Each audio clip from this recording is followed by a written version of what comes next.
So, I know you're asking yourself, why should I take this course? I need to study for the IELTS exam. I need to get a high band score so that I'll be able to get university admission or be able to gain citizenship to a particular country. So why should I take this particular course? Well, number one is that this course is going to offer you benefits that you probably can't find everywhere else. Let's take a look at our IELTS training course so that you'll have an idea about why you should take this particular course. Number one, we are going to focus on the specific strategies and tactics that you need to be a success for the exam. One of the things that I find in terms of problems with the IELTS books are that they just tell students, well, this is how the exam is structured, and then you have to do this part next, and then next you have to do the listening part. They don't teach you the specific strategies and tactics that you need to be a success. And that's something that we're going to do. We're going to teach you exactly how to do the exam so that you are well prepared and able to get that very high band score. Next, what are the benefits you're going to receive? That's what everyone wants to know. Well, what are the benefits I'm going to get from this course? Well, you're going to get exam advice from past graders, which is great because most students want to know, what do they want from me? Next, you're going to get admission to our free monthly live session. We're going to review your essays, and you're going to learn how to jump band scores. How do I jump from a 7 to an 8? How do I go from a 5 to a 6.5? We're going to show you the secret of how to do that. Finally, well, what about my instructor? Who is this guy? Who's going to be teaching me? Well, your instructor has 10 years of teaching the IELTS exam, and as you can see from this list here, I am very, very well qualified and able to make sure that you're getting the best instruction possible for the IELTS exam. Next, what are you going to receive from the course? What are you going to get from it? Well, you're going to get some great benefits from the instructor, myself. I'm going to personally lead you in your practice for each section. That's right. You're going to be able to walk through, and I'm going to walk you through step by step how to answer each type of question for the reading, each type of question for the listening. You're going to learn step by step what to do. You'll be able to possibly gain 3 hours of private practice in one of our contests. And also your questions are going to be answered in a very timely manner. Next, university admission. We're going to be able to help you get the score that you need so that you can get university admission. That's why you're taking this course for most of you. You need a score of 6, 6.5, 7.5 to be able to get that high score to gain university admission. By the end of this course, I guarantee you will be familiar with all parts of the IELTS exam. You'll have some great tips to help you get a high score, and you are going to understand how the exam is assessed. That's so important. So many students come to me and they want to know, how is this exam assessed? Because if you understand that, you'll know how to get a high score on the exam. Finally, what's the course structure? How are you going to teach me? Well, we're going to first start off each section by going over the strategies and tactics that are needed. We're going to give you the advice through video tutorials so you can actually watch us apply the strategy. That's so important. So many people will tell you, well, this is what you're supposed to do, but they don't show you how to do it. We're going to help you. We're going to apply the strategy for you so that you know how to perform on the actual real exam. What are the requirements to take this course? Well, I need you to have at least an intermediate level of English, and I need you to be able to consistently and actively practice. Practice makes purpose. So, I hope that you're going to become one of my students. I look forward to teaching you, and I look forward to helping you get that high IELTS 7 band score. Thanks a lot, and I'll see you soon. Hi there. When you are choosing a course to take with Udemy, I know it's very important that you have a good description of the course so that you know or have a good idea of what are you going to get from the course and what is the course going to teach me. And so I think it's important to kind of briefly go over our course description so that you can have a really good, maybe some more specifics that will help you in terms of deciding whether or not you want to take this course. So let's take a look at that, and then maybe I can help you in terms of making your decision. This course will really go through a lot of the practice exams and review strategy step by step from the instructor, which is of course me. So we're actually going to go through practice exams and practice tests. And I think that's something that's very important because by doing that, you're going to be able to get a good idea and learn specifically how to do the exam. So you're going to get all the necessary skills in this course to be able to perform well actually on the exam itself. In terms of the reading course, we're going to teach you really how to locate the information by skimming and scanning. The most important thing that a student has to learn for the reading section is how to scan for the matching sentences, because that's what they really are testing here. It's really not reading comprehension, okay? It's really not reading comprehension. They're not asking you to read the whole passage and then be able to answer the questions. You have to be able to learn how to scan for specific information. Also, there are techniques and strategies for each question type. And we're going to show you how to do that, how to be able to apply the right techniques and strategies for each question type. Understanding synonyms and how synonyms relate in the reading passages is very, very important. And so we're going to go over those things for you so that you really understand how to do reading. For most students, once I teach them the proper strategy and tactics for the reading section, they get it, and then they understand, and then they can perform very well. In terms of listening, we're going to teach you how to predict your answers, how to analyze and understand when an answer is being said. That's so important for the IELTS exam in terms of listening. How do you know when they're saying the answer itself? And I'm going to teach you that. I'm going to instruct you on how to know when they're saying the answer. So that's very, very important that you learn how to do that. In terms of the writing section, as you know, we have two tasks here. So we're going to focus on teaching you how to really understand that visual information for task number 1 and how to really interpret the data and statistics. And what's even more important is for task number 1, there is one writing structure that you need to do any of the types of graphs or charts. One writing structure. And we're going to teach you that writing structure that you need to know. For task number 1, you only need to do about 9 to 10 sentences. That's all. But you have to know what is the proper structure for doing it right.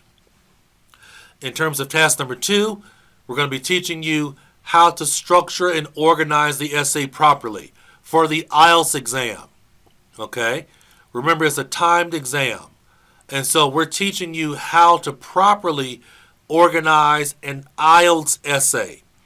Some of the things you learned in ESL school and other and normal school, they don't necessarily apply here because of the time factor. So we're going to teach you how to write the IELTS Task 2 essay.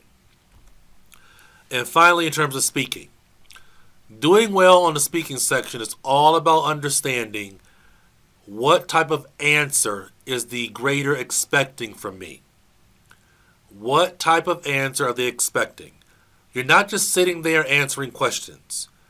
We're going to teach you how to organize your notes for part 2 properly so that you can give an organized response. We're going to help you with being able to communicate your ideas clearly. Okay? If you can speak clearly, fluently, and be able to show that you have a range in your speaking ability, we're going to be able to help you get that great score. So, that's just a little bit of a description about when you take our course and what you're going to receive by doing it. So, I hope to see you soon. It will be my honor to be your teacher. And thank you very much. And I look forward to seeing you soon. Bye. Okay. So let's go over some basics for the IELTS exam in terms of the format. I know most of you probably have a general idea of how the exam is structured, but I'm going to briefly go over a few things about the IELTS exam in terms of format so that everybody's on the same page as they're going through this course.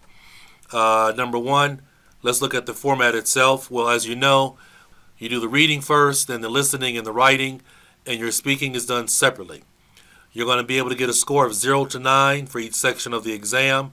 The exam takes about 3 to 3.5 hours, and keep in mind, this is very important. They are testing your English ability, not your intelligence. Okay? They're testing your English ability. It's an English test. So a lot of times students are confused about, well, I don't know a lot about the reading passages that they're talking about. I don't have a lot of background knowledge. Background knowledge is not required, but you do have to have good English to be able to get a really good score. So that's what you need to be able to know. In terms of the academic reading, the reading is going to be covered over with 40 questions. You're going to be able to, it's going to be on any topic. The reading can be about any academic topic. But again, that doesn't matter because they're not testing your intelligence. They're testing your understanding of English. You have a wide variety of questions when it comes to reading.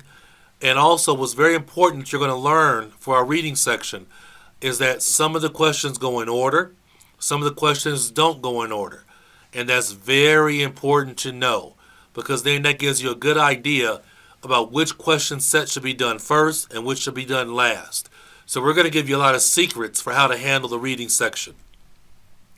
Reading hint, like I said earlier, some questions go in order, some do not. Now, with the listening section, 4 parts. 4 parts with the listening section, and basically you have 2 conversations and 2 monologues. Also, when it comes to the listening section of the exam, the test gets progressively more difficult, meaning section 1 is very easy. It's for babies. It's the baby section. I call it the baby section. Very, very easy. Very, very easy. And then as you go through each section, it gets progressively more difficult. And for the listening section, there are basically only 2 types of questions. Multiple choice, fill the blank. Now, there are variations on multiple choice, and there are variations on fill the blank, but those are the 2 only basic kind of questions that you have to do. With the writing section, you have 2 essays that you're going to have to learn how to do very well. Now, it just so happens that I am an expert when it comes to writing. So I'm going to be able to tell you exactly the format and structure and plan, a template, for how to be able to do the essay, the graphical essay, task number 1. And then also teaching you exactly how to write an IELTS task 2 essay. I'm going to tell you the specific format and structure that the grader is looking for. This way, you're going to be able to get a high score in terms of your writing. Task number 1, like I said earlier, it's a graphical essay. All right, and you have to be able to explain the information in the graph. Task number 2 is a basic independent essay. I'm going to teach you how to do it in 4 paragraphs, 4 strong paragraphs, and I'm going to be able to tell you exactly what the grader is looking for when it comes to task number 2. Finally, the speaking section. A lot of people believe that the speaking section is easy, and it is easy in a basic standpoint in terms of what you have to do. But what's important for the speaking section is you have to learn how do I answer the questions. You can't just answer the question. It's all about how you answer the question, because you have to answer the questions in a way that the grader is going to be able to give you a high score. If you don't answer in the right format, in the right structure, it's going to get you a high score of 7, 8, or 9 in speaking. You are not going to get that score. And we're going to teach you how to do that. So, that is just a little bit about the IELTS exam test format. And I look forward to teaching you in the rest of the course. Thanks a lot. Hi, I hope you're doing well today, and I'd like to welcome you. I know you're thinking about taking our IELTS, our complete IELTS course to be able to get a target score of a 7 or an 8, or possibly 6 or 6.5. And by taking this course, you're going to be able to get that score that you want. What I'm going to do in this lecture is just introduce you to who I am and also a little bit more about my company, TIE LLC. I think after hearing this information, maybe you'll feel a little bit more confident about taking this course, because you'll see that we have the expertise and know-how to be able to really help you on your journey to getting that great score that you want. You're going to find that this IELTS course is a complete course. Not just part of it, not just some of the listening, not just some of the writing, but a complete course. So here's a little bit about us and who we are so that you can really learn about us. So TIE LLC, that's my company, TIE LLC, and we are a premier leader in the TOEFL, IELTS, GRE exam preparation. I have been teaching these exams for going on about 12 years now, and it's my specialty, and it's the specialty of the people who work for me. And we've been doing this. We have online courses, we have a TOEFL book, we have an IELTS book coming out, and we do teacher training. So you can really trust somebody who actually teaches teachers how to instruct for the IELTS exam and the TOEFL exam. Okay? Now we do a lot of online training. We have our self-guided online courses for Udemy. We have the IELTS Udemy course, the TOEFL Udemy course. We have a GRE writing course coming soon, and we have a personal statement course coming soon also. So we're professionals at this, and we're experts at this, and we can help you get the score that you want. Here's a little bit about what some of the students have said about us in the past through our training for our online classes and our in-person classes. You can pause the lecture if you want to kind of read through some of this and get an idea about what some of our students say about us. Why should you choose us? Why should you choose to take this IELTS course with us or our TOEFL course? We have live classroom components where we have a live class that we add in during the course. We try to do it twice a month to give a live element for the students to maybe go over something that they don't quite understand. There's lifetime access to our self-guided course. We have our TOEFL IBT book. We have an IELTS book coming soon. We have in-course assessments for our Udemy courses. We have updated and new lectures added all the time. And we also do lectures for some of the student questions. Because sometimes students might say, well, how do I do a map for the listening section? And could you do another one? Could you do another map lecture? And when you ask us, we'll do it for you. We'll add that in for everybody to see. But that's why you should choose us and choose our course.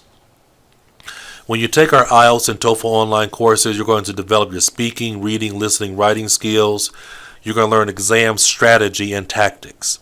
Not just, well, this is what you do for listening. This is what you do for writing. We're going to give you the strategy and the tactics for being able to do that. Okay? For being able to score well, and you're going to know how to get the answers correct. All right, and finally, if you're taking this course because you want to be an IELTS teacher or you want to be a TOEFL teacher, you can definitely learn how to do the exam here and be able to contact us about being able to get more specific teacher training. But by taking our IELTS course, you can definitely learn how to instruct for the exam also. And then if you need any additional help, you can feel free to contact us. So that's who we are. That's what we're about. That's why you should take this course. And I look forward to being your teacher.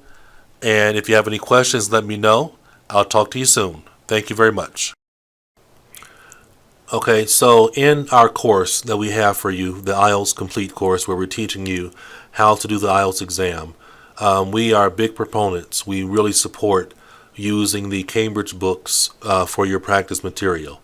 We're going to be using different Cambridge books to teach this class and to teach this course. So I encourage you to go out and buy the books. You can get them online. You can get them maybe at some of your local stores. But we're teaching this course online. But I think it's a really good idea for you to physically have the book.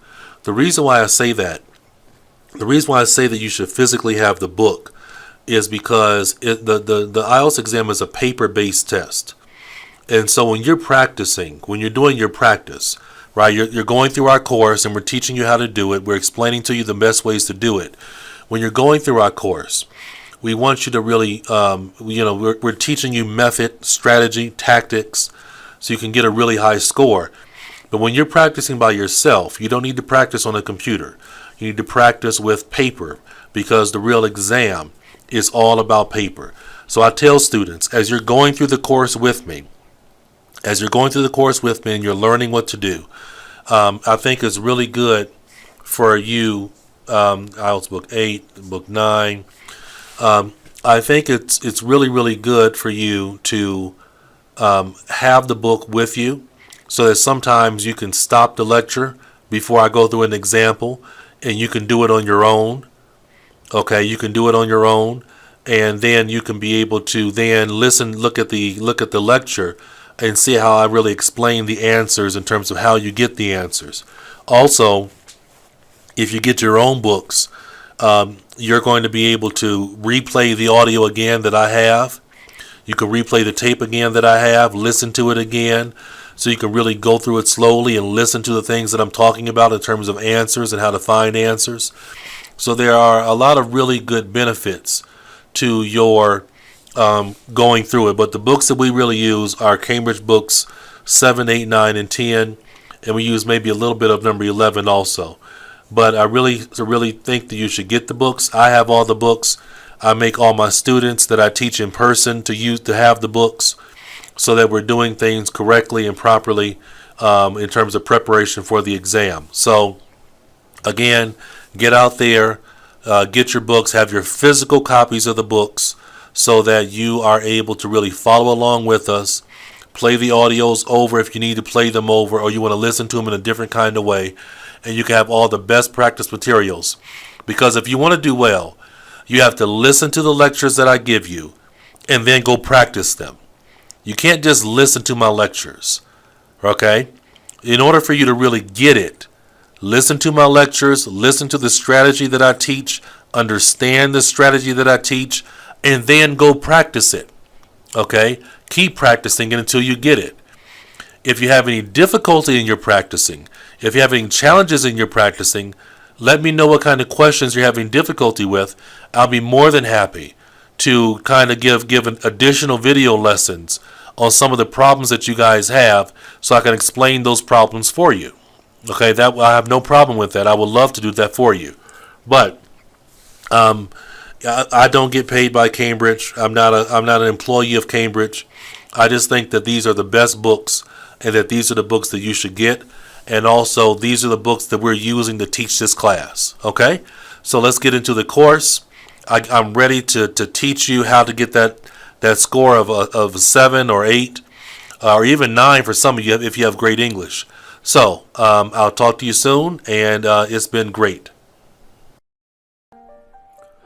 You've just finished the reading section of the course, and now you are taking the listening section.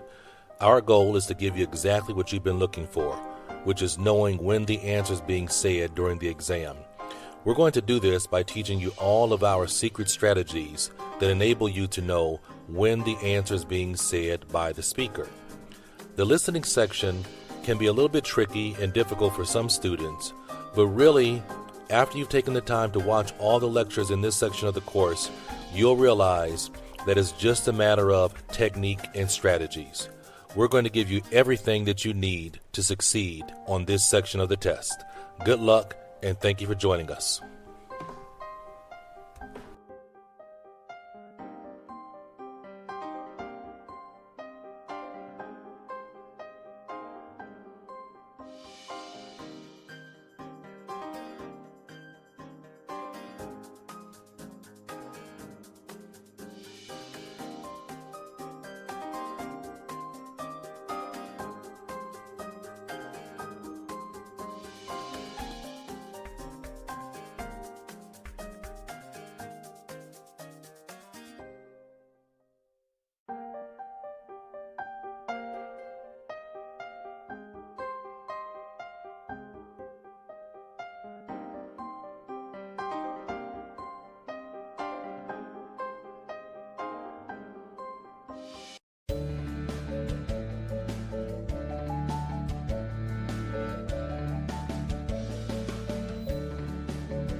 Okay, now let's go over some of the IELTS listening basics. Let's get into how to do the listening section for the IELTS exam. And I'm going to go over with you some of the keys to success. And then we're going to go over several examples so you can really learn about how to do the IELTS exam for the listening section very, very well. It's all about understanding the method and the strategy for doing it. It's not simply just listening. Okay, it's not simply just listening. That's not what it's about. It's about more than that. And so let's go through some of these things. All right, the test is a total of about 40 minutes. It takes about 30 minutes to do the actual sections 1 through 4. And then you always have 10 minutes at the end to be able to write your answers down, take your answers from the answer sheets, take your answers from the test booklet to the answer sheets. Okay? And next, in terms of section 1 and section 2, you have 4 sections on IELTS listening. You have 4 sections. All the questions go in order. Okay, all the questions go in order. So when you do section 1, you're doing questions 1 to 10, and when they're playing the conversation, they're going to give you the answers in order. They're going to give you the answer to number 1, then the answer to number 2, then the answer to number 3, then number 4. It goes in order. You will never hear the answer to number 4 before you hear the answer to number 2. It will never happen. It doesn't happen that way. The entire test goes in order. In the first section, you're going to hear a conversation between 2 people, and you're going to either have to answer, you're going to have to be able to answer the questions based on the conversation. In section 2 is going to be a monologue. It'll be one person speaking. Both section 1 and section 2 are dealing with some type of social context. I need to go to the airport. Somebody, a athlete is coming to visit a new sports store. It's going to be some kind of social event, social thing happening. Maybe sometimes it may be happening on a university setting. So in sections 1 and 2, that's what we're dealing with. But all the questions go in order. All the questions go in order. Also, it's important to note that for IELTS listening, there are only 2 types of questions. There are only 2 types of questions. It's either going to be fill the blank or it's going to be multiple choice. That's all. Fill the blank or multiple choice. Now, there are different types of multiple choice. There are different types of fill the blank. All right, and we're going to go over how to do each one of those types of questions. In sections 3 and 4, section 3 is a conversation, right? Section 4 is one person speaking. So for the IELTS exam, you have 4 sections. Sections 1 and 3 are conversations. Sections 2 and 4 are one person speaking. Now, for the IELTS exam, for listening, it's very important for you to understand that it gets progressively more difficult. Section 1 is easy, then section 2 is a little bit more difficult, then section 3, then section 4 is the most difficult. So it gets progressively more difficult. So what I tell most students is you want to do great at sections 1 and 2. Be great at sections 1 and 2. Try to get 0 wrong in sections 1 and 2. All right, because if you do great at sections 1 and 2, before you get to section 3, you can possibly already have a 5.5 on the test. Okay? You can already have a 5.5 on the test if you do great at sections 1 and 2. Then when you get to sections 3 and 4, which are more difficult, it's going to be much easier for you to get your IELTS listening score to be a 7 or a 7.5 because you did such a great job at sections 1 and 2. So that's another important note for you to understand. All right. Now, what is IELTS listening? It's not a listening test. It's actually listening comprehension. You have to constantly listen for synonym matching, synonyms. They're always testing you with synonyms. You'll see certain language in the question, but when they're speaking, they use synonyms for that language in the question. And you have to be able to recognize the synonyms because they always attach the answer to the synonyms. Whether it's multiple choice or fill the blank, they attach the answer to the synonyms. In fill the blank questions, they use synonyms for the words that are before or after the blank line. and that's where they're going to attach the answer to. For multiple choice questions, when they're speaking, they'll say the correct answer that's connected to the language of the question, but then for the answer choice, you have to pick the answer choice that uses synonym language for the answer that they said. All right? Now, when we go through examples, and we're going to go through a lot of examples, when we go through examples, you're going to have an opportunity to be able to see what I'm talking about in real life. What makes the test difficult? Well, number one, the answers come directly one after the other. After you do number 15, they go right to number 16. After number 16, you get into number 17. So there's no time for you to take notes. There's no time for you to take notes. So when you hear an answer, you got to write it down. When you hear something that you think is an answer, you got to write it down. Okay? You must answer right away. You must answer immediately. There's no time to think about it. Okay, there's no time to sit there and think about it or come back to it, because they're constantly moving forward. They're constantly going forward. You have to be ready. Your spelling must be perfect. Okay? If you have one letter wrong, the answer is wrong. Okay? There's no substitute for that. There's no, well, what if I'm not good at spelling? If you're not good at spelling, you're probably going to get a lot wrong. I've known some students to have 15 wrong, and 13 of them were wrong because of spelling. All right? Also, you have to follow the directions very, very well. If they say write no more than 2 words, you cannot write more than 2 words. If you write more than 2 words, your answer is wrong. All right, some keys to scoring highly. Know when spelling is important. On the actual test booklet, you don't have to spell anything correctly. You can abbreviate, you can use shorthand, you can write an answer choice in your own language on the test booklet. However, on the answer sheet, it must be in English and it must be spelled correctly. So if they give you a word you're not sure about how to spell, but you know is the answer, just, for right now, just spell it the best you can. And then at the end, when you have your 10 minutes to transfer your answers, that's when you can focus on spelling it. Write your answers immediately when you hear them. Predictions of answers is so important. In section 1 and sometimes in section 2, you can predict what the answer might be. And it's really important to learn how to do that. Also, underline your keywords so that you know the words the answer is connected to. All right? So we're going to go over these things as we go through the examples. We're going to go through section 1, section 2, section 3, section 4 examples.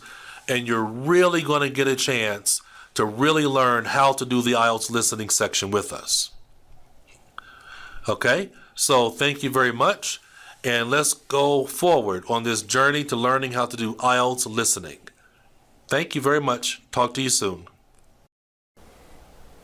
Okay, so now let's go over some of the basics for the IELTS listening, some basic tips.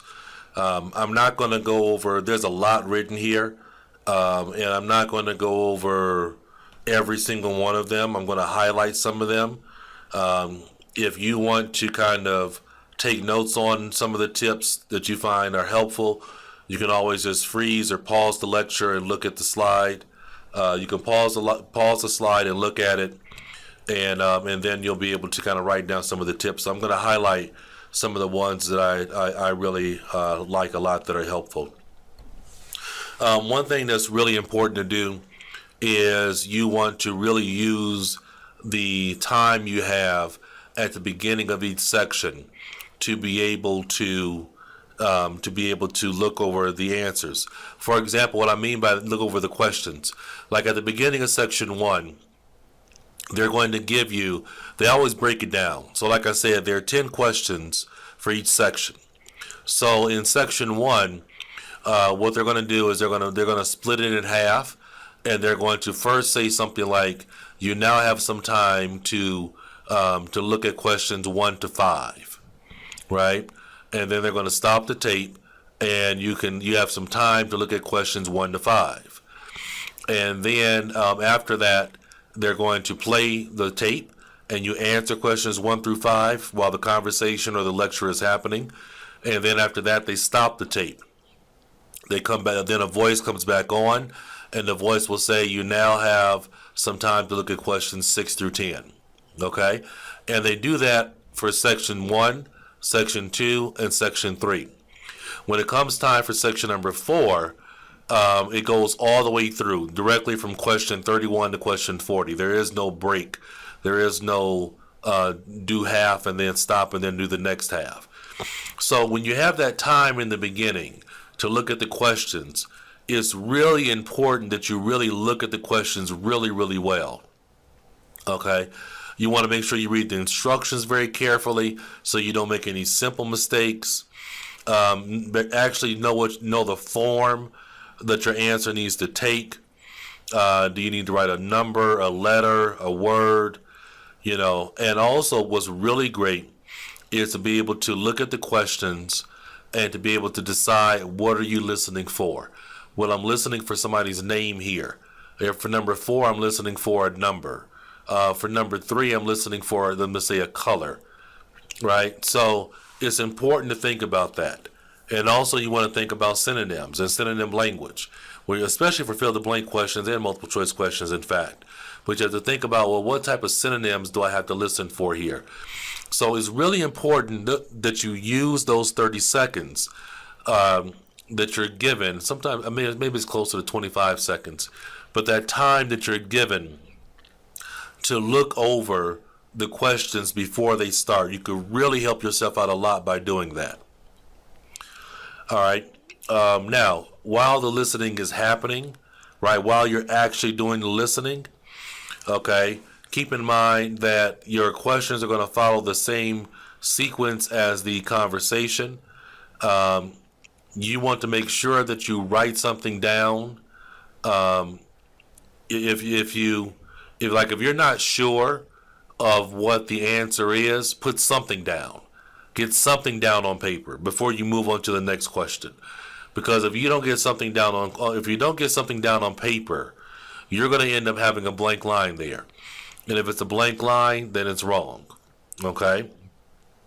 Don't worry about writing your answers on the answer sheet right away. All right? Put your answers on the question booklet, and then at the end of the test, you'll have those 10 minutes to transfer your answers. Make a mental note right here that for the reading section, there is no time at the end of the test. For the reading section, you have to put your answers on the answer sheet right away. For the listening section, you have 10 minutes at the end to transfer your answers. All right? Some students ask me, well, can I just write the answer on the question booklet in my own language? Can I write it in French, or can I write it in Arabic? Can I write it in Chinese or Korean? Yeah, if you want to, sure. There's no rule that says you can't write whatever language you want on the question booklet. However, when you put the answer on the answer sheet, it must be in English and it must be spelled perfectly. Okay, you understand? All answers that eventually go on the answer sheet must be perfect. It must be spelled perfectly. After the listening is over, you want to make sure that you transfer your answers correctly. If you put a correct answer for the wrong question, like if you put the correct answer for number 4, but you make an accident of writing it for number 5, it's wrong, right? It's wrong. So you can't make those kind of really simple mistakes. Okay, can't do that. Now, what a lot of students don't realize and understand when it comes to IELTS listening is that they have a lot of traps, a lot of tricks to make you think the answer is something else. And this is probably really, really important that you understand, and you understand how to recognize these different tricks and traps that they use. All right, some of these tricks and traps are used more in section number 1 than in section number 4. Some of them are more used in section number 4. So, but any of these traps can be used anywhere. All right.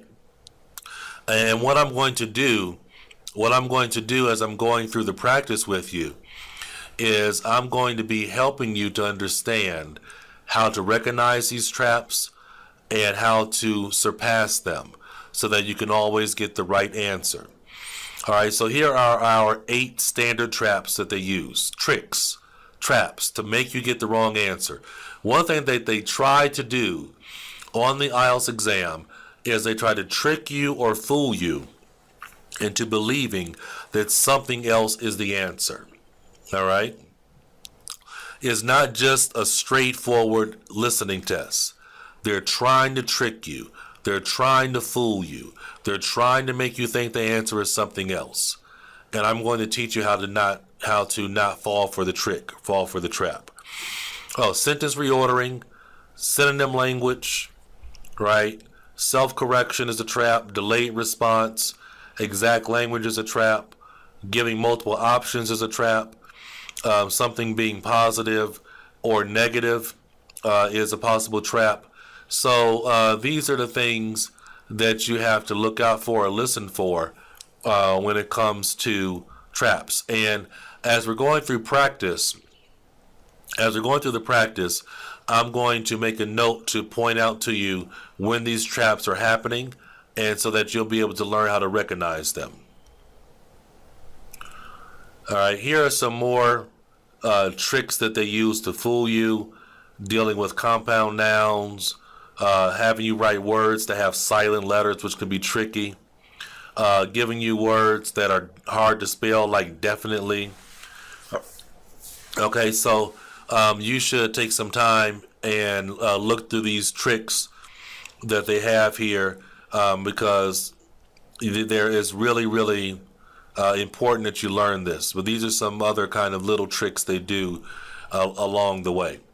Number 8 is something they love to do, like when you get to section 3 and 4, where they give you a long time, right? They give you a long time before the answer to the first question. And sometimes they have a lot of time between giving answers, of giving answers like to number 31 and then to number 32. So they really try their best to trick you. And you have to be aware of that, okay? All right, so let's stop right there. And then let's now go ahead and review the different question types that you have to face when you're doing the IELTS exam, okay? So I'll talk to you soon. All right, now let's move on and take a look at the different question types when it comes time to the IELTS exam. And basically, we have 2 different types of questions. We have multiple choice questions and we have fill in the blank questions, okay? So when it comes to the multiple choice questions, all right, we have 3 basic question types for the IELTS exam. We have your multiple choice question, we have your fill in the blank question, and we have a map or diagram. But even when you're doing a map or a diagram, it's going to be either fill in the blank or multiple choice. So really the two, when you look at it, the 2 basic forms are multiple choice and fill in the blank. And what happens is there are different types. There are about 3 or 4 different types of multiple choice. There are 3 or 4 different types of fill in the blank. And so as we're going through our practice and our examples, we're going to look at how to do those different types so that you can understand how to do well on the exam. All right, now when it comes to the multiple choice questions, in terms of the multiple choice strategy that you're supposed to use, you want to, they're going to remember, like I said earlier in the beginning, they're going to give you, if you're doing section number 2, they're going to give you 30 seconds, 30 seconds to look at questions 1 through 5, and then they're going to play the tape and you answer 1 through 5. So questions 1 through 5 are multiple choice questions. When they give you those 25 or 30 seconds, you want to make sure that you underline the keywords in the questions, right? I'm at step number 2. Right, you want to underline the keywords in the questions. It's really important that you do that, because when you hear those keywords being spoken in the conversation or in the lecture, that's how you're going to be able to tell when the answer is being said. So the first thing you want to do for step number 2, underline the keywords in the questions. Then if you have time, you can go back and underline some of the keywords in the answer choices. All right. Now, step number 4, only pay attention to and listen for the words that you underline. When I say keywords, we're mainly talking about subject, verb, and object, right? What is the question about? All right. Also, you need to expect that the correct answer will use synonyms.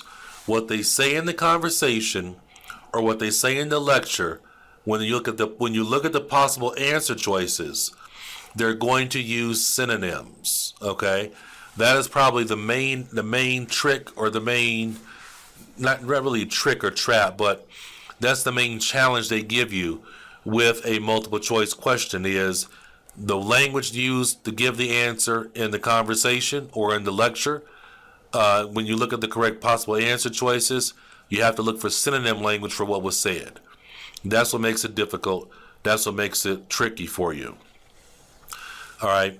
So for multiple choice, you have to be careful with exact language only. A lot of students fall for that trick or trap, right? A lot of times, for what they'll do is, in an answer choice, say for section A, they'll put in that answer choice an exact word that a student heard. However, other than that exact word, the rest of the language in choice A is wrong. But what a lot of students do is they say, well, I heard them say this word, and so because they said the word business, and I see the word business in choice A, that's the answer I'm going to pick.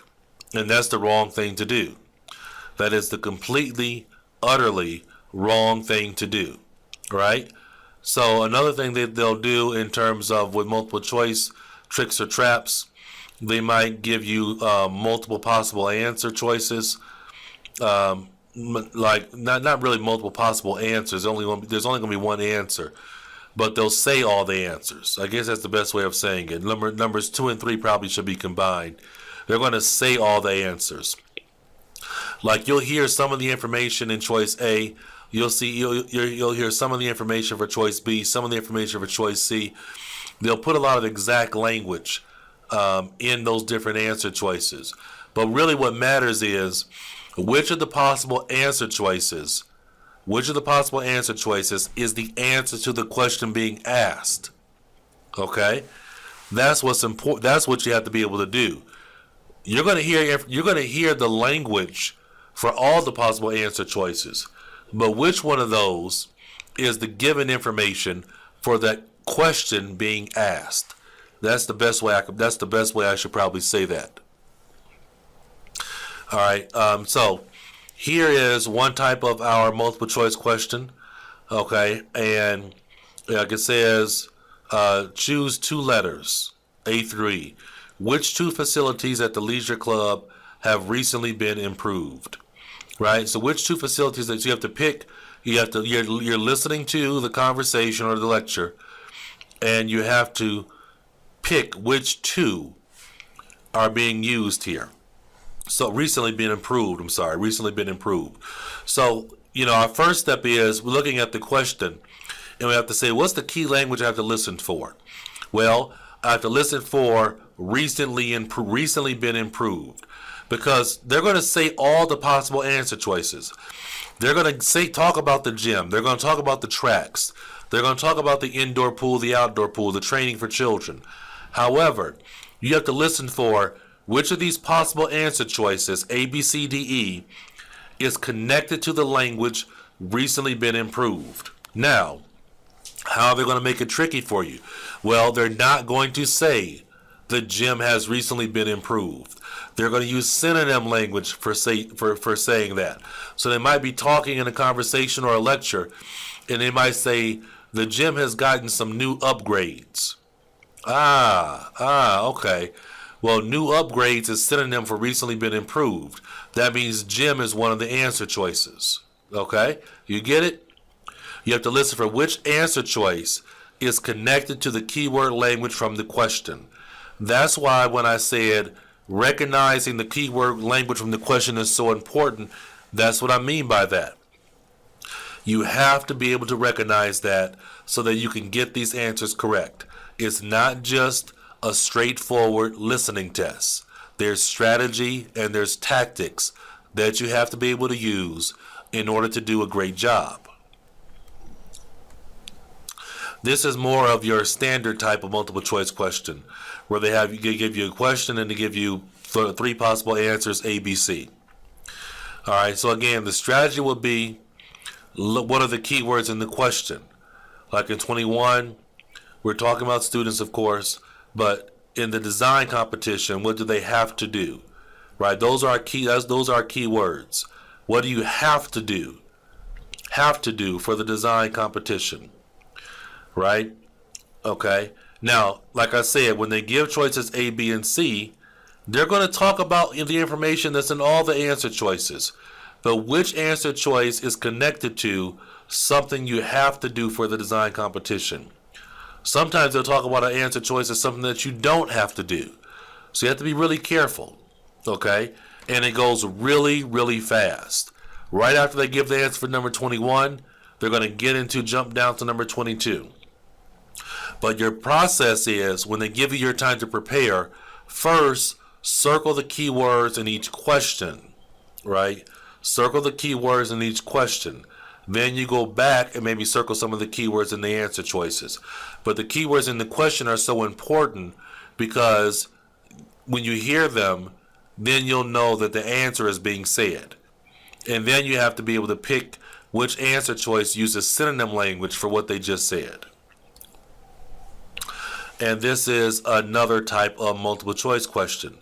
When we're looking at this multiple choice question is really like a matching question, right? It's really like a matching question. If you might notice, actually, if you've just have finished the reading course with us, you may have noticed that a lot of these multiple choice questions for the listening look exactly like the multiple choice questions for the reading. This looks like a matching question, right? It's a multiple choice matching question. And what you have to do is all the questions for listening go in order. That's really, really important. If I didn't say that earlier, that needs to be said.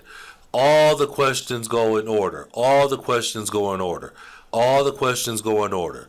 It goes in order from question 1 all the way to question number 40. Okay? They'll do number 31, then they'll do number 32, then they'll do number 33, then they'll do number 34, then they'll do number 35. All right? It goes in order. So for this one, when you're doing this type of multiple choice question, when they give you your time, when they give you your 30 seconds, 25 seconds to look over things, you want to look at all the possibilities in the box, right? Because this is going to go in order. You don't have to worry about them talking about number 33 before number 31. You don't have to worry about that. That's not something you have to concern yourself with or something that you have to worry about. All right? You're going to hear 31, then 32, then 33. Okay? So when they give you your time, look at the possible answer, look at the possibilities that are in the box. Okay? And because like A is take chances, share their ideas. So when they talk about number 31, like number 31 says, employees whose values match those of their employers are more likely to. Right? So you have to listen for them to say the keyword language in this question. Employees whose values match those of their employers are more likely to. Which one of these things are they connected to? Which one of these things in the box are they connected to? Right? So this can be a really challenging question for the students, because also a lot of times when they're giving the information and the answer for number 31, they're going to use synonym language for one of these things, well, for one of the answer choices in the box. Right? You have to be able to recognize synonyms. That's really, really important when you're talking about the IELTS exam. Recognizing synonyms. Okay? So that'll do it for our review of the multiple choice question types for the IELTS listening. All right? Now let's move on and look and talk about the question types for the fill the blank and the strategy for the fill the blank. So I will talk to you soon. Okay, so let's now look at doing a section 1 practice. And as I've told you, when you're doing section number 1, It's the easiest section of the 4 parts you have to do for IELTS listening. And when you're doing it, here we have all fill the blank questions. I mean, you can look at it here and see we have numbers 1 through 10, which is all fill the blank, and the test gets progressively more difficult. And what they're going to do for sections 1, 2, and 3 is like here they're going to say, first you have time to look at questions 1 through 4, or 1 through 5, 1 through 6, whatever they say. And you're going to have those 20 seconds, 25, 30 seconds to be able to look at the questions. When you're looking at the questions, there are two things you should be trying to do. Number one, you should be trying to predict what might the answer be. What type of answer might it be? Okay, because that's going to help you with knowing what to listen for. It's going to help you with knowing what to listen for. The second thing that's really important is when you're dealing with your fill the blank questions is to try to recognize what is the synonym language I have to listen for. Pay attention to the words that are coming before and after the blank line, because when you do that, that's going to help you with knowing, what answers do I need to listen for, what type of language do I need to listen for when I'm going through it and doing it. All right, so let's go through this first one, and I'm going to help you with being able to recognize the tricks when they say them, the traps when they say them, and to be able to know how to avoid those things so that you can be able to recognize when the correct answer is being said. All right. Now, this is from IELTS book number 9. This is test number 1, section 1. As I've told you before in all of our teaching, I think that the Cambridge IELTS books are the best books for you to get. I think that you should use those books because they give you the best practice, the most authentic practice to the test. So if you have taken my recommendation and you have gotten the IELTS books, numbers 7, 8, 9, 10, and also the 8 practice test book, if you've gotten those practice tests, then if you need to, you can always pause the tape and then try to do this section yourself and then listen to our explanation of it if you want to. But that's how you can do it. You should be doing that because you want to treat this like this is your class, right? This is your class, and for a class you need books. So you can go to your local, you can go to maybe a bookstore depending on where you live and find a book to buy, or you can get the book from online. And so okay, let's go ahead and go through this, and then we will analyze it together. Okay. Cambridge IELTS 9 by University of Cambridge ESOL Examinations, published by Cambridge University Press. This recording is copyright. CD 1. Test 1. You will hear a number of different recordings, and you will have to answer questions on what you hear. There will be time for you to read the instructions and questions, and you will have a chance to check your work. All the recordings will be played once only. The test is in 4 sections. At the end of the test, you will be given 10 minutes to transfer your answers to an answer sheet. Now turn to section 1. Section 1. You will hear a man phoning to inquire about a job vacancy.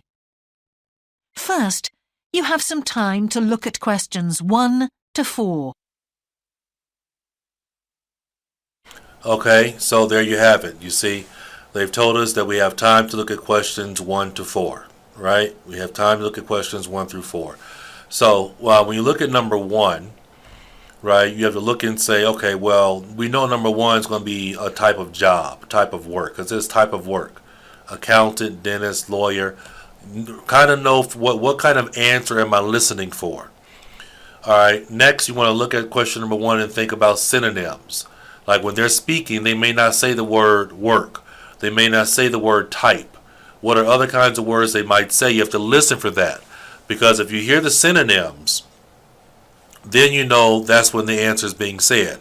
The answer would have been said right before the synonym language or right after the synonym language. Like they might say, a lawyer is the kind of job that I like to do.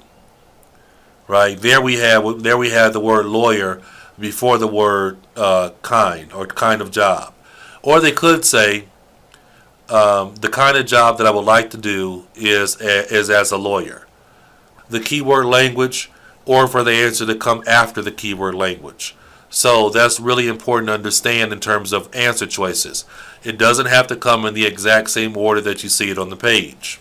All right?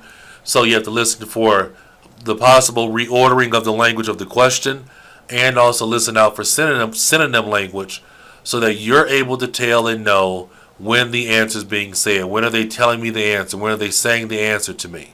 Okay? So that's really important that you recognize that. Then they're going to say it's going to go in order, right? When you're doing IELTS listening, they go right in order. So they're not going to jump from number 1 and jump down to number 2. They're going to give you number 1. Then they're going to talk about the number of hours per week, 12 hours. They're going to say 12 hours. Then they're going to say you would need a work permit. Then they're going to go to number 2. And it says work in. So we're talking about a location, right? Because it says work in. This is what I mean by prediction. When you have your time, you should be going through predicting, and knowing what your answer is going to connect to. We know they're going to give us a type of branch, right? A type of branch. So we know number 2 has to be a name. And we know with names that they're going to, most of the time, 90% of the time, they're going to spell the name unless it's some really easy, simple name. Number 3 is connected to next to. It says nearest bus stop is next to, right? So we know our answer is going to connect to the language next to. They most likely are not going to say next to. They're going to use synonym language probably. Number 4 is going to be a number because it says an hour, and we have the pound sign there. The British pound sign, the United States will use the dollar sign. This is their version of it. And we know this is going to be a number. As I've told you in regards to traps, that with numbers, they're going to say more than one number. Okay? They're going to say more than one number. They love to use, here's where they love to use the used to trap. Like it used to be $10, but now it's $12. Right? So the answer will be 12.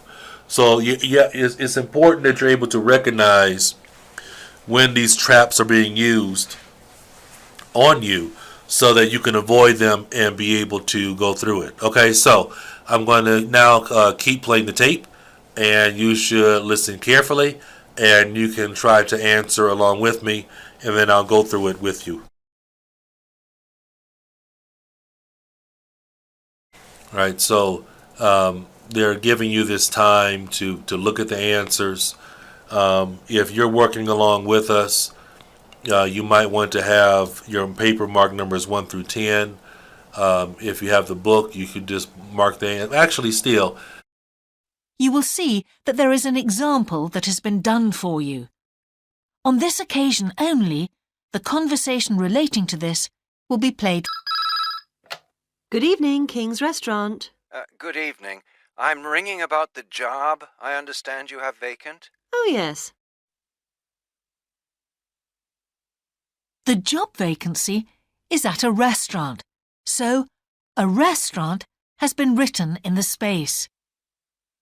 Now we shall begin. You should answer the questions as you listen, because you will not hear the recording a second time.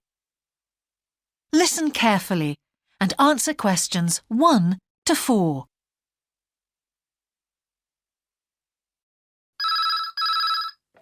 Good evening, King's Restaurant. Good evening.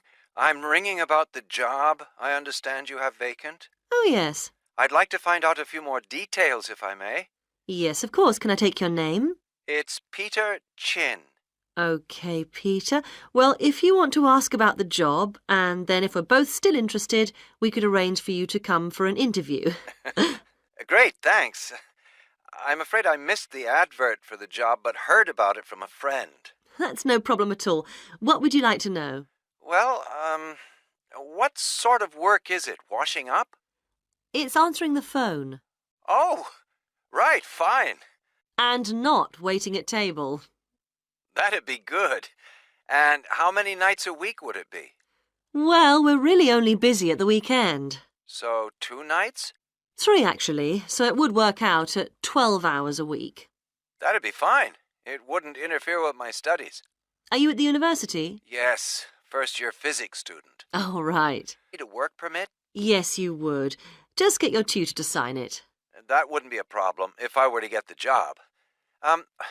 Where exactly is the restaurant? Well, we have 2 branches. The one we're recruiting for is in Hillsdon Road. I don't know that. How do you spell it, please? It's HILLSDUNNE Road. Got that. Thanks. Is it near a bus stop? Yes, the nearest one would probably be just beside the library. Oh, yes, I know it. That'd be fine for me. And could I ask about the pay? We're offering £4.45 an hour.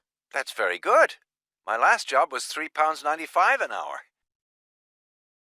Okay, so there we have questions 1 through 4. All right, so now I'm going to go through the answer choices with you and point out for you the tricks and traps that they try to give you to try to make you think the answer was something else, but also to help you recognize when the right answer is being said. And the better you get at recognizing these things that I'm going over with you, the better you're going to do at the overall exam in terms of your ability to get that high band score that you want. Okay, so here are our answer choices. All right, so number 1, correct answer is right, answering the phone. Right, that's our correct answer. Look at our directions. It says no more than 3 words in terms of our directions.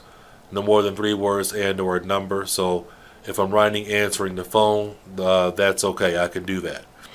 All right, now, in terms of number 1, the way they tried to trick you was, the first thing that they did was they used synonym language. Right, the man said, what sort of work? Right, what sort of work? So here we had an example of them using synonym language. Right, the word sort is a synonym for the word type. Okay, so if you know that the word sort is a synonym for the word type, when he said what sort of work, you know you're about to be able to listen for the answer. But right after this, after they use synonym language, then they try to trick you by giving more than one possible answer choice. So after the man said what sort of work, the next thing that was said was he immediately said, is it washing up? Right? So a lot of times what they'll do is somebody who asks a question will then try to give you a possible answer. And the woman said, no, it's not. Right? She said no. So you have to listen out for that. A lot of times you'll hear something that might be a possible answer and somebody will say, no, it's not. Right? And then after she gave the answer, she threw out something else to try to. It's not waiting tables. All right, it's not waiting tables. So they tried to trick you by throwing out is washing up as a job. She said, no, it's not. She said, it's not waiting tables. She said, it's answering the phone. So all of this is going on. A lot of people don't understand. All these kind of tricks and traps, this is what's going on in section 1. This is what they're trying to do to you. They're trying to trick you. They're trying to trap you. All right, and then with number 2, this was the one where they have a spelling, right? We knew they were going to give us a name because they said working in. It was going to be a name or a place. Working in Virginia, working in a certain. Here we have working in a branch, right? Now with when it comes to spelling, this is a British test, so they love to use double this, double that. So like, double 5, double 6, double N, double L. But here they spelled it for us. Hills Done Road. right? That was our answer choice for number 2, heels done row. But when you were listening, they gave you number 1, answering the phone. Then they said the information for 12 hours. Then they said about needing a work permit. Then they got to number 2. So number 3, we're listening for an answer connected to language that means the same as next to. Remember, your answers are going to connect to synonym language. All right, so for number 3, our correct answer was library. Keep in mind and remember, if you spell the answer wrong, it is wrong. If one letter is wrong, the answer is wrong. Your answer choices must be perfect. Okay, your answer choices must be perfect when you're doing them. Must be perfect. Okay, and now with library, what they tried to, they said beside the, right, which is synonym for next to. Right, so when you heard beside the, that's the same as saying next to, beside the library, next to the library. Right, so again, connecting an answer to the synonym language for what comes right before the blank line. And then for number 4, our correct answer was 445. Okay, and again, they tried to trick us by throwing out an extra number. The man said his last job was $3.95. Right, so again, they like to use last, used to throw out another number, but that's not correct. That can't be the possible answer choice. All right, so we're going to stop our tape right here, and then the next lecture we're going to go over the next set of questions, numbers 6 through 10, so you can really get an idea for how these traps and tricks work, even in section number 1. Okay, I'll talk to you soon.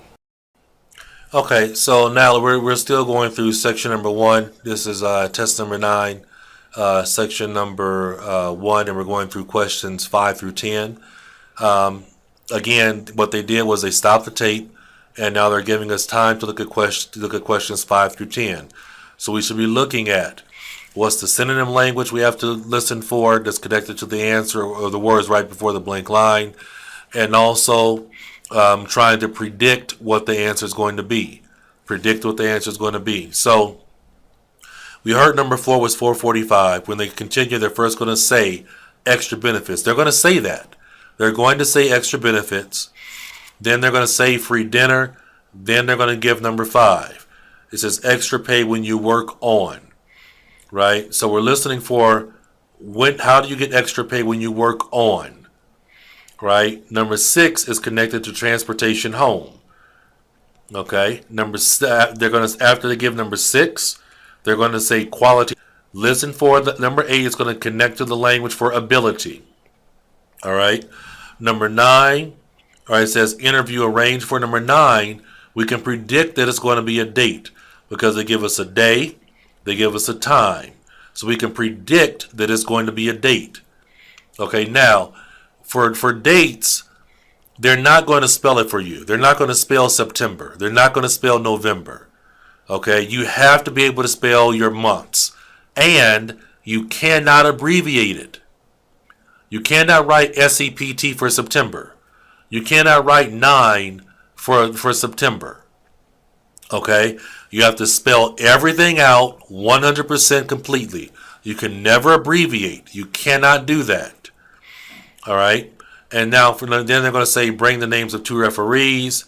And then for number 10, we know we're going to have to spell again because it's connected to somebody's name.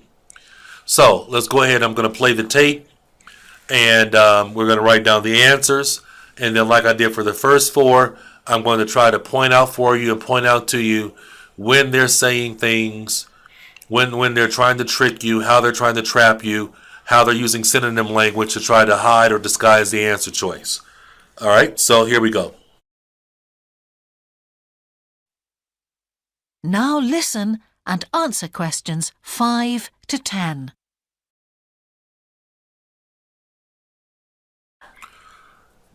Right, so here's our time for looking at questions 5 to 10. And if you're on your real exam, you should be going through that process that I just went through in terms of trying to predict what possible answer choices might be. What is the language that's before or after the blank line so I can know what my answer connects to. Right, that's what you should be trying to do here. And remember, they're going to go in order.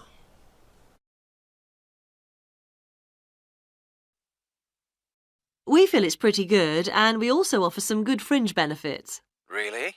Well, we give you a free dinner, so you eat well. Right. Better than hostel food. We certainly hope so.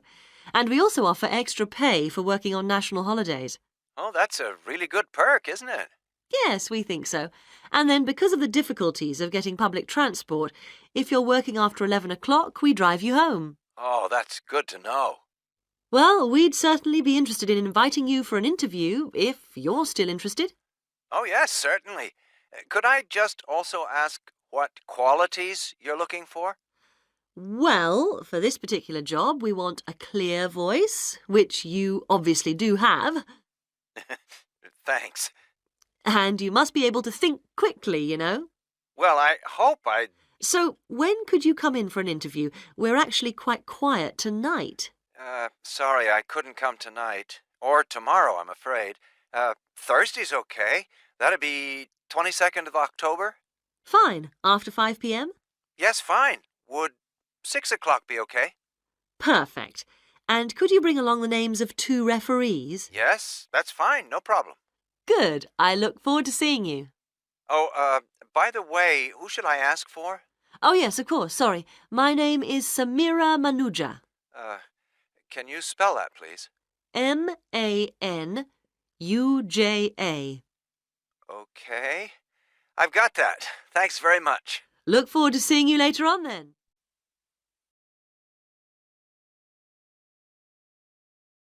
Thanks very Okay, so now let's go ahead and go through these answer choices.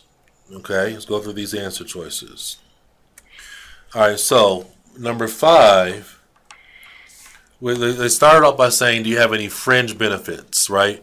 Fringe benefits is synonym for extra. The word fringe is like when they say fringe benefits, they're talking about extra benefits, extra things. Then they said free dinner.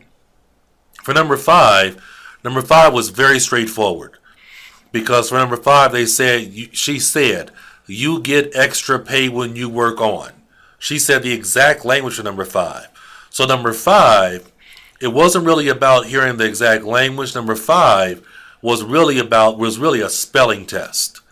That's what number 5 was. Number 5 was really, they wanted to know, can you spell the words national holiday? Right? They really wanted to see if you can spell those 2 words, national holiday.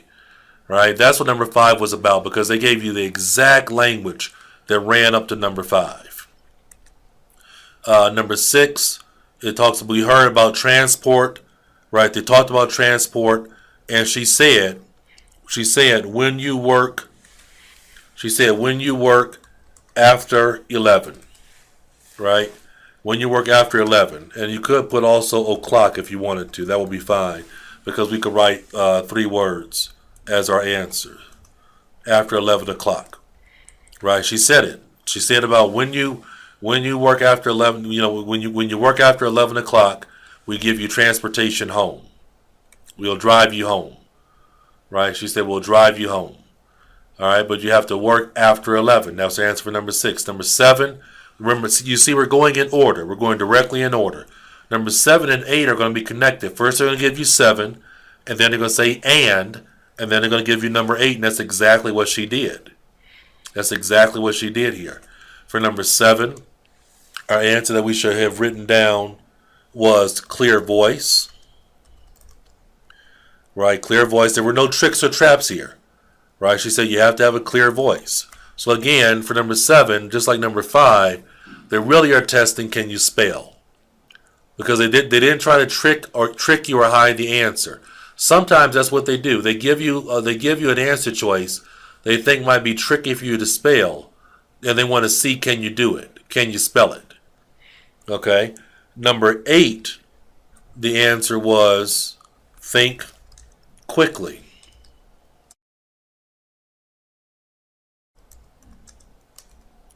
And they said able to.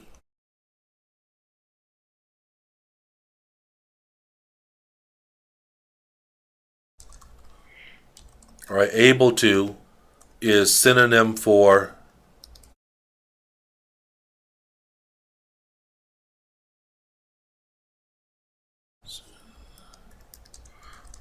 ability. Right? So as you said, you have to have the ability to think quickly. Again, they're testing really, can you spell the word quickly? Can you spell a word using QU? And then we get down to number 9. All right, and as I told you, we could predict we're listening for a date. They threw out some different days, but they made the answer for number 9 very straightforward, because for number 9, they said October 22nd, and she gave you a confirmation. She said, the woman said, that's fine. Right? So when somebody says something like, that's fine, they're telling you that's the answer. Yes, that's correct. This is the answer you should write down. Because she said, that's fine. So you have to listen for these language clues so you can know when the answer is being said. And number 10, we heard them spell the name, Manuja. Right? And so, like I told you, in my opinion, when you're doing a section number 1, when you're going through a section number 1, all right, you should really try to get 0 wrong. Right? I know I have a high standard, but section 1 is too easy. There's no reason why you should get things wrong for section number 1. All right? I really do believe that. I really do believe that you should be able to really do a great job when it comes to doing section number 1. Okay? So now we're going to go through another section number 1 practice, so you can, again, have a good idea of really how to handle section number 1. Okay? And then after that, we're going to move on and do the other sections also in terms of practicing how to do them, and me pointing out to you about recognizing tricks and traps in synonym language and when the answer is being said and not said. Okay? So let's keep going, and I will talk to you soon. Okay, so let's go through another Section 1 practice test. This is from IELTS book number 10, test 1. This is from the latest IELTS book. It's a great book. They have really good practice. And so if you go out and get this book, you'll have a chance to practice with some exams, practice exams that are really close to how the real exam is being done right now. So let's take a look at IELTS book number 10, test 1. And I'm going to be explaining to you how to do it. If you want, if you've gone out and got the book like I recommended, if you want to, you can stop the tape right now, stop the lecture right now, and do section 1 yourself. And then afterwards, you can come back and listen to my explanation of the answers and what answers you should have gotten and why. That's a good way you can go through the practice, because that's actually how I go about the practice when I'm teaching my class with students in person. They'll do the section, and then I'll go over with them and pointing out as we go along what's right, what's wrong, and why. And so if you want that same experience, you can do the same thing. So if you want, stop the lecture now, go ahead and do section 1, and then come back and you can listen to the answer choices and get the lesson really well. Okay, so let's go through section 1. As we did with the previous example, as you know, when they start the tape, let's see, we're going to start this audio.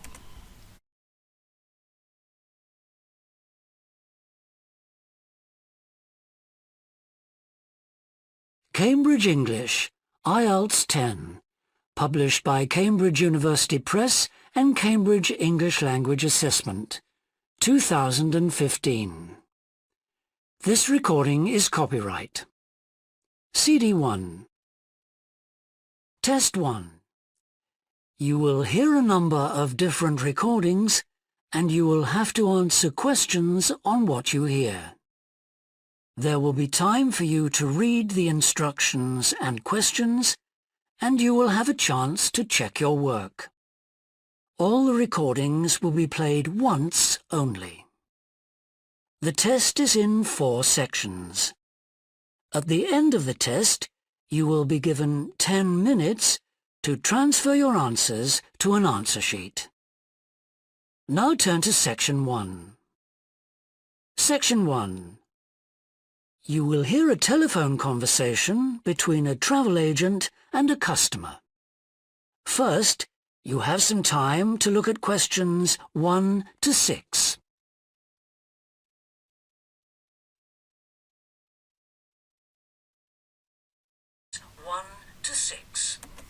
All right, so we can see here that they're going through questions 1 through 6, right? So when they give you this time to prepare, you should be looking at and doing the two things that I suggested.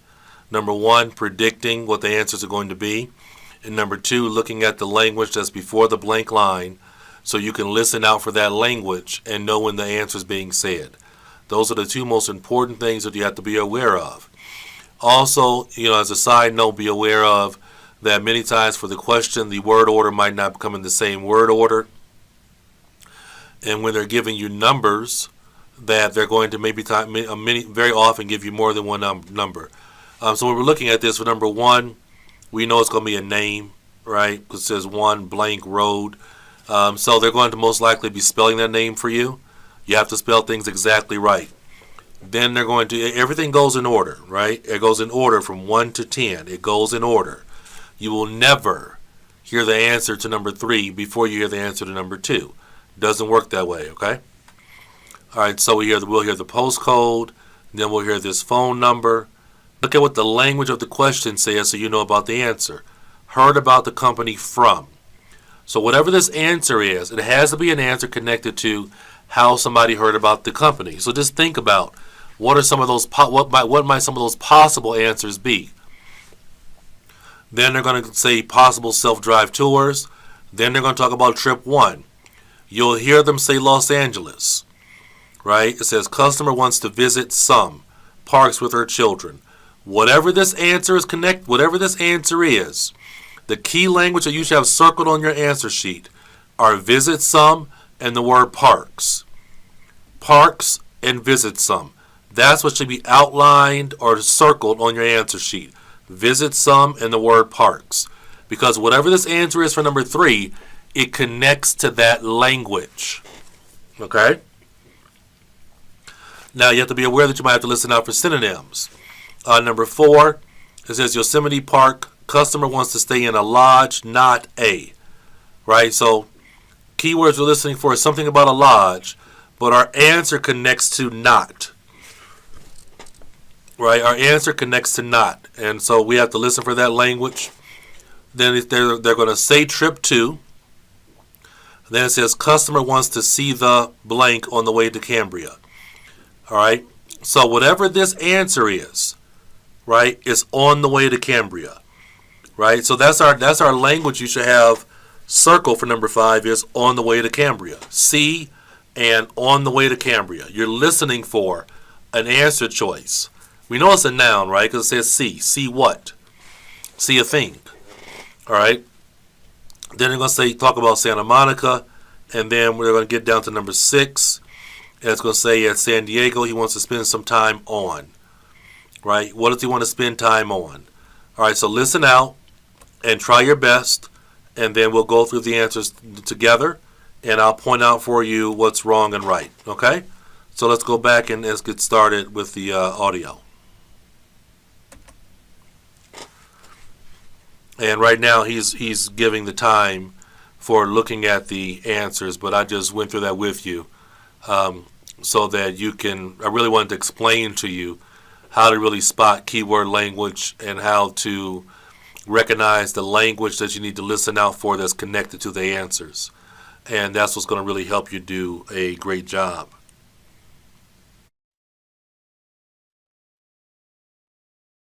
You will see that there is an example that has been done for you. On this occasion only, the conversation relating to this will be played first. Good morning, World Tours. My name is Jamie. How can I help you? Good morning. I want some information on self-drive tours in the USA. Could you send me a brochure? Of course. Could I have your name, please? Andrea Brown. The customer's name is Andrea Brown, so Brown has been written in the space. Now we shall begin. You should answer the questions as you listen, because you will not hear the recording a second time. Listen carefully and answer questions 1 to 6. Good morning, World Tours. My name is Jamie. How can I help you? Good morning. I want some information on self-drive tours in the USA. Could you send me a brochure? Of course. Could I have your name, please? Andrea Brown, Thank you. And your address? 24 Ardley Road. Can you spell that? Ardleigh Road. Postcode? BH5 2OP. Thanks. And can I have your phone number? Is a mobile all right? Fine. It's 07786 643 091. Thank you. And can I ask you where you heard about World Tours? From a friend, or did you see an advert somewhere? No, I read about you in the newspaper. OK, I'll get the brochures in the post to you, but can I give you some information over the phone? What kinds of things do you want to do on your holiday? I'm interested in going to California with my family. I've got 2 children, and we want to hire a car. OK, we have a couple of self-drive tours there visiting different places of interest in California. The first one begins in Los Angeles, and there's plenty of time to visit some of the theme parks there. That's something on my children's list, so I'd want to include that. Good. Then you drive to San Francisco. From San Francisco, you can drive to Yosemite Park, where you spend a couple of nights. You can choose to stay in a lodge or on the campsite. I don't like the idea of staying in a tent. It'd be too hot. Right. And the tour ends in Las Vegas. OK. The other trip we can arrange is slightly different. It starts in San Francisco, then you drive south to Cambria. Someone told me there's a really nice castle near Cambria. Will we go near that? Hearst Castle is on that road, so you could stop there. Good. I'd like to do that. Does this trip also go into the desert? No, it continues to Santa Monica, where most people like to stop and do some shopping. We have enough of that at home, so that doesn't interest us. OK. Well, you could go straight on to San Diego. That's good for beaches, isn't it? That's right. That's a good place to relax, and your children might like to visit the zoo before flying home. I don't think so. We want some time for sunbathing and swimming. Okay, so let's look at these answer choices that they gave. And let's take a look at it. Number 1 was pretty straightforward. That was for our previous one. And this is from IELTS. This is from IELTS Book 10. This one. All right, for number 1, they spelled it for us. And normally when they do that, when they are doing that, they're going to usually a person will say the word Ardleigh, and then another person will say, what, huh? How do you spell that? And then they'll come on and spell it for you, letter by letter.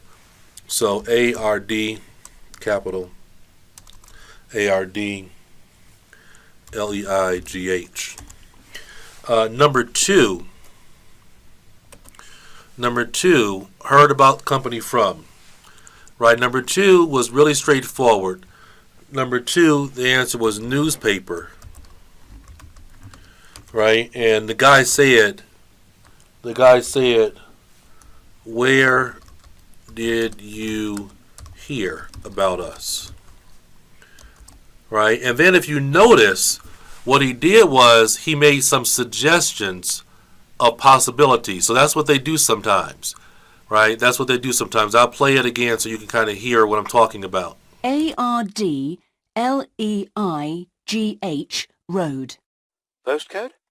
BH5 2OP. Thanks. And can I have your phone number? Is a mobile all right? Fine. It's 07786 643 091. Thank you. And can I ask you where you heard about World Tours? From a friend, or did you see an advert somewhere? No, I read about you in the newspaper. See, a lot of times what they'll do is they'll throw out some suggestions, right? He said from a friend or from an advert, right? He threw out possible answers, but that's not, you're listening for the answer that she said, right? But a lot of students will write down friend, advertisement, because that's what they heard. No, he just threw out some suggestions, but that's not the answer. No, I read about you in the newspaper. So the answer would be newspaper, right? The answer would be newspaper. Now, number three was really straightforward. Our answer was theme. Theme, all right? It was theme. And it was really straightforward. They used the exact language, actually, when they gave it, if you listen to it. All right, they're going to... Okay, I'll get the brochures in the post to you, but can I give you some information over the phone? What kinds of things do you want to do on your holiday? I'm interested in going to California with my family. I've got 2 children, and we want to hire a car. Okay, we have a couple of self-drive tours. All right, so there they said it, self-drive tours. You should follow along. A good thing to do is use your pencil or pen to follow along. All right, follow along with the conversation. Stay with the conversation. That's why when you see a lot of times, you'll see that hand right next to where they are. And I think you should do the same thing with your pencil so you can just follow along with the conversation. Because what happens is a lot of students get lost in the conversation. They get lost in the conversation. They're visiting different places of interest in California. The first one begins in Los Angeles, and there's plenty of time to visit some of the theme parks there. See, he said it exactly. The first is in Los Angeles, and there's plenty of time to visit some of the theme parks. So, again, a lot of times what you'll see is sometimes they won't play around with the language. They may not use synonyms because they'll give you a word that they think is difficult for you to be able to spell, like the word theme. So they weren't really playing around with synonym language or changing the word order or other kind of traps that you have to deal with. They just said, okay, you might want to plan to visit some theme parks, right? They're betting on that you're not familiar with how to spell the word theme, and that's what's going to be difficult for you. In terms of number 4 was really easy. You know, with number 4, our correct answer was tent, and it was easy because the woman said that she said, you know, I don't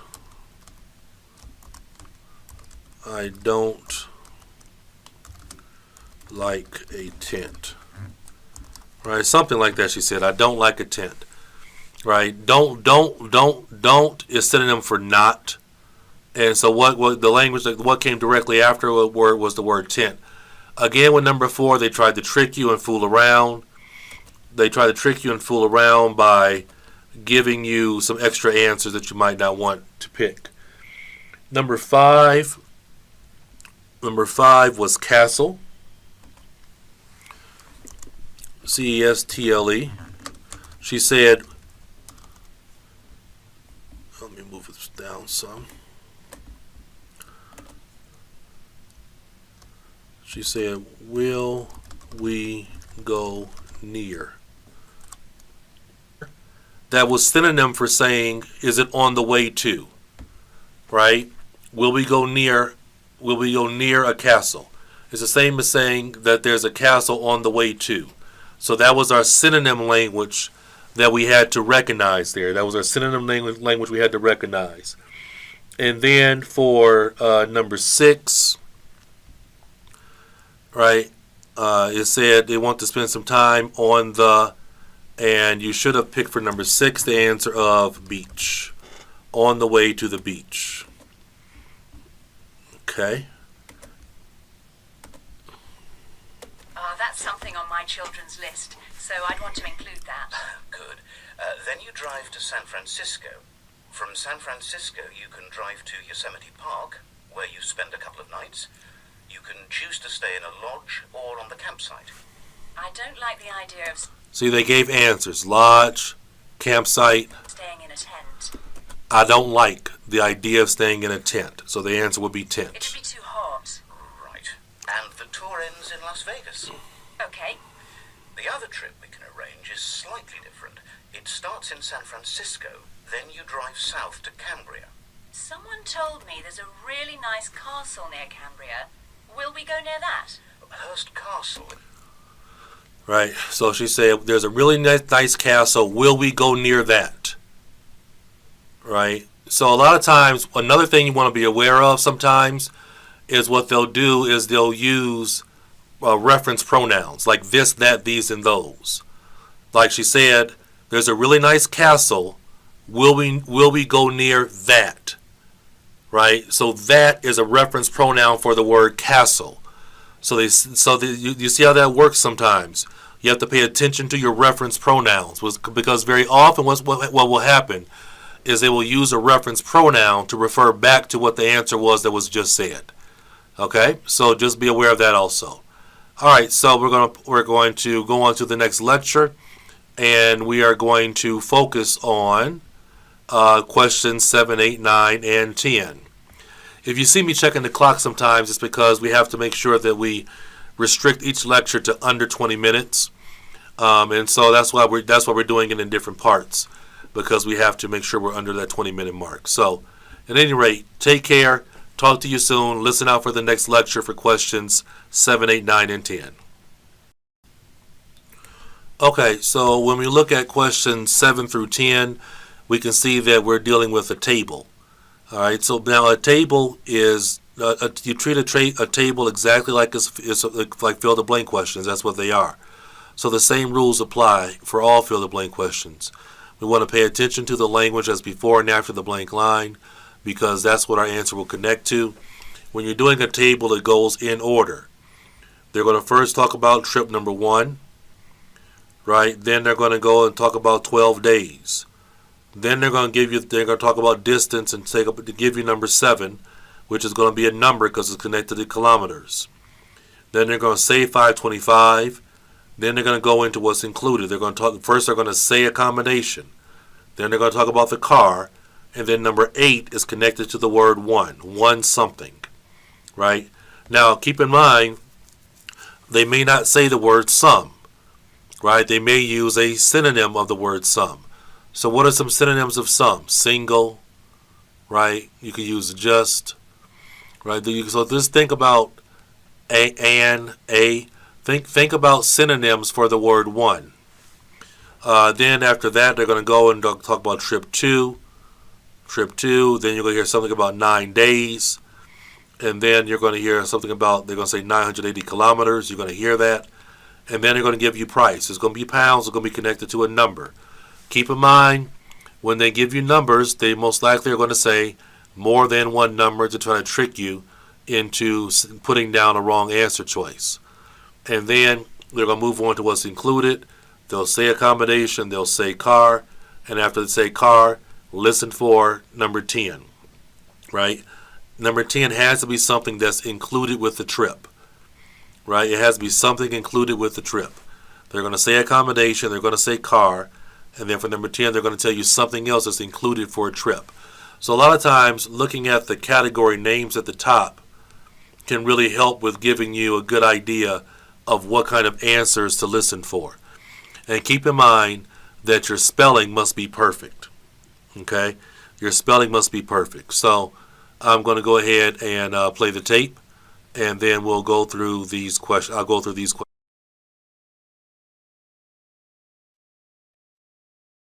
Before you hear the rest of the conversation, you have some time to look at questions 7 to 10.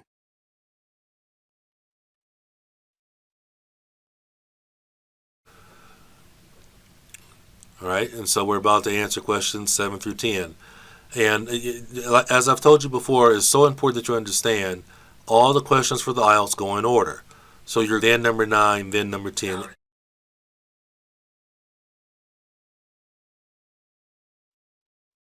So, how many days are the trips, and how much do they cost? The first one I told you about is a self-drive tour through California, which lasts 12 days and covers 2,020 kilometers. The shortest journey is 206 kilometers, and the longest is 632 kilometers. The cost is £525 per person. That includes accommodation, car rental, and a flight, but no meals. OK. And the other trip? That lasts 9 days, but you spend only 3 days on the road. You cover about 980 kilometres altogether. So is that cheaper then? Yes, it's almost £100 cheaper. It's £429 per person, which is a good deal. So that covers accommodation and car hire. What about flights? They aren't included, but these hotels offer dinner in the price. OK. Well, thank you very much. I'll be in touch when I've had a chance to look at the brochure. I'm pleased to help. Okay, so now let's go through the answer choices, and let's kind of go through them now. So everybody, what did you get for number 7? For number 7 was straightforward, right? 2020, that's what they said, right? They said 2020. All right, so I'm playing it again because I'm going to stop the tape. I'm going to stop the tape as we're going through it and go through each answer choice, so that I can point out for you the tricks that they use in terms of saying multiple numbers. So how many days are the trips and how much do they cost? The first one I told you about is a self-drive tour through California, which lasts 12 days and covers 2,020 kilometers. The shortest journey is 206 kilometers, and the longest is 632 kilometers. The cost is £525 per person. 2 kilometers. Right, so there's the trap, right? He told you the answer. He said it will last 2020. But then he gave some extra information. The shortest is 206, right?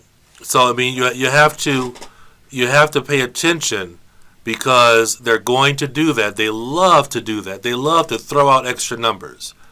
Okay, but he said the number right. He said the answer right up front. The cost is £525 per person. That includes accommodation, car rental, and a flight. But there it was, accommodation. Car rent, here it was. All right, first he said accommodation. Then he said car rental. Then he said, and a flight. Right, like I told you. They're not going to say one. They're not going to say one. They're going to use a synonym for one. So if you hear the synonym, you'll hear the answer. Listen for synonyms. It's an English test, everybody. And a flight, but no meals. OK. And the other trip? That lasts 9 days, but you cover about 980 kilometers altogether. So is that cheaper then? Yes, it's almost £100 cheaper. It's £429 per person, which is a good deal. So that covers accommodation and car hire. What is a good... Right, so that was very straightforward. He says it's £100 cheaper. So they threw out a number saying it was £100 cheaper than trip 1, but they were really direct, and they said it was £429. You'll notice when it comes to numbers, I should point this out to you right now. They love to give numbers that they think students have trouble with: 29, 19, 39, 50, 15, 19, 90. Right? They love to use numbers that students have trouble telling the difference between, because they know if you have a really good English level, you can tell the difference. If your English level is not that good, then they know you might have trouble hearing certain types of numbers. Okay? And 429 is one of those numbers.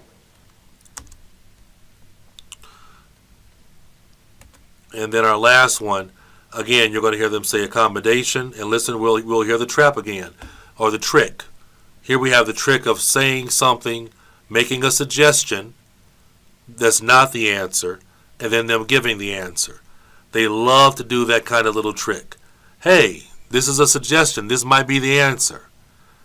and then they'll backtrack on it, and the other person will say no, and then they'll give the right answer. So that covers accommodation and car hire. What about flights? They aren't included. So there it was.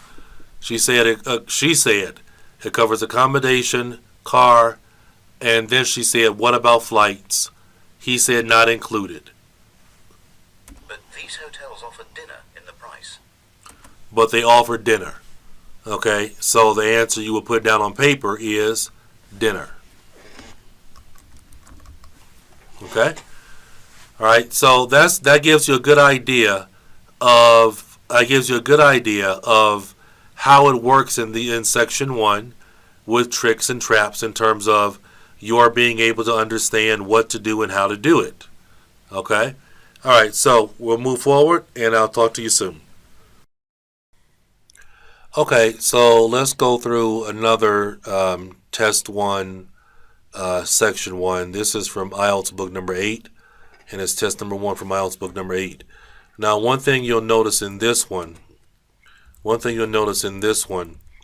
is how we have multiple choice, right? It's very rare. It doesn't happen that often. It doesn't happen that often where you have multiple choice questions in section 1. But when you do have multiple choice questions in section 1, they usually are very straightforward. But you still have to keep an eye out for, when dealing with multiple choice questions, that when they speak, they may use synonym language for the correct answer choice. So you have to be aware of that as being a possibility. So we have 1 and 2 as being multiple choice. And then 3, 4, 5, fill the blank. Really straightforward. Address for number 3. Postcode for number 4. Phone number for number 5. So you got to be good at writing your numbers. And then we get to a table. And for tables, as I told you before, it's going to go in order. They're going to talk about June 5th. Right? First, they're going to talk about June 5th. Then they're going to talk about the instrumental group, Guittarini. Then they're going to say the price, then the number of tickets. Then they're going to move down to June 17th. They might not say June 17th. They might say the next date, right? So be aware of that. Then they're going to talk about the singer. And the price includes something in the garden, right? So for number 6, you're listening for language that's connected to something in the garden. Something in the garden. And then we have the price per ticket, the number of tickets. Then they're going to come down to June 22nd. Then they're going to say something about an event with Anna Ventura. So this woman, Anna Ventura, is part of the event. So you're listening for something, she is the event, right? But they're going to say something about her, all right? And then we have the price, the number of tickets that we have to deal with. And so, sorry about that. We had a mix-up with, or something happened with our mic for a second there. So sorry about that. Okay, and then we're going to go down to June 23rd. And it's going to jump over to Spanish dance, guitar, and then we're going to get into the price per ticket. That's going to be a number as an answer. Number 9, it's going to be a number. All right, we're dealing with a lot of numbers in this one. And remember, as I told you, when you're dealing with a lot of numbers, you have to be aware that they are going to very often, they will give you more than one number to trick you. So you're going to hear a lot of that here. Now, for this one, what we're going to do is we're going to go ahead and go directly all the way from number 1 to number 10. So it's going to give you a good idea to see how you're doing with section 1 of the test. We're going to go all the way from number 1 to number 10. So if you want to go through it with us, you can. Otherwise, you can stop the tape and work on it yourself in your own book. And then you can listen to our analysis of it as we go through it one by one. Okay? All right, so let's go ahead and get started.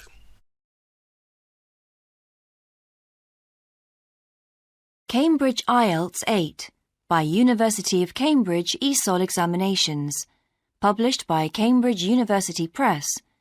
This recording is copyright. CD 1.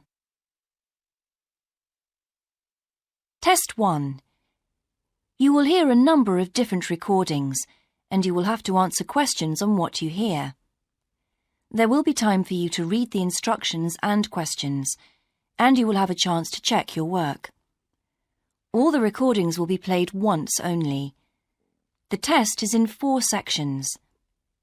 At the end of the test, you will be given 10 minutes to transfer your answers to an answer sheet. Now turn to Section 1. Section 1. You will hear a conversation between 2 friends called George and Nina about a summer music festival. First, you have some time to look at questions 1 and 2.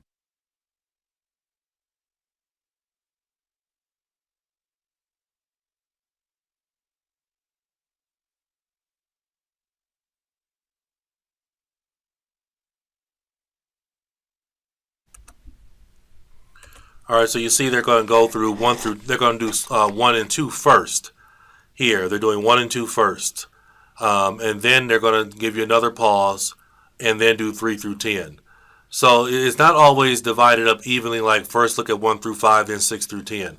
Here they're going to do 1 and 2. And I know on one practice test I heard they didn't even, this was amazing, but I think they didn't give. See that there is an example that has been done for you. On this occasion only, the conversation relating to this will be played first. Glad you're back. Loads of people have phoned you. Really? I felt just like your secretary. Sorry. I went into the library this afternoon to have a look at a newspaper and I came across something really interesting. What? A book? No, a brochure from a summer festival, mainly Spanish music. Look, I've got it here. George says that he found a brochure from a festival, so B has been circled as the answer. Now we shall begin. You should answer the questions as you listen, because you will not hear the recording a second time. Listen carefully and answer questions 1 and 2. Hi, George. Glad you're back. Loads of people have phoned you. Really? I felt just like your secretary. Sorry. I went into the library this afternoon to have a look at a newspaper and I came across something really interesting. What? A book? No, a brochure from a summer festival, mainly Spanish music. Look, I've got it here. Spanish music? I really love the guitar. Let's have a look. So what's this group, Guittarini? They're really good. They had a video with all the highlights of the festival at a stand in the lobby to the library, so I heard them. They play fantastic instruments, drums and flutes and old kinds of guitars. I've never heard anything like it before. Sounds great. Okay, shall we go then? Spoil ourselves? Yes, let's. The only problem is there aren't any cheap seats. It's all one price. Well, in that case, we could sit right at the front. We'd have a really good view. Yeah, though I think that if you sit at the back, you can actually hear the whole thing better. Yes. Anyway, we can decide when we get there. All right, so let's look at these first 2 with the multiple choice questions. All right, the correct answer for number 1 is B, and the correct answer for number 2 is B. All right, now, like I've told you with multiple choice questions, when they were talking about number 1, you heard them say something about festival, you heard them something about music, but the key thing is you have to focus on what's the keyword language in the question. Right? In the question. It says in the lobby of the library, George saw. George saw. What did George see? Right? So you're listening for which answer choice is connected to what he saw. What did he see? But you heard some information about music. You heard some information about the festival. Okay? Choice number 2, correct answer is B. And for number 2, they used synonym language. Right? He said, we're listening, the woman said, what about sitting up front? But we don't care what she said. Because our question says, Why does George want to sit in the back? Why does George want to sit in the back? And he said he wants to hear better. All right? Better is a synonym for the word saying hear better is synonym for saying hear clearly. Okay? So again, we're using synonym language there. We're using language that has similar meaning here. All right? And so that's why our number 2 is B. So I'll let you listen to it very quickly so you can get an idea of what we're talking about. Hi, George. Glad you're back. Loads of people have phoned you. Really? I felt just like your secretary. Sorry. I went into the library this afternoon to have a look at a newspaper and I came across something really interesting. What? A book? No, a brochure from a summer festival, mainly Spanish music. Look, I've got it here. Spanish music? I really love the guitar. Let's have a look.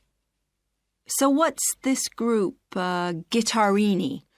They're really good. They had a video with all the highlights of the festival at a stand in the lobby to the library, so I heard them. They play fantastic instruments, drums and flutes and old kinds of guitars. I've never heard... Sounds great. Okay, shall we go there? Great. I'm sorry, I gave you the wrong answer for number 1. Number 1 answer is C, not C. C, not B. I don't know why I wrote down B on my paper. Correct answer for number 1 is C, everybody. C. All right, that's what you have to put down. He went in the lobby and he saw a video about the festival. Okay, shall we go then? Spoil ourselves? Yes, let's. The only problem is there aren't any cheap seats. It's all one price. Well, in that case, we could sit right... All right, let's go back to number 1, and I want to point something out to you. For number 1, there's something I want to point out to you. Hi, George. Glad you're back. Loads of people have phoned you. Really? I felt just like your secretary. Sorry. I went into the library this afternoon to have a look at a newspaper and I came across something really interesting. What? A book? No, a brochure from a summer festival, mainly Spanish music. Look, I've got it here. Spanish music? I really love the guitar. Let's have a look. So what's this group, Guittarini? They're really good. They had a video with all the highlights of the festival at a stand in the lobby to the library, so I heard them.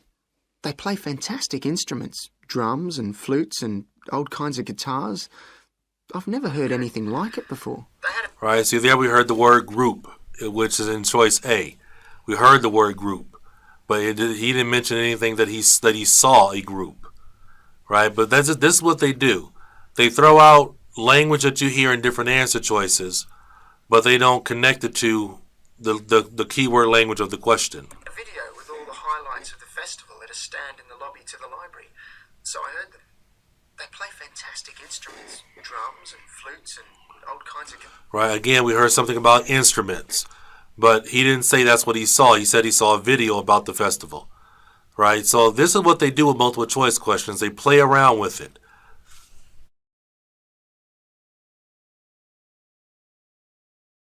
Spoil ourselves? Yes, let's. The only problem is there aren't any cheap seats. It's all one price.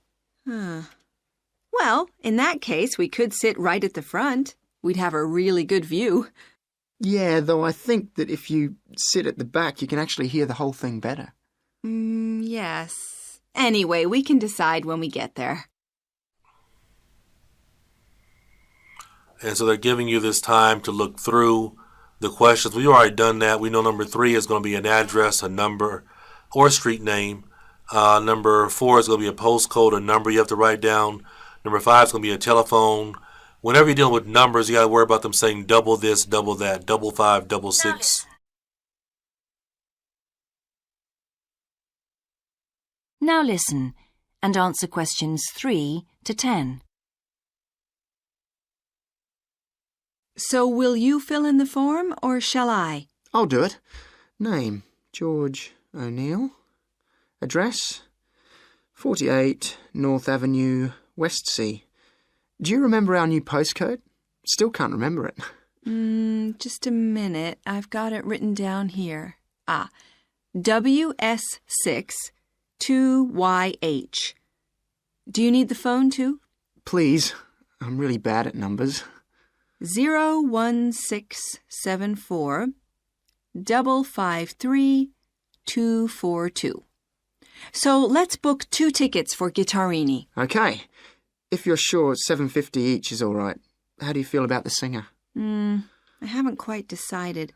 But I've noticed something on the booking form that might just persuade me. What's that then? Free refreshments. Really? Yes, look here. Sunday, 17th of June. Singer. Ticket, £6, includes drinks in the garden. Sounds like a bargain to me. Yes. Let's book 2 tickets for that. So, what else? I'm feeling quite keen now. How about the pianist on the 22nd of June? Anna Ventura? I've just remembered that's my evening class night. That's okay. I'll just have to go on my own. But we can go to the Spanish dance and guitar concert together, can't we? Yes, I'm sure Tom and Kieran would enjoy that too. Good heavens, £10.50 a ticket. I can see we're going to have to go without food for the rest of the week. We'll need to book 4. Wish we were students. Look, children, students, and senior citizens get a 50% discount on everything. If only. That is the end of section 1. You now have half a minute to check your answers. All right, so let's go ahead and go through the answer choices. All right, number 3 was 48 North Avenue. Number 4 was WS6 2YH. Number 5 was 016 74553. Number 6 was drinks, or you could put refreshments. They literally said you could have drinks in the garden. Number 7 was probably the most difficult one because they said, what about Anna Ventura? And then she said, who's the pianist? Right, so the answer you will put down for number 7 is pianist. And you can see it spelled right here.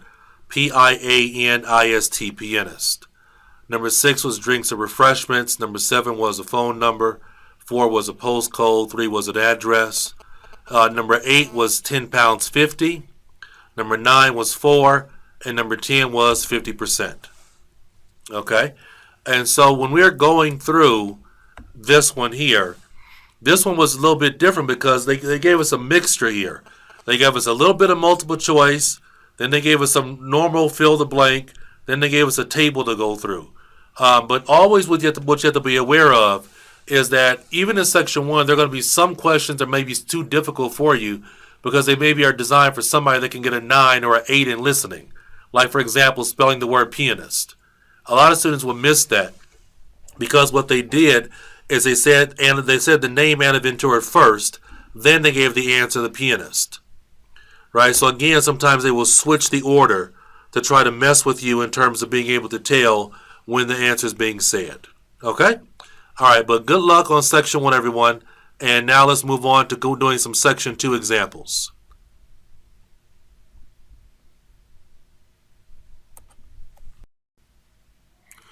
Okay, now let's go through some examples for section 2. All right, let's go through some examples for section 2. And as we're going through these examples for section 2, we'll be stopping and going through some of the tricks that they're using so that you can understand how to watch out for getting the correct answer choice. Okay? All right, so for this section 2, of course, it's going to be 11 through 20. They're going to break it up.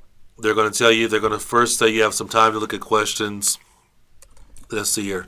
Probably going to say you have time to look at questions 11 through 16 first. And then they're going to say afterwards you have time to look at questions 17 through 20. All right? So we have in the first part of section 2, we have just our normal fill-the-blank question. So when we're doing a fill-the-blank question, we want to be aware of what's important to listen out for. Basically, we're listening out for synonym language, right? So we have to really pay attention to the words that come before and after the blank line because that's what our answer is going to connect to. is either going to connect directly to the word before the blank line or directly to the words after the blank line. And so you want to circle those words. Like for number 11, you will circle new. A new. Right, whatever number 11 is going to connect to a new. Number 12, it says, located in the position of here, of broadcaster. Whatever number 12 is connected to of broadcaster. All right, number 13, it says, has sports, blank line, and equipment on floors 1 through 3. Right? So whatever this answer is connected to and equipment. Sports something and equipment. Number 14 is going to be a number because of the word days. 15, it says shop specializes in equipment for. Our key word is specialize. Specialize in equipment for what? But specialize. That's our key thing there, specialize. Keep in mind, a lot of times for the language that's before the blank line, they're going to use synonyms for that language because synonyms, if a student understands synonyms, they'll know when they're saying the answer. If you don't understand synonyms, then you won't be clear in terms of understanding when the answer is being said. And for number 6, special section, which just sales. Keywords there are just sales. Right? What does just mean? Right? Who can tell me? Just means what? Just means only, right? Right? So again, listen for the synonym language. Listen for the synonym language. Okay, so I'm going to go ahead and play the tape. All right? And we're going to play it through 11 through 16, and then we'll back it up and we will go through the answer choices together.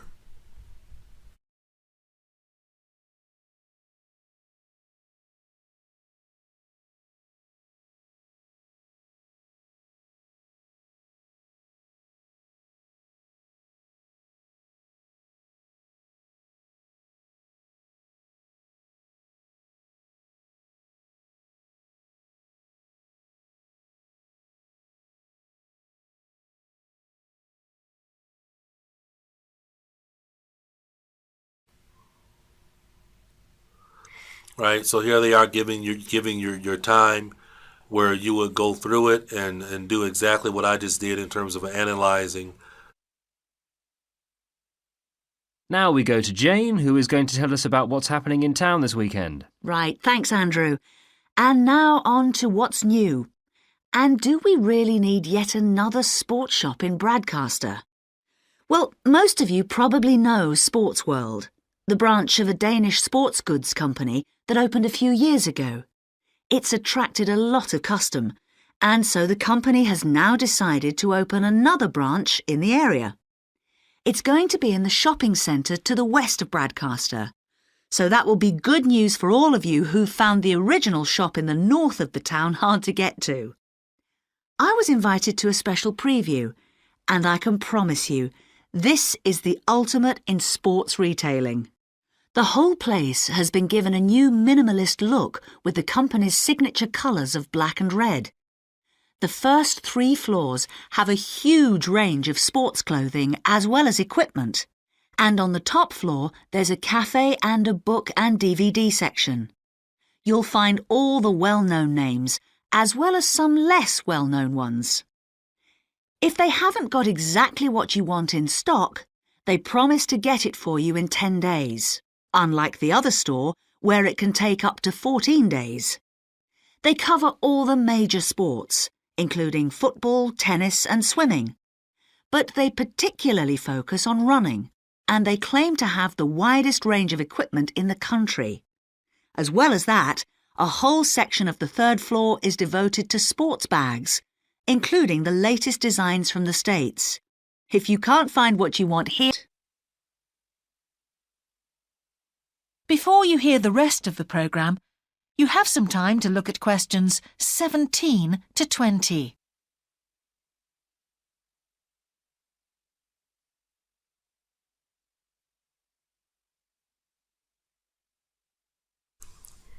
Okay, so let's go ahead and back up a little bit and go through these answer choices.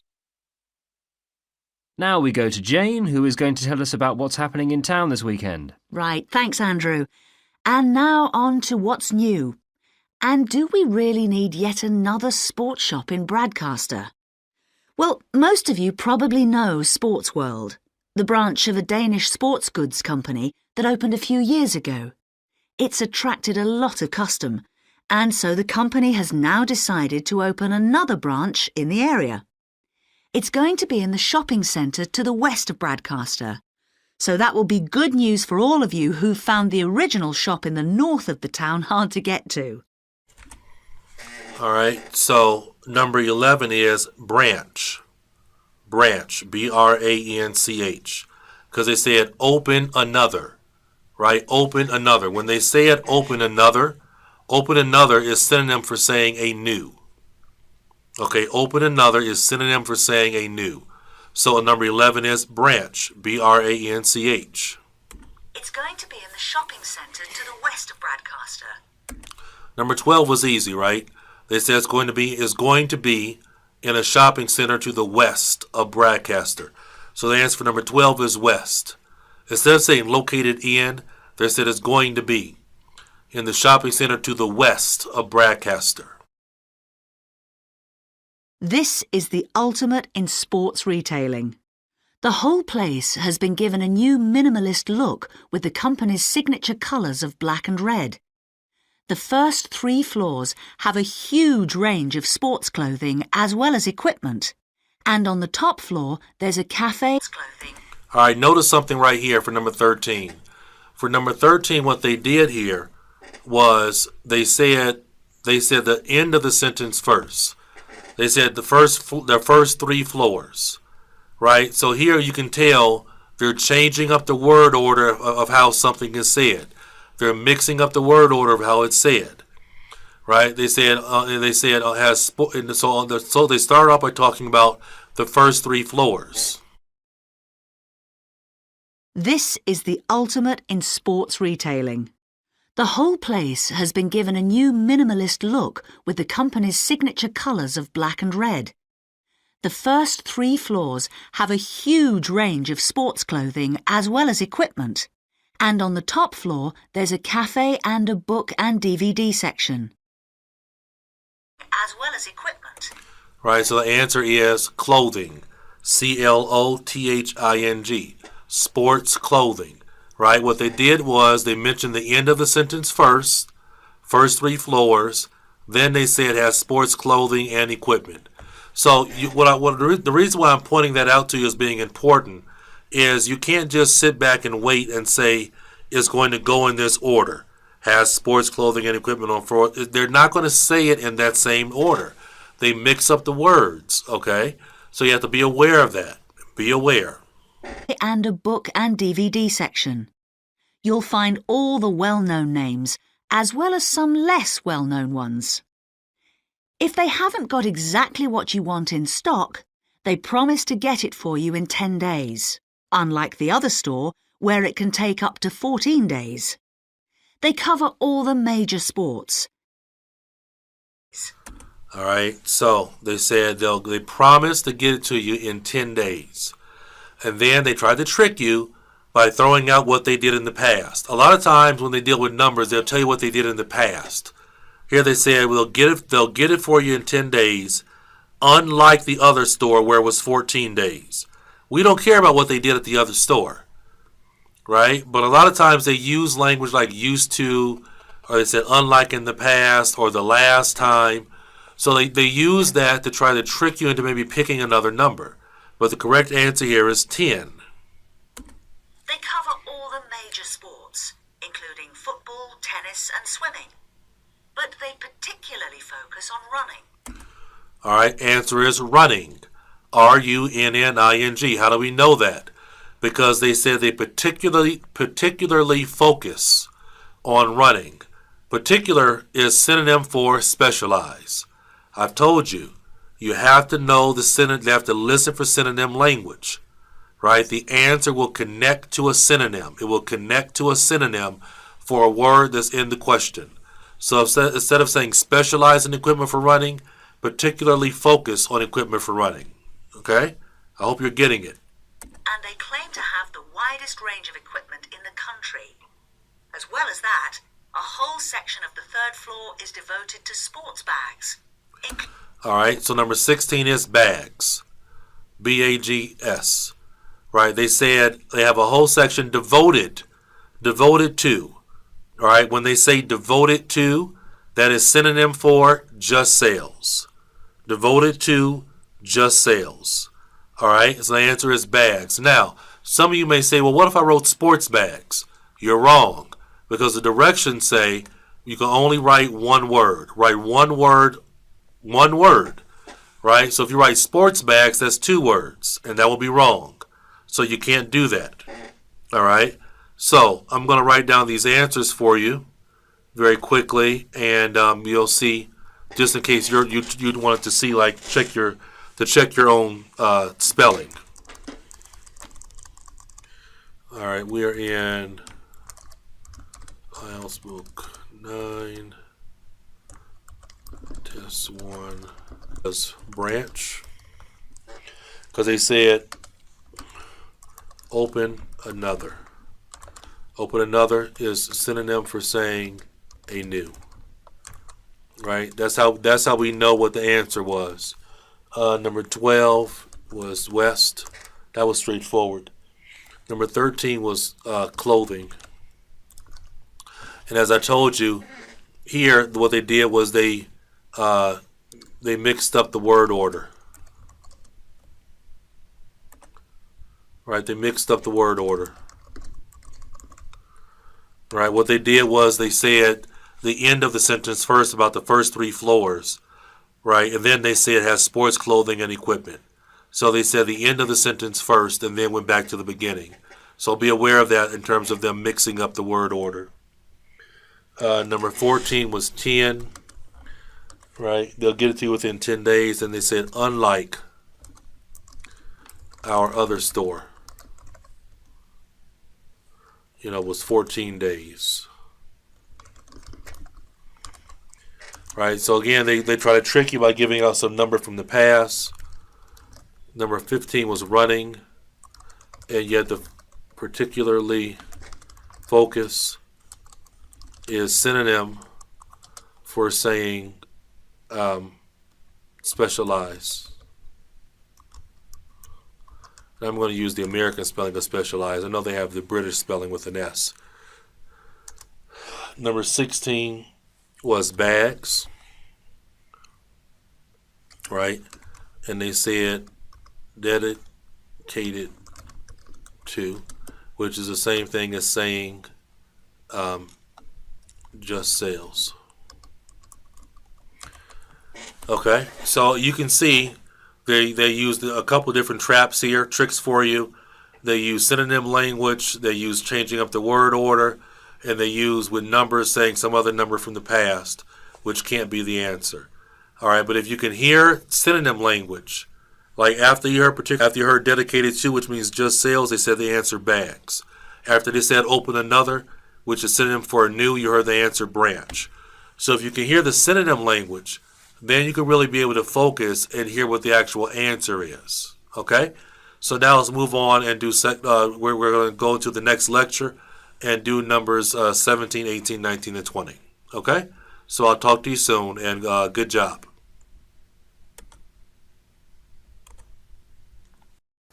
Okay, so let's move on now to section 2 of book 9, test 1.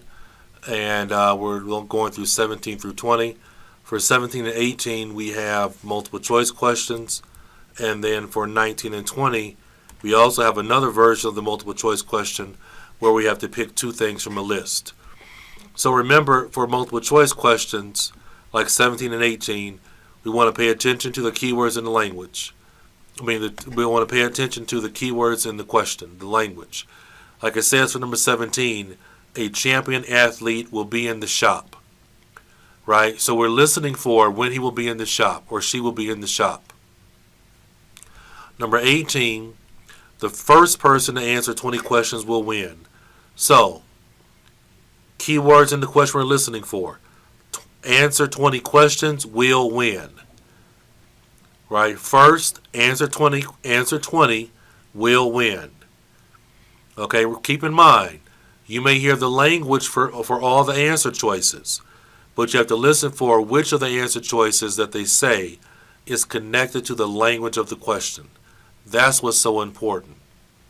Now for 19 and 20, we have 5 possible answer choices, A, B, C, D, E. We have to listen for which 2 are connected to the keywords in the question. The keywords in the question are, says right here, which 2 pieces of information does the speaker give about the fitness test? Which 2 pieces does he give about the fitness test? Right? So, we want to know about information that does he give about the fitness test. Right? What does he say about the fitness test? So we have to listen for which 2 does he give. All right? Some of these he may not give. So we're listening for which 2 does he give. All right? So I'm going to go ahead and play the tape.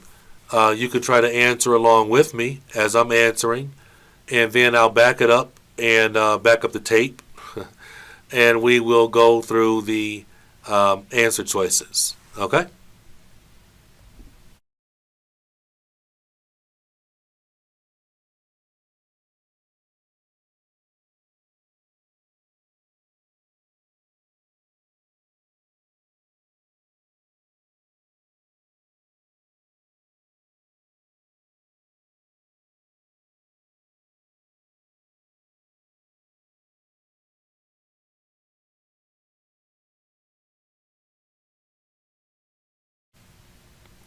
Right, so here they are giving us the time to look through 17 through 20.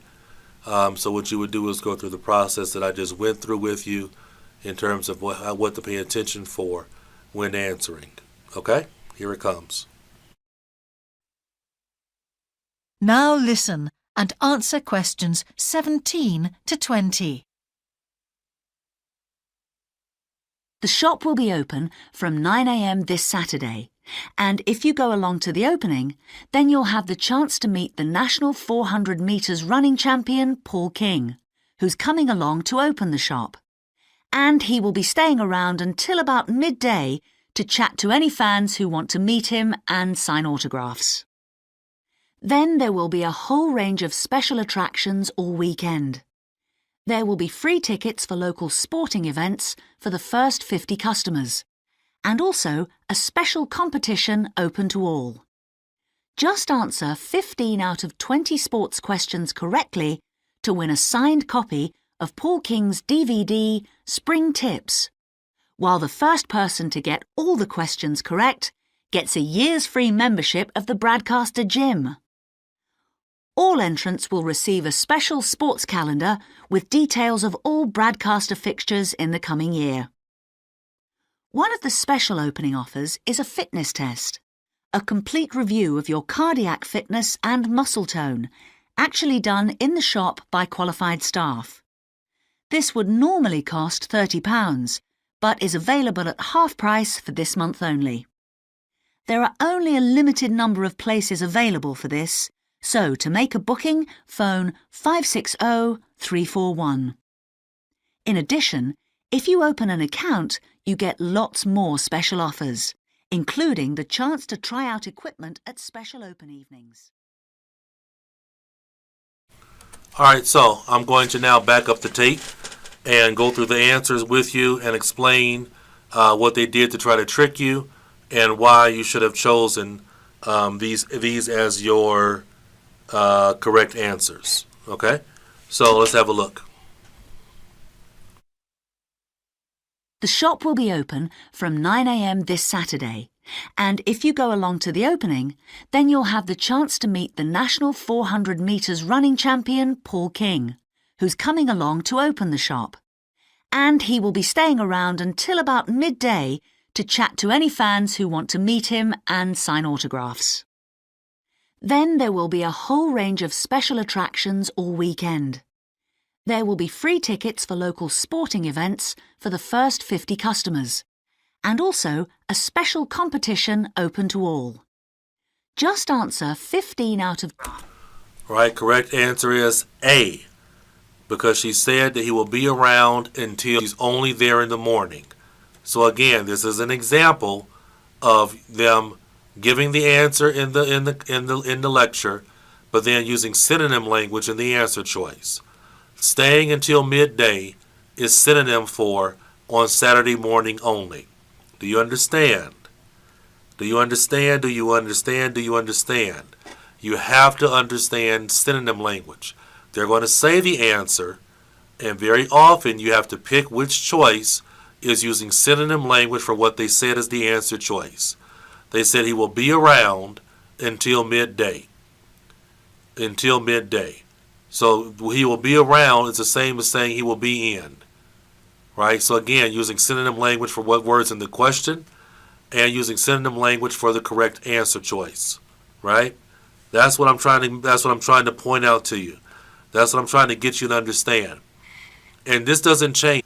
Same traps, same tricks, same traps, same tricks. It doesn't change, everyone. It doesn't change.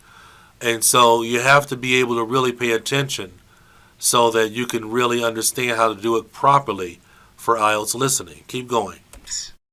Just answer 15 out of 20 sports questions correctly to win a signed copy of Paul King's DVD, Spring Tips, while the first person to get all the questions correct gets a year's free membership of the Broadcaster Gym. All entrants will receive a special sports calendar with details of all Broadcaster fixtures. So we know B cannot be the answer, because they said if you get 15 out of 20, you get a DVD, right, which is synonym for video. So B is not the answer.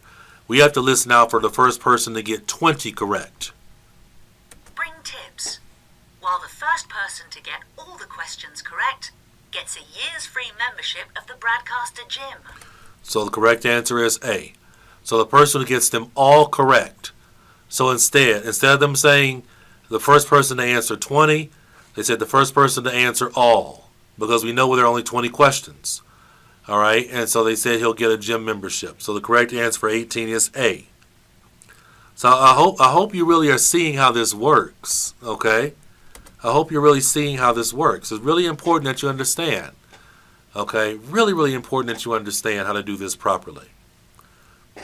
Okay, so let's do these last ones for numbers 19 and 20.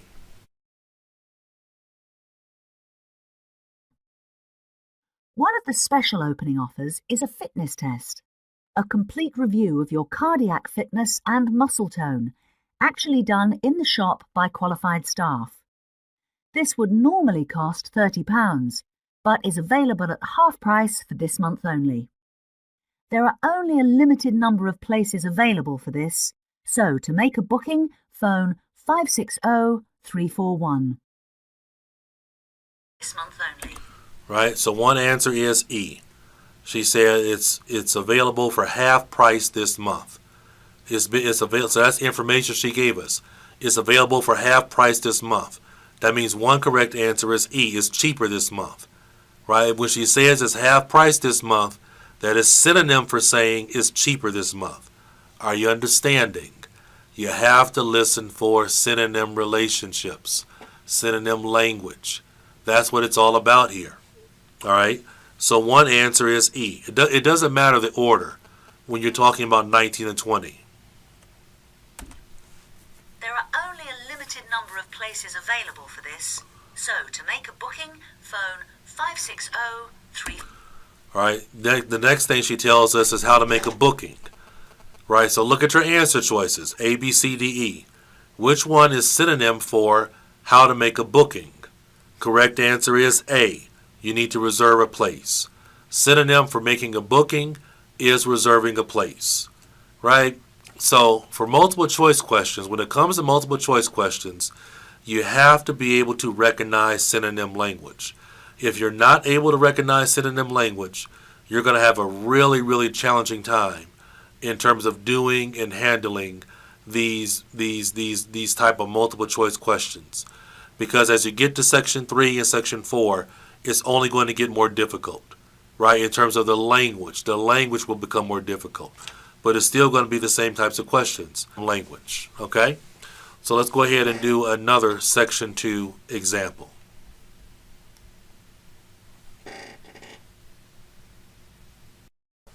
Okay, everyone. Now let's go ahead and take a look at another Section 2 practice. This is Book 10, Test 1, Section 2. And as we look at this one here, we're starting out with a multiple choice question, right? We're starting out with a multiple choice question for number 11 and 12. This is a question just like we just previously did in the other Section 2 part.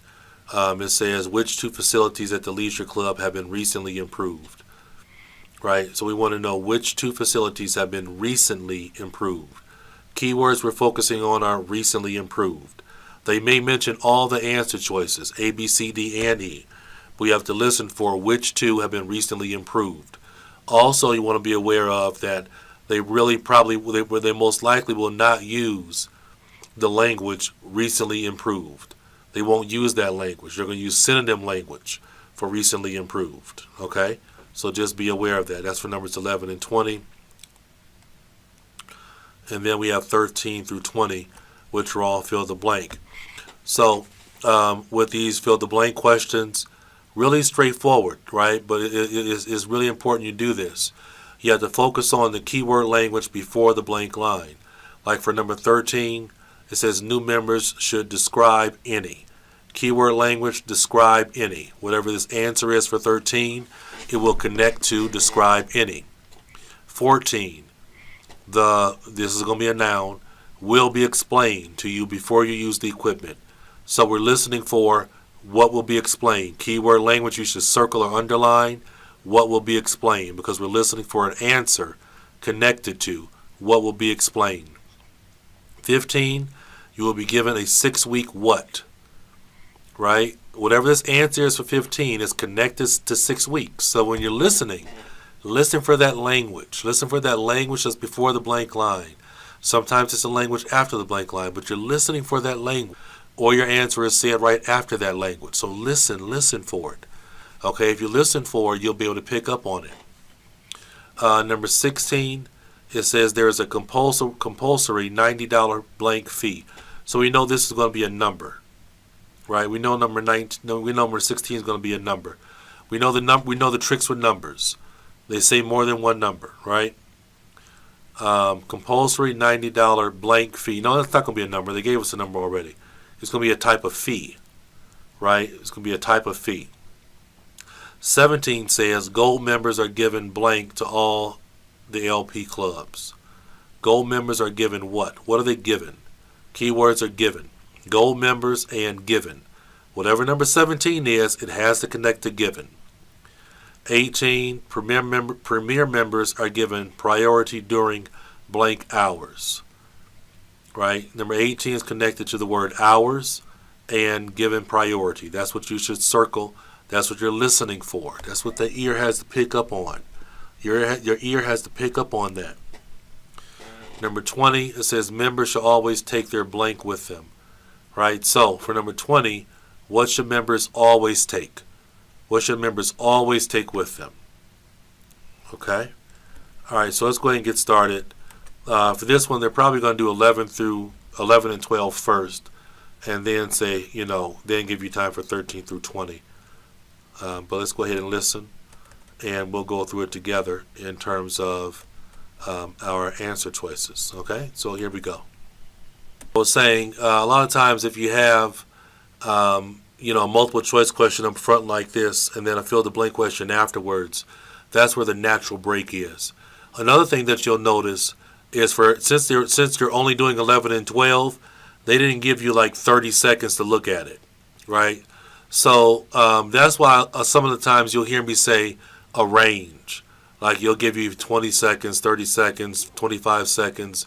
Here they gave you about 10 or 15 seconds because it's only 2 questions that you're starting out with. So it's not always 30 seconds. It's relative. It's relative to how many questions you have to do in a part. Okay? All right.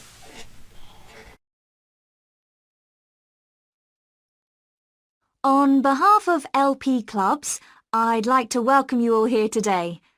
My name's Sandy Fisher, and I'm one of the fitness managers here. Before we start our tour of the club, I'll just run through some basic information about the facilities we have here, including recent improvements, and explain the types of membership available. Our greatest asset is probably our swimming pool, which at 25 metres isn't Olympic-sized, but now we've expanded it to 8 lanes, it's much wider. This means there are rarely more than a couple of people at a time in each lane. Unfortunately, there isn't space for an outdoor pool here, but the glass roof on the swimming pool is partly retractable, which means you can enjoy something of the open-air experience on warmer days. Our recently refurbished fitness suite has all the latest exercise equipment, including 10 new running machines and a wide range of weight training machines. Each member is given full training in how to operate the equipment, and there is always a trainer on duty to offer help and advice.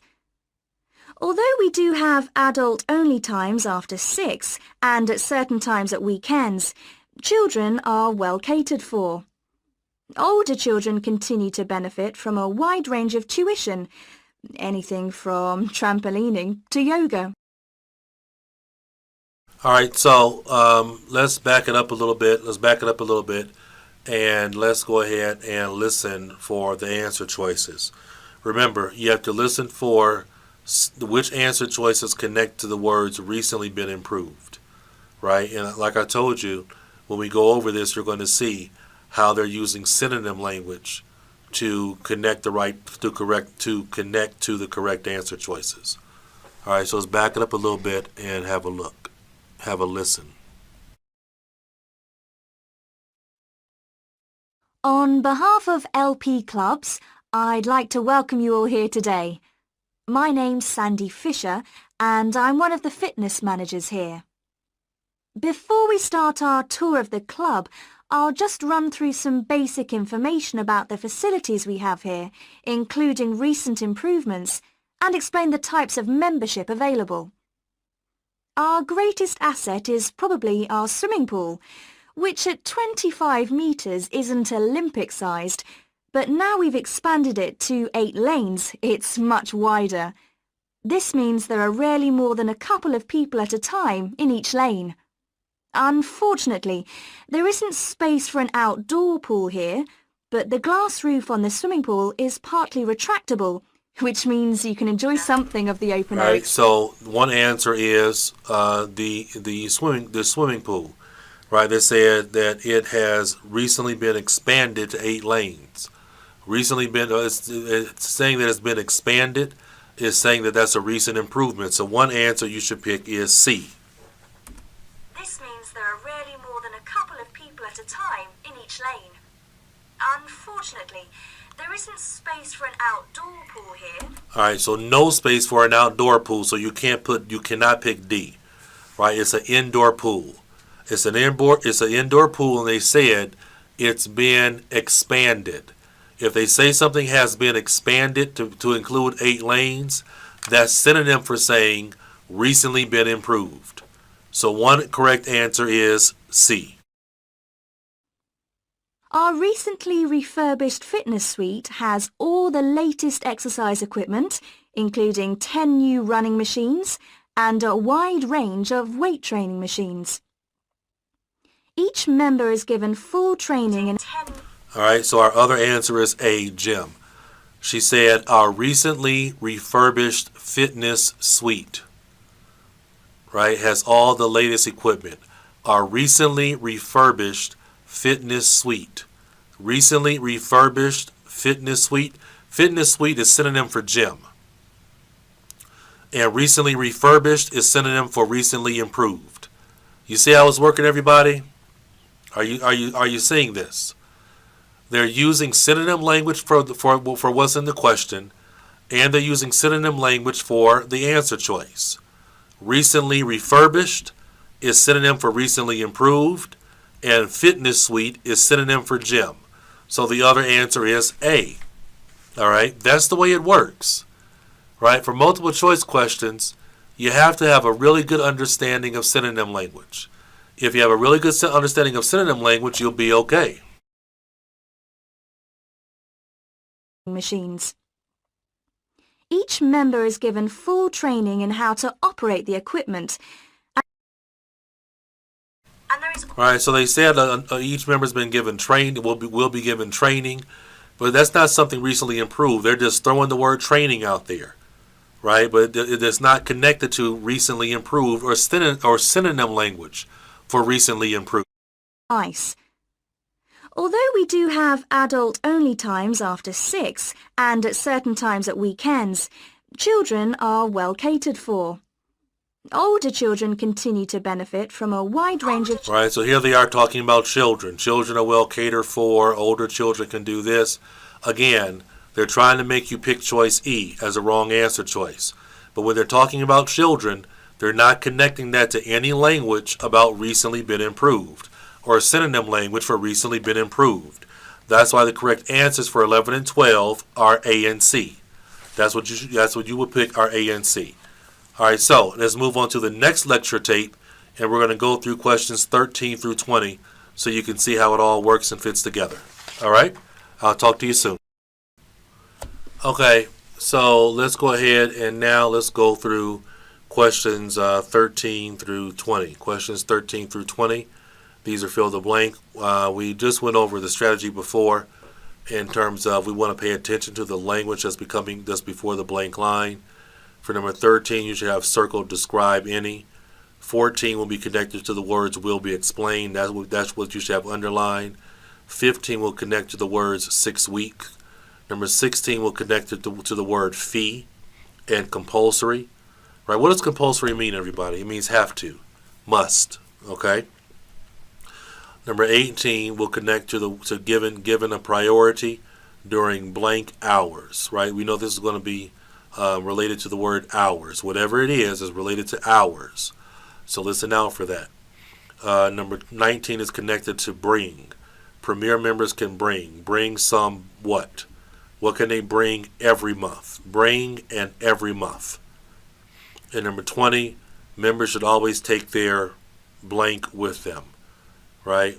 The keywords for number 20 are connected to always take. Number 20 is something you should always take.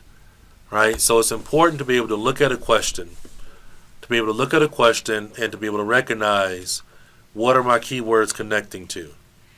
Okay? What do my keywords connect to? That's what's important. That's what you're trying to do here.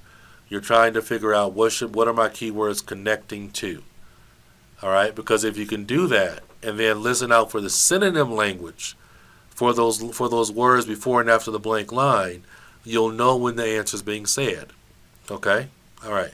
So let's go ahead and play the tape, and then we will walk through the questions step by step.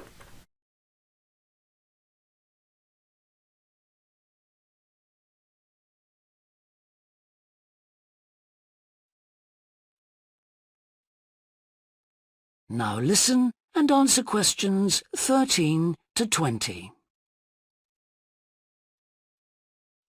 One thing all our members appreciate about us is that we take very good care of them. This starts on day 1 with your personal assessment. You are asked to fill in a questionnaire giving details of any health problems. One of our personal trainers will then go through this with you. The trainer will then take you through the safety rules for using the equipment in the fitness suite.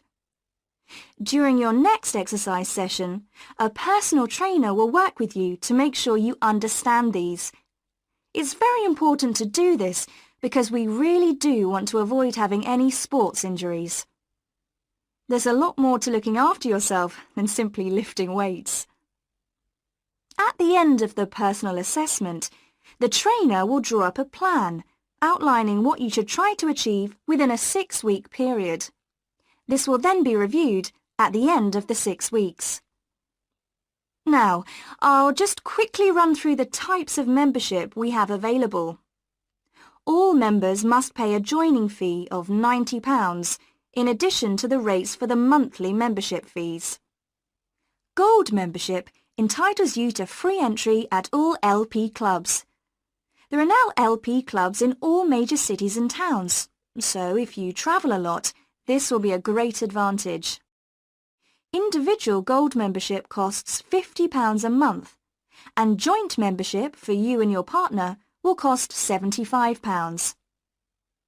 Premier membership is for professional people whose work commitments make it difficult for them to use the club during the day, and so LP gives booking preferences to Premier members at peak times. This means you'll find it easier to book the sessions at times that suit you. Reciprocal arrangements with other LP clubs are available to Premier members. Premier membership is for individuals only, but you'll be sent passes for guests every month. The monthly fee is £65. You don't have to have any special clothes or equipment when you visit the club. We provide robes and hairdryers in the changing rooms, but it's very important to remember your photo card, because you won't be able to get in without it. For people who aren't working during the day,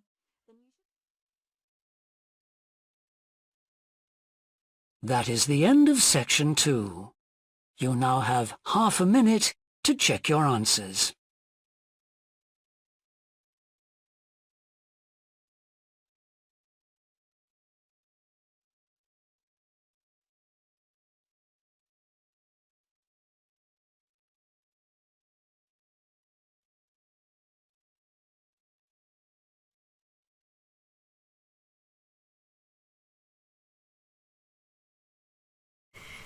Okay.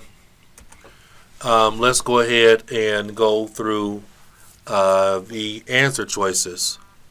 Let's go through the answer choices so you can see how to do it. All right, so let's take a look at our time. All right, so now let's go ahead and go through the answer choices step by step.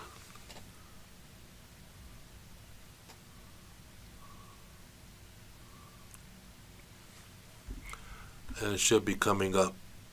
Oh, it should be coming up any moment now. I have to, of course, remember to start the audio, or else we won't be able to hear and answer the questions.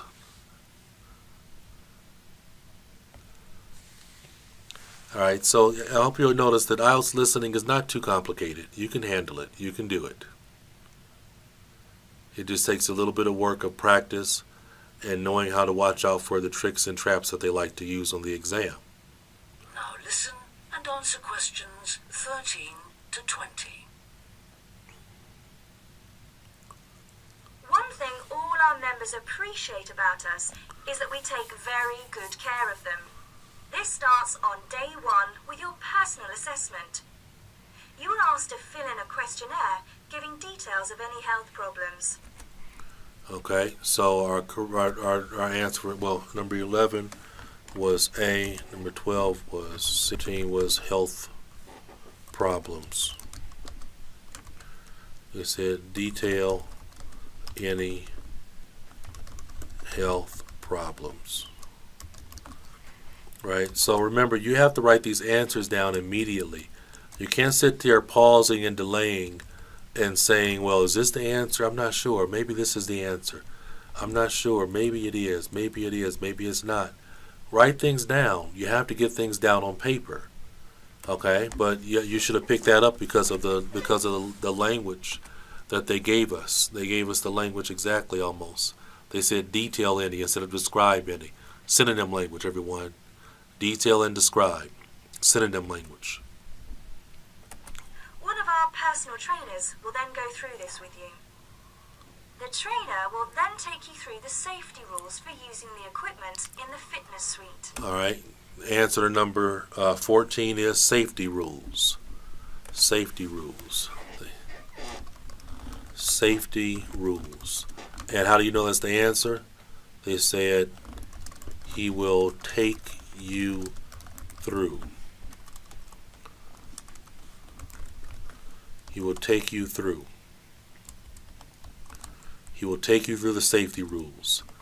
That's the same thing as saying will be explained.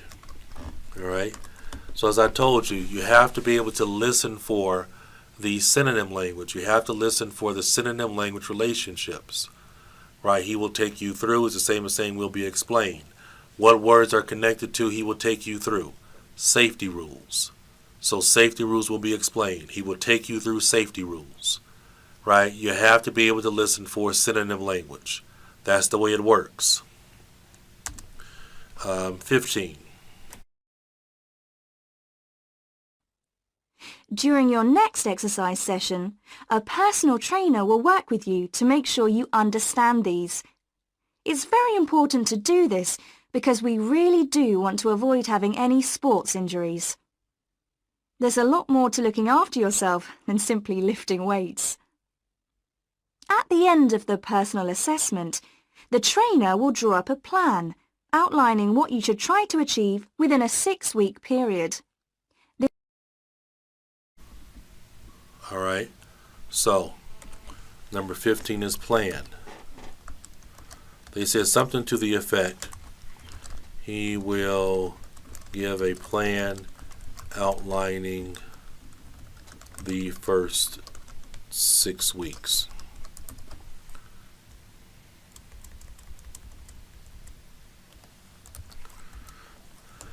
Right, they said something like that. He will give a plan outlining the first 6 weeks. So what did they do here? Reverse word order, right? That's what we're dealing with here for this one. We have a reverse of word order, right? When you look back at the question, it says given a 6-week plan, right? When they spoke, they said they will give you a plan that will outline the first 6 weeks. So they said the answer before the word 6 weeks. Here we have 6-week plan. When they spoke, they said they'll give you a plan that outlines the first 6 weeks. So reverse the word order. Sometimes what they do is they move the answer choice before the language, before this language that's in front of the blank line. So we have to be aware of that. We have to be aware and conscious that they do that sometimes. Now, I'll just quickly run through the types of membership we have available. All members must pay a joining fee of £90 in addition to the rates for the monthly membership fees. Gold membership entitles you to free entry at all LP clubs. Right, so number 16 is joining. Must pay. Right, must pay a joining fee. Must means compulsory. Okay? Must means compulsory. Gold membership entitles you to free entry at all LP clubs. 17. Free entry. Entitled to. Entitled to equals given. Must equals compulsory. Right? So this is what I mean. You have to be able to listen to synonym language. Okay? You have to be able to listen to synonym language. Because if you what they're betting on is that you won't recognize or pick up on the synonym language. And if you can't recognize and pick up on the synonym language, the answer will go right past you. You'll miss the answer every single time. That's what's going to happen to you. You're going to miss the answer every single time. And you can't really do that. Okay? You have to pick up on the synonym language matching. There are now LP clubs in all major cities and towns. So if you travel a lot, this will be a great advantage. Individual gold membership costs £50 a month, and joint membership for you and your partner will cost £75. Premium membership is for professional people whose work commitments make it difficult for them to use the club during the day, and so LP gives booking preferences to Premier members at peak times. This means you'll find it easier to book the sessions at times that suit you. Reciprocal arrangements. Our answer for number 18, peak, right? Peak. Right, some of you didn't pick that up. I told you the answer is connected to hours, right? They said they're given, listen to what they said. Okay, I'll back it up a little bit so you can hear it again. But they said, just a little bit. And joint membership for you and your partner will cost £75. Premium membership is for professional people whose work... All right, so premium membership is available for professional people. So now we're talking about 18. Listen carefully. Remember, I told you it's connected to given priority. Commitments make it difficult for them to use the club during the day. And so LP gives booking preferences. Gives booking preferences. When they say gives booking preferences, that's synonym for priority. Right? When they say it gives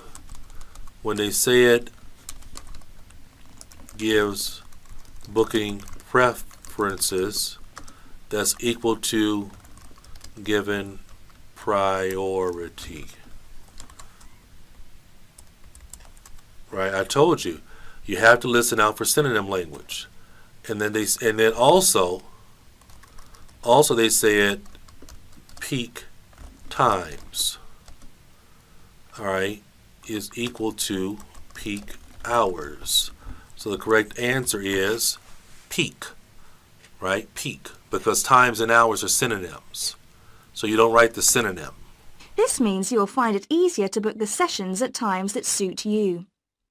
Reciprocal arrangements with other LP clubs are available to Premier members. Premier membership is for individuals only, but you'll be sent passes for guests every month. The monthly fee is £65. You don't have to have any special clothes or equipment when you visit the club. We provide robes and hairdryers. All right, you'll be sent passes for guests every month. Answer is guests.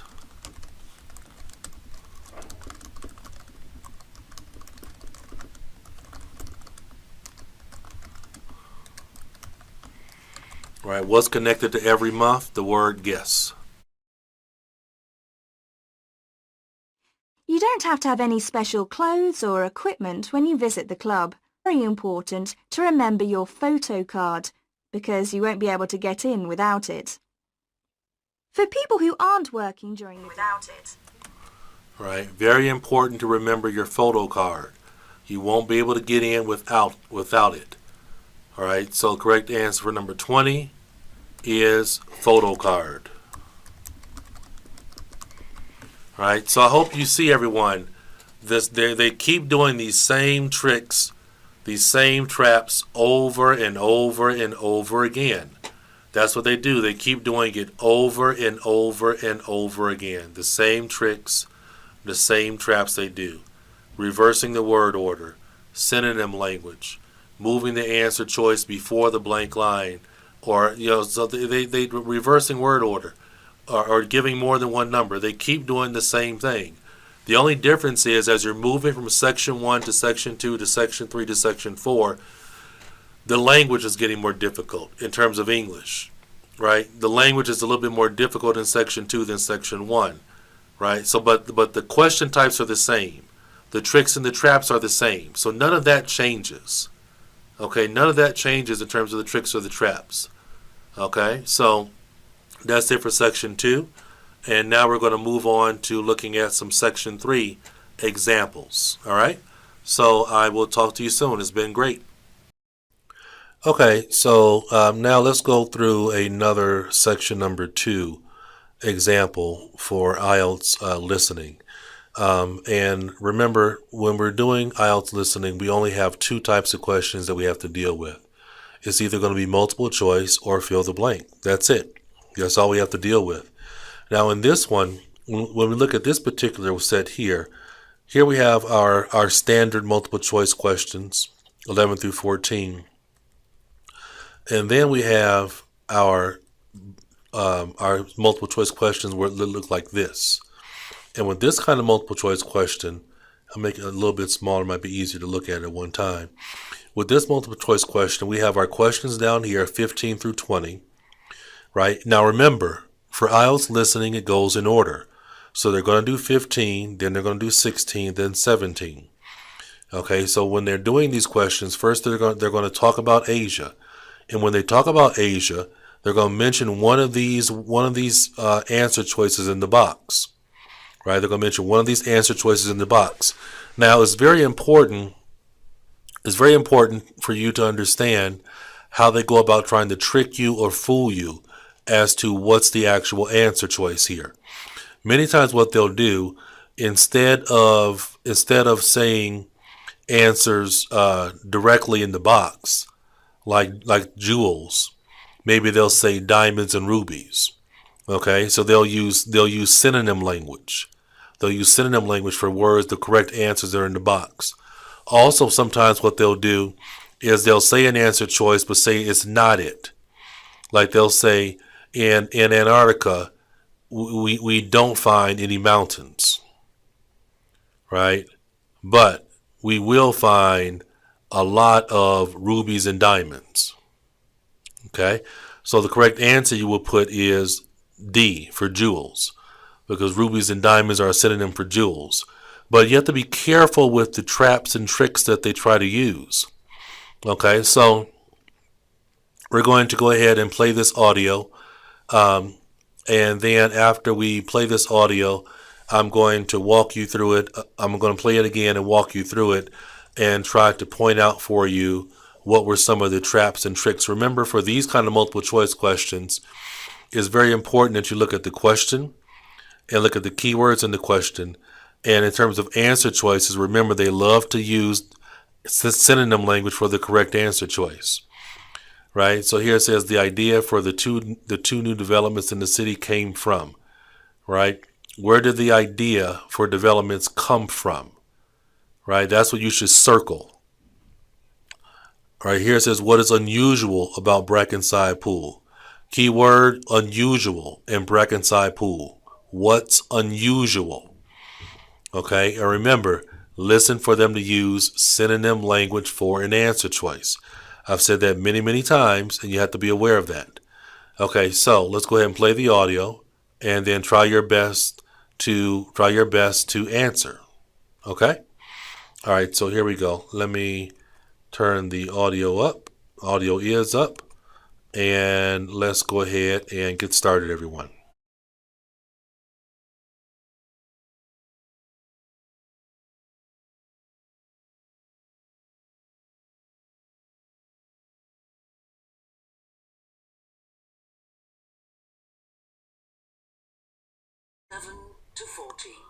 Okay, so during this time for 11 through 14, we will be going through each question 11 through 14 very quickly and circling the keywords in the questions, because listening out for those keywords will help us know when the answer is being said. And then when I get to a question down here like this, I'm going to be looking at these words in the box.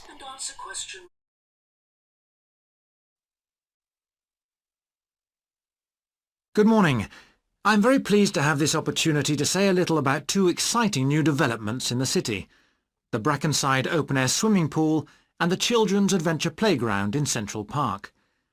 As many of you may know, the idea for these initiatives came from you, the public, in the extensive consultation exercise which the City Council conducted last year. And they have been realised using money from the SWRDC, the South West Regional Development Commission. First of all, Brackenside Pool.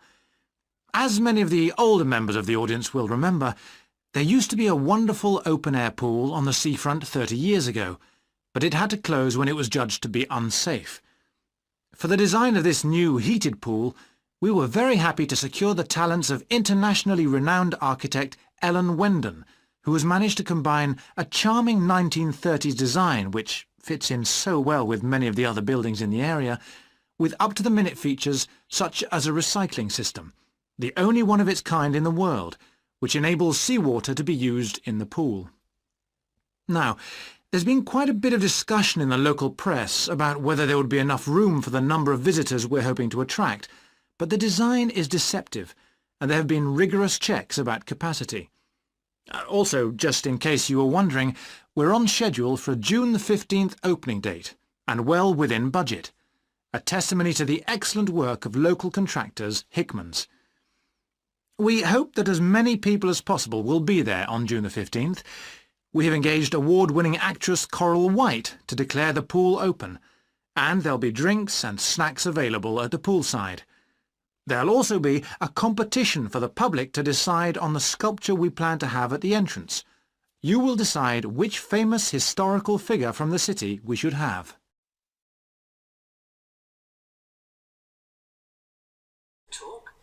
All right, so let's back up and let's go through the answers for numbers 11 through 14. All right, and I'm going to play for you. We'll stop it along the way so I can point out for you how they tried to trick you and trap you with these particular questions. And I'll tell you the answers.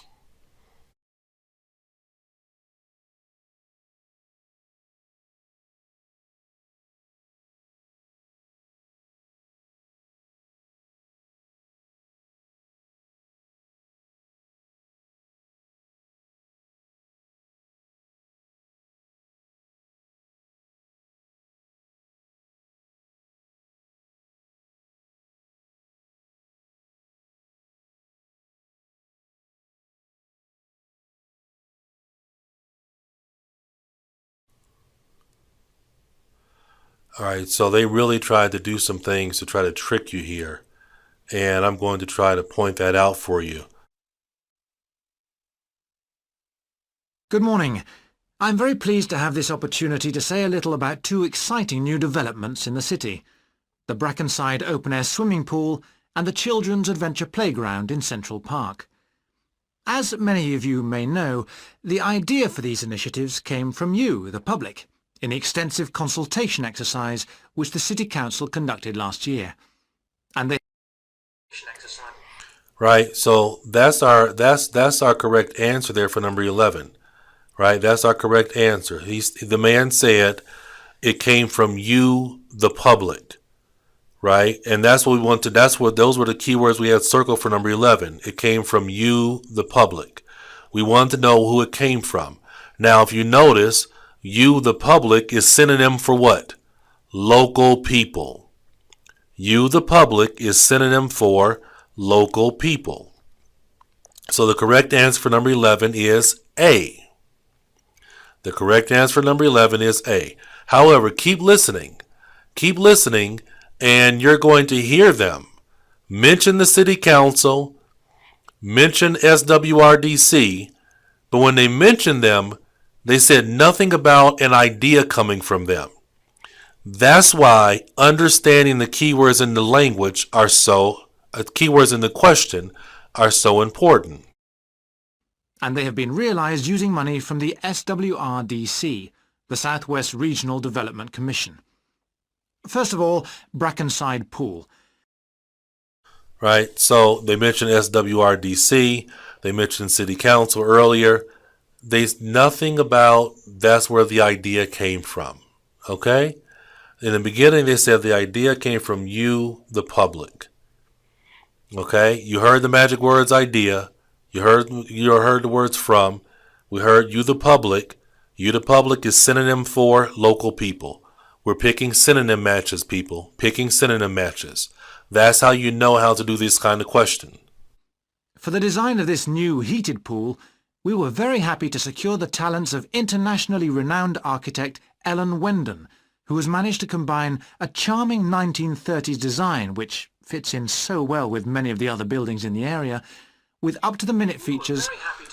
All right, so here they're trying to trap you again. They said for this new heated pool, right? A lot of students would pick choice B because they say, oh, he said the word heated. There's the word heating. I'm going to pick that answer choice. That's not how it works, okay? They're trying to trick you. That's not the answer, because when you heard something about heated, you did not hear a connection to the word unusual, all right? Remember, we're listening for which of these answer choices, A, B, or C, is connected to the word unusual. That's the way it's done, everybody. Secure the talents of internationally renowned architect Ellen Wendon. There they mentioned the word architect. Okay, for architectural. Again, they're using exact language to try to pull you in and make you try to choose that answer choice. But again, no connection to unusual. Who has managed to combine a charming 1930s design, which fits in so well with many of the other buildings in the area, with up-to-the-minute features such as a recycling system, the only one of its kind in the world, which enables seawater to be used. There we go. A recycling system, the only one of its kind in the world. The only one of its kind in the world is synonym for only recycling system is synonym for water treatment place, a method of water treatment, recycling system. And only one of its kind in the world is synonym for unusual. So the correct answer for number 12 is C. Pick answers that use synonym matching. Now, there's been quite a bit of discussion in the local press about whether there would be enough room for the number of visitors we're hoping to attract, but the design is deceptive, and there have been rigorous checks about capacity. Also, just in case you were wondering, we're on schedule for a June the 15th opening date, and well within budget. All right, you know A is wrong. All right, you automatically know A is wrong. Okay, you automatically know A is wrong because they said the exact words opening date.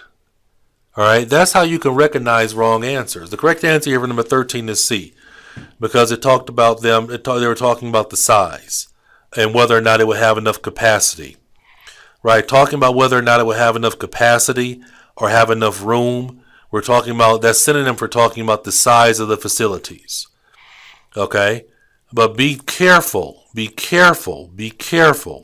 because a lot of students will pick choice A because they heard the words opening date, but they were worried about the capacity and if there will be enough room for everybody.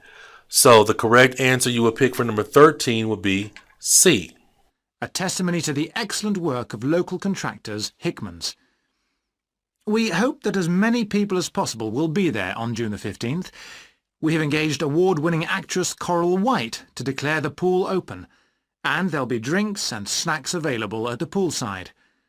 There's the trap again. Here we have the word open in choice C for number 14. Opening for choice B.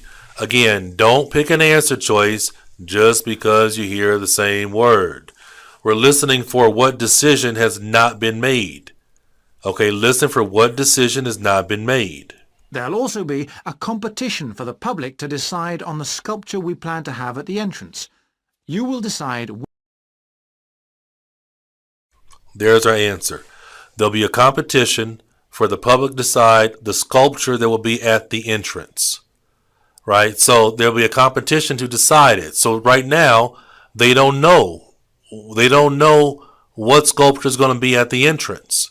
But again, choice A fits our synonym match. Right? Sculpture is a synonym for statue. Entrance is a synonym for door. That means for choice 14, the answer is A. Okay? Do you understand how it works for these multiple choice questions? All right? That's the way it works for multiple choice questions. That's what you have to be able to do. All right? You have to be able to pick out synonym matches.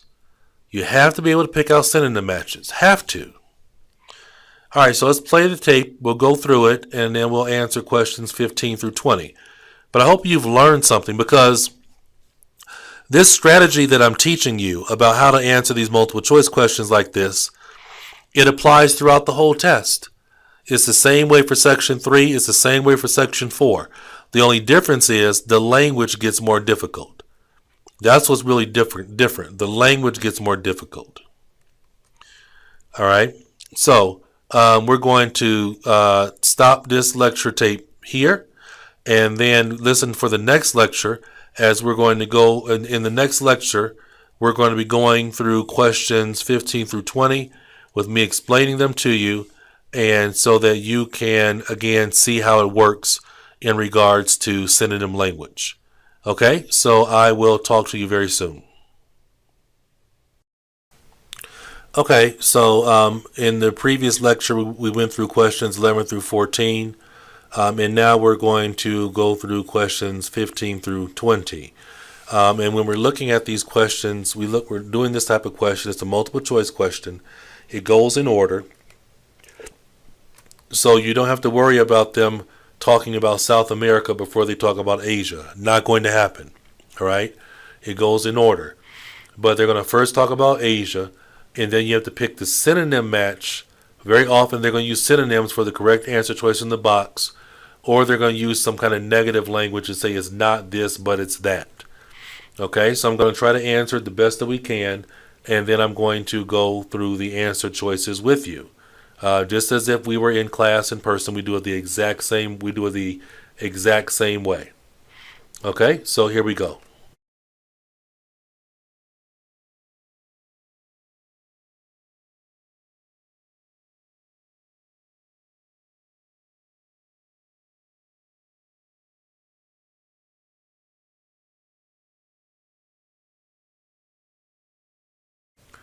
All right, so keep in mind when they talk about the different continents, we're dealing with continents here. When they talk about the different continents, listen out because they're going to be connecting a content to one of the words in the box. But sometimes for the words in the box, they're going to use synonyms, or they're going to say it's not one of those things in the box and it's something else. So do the best you can, and then we'll go over it together. And now, moving on to the Central Park Playground, which we're pleased to announce has just won the Douglas Award for Safety. The news came through only last week. The unique design is based on the concept of the global village, with the playground being divided into 6 areas showing different parts of the world, each with a representative feature. For example, there is a section on Asia, and this is represented by rides and equipment in the shape of snakes, orangutans, tigers and so on, fauna native to the forests of the region. Moving south to the Antarctic, we couldn't run to an ice rink, I'm afraid, but opted instead for climbing blocks in the shape of mountains. I thought they could have had slides for the glaciers, but the designers did want to avoid being too literal. Then on to South America, and here the theme is El Dorado, games replicating the search for mines full of precious stones. And then, moving up to North America, here there was considerable debate. I know the contribution of cinema and jazz was considered, but the designers finally opted for rockets and the International Space Station. Eastwards to Europe then, and perhaps the most traditional choice of all the areas, medieval castles and other fortifications. Then last but not least, moving south to Africa, and a whole set of wonderful mosaics and trails to represent the great rivers of this fascinating and varied continent. Now, the opening date for our global playground is the 10th of July, and again, we'd love to see you there. So, make a date and come and see this magnificent... All right, so let's go through it. So as you're going to see, as I back this tape up and we start playing it again, you're going to see that they're using synonym language for the correct answer choices, just as I told you they would. This is the way it works. You have to be able to point out and listen for synonym language. It's an English test. Okay, it's an English test. So I'm gonna start the tape, and we'll go through it step by step, so that you can really hear how they're trying to make it a challenge for you. And once you understand that, then you can become much better at picking answer choices. So let's have a look. And now, moving on to the Central Park Playground, which we're pleased to announce has just won the Douglas Award for Safety. The news came through only last week. The unique design is based on the concept of the global village, with the playground being divided into 6 areas showing different parts of the world, each with a representative feature. For example, there is a section on Asia, and this is represented by rides and equipment in the shape of snakes, orangutans, tigers and so on, fauna native to the forests of the region. Moving south to the Antarctic, we couldn't run to an ice rink, I'm afraid, but opted instead for climbing blocks in the shape of mountains. I thought they could have had slides for the glaciers, but the designers did want to avoid being too literal. Then on to South America. Forests of the region. There we go. All right, Asia is represented by snakes, orangutans, tigers, native to the region. What's the synonym answer? Local animals.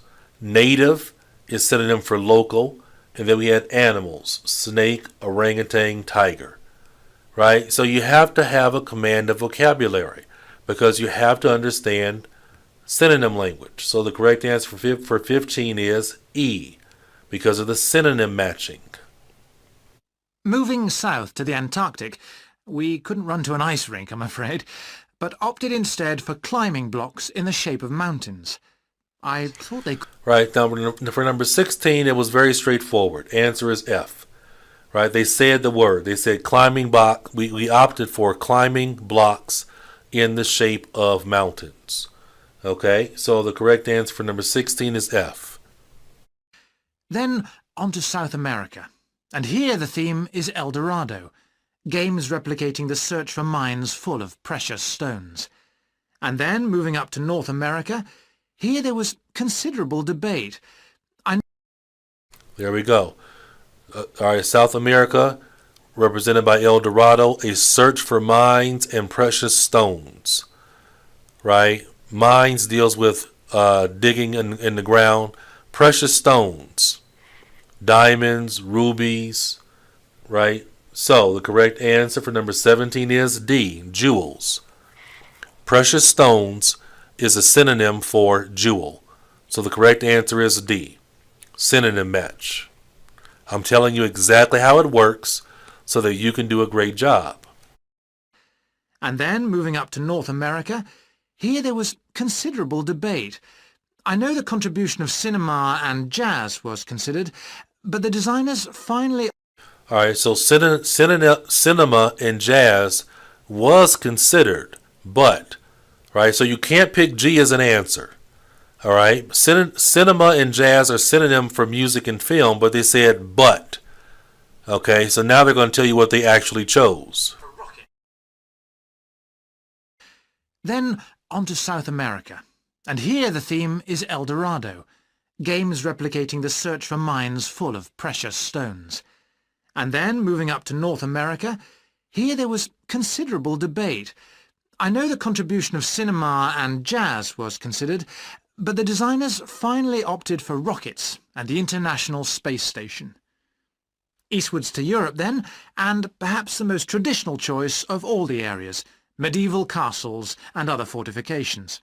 Then last but not least, moving south to Africa, and a whole set of wonderful mosaics and trails. They opted for rockets and the International Space Station.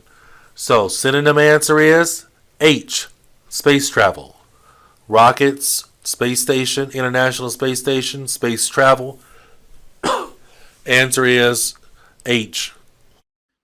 Eastwards to Europe then, and perhaps the most traditional choice of all the areas, medieval castles and other fortifications. Then last but not... Europe, they chose castles. A castle is a synonym for an ancient fort. So correct answer for number 19 is A. Then last but not least, moving south to Africa, and a whole set of wonderful mosaics and trails to represent the great rivers of this fascinating and varied continent. Africa, they have mosaics to represent the great rivers. Synonym for great rivers, waterways. Answer is B. So you see how this question works now? They talk about the question. It went in order exactly like I told you it would. All right, it went directly in order. But for the correct answer choices in the box, they used synonym language when they were speaking. So you have to be able to pick synonyms. Synonyms, synonyms, synonyms. All right? Thank you very much. And let's move on to our next lecture. Okay, so now let's get into section 3. In section 3, just so you can, I'm going to repeat this again because I want you to understand what the real differences are between sections 1, 2, and 3. The difference is not in the questions. In section 1, you may have multiple choice or fill the blank. Section 2, multiple choice or fill the blank. Section 3, multiple choice or fill the blank. Section 4, multiple choice or fill the blank. Question design, our question types are the same with all 4 sections. So the question in your mind might be, well, why is it difficult? What makes it more difficult is for each section of the test, we raise the level of English. Like here in section 3 here, you see for like 21, the question is longer. The answer choices are longer. The vocabulary in the answer choices in the question is more of a challenge to be able to handle. This is where students who are only able to maybe get a score of a 5 or 5.5 in listening start falling off because they're not able to keep up with the English vocabulary level. And so that's what's happening. The level keeps rising each time. Okay? So I'm going to go ahead. When we see this one here, we have all multiple choice from 21 all the way to 30 here. Directly all multiple choice. No fill the blank in this section 3.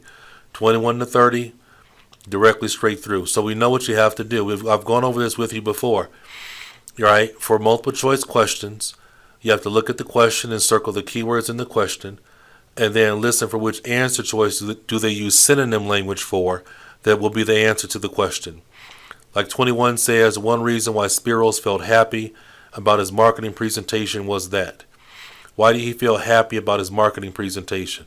Why happy about marketing? That's what you should have circled. Why happy about marketing? Okay, that's what I would have circled or underlined in terms of my keywords. And then when I'm listening for that key language. Happy about marketing presentation. With now understanding that they may use synonym language. Okay, they may use synonym language when they're doing it. And so when they give the answer choice, you're going to have to look for which answer choice A, B, or C is a synonym match for what they said. That's the way it works. All right, so 22. So when they give us our time, to look through the answer choices, go through each question, circling the keywords in the question. Circling the keywords in the question. I've told you about doing that, nouns and verbs. Okay, because you have to listen for that language. Listen for that language so you know when it's being said. Like 22. What surprised Hiroko about presentations? Surprised Hiroko about presentations. Surprise, that's surprise, right? That's key. Surprised him about presentations. That's what I would have circled.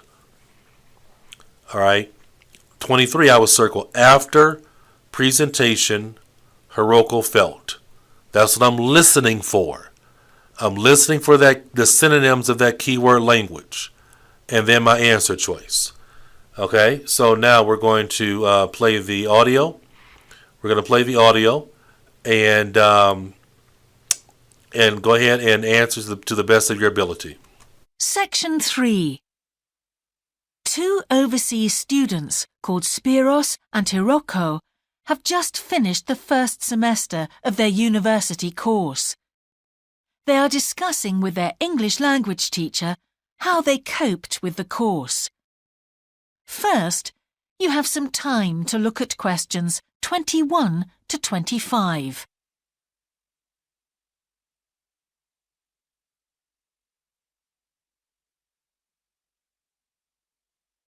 Right, so even though it's all multiple choice, they're still splitting it up because this is section 3. So they're going to do 21 through 25, and then they're going to stop the tape, give you time to look at 26 through 30. Before we start, Spiros and Hiroko, thanks for coming in today to talk about your recent study experiences, and congratulations to you both in doing so well in your first semester exams. Thank you. I'd like to discuss with you the value of the English for Academic Purposes course you did here last year before starting your university course. Spiros, if I could start with you, what parts of the program have now proved to be particularly valuable to you? I think that having to do a seminar presentation really helped me.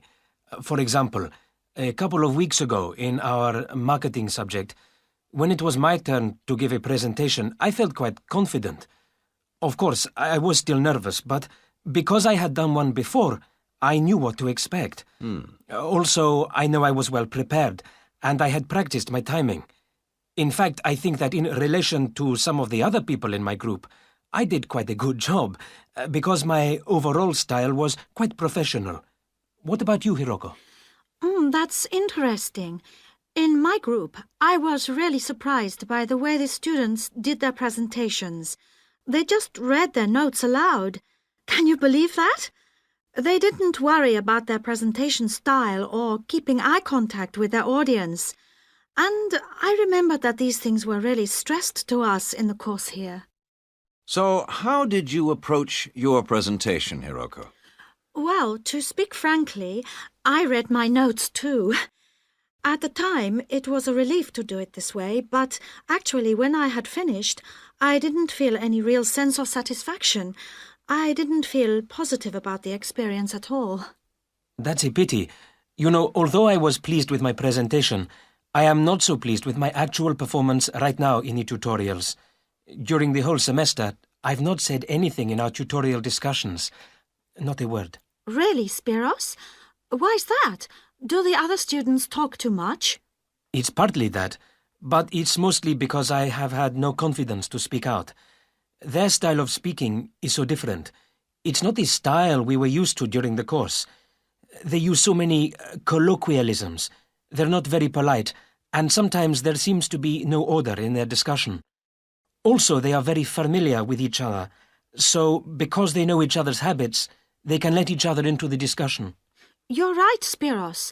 I've experienced that too.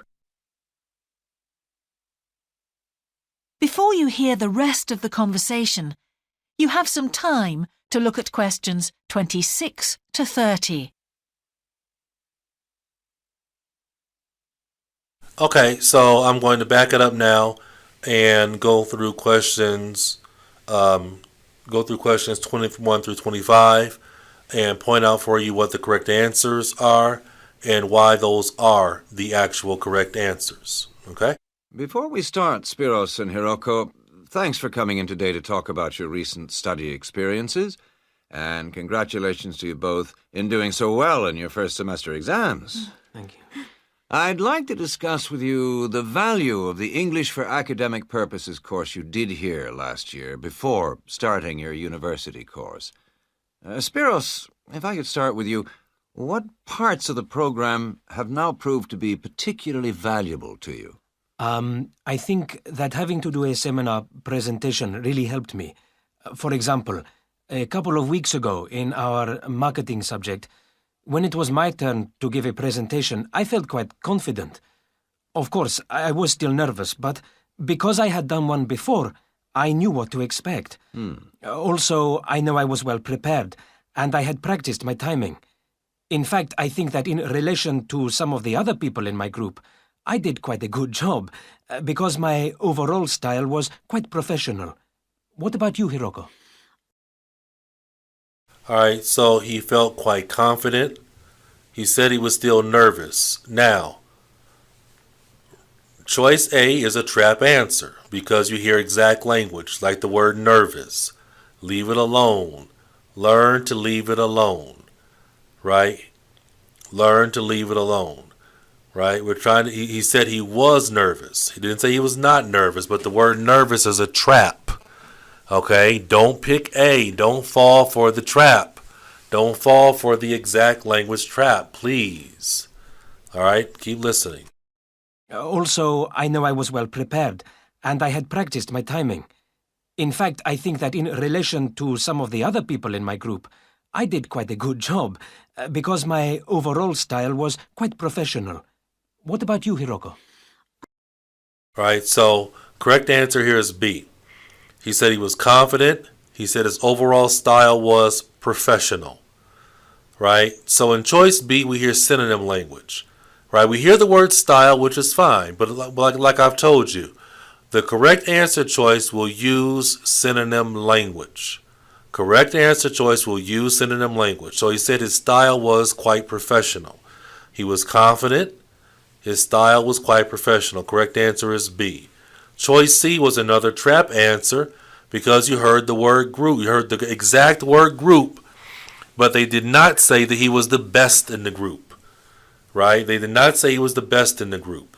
Correct answer here is B. His style was professional. Synonym for his style was good. All right? What about you, Hiroko? That's interesting.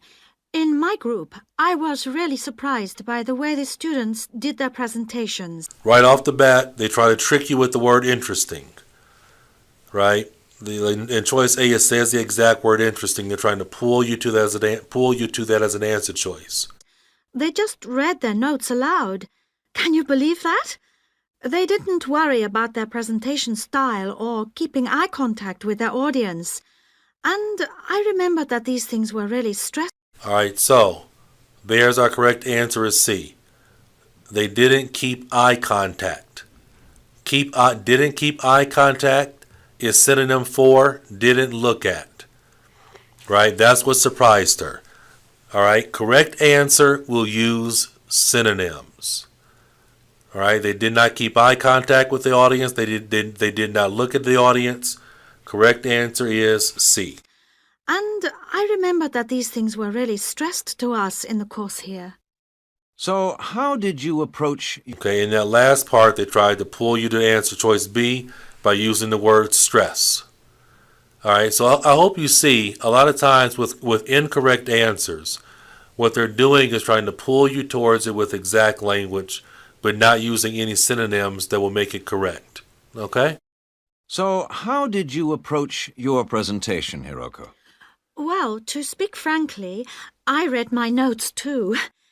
At the time, it was a relief to do it this way, but actually when I had finished, I didn't feel any real sense of satisfaction. I didn't feel positive about the experience at all. She didn't feel any sense of satisfaction. She didn't feel positive. Synonym answer is dissatisfied. Answer to 23 is B. B as in boy. That's a pity. You know, although I was pleased with my presentation, I am not so pleased with my actual performance right now in the tutorials. During the whole semester, I've not said anything in our tutorial discussions. Not a word. Really, Spiros? What? Correct answer to 24 is A. He's not very pleased. Synonym answer is not very happy. Not very pleased, not very happy. It's an English test, everybody. Pick synonyms. A lot of students pick B because they heard the word pleased. He said not pleased. So synonym match is not very happy. Okay? This is the way it works. You have to pick synonym matches. You can't just pick something and say, I heard this exact word, so that's the answer.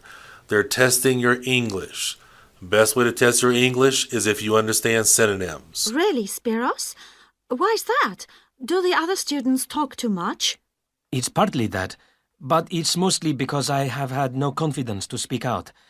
Their style of speaking is so different. It's not the style we were used to during the course. They use so many colloquialisms.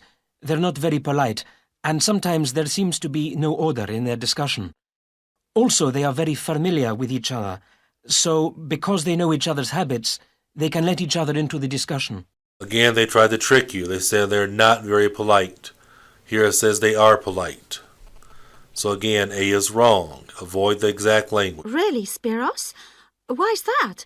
Do the other students talk too much? It's partly that, but it's mostly because I have had no confidence to speak out. Their style of speaking is so different. It's not the style we were used to during the course. They use so many colloquialisms. They're not very polite, and sometimes there seems to be no order in their discussion. Also, they are very familiar with each other, so because they know each other's habits, they can let each other into the discussion. You're right, Spiros. I've experienced that too. They're very familiar with each other, so they can let each other into the discussions. Correct answer is C.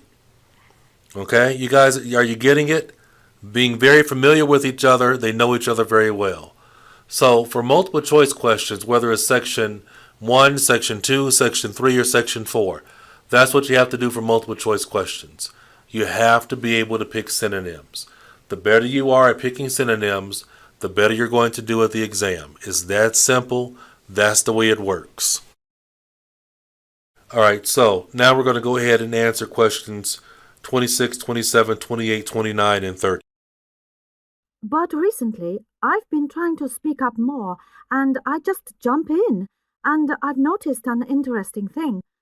I've noticed that if they thought my point was interesting or new, then the next time they actually asked for my opinion, and then it was much easier for me to be part of the discussion. Oh, that's great, Hiroko. I hope that happens for me next semester. I'll have to work hard to find some interesting points. What helped you to find these ideas? I think that one thing that helped me with this was the reading. I've had to do so much reading this semester just to help me make sense of the lectures. At first, I couldn't understand what the lectures were talking about, so I had to turn to the books and journals.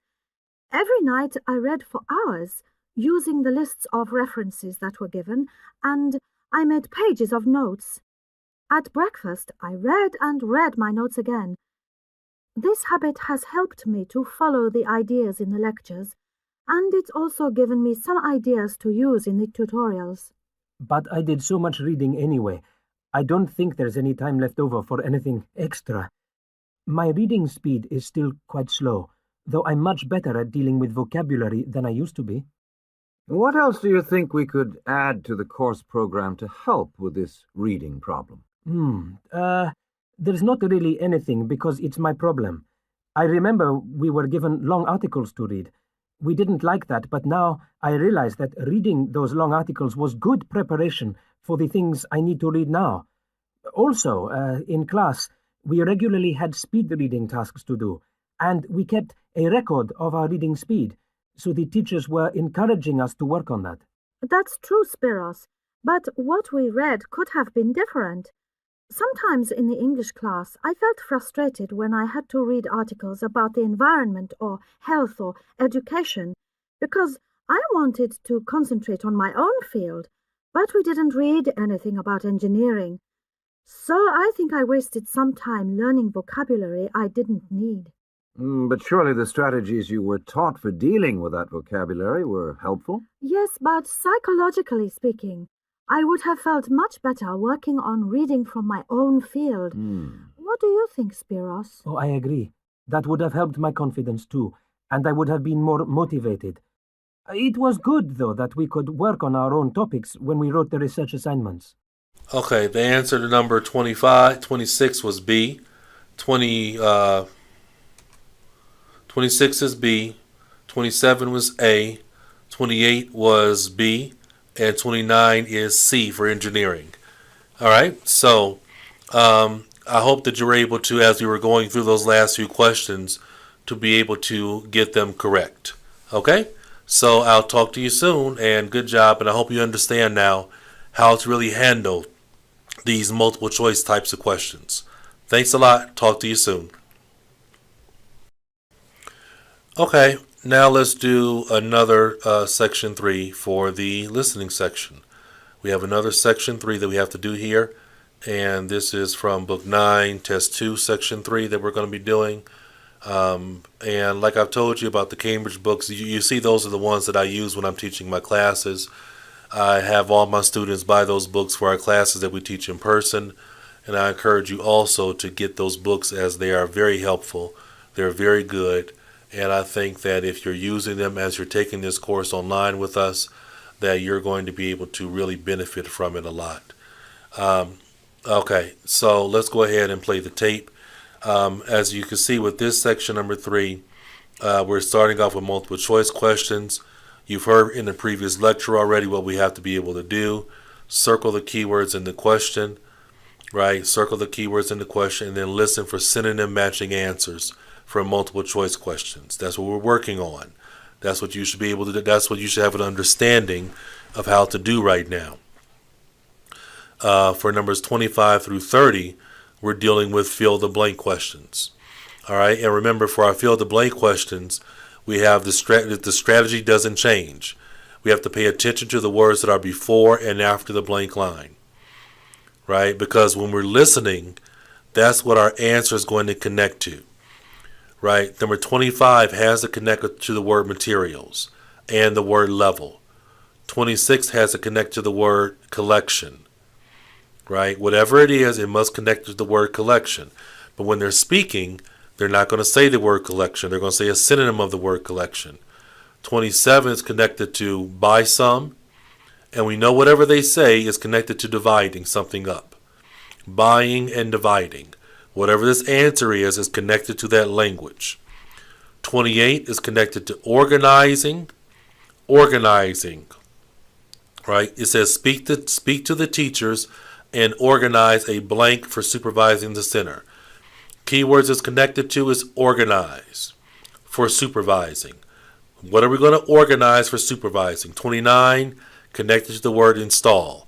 Again, listen for synonym language. 30 is connected to personal use of computers. Personal use of something on computers. All right, so we have to. That's the keyword language we should be circling in that fill the blank question, because that's what our answer choices are going to connect to. So let's play the tape, and we're going to break this lecture down into two parts. We're going to do the multiple choice first, and then we're going to have a lecture for doing the. We're going to do another lecture for the fill the blank ones. Okay, so let's go ahead and get started now, please.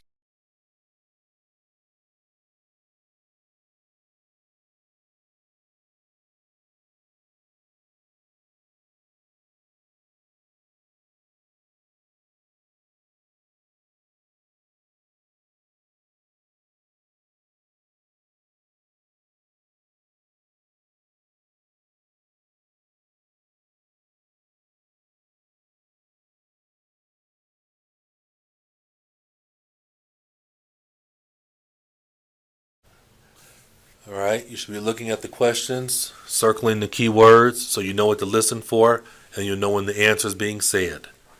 That's how you know when they're saying the answer choice. Now listen carefully and answer questions 21 to 24. Hi, Yun. As you know, I've asked you here today to discuss the future of our Self-Access Centre. We have to decide what we want to do about this very important resource for our English language students. So, can you tell me what the students think about this? Well, from the students' point of view, we would like to keep it. The majority of students say that they enjoy using it because it provides a variation on the classroom routine, and they see it as a pretty major component of their course. But we would like to see some improvements to the equipment, particularly the computers. There aren't enough for one each at the moment, and we always have to share. Well, yes, the teachers agree that it is a very valuable resource, but one thing we have noticed is that a lot of the students are using it to check their personal emails. We don't want to stop you students using it, but we think the computers should be used as a learning resource, not for emails. Some of us also think that we could benefit a lot more by relocating the Self-Access Centre to the main university library building. How do you think the students would feel about that, Yun? Well, the library is big enough to incorporate the Self-Access Centre, but it wouldn't be like a class activity anymore. Our main worry would be not being able to go to a teacher for advice.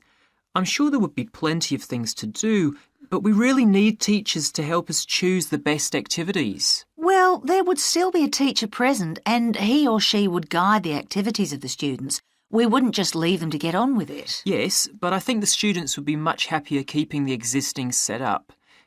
They really like going to the Self-Access Centre with their teacher and staying together as a group to do activities. If we could just improve the resources and facilities, I think it would be fine. Is the cost going to be a problem? It's not so much the expense that I'm worried about, and we've certainly got room to do it, but it's the problem of timetabling a teacher to be in there outside class hours. If we're going to spend a lot of money on equipment and resources, we really need to make sure that everything is looked after properly. Anyway, let's make some notes to see just what needs doing to improve the centre.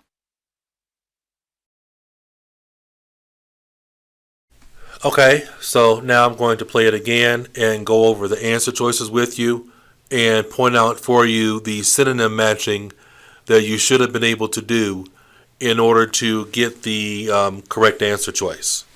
Okay, so let's back it up and go through that. Hi, Yun. As you know, I've asked you here today to discuss the future of our Self-Access Centre. We have to decide what we want to do about this very important resource for our English language students. So, can you tell me what the students think about this? Well, from the students' point of view, we would like to keep it. The majority of students say that they enjoy using it because it provides a variation on the classroom routine, and they see it as a pretty major component of their course. But we would like to see some improvements to the equipment, particularly the computers. There aren't enough for one each at the moment, and we always have to share. Well, yes, the teachers agree that it is a very valuable resource, but one thing we have noticed is that a lot of the students are using it to check All right, their... correct answer for 21 is C. He said they see it as a major component of their course. As a major component of their course. Look at the synonym match. Major component, synonym for important part. Course, synonym for the word studies. I've told you, I've told you, I've told you. The correct answer will use synonym language. Correct answer for 21 is C. But we would like to see some improvements to the equipment, particularly the computer. There's a trap for you. They said they want to see some improvements to the equipment. So what they're betting on is that some student will say, they said the word equipment, I see the word equipment, I'm going to pick A as my answer choice. We know that's wrong. We can't do it that way. Well, yes, the teachers agree that it is a very valuable resource, but one thing we have noticed is that a lot of the students are using it to check their personal emails. We don't want to stop you students using it, but we think the computers should be used as a learning resource, not for emails. Some of us also think that we could benefit a lot more by relocating the Self-Access Centre to the main university library building. How do you think the students would feel about that, Yun? Well, the library is big enough to... All right, we could benefit. All right, that means now they're telling that's the language that means they would prefer. They said we can benefit from relocating it to the library. What is the synonym match here, everybody? The synonym match is B. Relocate means move. To the library is the same as saying elsewhere. So the correct answer is B for number 22, because that's our synonym match. How do you think the students would feel about that, Yun? Well, the library is big enough to incorporate the Self-Access Centre, but it wouldn't be like a class activity anymore. Our main worry would be not being able to go to a teacher for... Look at that language. Our main worry. Our main worry is synonym for main concern. So we've heard the keyword we've heard the keywords in the question. Now we're going to get the answer.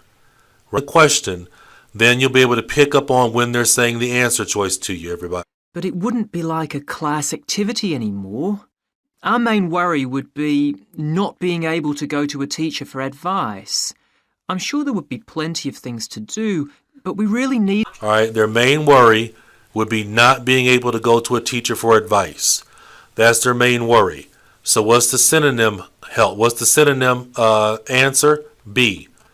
All right, would be they'll have difficulty in getting help because their main worry is that they won't be able to go to their teacher. So the synonym answer is B. 23 is B. That's our synonym match. We wouldn't just leave them to get on with it. Yes, but I think the students would be much happier keeping the existing setup. They really like going to the Self-Access Centre with their teacher and staying together as a group to do activities. If we could just improve the resources and facilities, I think it would be fine. Is the cost going to be a problem? It's not so much the expense that I'm worried about, and we've certainly got room to do it, but... When they get to number 24 and the director is talking, that's the woman when she's talking, you're listening for a synonym of the word concern, right? So listen, because after you hear the synonym for the word concerned in the question, then you're going to hear your answer choice. Is the cost going to be a problem? It's not so much the expense that I'm worried about, and we've certainly got room to do it, but it's the problem of timetabling a teacher to be in there outside class hours. If we're going to spend a lot of money on equipment and resources, It's the problem of. All right, so when they say it's the problem of, they're talking about what their concern is. They said it's the problem of timetabling a teacher to be in there. It's the problem of timetabling a teacher to be in there. So the correct answer would be C, the difficulty in supervising the center. Okay, so that's our first part for this lecture. And now let's go ahead. We're gonna stop, and in the next lecture, we're going to be going over the fill the blank questions for 25 through 30. Okay, so I'll talk to you soon.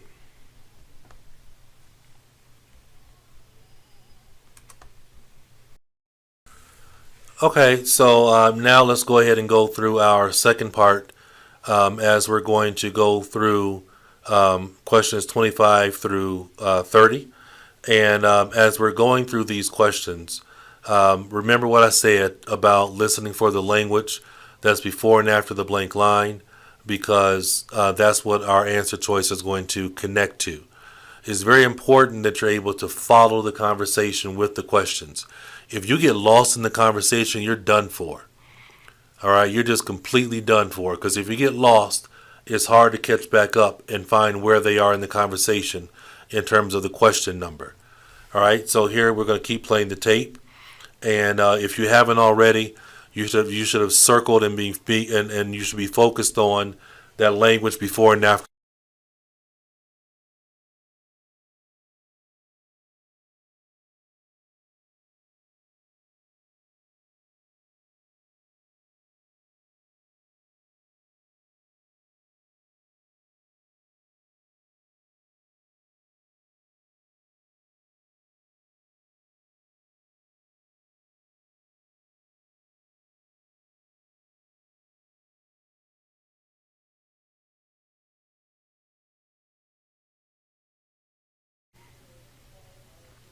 All right, so we are now on your real exam. You will be circling the words before and after the blank line, thinking about synonym language. You want to get a real good start, so you will look really good at 25, 26, and 27, because those are the first three that you're going to have to do, and you want to make sure you're able to follow the conversation to pick good answers. Now, what about the computers? I think it might be a good idea to install some new models.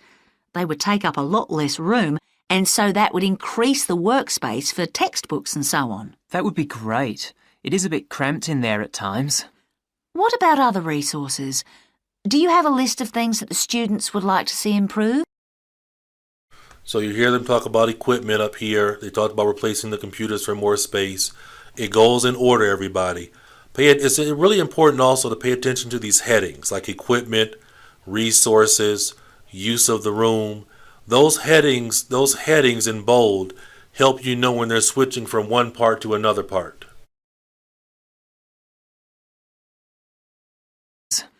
What about other resources? Do you have a list of things that the students would like to see improved? Yes, one of the comments that students frequently make is that they find it difficult to find materials that are appropriate for their level, especially reading resources. So I think we need to label them more clearly. Well, that's easy enough. We can get that organised very quickly. In fact, I think we should review all of the study resources, as some of them are looking a bit out of date. Definitely.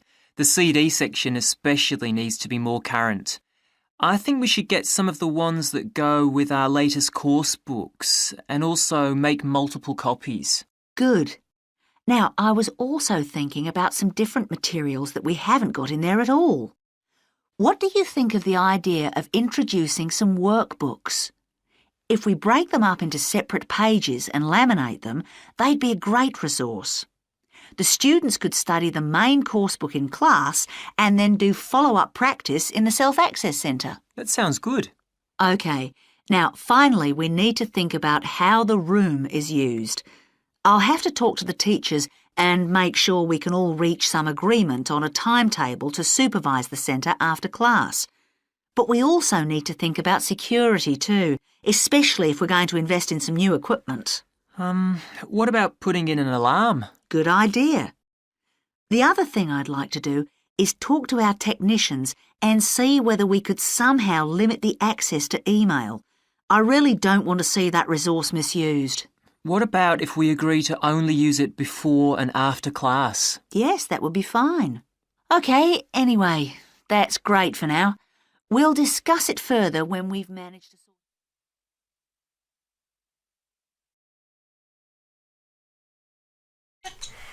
All right, so I'm going to write these answers down for you in this one right here. We're in Book 9, Test 2, Section 3.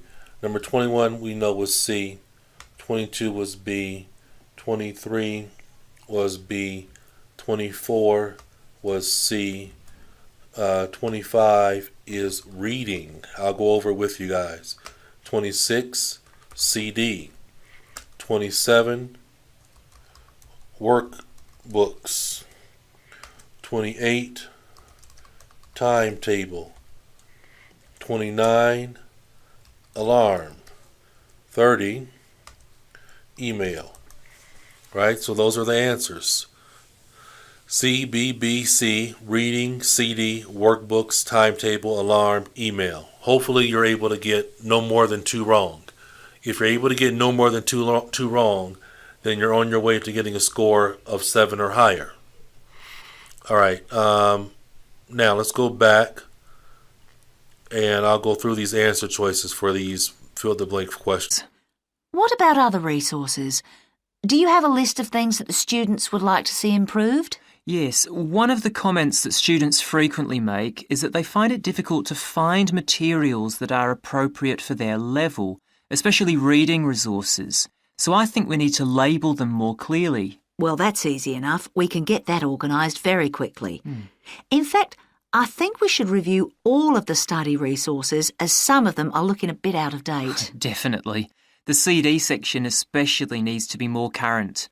I think we should get some of the ones that go with our latest core level. All right, so what they did was they're switching the words here. They're doing a word reorder. Remember, that's one of the things you have to watch out for is a word reorder.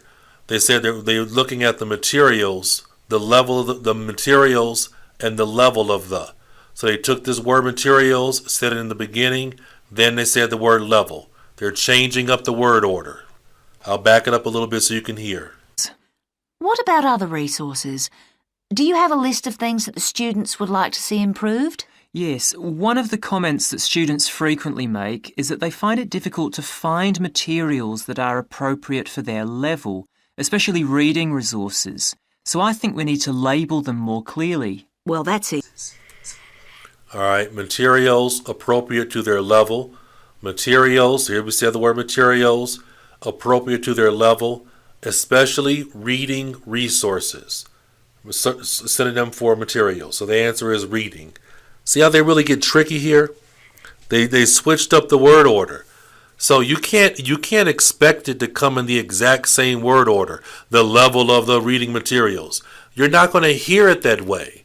It's an English test. You're not going to hear it that way. First, when they were speaking, they said the word materials, then they said level, then they said reading resources. All right, so the answer would be reading here. So I think we need to label them more clearly. Well, that's easy enough. And then they said label them more clearly. Okay, so they did a really good word reorder to try to trick you. Very quickly. In fact, I think we should review all of the study resources as some of them are looking a bit out of date. Definitely. The CD section especially needs to be more current. I think we should get some of... All right, so 26 is CD. The CD section. Section is a synonym for collection. Be more current, synonym for update. The correct answer that goes in between, CD. So here they said the correct answer first, CD. Then they said a synonym for the word collection with section. And then they said, then they used synonym for the words update. What do you think of the idea of introducing some workbooks? If we break them up into separate pages and laminate them, they'd be a great resource. The students could study the main course book in class and then do follow-up practice in the self-access centre. That sounds good. OK. Now, finally, we need to think... All right. The next answer is workbooks. She said, how about introducing some workbooks? Introducing, I think I guess in a British way is the same way of saying buy some. Introducing some workbooks and break them up. Break them up is synonym for divide them up. So the correct answer is, they said introduce some workbooks and break them up. So the correct answer is workbooks. The students could study the main course book in class and then do follow-up practice in the self-access centre. That sounds good. OK. Now, finally, we need to think about how the room is used. I'll have to talk to the teachers and make sure we can all reach some agreement on a timetable to supervise the centre after class. But we also need to think about security too, especially if we're going to invest in some new... Correct answer for 28, timetable. I hope we can reach an agreement. Okay, reach an agreement is the same thing as saying organize. So what comes after that? Timetable. To supervise. All right? So that's what I told you. You have to really look at the language that comes before and after the blank line. They're going to use synonyms for that language, and they're going to connect the answer to those synonyms. If you can hear this, if you can recognize the synonyms, then you're going to always know when they're saying the answer choice. But we also need to think about security too, especially if we're going to invest in some new equipment. What about putting in an alarm? Good idea. So the correct answer for 29 is alarm. A-L-A-R-M, alarm. He said put in an alarm. Put in is synonym for what? Put in is synonym for install. So the correct answer would be alarm. Put in an alarm. The other thing I'd like to do is talk to our technicians and see whether we could somehow limit the access to email. I really don't want to see that resource misused.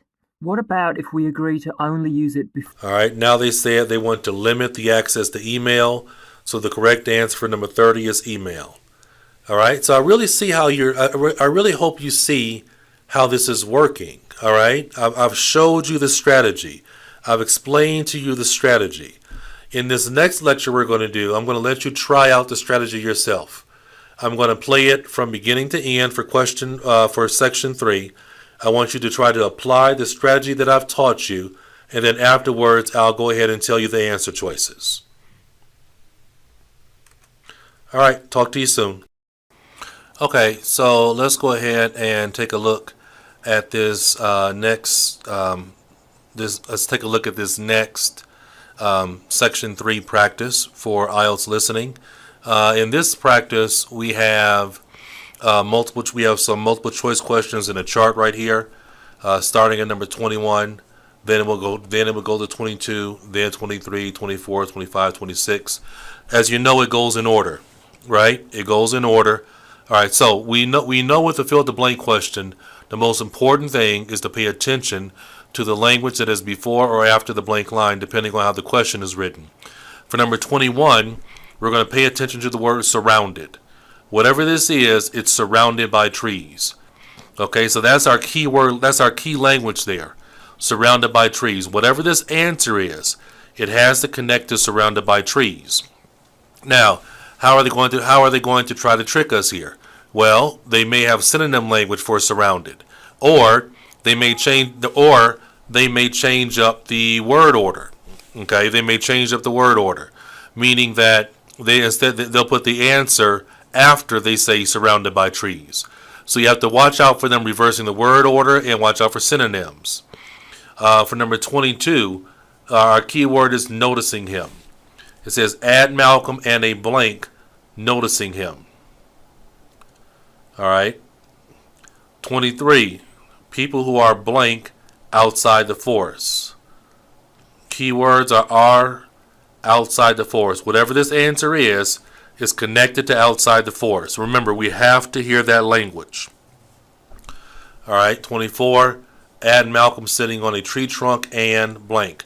Whatever this answer is connected to tree trunk. Keep in mind, when they speak, they may say it before tree trunk. Like they may say a rock and a tree trunk. Okay? And here it says a tree trunk and a rock. So it depends on how they do it. Ice skaters on blank, covered with ice. All right? The ice skaters on, covered with ice. So you get it? All right, and now in the second part down here, we have this question here. Right? This is our multiple choice question where we have our names in the box. And we have our questions. Remember, it goes in order. They'll start at 27, then they'll hit 28, then they'll hit 29, then they'll hit 30.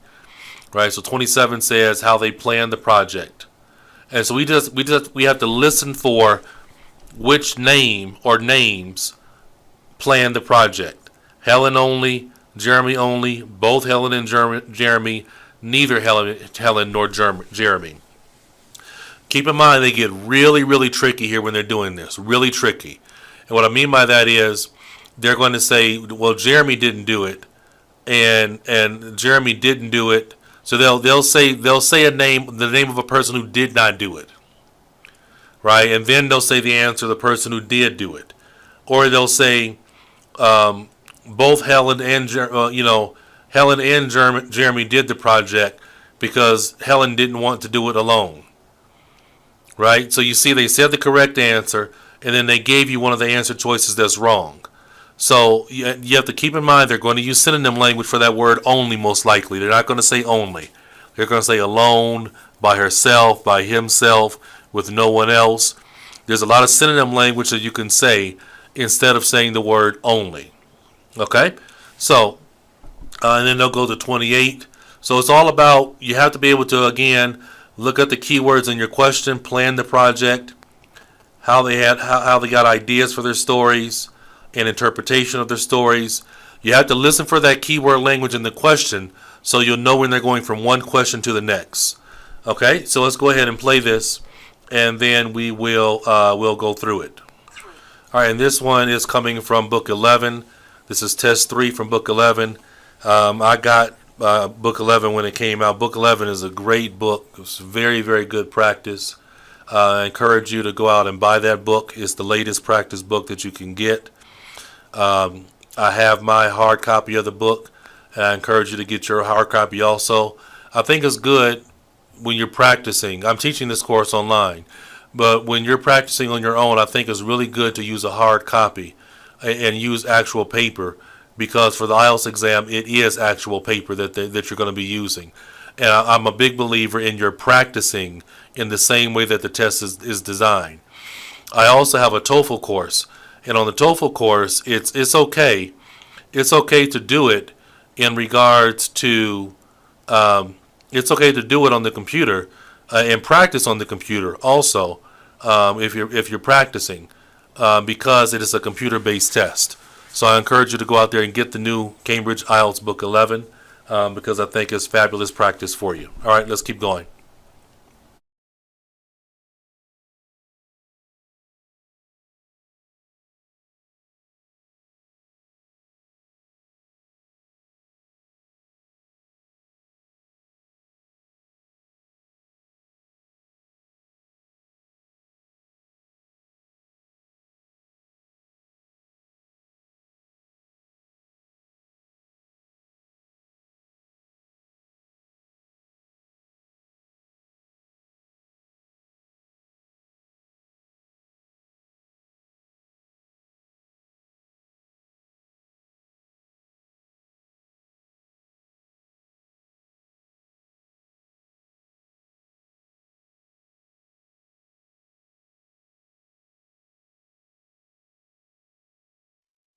Hello, Helen. Sorry I'm late. Hi, Jeremy, no problem.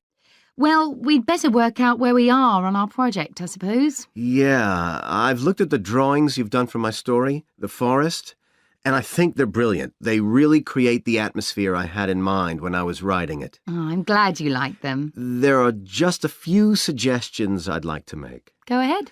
Now, I'm not sure about the drawing of the cave. It's got trees all around it, which is great, but the drawing's a bit too static, isn't it?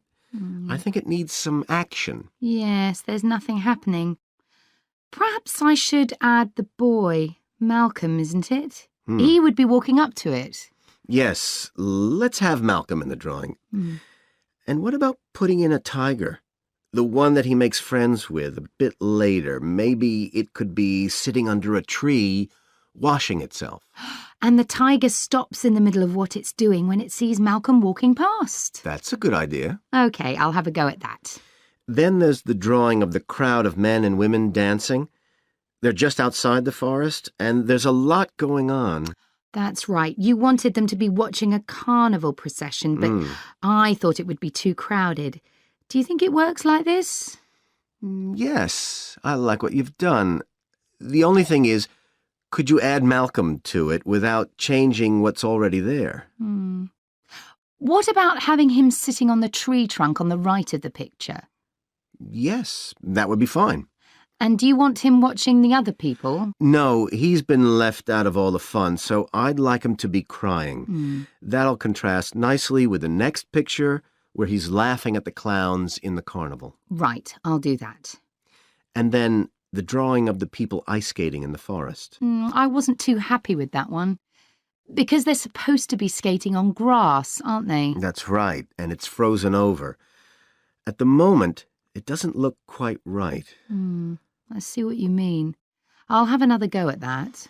And I like the wool hats they're wearing. Maybe you could give each of them a scarf as well? Yeah, that's easy enough. They can be streaming out behind the people to suggest they're skating really fast. Great. Well, that's all on the drawings. Right. So you finish writing your story and I just need to finish illustrating it, and my story and your drawings are done.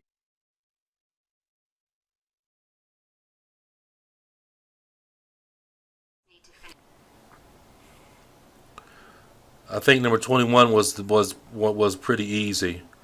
Most of them were pretty good. They weren't too difficult. What really happens? What really happens is, for a lot of students, is just that the English gets more difficult. Fill the blank question is the same as it is for section 1, except for the language is much easier. But here we have more difficult synonym language to listen to, and so the process can be a little bit more difficult. Hello, Helen. Sorry I'm late. Hi, Jeremy, no problem. Well, we'd better work out where we are on our project, I suppose. Yeah, I've looked at the drawings you've done for my story, the forest, and I think they're brilliant. They really create the atmosphere I had in mind when I was writing it. Oh, I'm glad you like them. There are just a few suggestions I'd like to make. Go ahead.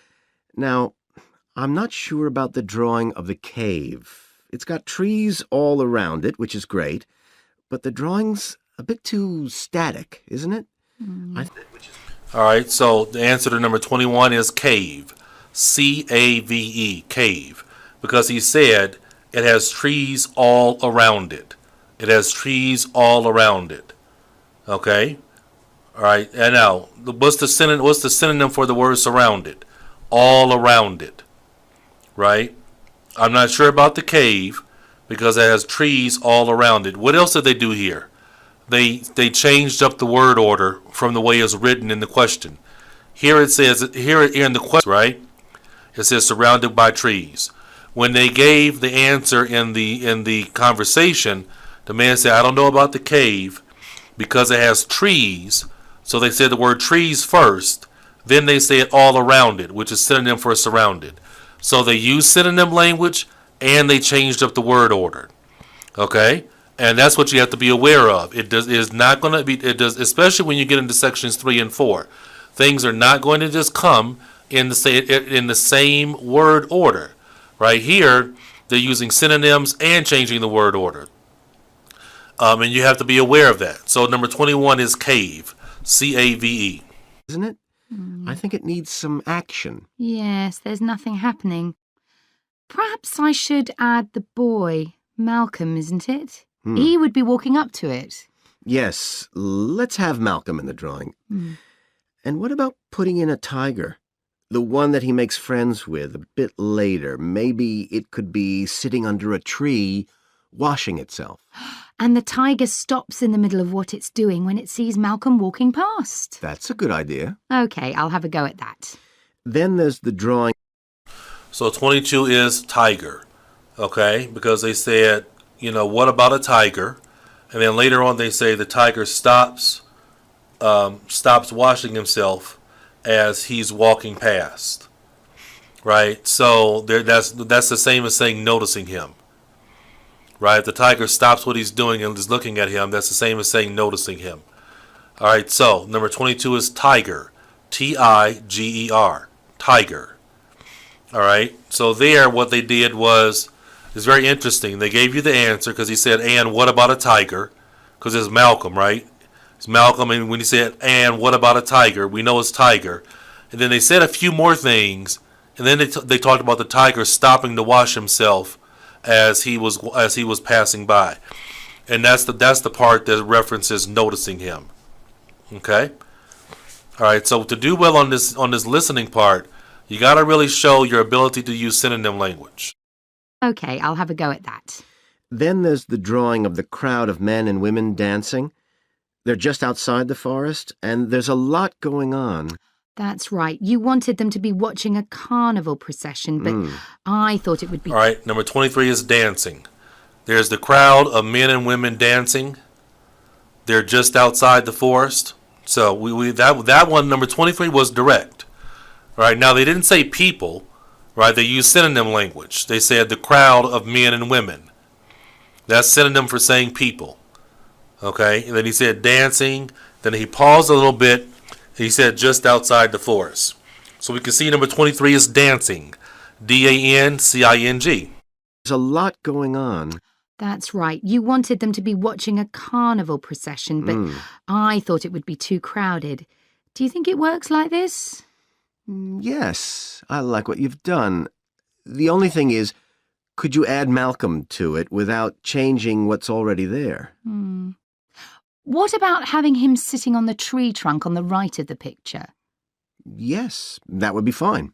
And do you want him watching the other people? No, he's been left out of all the fun, so I'd like him to be crying. That'll contrast nicely with the next picture where he's laughing at the clown. All right, so here number 24 is crying.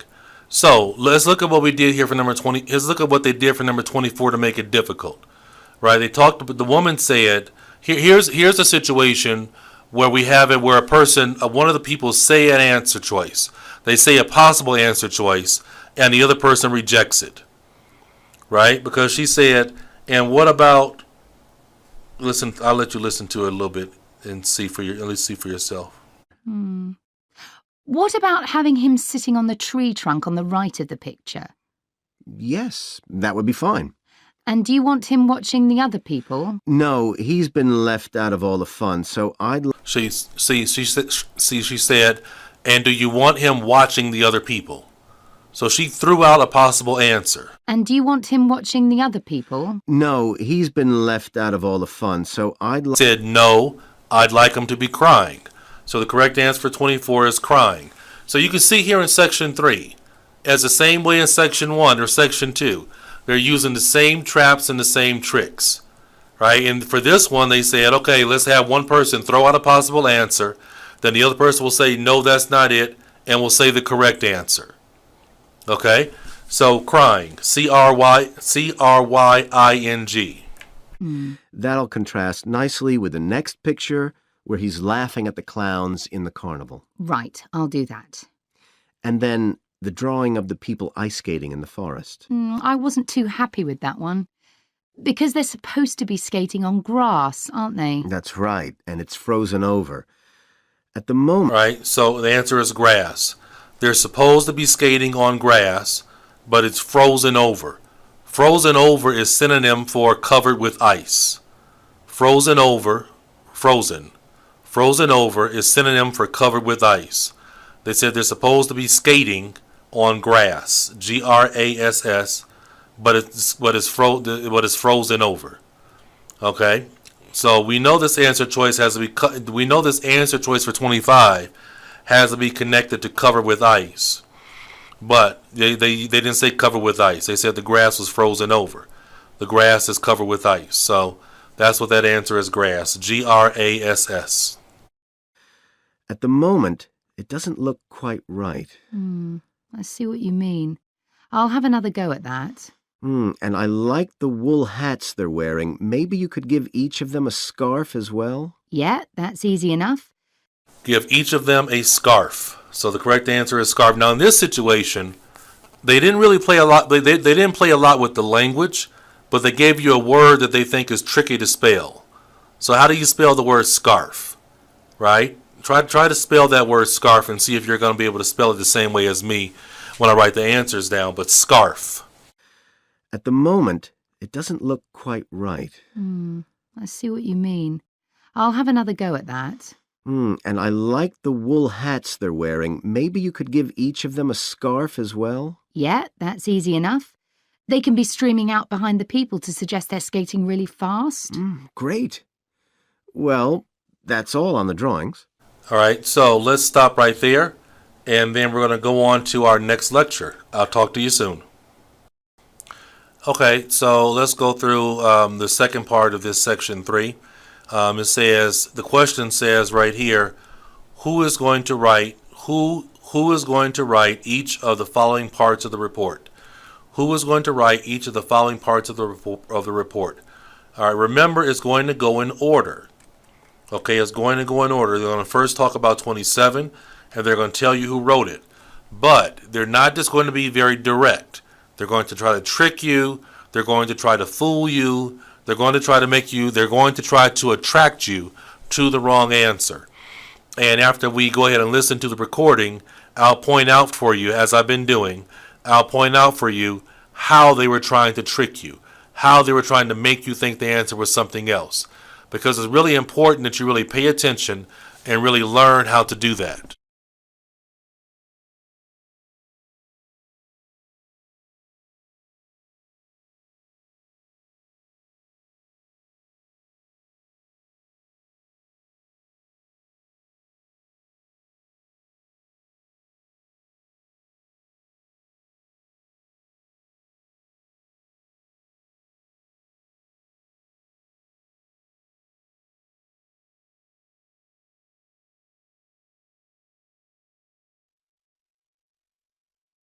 So, the next thing is to decide what exactly we need to write about in the report that goes with the stories and how we're going to divide the work. Right, Helen. What do you think about including a section on how we planned the project as a whole, Jeremy? That's probably quite important. Yeah, well, you've had most of the good ideas so far. How do you feel about drafting something? Then we can go through it together and discuss it. Okay, that seems reasonable. And I could include something on how we came up with the ideas for our 2 stories, couldn't I? Well, I've started writing something about that, so why don't you do the same and we can include the 2 things? Right. So what about our interpretation of the stories? Do we need to write about what we think they show, like the value of helping other people or that sort of thing? That's going to come up later, isn't it? I think everyone in the class is going to read each other's stories and come up with their own interpretations, which we're going to discuss. Oh, I missed that. So it isn't going to be part of the report at all? No. But we need to write about the illustrations because they're an essential element of children's experience of reading the stories. It's probably easiest for you to write that section, as you know more about drawing than I do. Maybe, but I find it quite hard to write about. I'd be happier if you did it. Okay. So when do you think we can get this ready? That is the end of section 3. You now have half a minute to check your answers.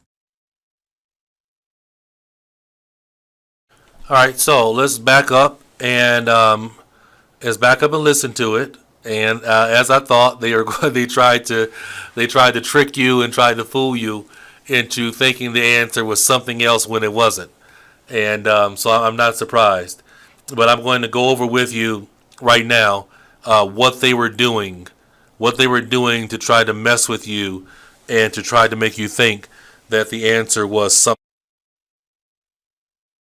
So the next thing is to decide what exactly we need to write about in the report that goes with the stories and how we're going to divide the work. Right, Helen. What do you think about including a section on how we planned the project as a whole, Jeremy? That's probably quite important. Yeah, well, you've had most of the good ideas so far. How do you feel about drafting something? Then we can go through it together and discuss it. OK, that seems reasonable. And I could include something on how we came up with the ideas for our 2 stories, couldn't I? Well, I've started writing something about that, so why don't you do the same and we can include the 2 things? Right. So what about our interpretation of the stories? All right, so the correct answer for 27 is A. He said, how do you feel about drafting something? And then we'll go over it together. So in the part when they write about how to plan the project, she's going to draft it, right? So she's the one that's going to write this part. He said she's going to draft it, and then they'll review it together, right? So she's going to draft this part, okay? She's going to draft it, meaning she's going to do it. She's going to do this part. So number 27 is 11. I mean, number 27 is A. Seems reasonable. And I could include something on how we came up with the ideas for our 2 stories. So now we're on 28, how they came up with the ideas for the stories, right? You see, they're going in order. They never go out of order. Ideas for our 2 stories, couldn't I? Well, I've started writing something about that, so why don't you do the same and we can include the 2 things? Correct answer for 28, C. He said, I've already started doing something. He said, why don't you do something also, and we'll include the 2 things. That means they both are going to do it. That means the correct answer for 28 is C. Again, he said, I've already started doing something. And then he said, why don't you do something also, and we'll put them both together. So the correct answer for number 28 is C. Both of them are going to do it. He started it. Now he wants her also to add in a part. So what about our interpretation of the stories? Interpretation of the stories. Now we're ready for the next one. Do we need to write about what we think they show, like the value of helping other people or that sort of thing? That's going to come up later, isn't it? I think everyone in the class is going to read each other's stories and come up with their own interpretations, which we're going to discuss. Oh, I missed that. So it isn't going to be part of the report at all? No. But we... All right, so they just said it's not going to be part of the report at all. It won't be part of the report at all. Right? So that means that the correct answer is D. Neither Helen nor Jeremy are going to do it because it will not be part of the report. But we need to write about the illustrations because they're an essential element of children's experience of reading the stories. It's probably easiest for you to write that section as you know more about drawing than I do. Maybe, but I find it quite hard to write about. I'd be happier if you did it. Okay. So when do you think we can get this ready? Okay, so here we had the situation of one person making a suggestion and the other person saying no and giving a different suggestion. He suggested for this one that she should maybe do it, and then she said no, basically why don't you do it? So the correct answer for number 30 is D. I'm sorry, 30 is B. B like boy. I'll let you listen to that one again. Can include the 2 things. Right. So what about our interpretation of the stories? Do we need to write about what we think they show, like the value of helping other people or that sort of thing? That's going to come up later, isn't it?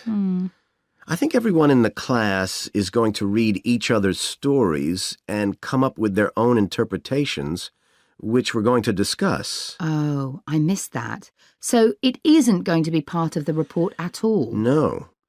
But we need to write about the illustrations because they're an essential element of children's experience of reading the stories. It's probably easiest for you to write that section as you know more about drawing than I do. Maybe, but I find it quite hard to write about.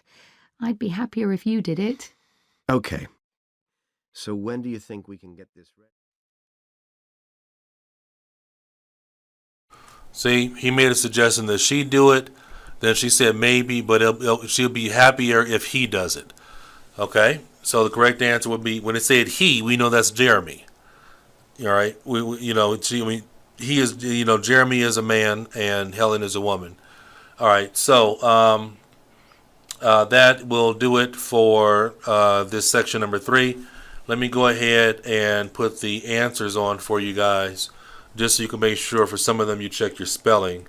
21 was cave, 22 was tiger, 23 was dancing, 24 was crying, 25 was grass. Did you all correct my spelling? Nobody corrected my spelling? Grass. 26, scarf. That's the one they thought it might be difficult for you to spell.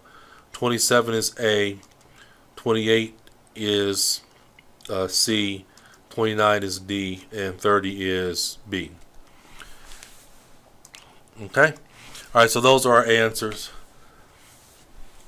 All right, those are our answers. And I hope that you were able to really benefit and kind of have a good idea of what you have to focus on to be able to do well on the IELTS listening section. Okay? Now we're going to go over, in the next 2 lectures, we're going to go over two sections of 2 section 4s. We're going to do 2 section 4s, and then we'll keep moving along. I will talk to you soon.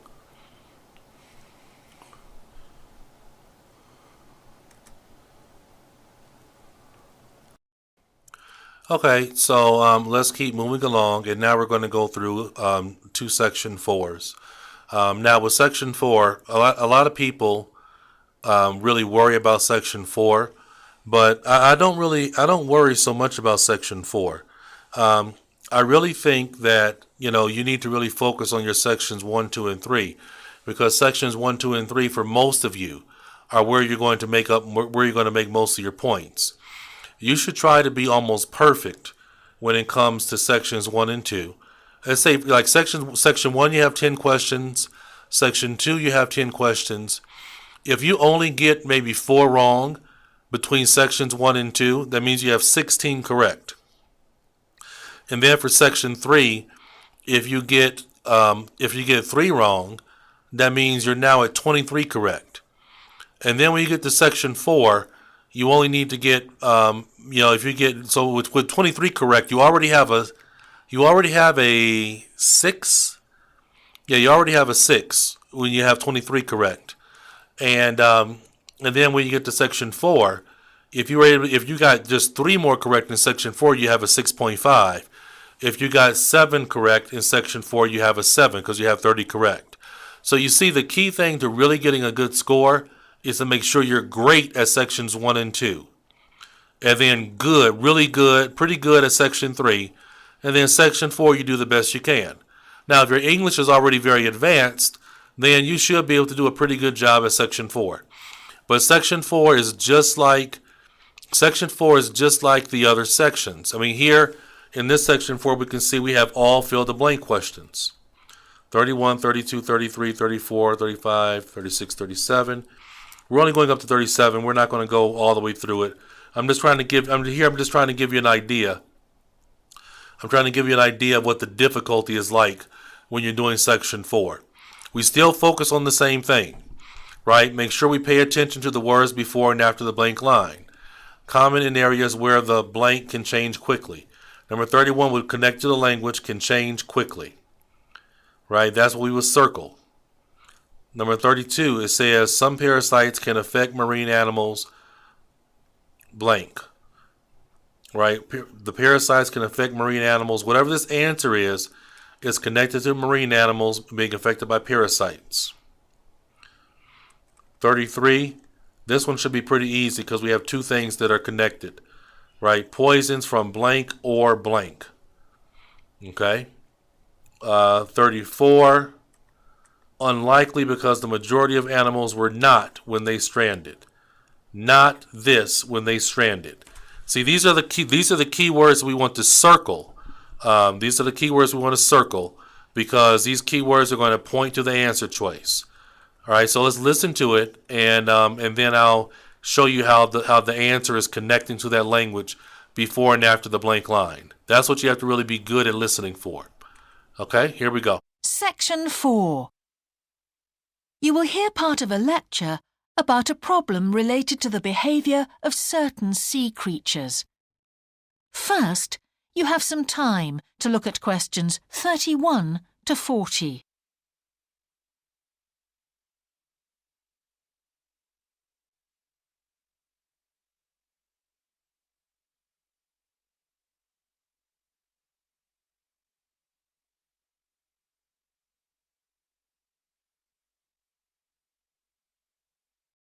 Remember, it goes directly straight through in section 4. Directly straight through. It goes from 31 to 40. They don't stop here. Only in sections 1, 2, and 3 do they actually stop. Okay?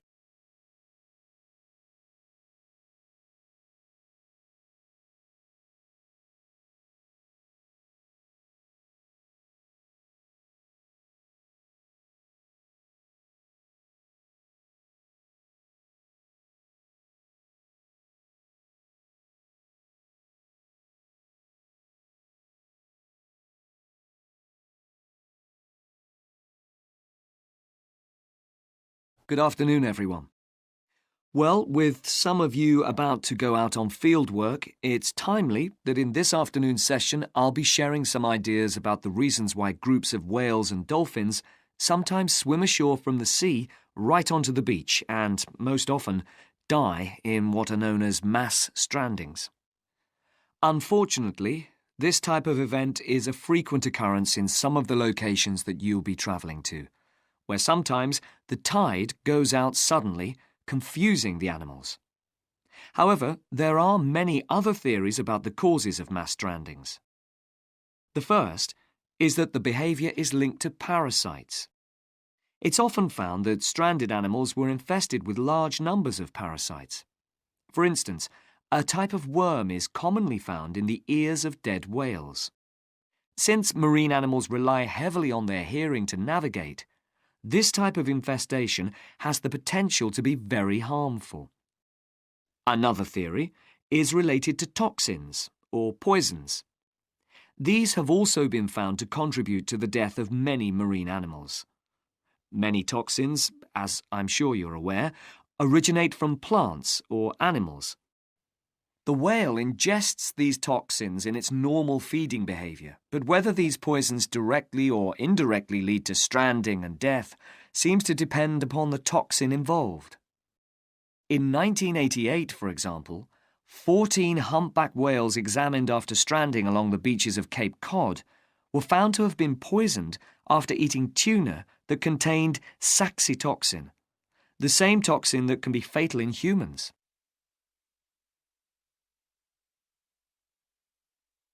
Alternatively, it has also been suggested that some animals strand accidentally by following their prey ashore in the confusion of the chase. In 1995, David Thurston monitored pilot whales that beached after following squid ashore. However, this idea does not seem to hold true for the majority of mass strandings because examination of the animal's stomach contents revealed that most had not been feeding as they stranded. There are also some new theories which link strandings to humans. A growing concern is that loud noises in the ocean cause strandings. Noises such as those caused by military exercises are of particular concern and have been pinpointed as the cause of some strandings of late. One of these, a mass stranding of whales in 2000 in the Bahamas, coincided closely with experiments using a new submarine detection system. There were several factors that made this stranding stand out as different from previous strandings. This led researchers to look for a new cause. For one, all the stranded animals were healthy. In addition, the animals were spread out along 38 kilometres of coast, whereas it's more common for the animals to be found in a group when mass strandings occur. A final theory is related to group behaviour and suggests that sea mammals cannot distinguish between sick and healthy leaders and will follow sick... Okay. So if you're doing this section 4, These are the answers that you should have come up with. These are the answers you should have come up with. This is from IELTS book 9, test 1, section 4. All right, and number 1, actually, I'm sorry, number 31 was tide. And it's because they said it can go out suddenly, right? 32 was ears, right? And that was connected to dead whales, right, which are marine animals. 33, two things, plants or animals. 34 was feeding. 35 was noises. All right, and this one was pretty direct because he said noises caused by military. 36 was they said they were all healthy, and 37 was the most tricky one probably, but the answer was group. All right, so let's go back, and now that you have a look at what the answers were for 31 to 37, you see the answer choices. The answer choices here are not that difficult to spell. I think some of the more difficult ones was number 31, because some of you may not be familiar. Some of you may not be familiar with the word tide and knowing what the word tide means. So that might have been a little bit tricky for you just because you're not familiar with the language, with that word, I mean. All right, so let's go back, and I'll go through it a little bit slower with you and give you an idea of how the answers came about. Good afternoon, everyone. Well, with some of you about to go out on field work, it's timely that in this afternoon's session I'll be sharing some ideas about the reasons why groups of whales and dolphins sometimes swim ashore from the sea right onto the beach and, most often, die in what are known as mass strandings.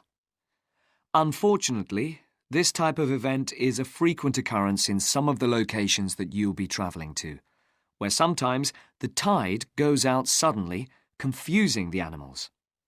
However, there are many other theories about the causes of mass strandings. Right, they said the tide goes out suddenly, right, where the tide can change quickly, right? When it says goes out suddenly, that is a synonym for can change quickly. The answer connected to that language was the word tide. It's the same process as section 1. You have to hear the language connected to the words that come before or after the blank line, but the words before and after the blank line they use synonyms for to try to hide what the answer is. Not really hide it, but make it more of a challenge for you. All right, and they want to make sure here. So that's what they did. Right, goes out suddenly is a synonym for can change quickly. The first is that the behaviour is linked to parasites. It's often found that stranded animals were infested with large numbers of parasites. For instance, a type of worm is commonly found in the ears of dead whales. Since marine animals rely heavily on their hearing to navigate, this type of infestation has the potential to be very harmful. All right, some parasites can affect marine animals. Number 32, you could have had ears or you could have had hearing, actually. You could have also had hearing for that one. You could have had ears or hearing, right, for this one. You got ears or you could have hearing. Right, they said hearing, which they depend on for navigation. Another theory is related to toxins or poisons. These have also been found to contribute to the death of many marine animals. Many toxins, as I'm sure you're aware, originate from plants or animals.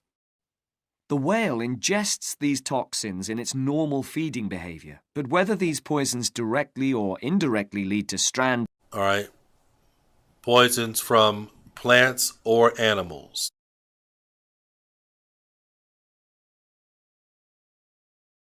All right, when it says the whale ingests them, that's the same as saying they're consumed. Right? They're consumed by. When it says the whales ingest them, that's saying the whales eat them, consume them. So plants or animals are for number 33. You have to have both. You have to have both to get number 33 correct. In 1988, for example, 14 humpback whales examined after stranding along the beaches of Cape Cod were found to have been poisoned after eating tuna that contained saxitoxin, the same toxin that can be fatal in humans.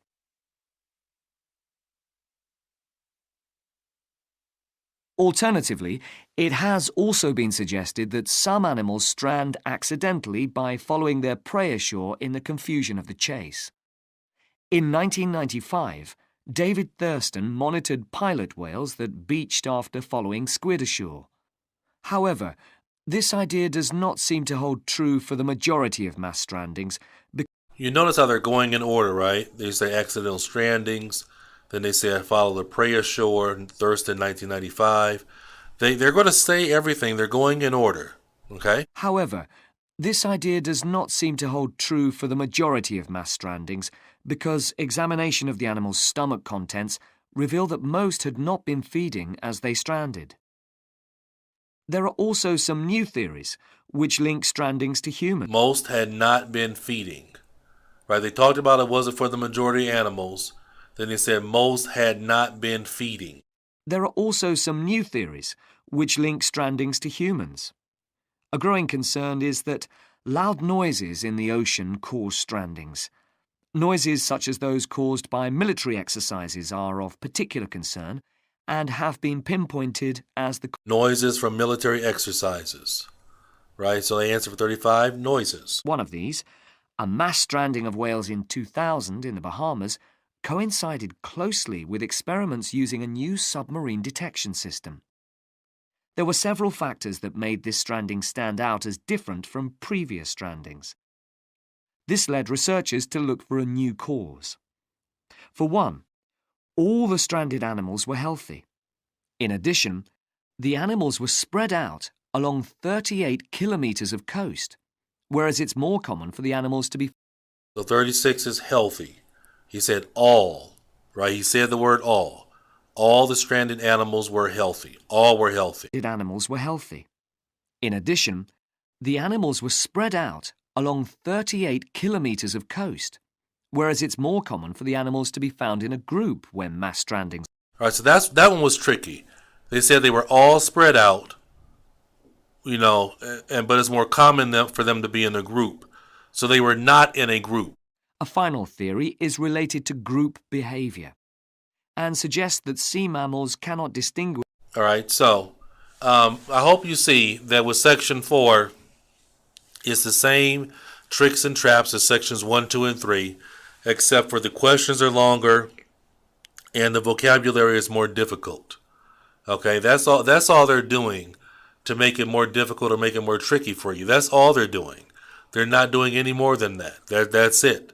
And that's what you have to be aware of. You have to be good at picking up on the tricks and the traps of how they try to make you think the answer is something else.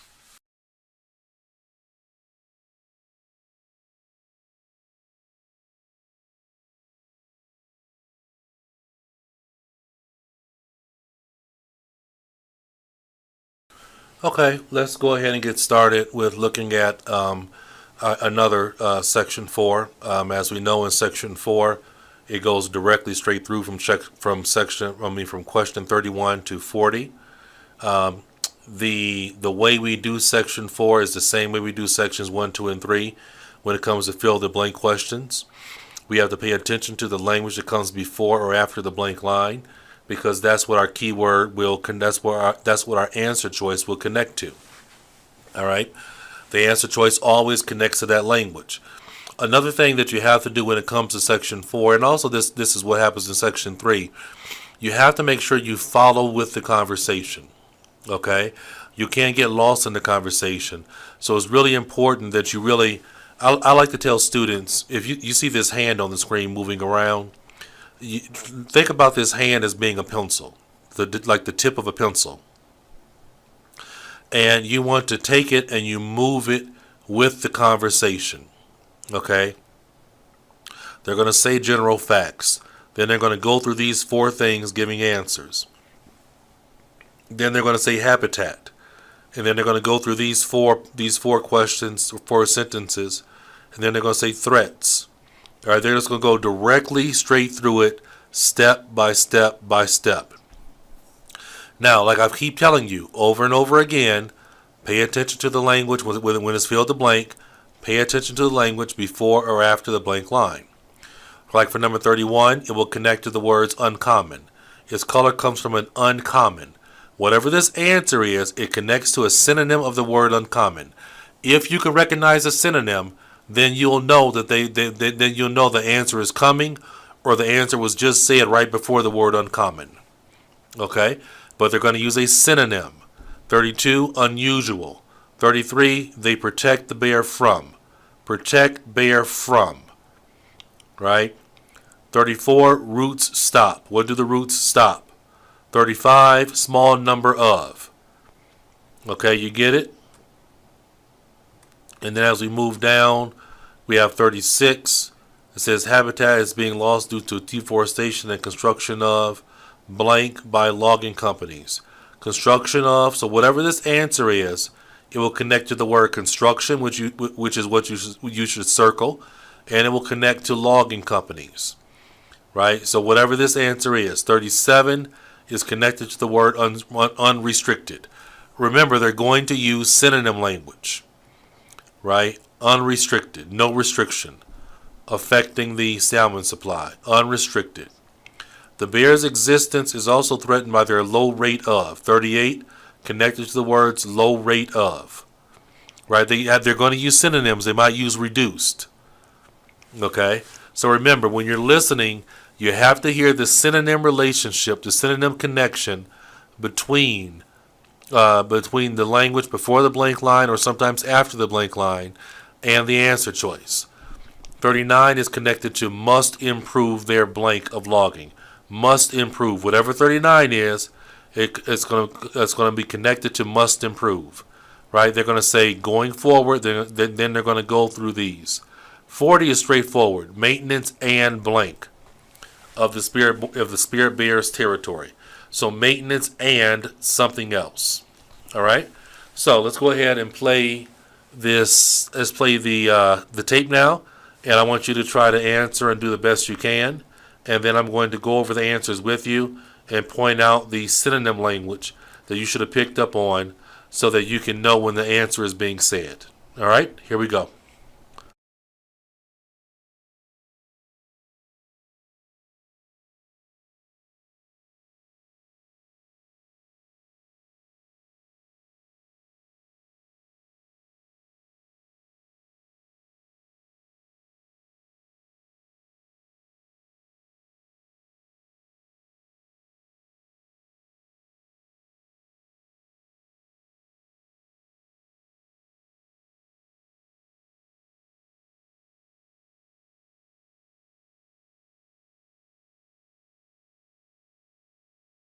Okay, here it comes, everybody.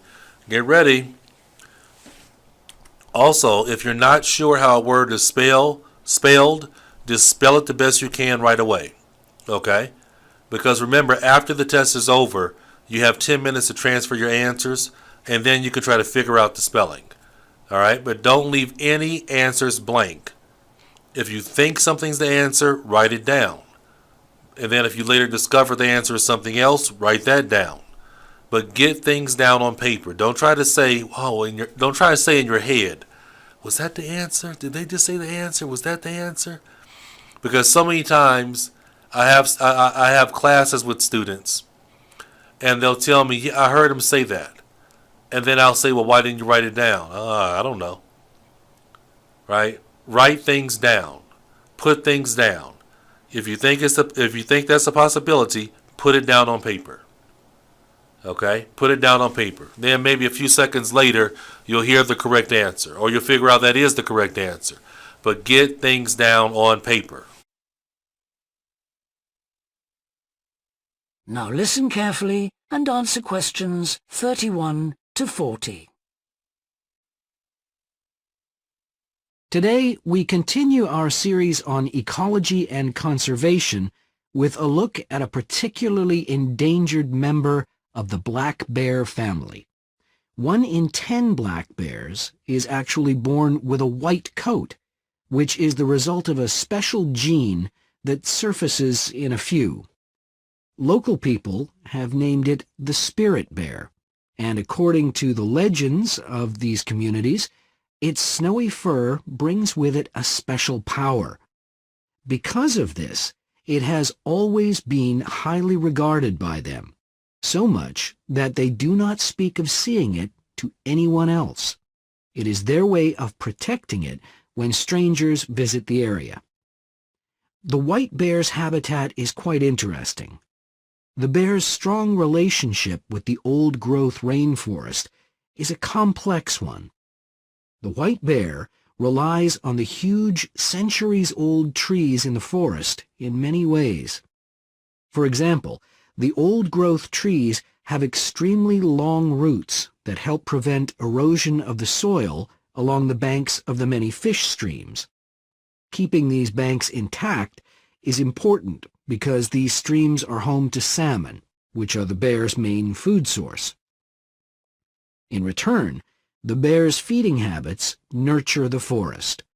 As the bears eat the salmon, they discard the skin and bones in great amounts on the forest floor, which provide vital nutrients. These produce lush vegetation that sustains thousands of other types of life forms, from birds to insects and more. Today, the spirit bear lives off the coast of the province of British Columbia on a few islands.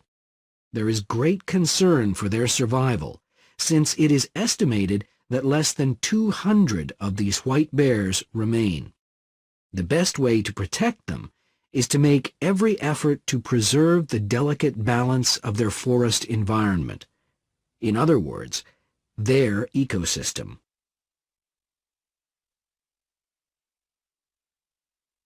The greatest threat to the bear's existence is now, the let me loss say of something its here. You'll notice that after they did number 35, you had a small pause. It was like a 2 or 3 second pause. Okay, and that's something they do in section 4, right? They go through from question 31 to 40, but they are very often, not all the time, but very often, you'll hear they'll do like the first 5 questions, or 4 questions, or 6 questions. Then you'll hear a small little pause, and when they're making that small little pause, what they're doing there is that's like a little clue that they're switching from one section to the next section. And they really do that a lot if they have different types of questions. Like if they have some multiple choice questions and some fill-the-blank questions. When they do that, they always have that kind of 3 or 4 second pause. And that's how you can tell that they're switching from the fill-the-blank questions to the multiple choice questions.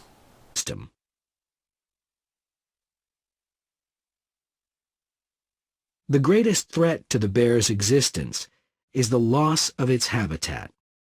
Over many years, logging companies have stripped the land by cutting down a large number of trees.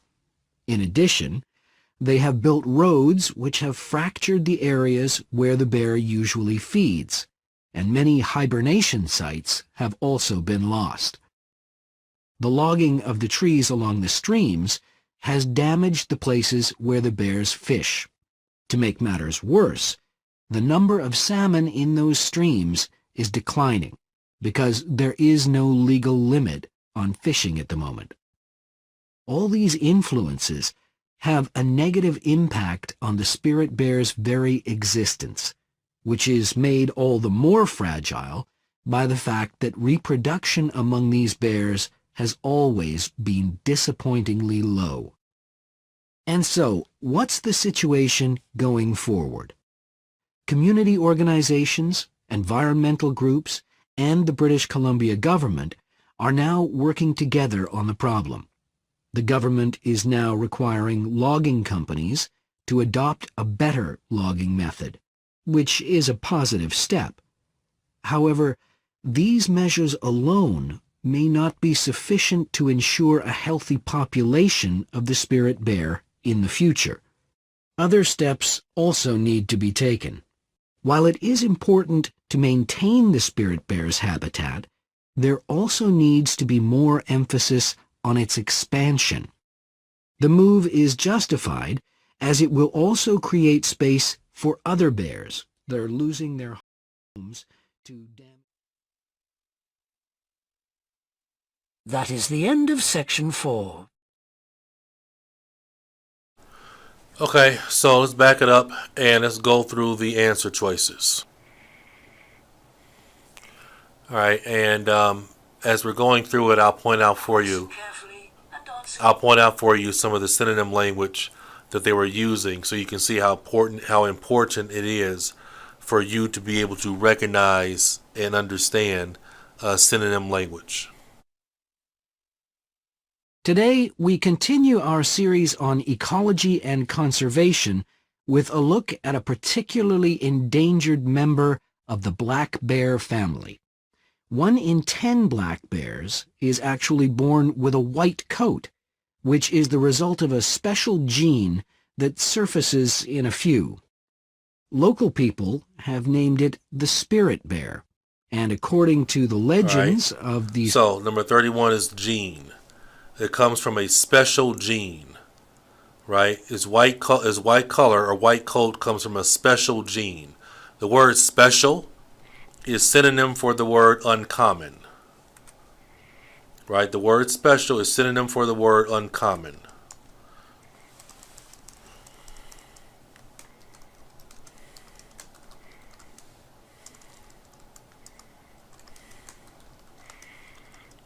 Right.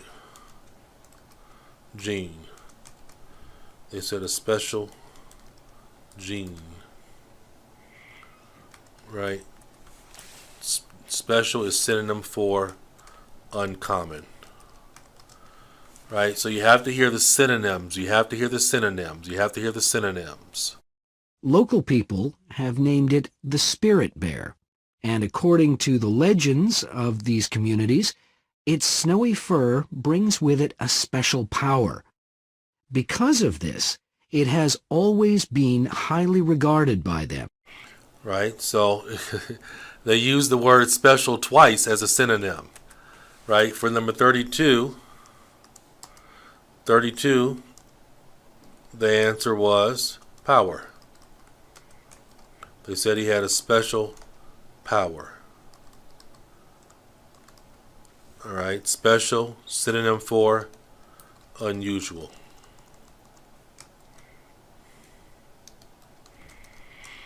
Right, so if you know that unusual is a synonym for the word special, all right, and special is a synonym for the word uncommon, then you'll know that what the answer connects to. That's how you can always identify the answer. A lot of people ask me, well, how do I know when they're saying the answer? You have to recognize synonym language. You have to. There's no other secret way of getting around that. Because of this, it has always been highly regarded by them, so much that they do not speak of seeing it to anyone else. It is their way of protecting it when strangers visit the area. All right, so this bear's habitat is quite interesting. So number 33 is strangers. Strangers. The white bear relies on the huge centuries-old trees in the forest in many ways. For example, the old-growth trees have extremely long roots that help prevent erosion of the soil along the banks of the many fish streams. Keeping these banks intact is important because these streams are home to salmon, which are the bear's main food source. Right, so when we look here, right, we had number 33 was strangers. 34 was erosion, right, and it says it helps prevent. Helps prevent is synonym for stop.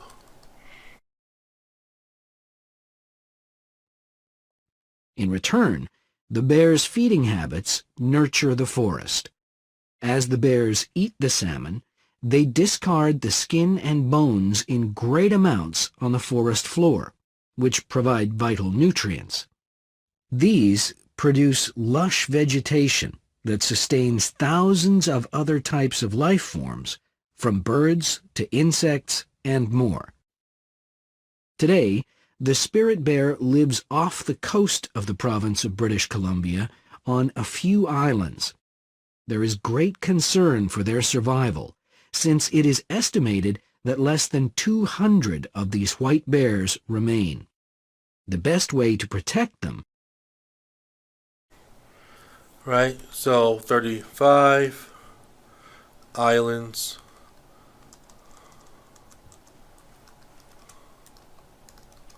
Right, they said he lives on a few. Few is synonym, a few is synonym for what? A small number. Right, so again, all they're doing, question by question by question, all they're doing is seeing, can you understand synonym language? Because that's what they're connecting the answer to. And if you know that lives on a few is synonym for a small number, you'll know that the answer is islands. Okay? All right, so let's stop right here, and then we're going to go into another lecture and continue with questions with questions 36 to 40. Okay, so we are continuing with our section number 4 about the spirit bear, and we're down to question number 36. And what I'm doing is we're going through it, and I am pointing out to you how the relationship between the language before the blank line and synonyms, and connecting the answer to the synonyms for the language before the blank line. That's what they're doing over and over and over again. Okay? So as we're going through it, I'm going to keep pointing out the answers to you and pointing out to you also the synonym language so you can understand what exactly you need to listen for in order to be able to get the right answer choices. Effort to preserve the delicate balance of their forest environment. In other words, their ecosystem.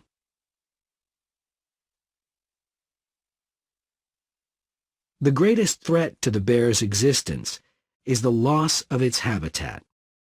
Over many years, logging companies have stripped the land by cutting down a large number of trees. In addition, they have built roads which have fractured the areas where the bear usually feeds, and many hibernation sites have also been lost. All right, there we have it. They said they built roads. Built is a synonym for construction. Construction of roads. Built roads. There's the synonym match. They keep doing it over and over and over again. It's not complicated, everybody. That's what they keep doing. Built roads. Right? Synonym for construction of roads.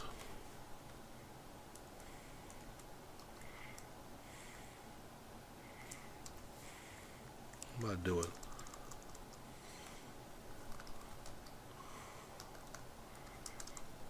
You can't spell today, Kino? Oh. Construction of roads.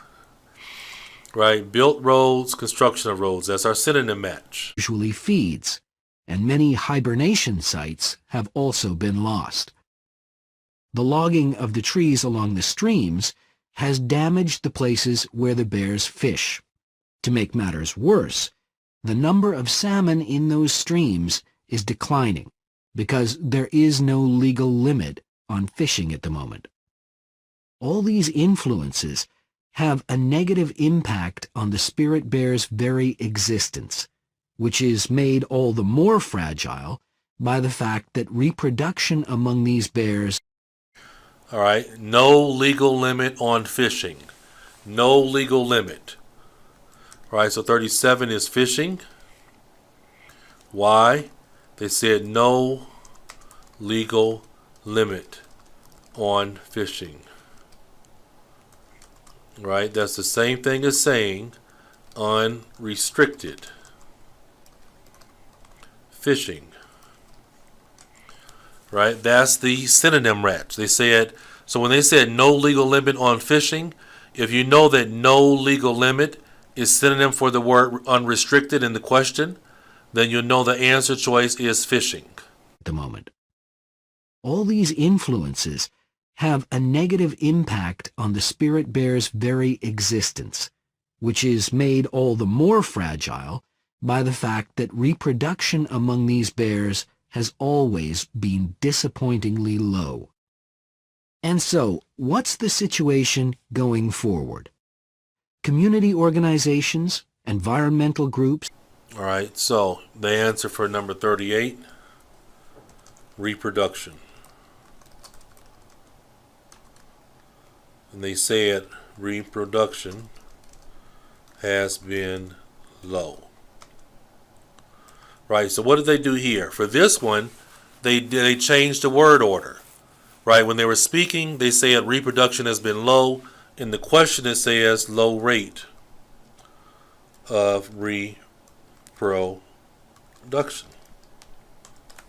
Right, you see they changed the word order. They moved around where they have the word reproduction. Same traps, same thing, same thing. Over and over and over again, same traps, same traps. Synonyms, change word order. Synonyms, change word order. Okay? Is that because it's an English test. And those are two great ways to test your English. Change up the word order, or use synonym language, or do both. And so, what's the situation going forward? Community organizations, environmental groups, and the British Columbia government are now working together on the problem. The government is now requiring logging companies to adopt a better logging method, which is a positive step. However, these measures alone may not be sufficient to ensure a healthy population of the spirit bear in the future. Other steps also need to be taken. While it is important to maintain the spirit bear's habitat, there also needs to be more emphasis on its expansion. The move is justified as it will also create space for other bears that are losing their homes to damage.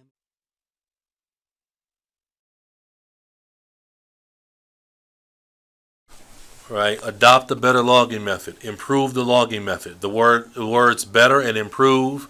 They have to make it better. They have to improve. They have to make better what? Logging. They have to improve logging.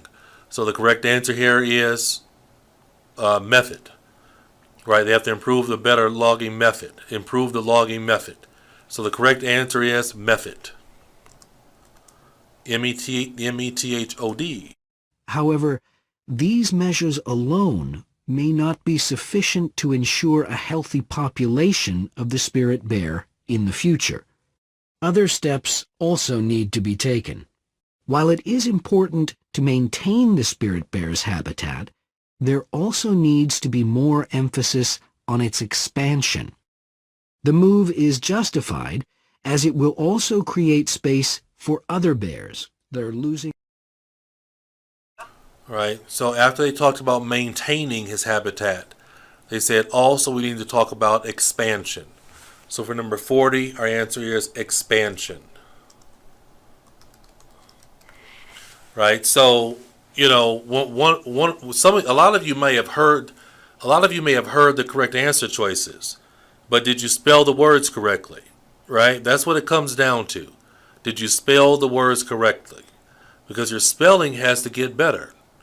Right? If you're going to do a better job, your spelling has to get better. Okay? And I'm going to include a document for you that has a lot of these spelling words that are used so that you can be able to do much better. All right? So I will talk to you soon, and I look forward to helping you out and helping you get that great score that you want. Okay? Talk to you soon.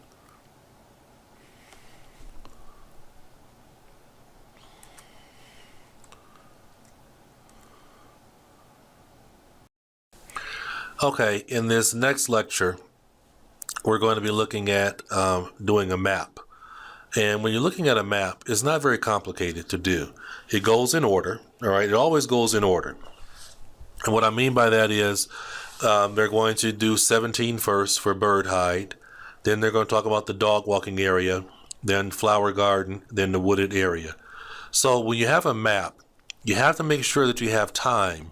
You take the time to really look carefully at the map where things are, because they're going to tell you where these items are, 17 through 20, in relationship to things on the map. So look at things on the map. Like this says refreshments, West Gate, East Gate, right? We have a circle in the middle and we have a lake. So they're going to use those landmarks to tell you where these things are. Okay, so you have to be very good at following. You also have to understand direction language. Up, down, left, right, upper corner, left, bottom corner, right, next to, behind, in front of, on top of. So you have to know that kind of language. So listen carefully and see if you can listen for the right language so you know where things go on the map. And finally, I'd like to tell you about our new wildlife area, Hinchingbrook Park, which will be opened to the public next month. This slide doesn't really indicate how big it is, but anyway, you can see the two gates into the park and the main paths. As you can see, there's a lake in the northwest of the park with a bird hide to the west of it at the end of a path. So it'll be a nice, quiet place for watching the birds on the lake. Fairly close to where refreshments are available, there's a dog walking area in the southern part of the park, leading off from the path. And if you just want to sit and relax, you can go to the flower garden. That's the circular area on the map, surrounded by paths. And finally, there's a wooded area in the western section of the park, between two paths. Okay, that's enough from me, so let's get on. Okay, so our correct answers were for number 17, for bird hide, it was A. Because they said it was on the west, it was west of the lake. Here's the lake. Where's the west? West of the lake at the end of the path. That means the answer is A. West of the lake at the end of the path. These are path. These white lines are called a path, right? Where you walk. End of the lake, west of the lake, end of the path, right? So that's where that goes right there. Number 18 was I, because they talked about the refreshments. They said the dog walking area was next to the refreshments. And where's there? That the correct answer would be I. For number F, they said the flower garden was in the circular area. That means the answer must be F, right? Flower garden is in the circular area. And number 20, the wooded area is near the west gate. Near the west gate, between two paths. Here's one path. Here's the other path. What's in between? E. Okay. So the correct answers were A, I, F, E. A, I, F, E. All right. You just have to be able to follow the path, follow where things are, so that you can know where to go. All right. So let's go ahead and do another map, so you can maybe get a little bit more comfortable with how to do them. Okay, so here we have on this map, it's very important for us to again look at where everything is. That's what we have to do. Let's look at where everything is on the map. Okay, and when we're looking at them, we have the goals in order from 17 to 20. Box office, theater manager's office, lighting box, artistic director's office. So look at the map and look where things are. Here's the road, entrance, foyer, double doors, entrance. There's the water cooler. So it's very important that we're able to look at a map and know where everything is on the map, right? Know where everything is on the map, because that's what they're going to tell. That's where they're going to tell us these things are in reference to the map. So listen carefully and please write down your answers. And then, of course, I'll go over with you about the map itself. 1231.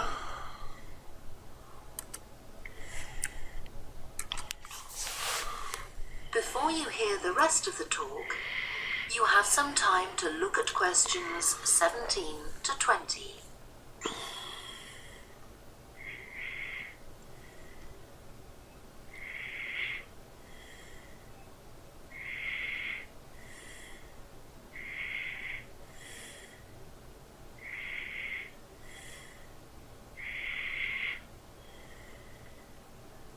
Now listen and answer questions 17 to 20.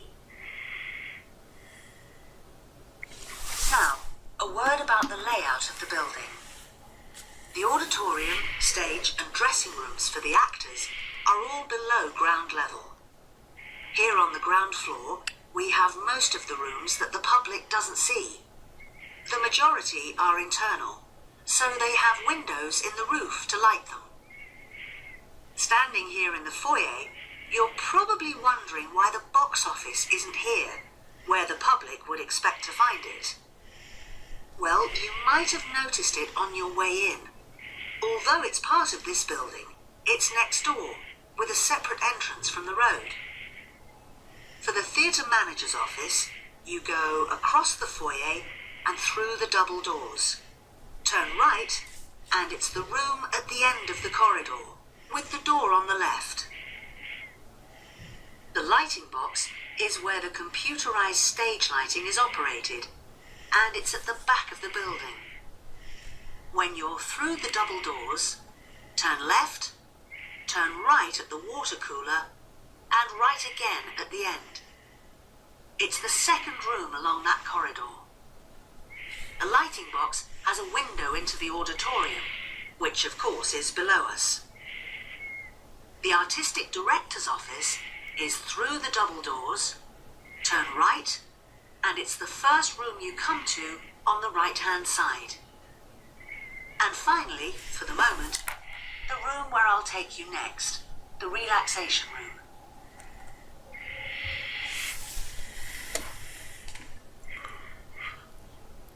Okay, let's have a look at our answers. I'm going to pause and back the tape up for you, and so I can get it to the right spot.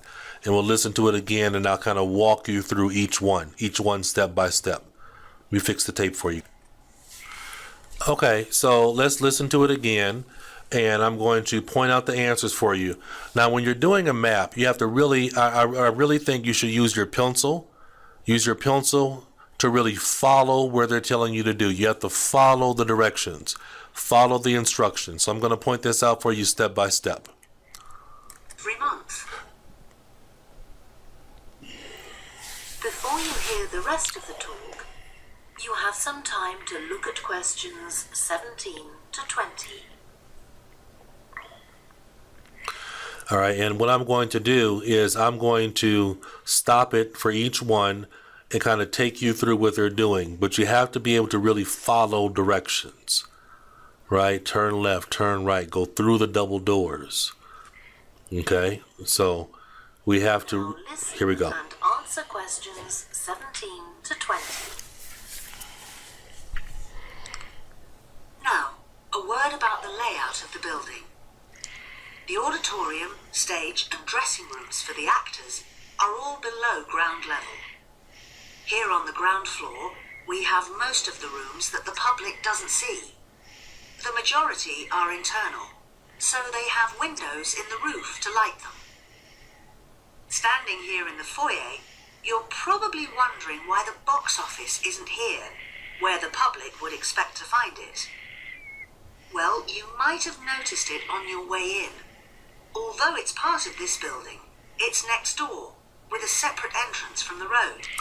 Right, it's next door with a separate entrance from the road. This is the normal entrance where the foyer. That's the main entrance. They said it's another entrance, right? So the answer would be G for number 17. It's a different entrance. It's not here, so it can't be, it's not here. So it's not this entrance, it's at the other entrance. That means the answer is G for number 17. For the theatre manager's office, you go across the foyer and through the double doors. Turn right, and it's the room at the end of the corridor, with the door on the left. Right, go through the double doors, right, It's the room at the end of the corridor with a door on the left. So that's D, right? The theater manager's office is D. It's not G. G was the first one. It's D because it's the door on the left, end of the hall, on the left. The lighting box is where the computerized stage lighting is operated, and it's at the back of the building. When you're through the double doors, turn left, turn right at the water cooler, turn right, and right again at the end. Right again. It's the second room along that corridor. Second room. The lighting box has a window. So that's B. Through the double doors, turn left, right at the water cooler, turn right again, right? Answer would be B, as in boy. Go into the auditorium, which of course is below us. The artistic director's office is through the double doors, turn right, and it's the first room you come to on the right-hand side. Right, go through the double doors, turn right, first room on the right. That has to be F. Okay, first room on the right. So that's what I mean. You have to be able to follow instructions, follow directions. If you're able to follow instructions and follow directions, then you're going to have a much better chance of doing well. Okay, much better chance of doing well. Okay, so that's how we do our maps, and that's kind of what you have to look for. If you have any questions about maps, or if you have a map that you want me to kind of take a look at for you to better explain to you, then definitely let me know, and I'll go over any map with you and give you an example of really how to go about doing it. Okay, so I'll talk to you soon.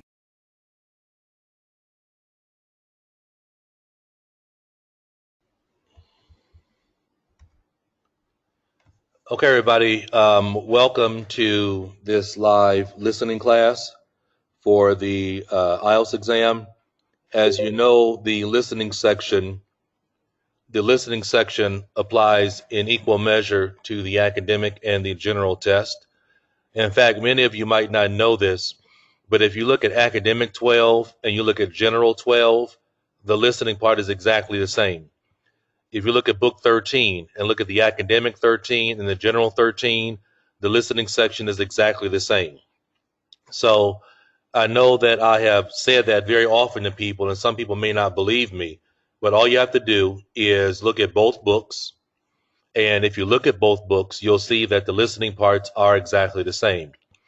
Now, in this live class, what I'm going to be doing, and this first one that I'm doing is actually, to those of you that want to follow, this first one that I'm doing is from book number 12, and it's section 2 in test 8. I'm working from book number 12, and this is section 2, test 8.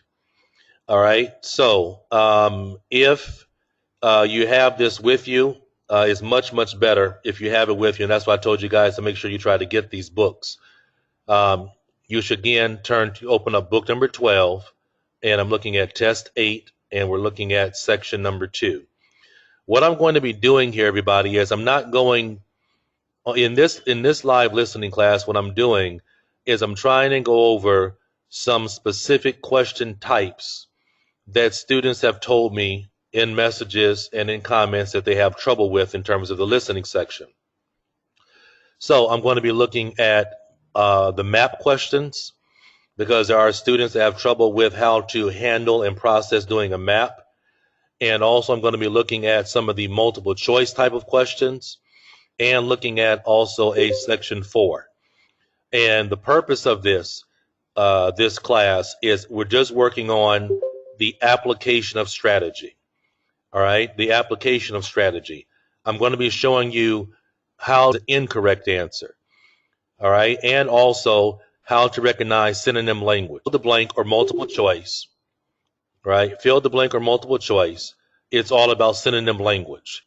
When it comes to doing a map question, it's not really about synonym language, but it's about your ability to follow map language or directional language. Okay, and so we're going to be looking at that, and the way the process is going to work is I'm going to play the audio section, play the audio for a specific section, let it play through, and then I'm going to stop it, go over the answers and the analysis of each question. All right. So everybody, you should take out your IELTS book number 12, whether it's academic or general, and turn to test number 8, section 2. Okay, book 12, test 8, section 2. All right, now, before I get started, does anybody have any questions? All right, if you have a question, type it in the box, and I'll try to answer your question. Okay. The instructor. I don't know if it's not Turn off your microphone. Turn off your microphone. If you have a question, type it in the box. It's much easier if you have the book. Okay, Ola, I don't think that might have to be another class. Ola asked me the question. Ola asked me the question if she has trouble going over with numbers and names. If about numbers and names. And Ola, I'm not going to be going over any number and names questions today, but I will try to keep that in mind for the future and try to get some of those questions in the future. Okay. If you don't have the book, you can try to follow along with me, but it's much better if you do have these books because then you can work on it your own. Okay. Let's go ahead and get started now. Tarek, I don't know how long. I have the time. I have the time set for 2.5. It can go as long as 2.5 hours. It won't be longer than 2.5 hours. Like I said, you can stay as long as you can stay. The class is being recorded. So if you got to go somewhere, then go. You can come back and watch the rest of it later on. Okay. Osman asked me the question, am I going to show the question? You should be able to book. But the thing is, when the questions are on my screen, I can't get every question on my screen. So it's a matter of scrolling down or scrolling up. So I'm going to be controlling that for myself. Okay, that's why I told you it's better for you to have your own so that you can be in control of looking at the questions and things. So you'll be able to see it, but like I said, you can't see everything on the screen at the same time, probably. Okay. All right, I'm going with the first one, and then we're going to go over it.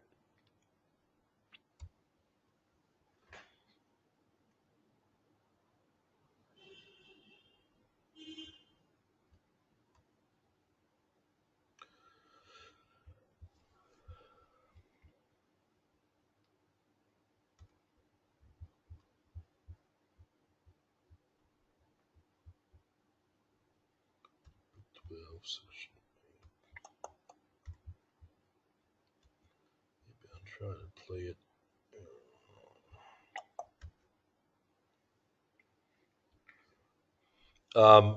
Robbie, what's going to happen is the recorded section will be uploaded into the course. Okay? The recorded section will be uploaded into the course. Okay, everybody. Here is the first part, and you should be able to see these questions on your screen.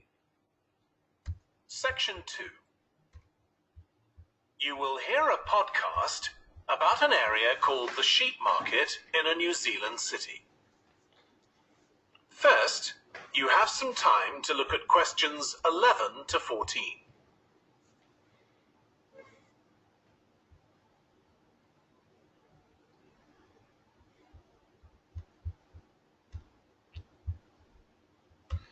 Okay, now, when I'm looking at these multiple choice questions, before it plays, I want to go over something with you. When I'm looking at these multiple choice questions, all right, what I'm doing is I'm actually highlighting the key information in the questions that I need to listen for. So I'm listening for number 11, I'm listening for what's the most rapidly growing group, right? For number 12, I'm looking for a recommendation about the side streets for something. That's what I'm listening for.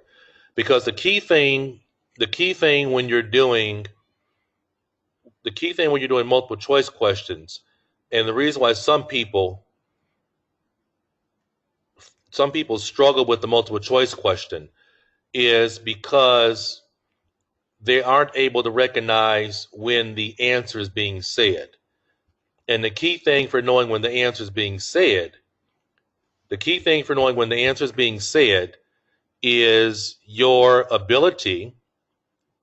The key thing for when the answer is being said is your ability to be able to recognize the keyword language. I can't necessarily make it any. Oh wait, some people said they can't hear anything.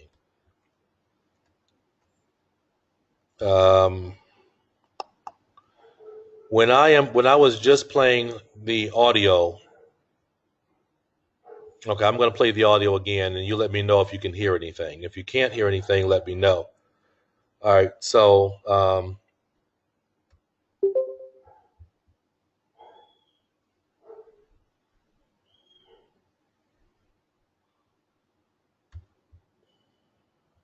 Zealand City. First, you have some time to look at questions 11 to 14. all right, you should be able to hear that just fine. If not, I can't do anything about that right now. If it was a universal problem, I would do something, but okay.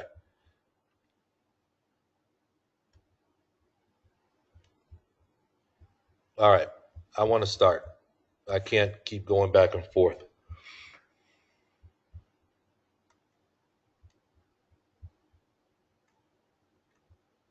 Section 2. You will hear a podcast about an area called the Sheep Market in a New Zealand city.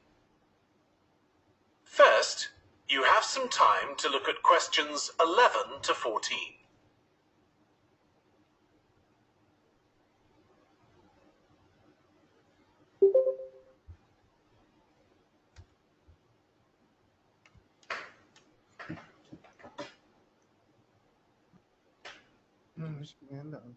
Now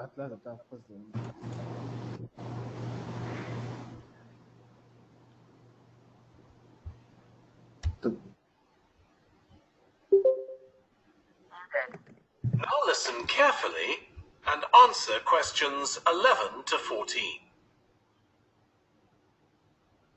Welcome to this podcast about the sheep market, which is one of the oldest parts of the city. As its name suggests, there was originally a market here where farmers brought their sheep, but now it's been redeveloped into a buzzing, vibrant area of the city, which is also home to one of the city's fastest growing communities. The nearby university has always meant the area is popular with students who come in to enjoy the lively nightlife. But now graduates embarking on careers in the worlds of fashion and design are buying up the new apartments recently built here to replace the small houses where the market workers used to live. The narrow old side streets are great places for finding original pictures, jewellery and ceramics which won't break the bank, as well as local produce like fruit and vegetables. There's also the oldest buildings in the area are on the main streets, including the city's first department store, built in the 1880s, which is still open today.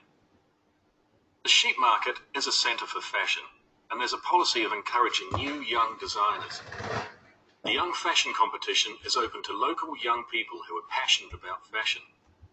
This year, they've been asked to design an outfit based on ideas from the music and technology that's part of their everyday life, using both natural and man-made fibres. The garments will be judged by a panel of experts and fashion designers, and the winning entries will be modelled at a special gala evening. Parking at the sheep market is easy. There are plenty of pay and display car parking spaces on the roadsides, which are fine if you just want to stay for an hour or two. But if you want to spend the day there, it's better to park in one of the 4 underground car parks. It's not expensive, and if you can present a receipt from one of the local stores, you'll not be charged at all. After 6 p.m, many of the car parks have a flat rate which varies, but it is usually very reasonable. Before you hear the rest of the podcast, you have some time to look at questions 15. Okay. All right. So I want to go through the answers now. All right. Does anybody have the answer for number 11?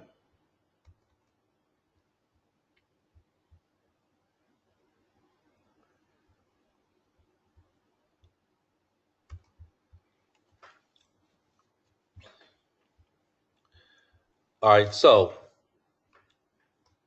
the correct answer for number 11 is A, right? Now I'm going to explain why the answer was A. All right. The first thing we have to do is we have to recognize the keyword language from the question. So what did they say?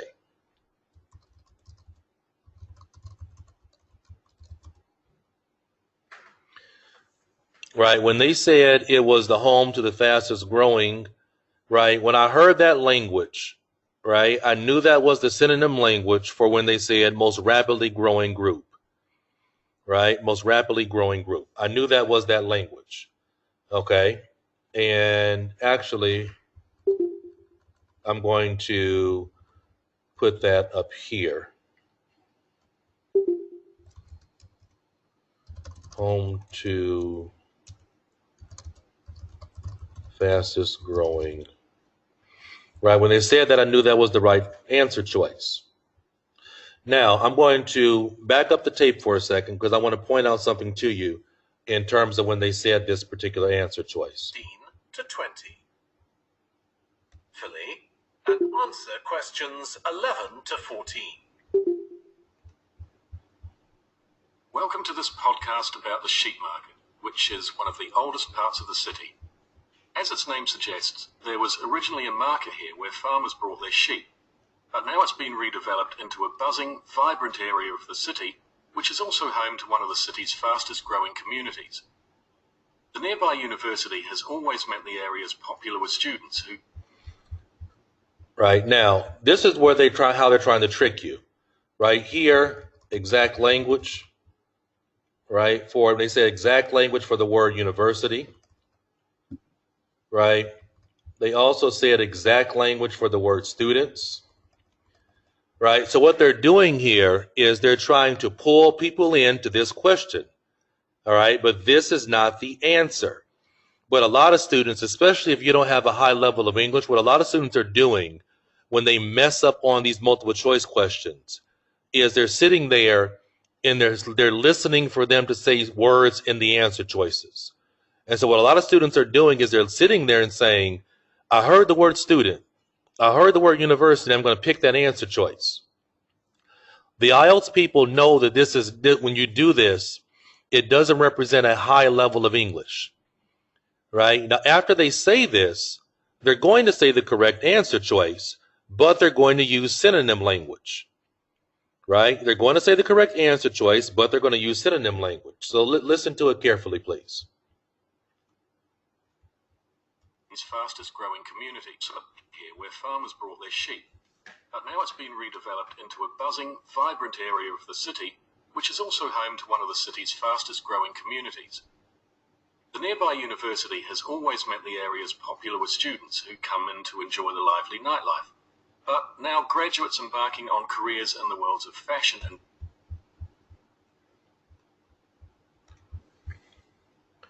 Right, so graduates embarking on careers. Right, graduates embarking on careers. That is synonym language for young professional people. Also, when they said students and from university students, they said what? But. Right? Very often they'll tell you something, then they'll say but. What that's telling you is very often what they just said is not the answer choice. All right? And then our correct answer choice is going to use synonym language. Okay? Graduates is for graduates embarking on careers. The synonym for young professional people. That means our answer choice is A. Right? Our answer choice is A. Okay? So I hope you see how that works. All right? And also, everybody, when you put in an answer choice, put the number and then put the number and then put whatever the answer is, okay? Otherwise, I'll have ABCs all over the place, and I don't know what question you're applying it to. Okay, so I hope everybody understands how this works, because people keep asking me, I can't do multiple choice questions. I don't know how to do them, and that's because you have to apply the right strategy. It's about synonym language. Okay, everybody, what is the correct answer for number 12?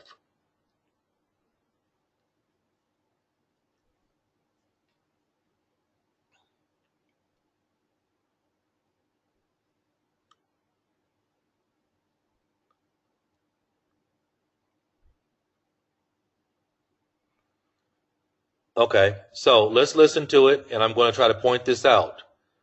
All right, some of you all are still falling for that same trap. Okay. I'm listening for what? The speaker is going to recommend something. The speaker is going to recommend something. So when you're listening, the first thing you have to do is don't look at the answer choices and just say, okay, which one do I hear? Which one do I hear words for? When you're doing that, you're making a huge, huge mistake. The first thing you should be listening for is language that means the same as recommendation. Right? That's the first thing you should be listening for. Language that means the same as recommendation. Because when you hear that language, then you're going to have the answer choice. Okay? That's how it works. So please listen, and I'll point this out to you again, please.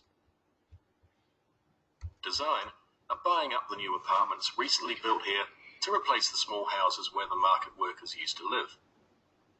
The narrow old side streets are great places for finding original. There's the language.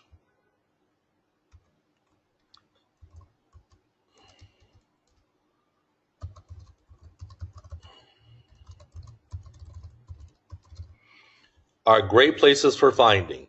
When somebody says this is a great place to find something, that's a recommendation. That's the language. Okay? That's the language. So if you're unable to recognize when they're saying the language that's connected to the answer choice, then what you're going to end up doing is picking answers that you hear, picking words that you hear, which is the biggest mistake that you can make. So you have to hear the language connected to the answer. All right, so listen. And then after that, and also like I told you, the correct answer is going to use synonym language.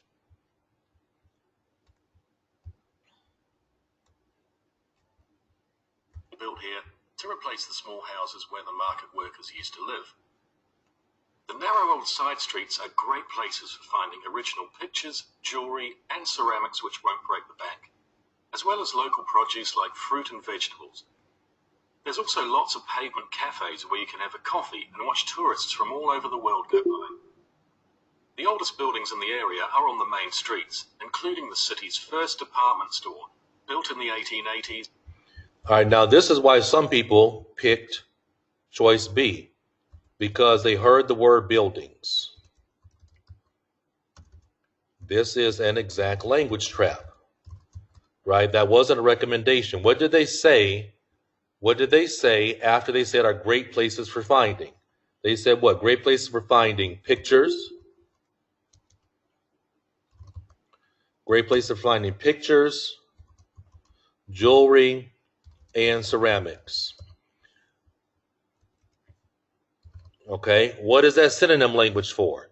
That's synonym language for arts and crafts.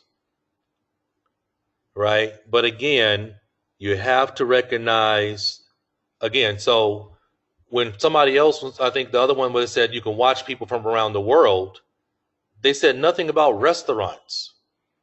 They said you could watch people from around the world. Okay? But again, the answer connected to the language, that's how it works. Okay? Synonym language, related to synonym language.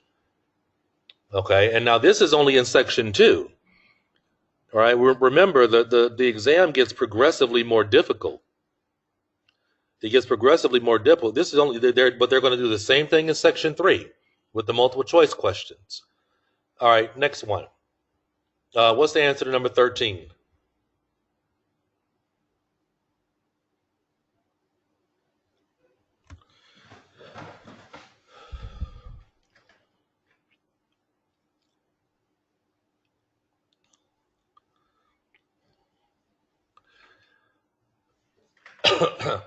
Excuse me. Okay, great.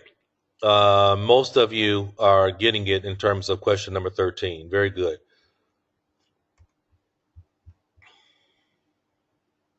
Which is still open today. The sheep market is a centre for fashion, and there's a policy of encouraging new young designers. The Young Fashion Competition is open to local young people who are passionate about fashion. This year, they've been asked to design an outfit based on ideas from the music and technology that's part of their everyday life. All right.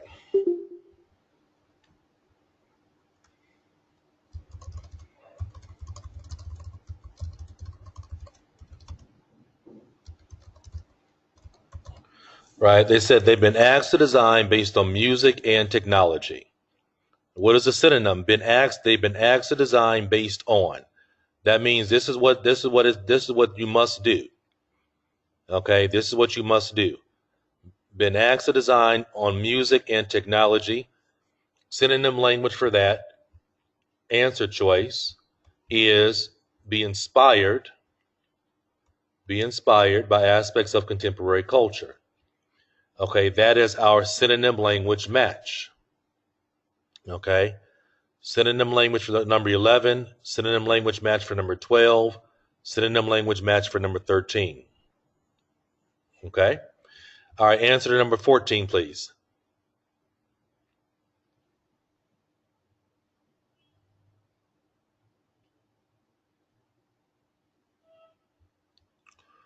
All right, when you all are putting your answers again, what I need you to do is do like this. That's what I need you to do. All right, don't just put B. Okay. All right, so what are we listening for? We know whatever our answer is, it has to be connected to synonym language for free. Okay, whatever our answer is. No, frankly, I cannot give you a copy of the PDF. All right, I cannot do that. Okay, I can't give you Cambridge materials. All right, so please don't ask. I cannot do that. All right. It's not a matter of if I want to or not. It's I can't give it to you. Okay. That's why I tell people in the very beginning, you have to get these things from Cambridge or get this from Cambridge. You know, if I could give it to you guys, I would just give it to you, but I cannot do that. Okay. All right. I want to, but I can't.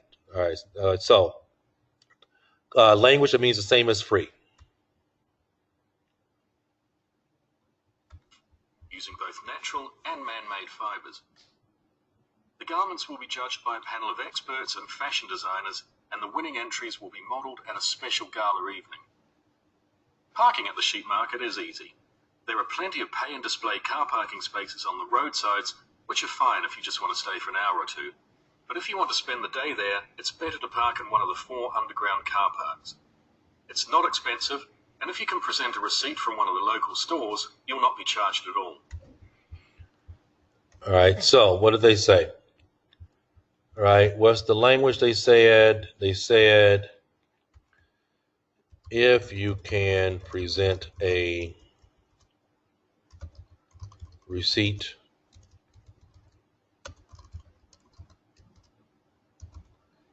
from a store, not be charged.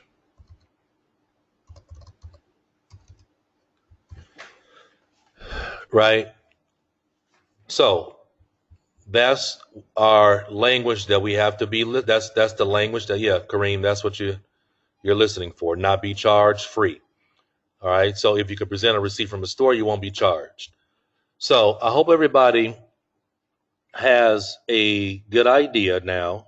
I hope everybody has a good idea now of how you're supposed to do and manage multiple choice questions. It doesn't matter if it's section 2 or section 3 or even section 4, where most of the time in section 4 is fill the blank.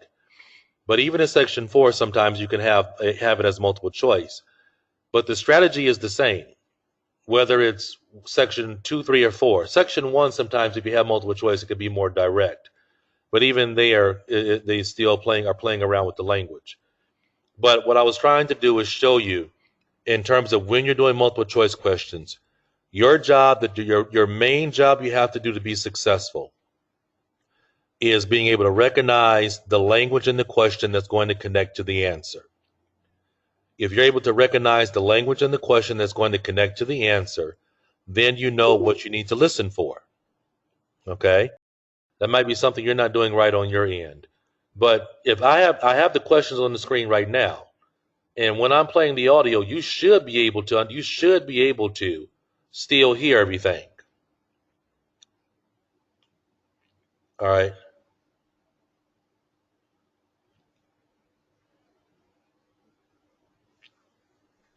Okay. All right. So I'm going to the next part, which is a map.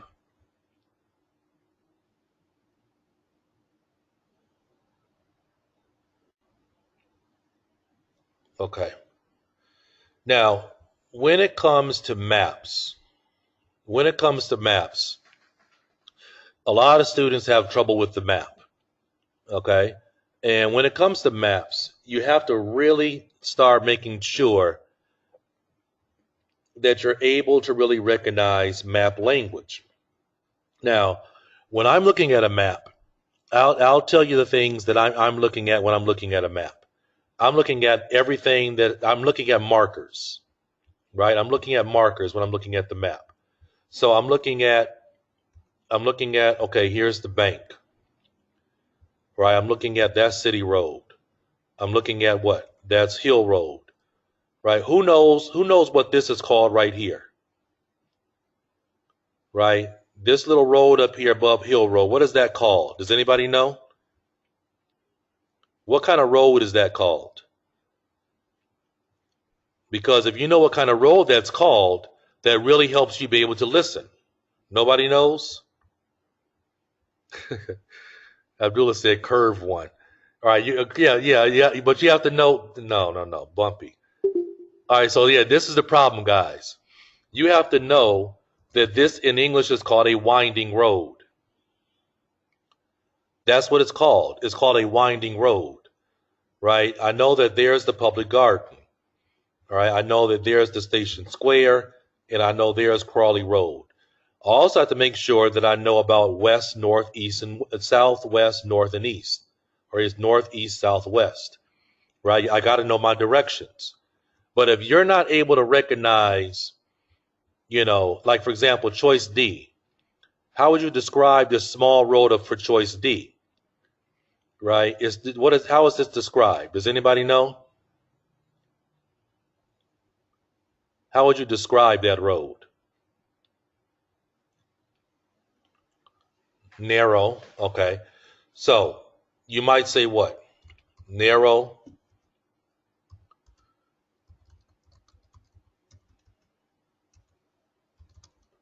Right? A narrow diagonal road. Right? It runs at a diagonal. All right? It's narrow or small. No, this little part right here above G, how would you describe that? This little road right here, how would you describe that road? The one that's going from G. Right? So dead end, exactly. So when you're looking, you should, in order to make maps easy, you have to improve your vocabulary. It's an English test. Right? It's an English test. So you have to be able to recognize, right? How would you, if you're looking at C, how would you describe C? Where is C? How would anybody describe where C is?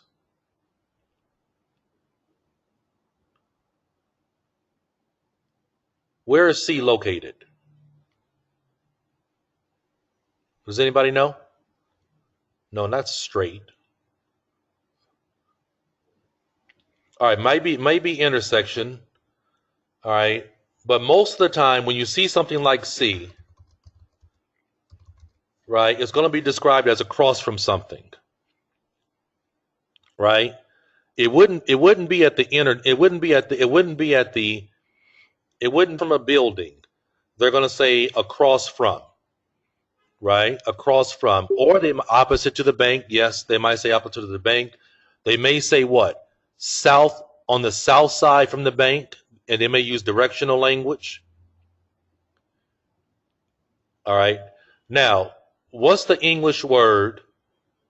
And the reason why I'm going over this with you guys in terms of language is because some people don't get this part of making maps easy. What do you call this part where you have hill road and city road? Where hill road and city road come together, what do you call that in English?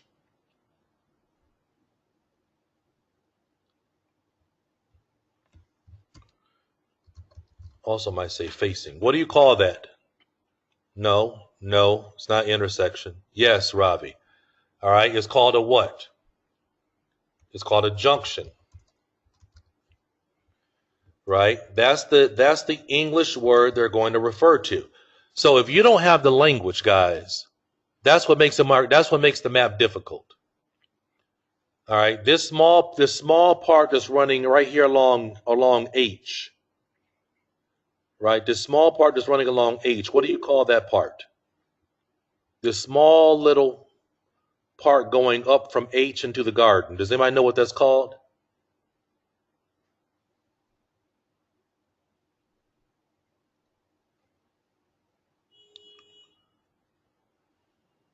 Narrow, straight road. Well, it's not a road because there are no cars on it. No. It's not a block. All right, so it could be possibly referred to as most likely, it'll be referred to as a footpath, right? Could be referred to as a passageway, right? Could be referred to as but it's not really a walk path, Abdullah. It'll be referred to as a footpath. All right. So we all have to remember they're testing our English. These are the English words they expect you to know. Right? These are the English words they expect you to know. Other English words they expect you to know. Facing. What does it mean when it says facing? Right? What does that mean? Up through. What does up through mean?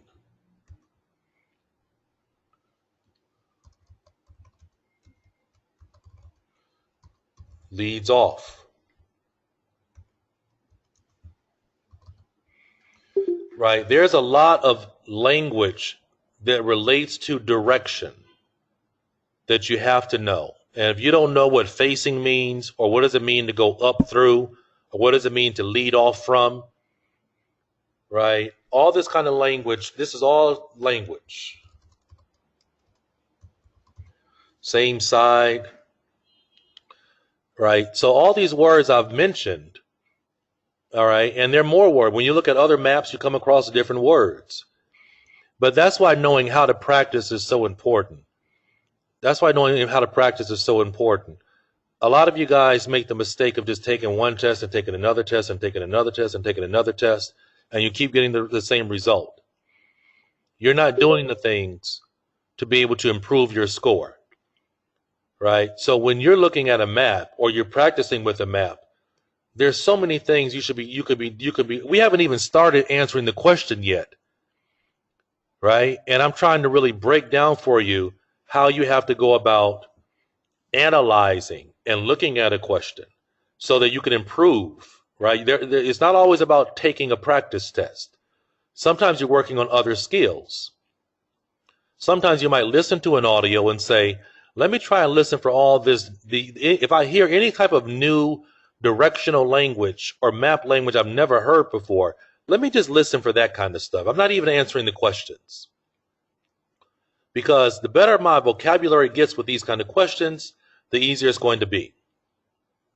Okay? All right. So now let's go ahead and answer. Right? Keep in mind, what? Hold on. Somebody asked me a question. These kind of questions, does direction mark given? No, they don't give you the direction marks. No, Kareem, you have to. They're going to say them. You have to be able to, when you hear the direction markers or the placement markers, you have to recognize where they're talking about. Right? So, again, like I said, first step one is put in your memory where Hill Road is. Put in your memory where City Road is. Put in your memory where Public Garden is, where Crawley Road is, where Station is, where the bank is, where the winding road is. Put those markers in your mind. All right? But no, they're not going to tell, they're not giving you the markers. Okay? But you got to put those in your mind. Okay. All right, I'm going to go ahead and play it. Now remember, these go in order. They go in order. So first you're going to hear 15, then 16, then 17, then 18, then 19, and then you're going to hear 20. Right? All the questions for IELTS listening go in order. All right? They go in order. So the first thing they're going to tell you is where Reynolds House is. Okay? Then they're going to tell you where the thumb is, then the museum. It never goes out of order.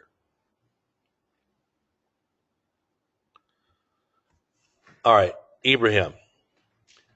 You shouldn't be trying, I mean, when you're talking about memorizing, what are you talking about memorizing? I think within 30 seconds, you're not memorizing it.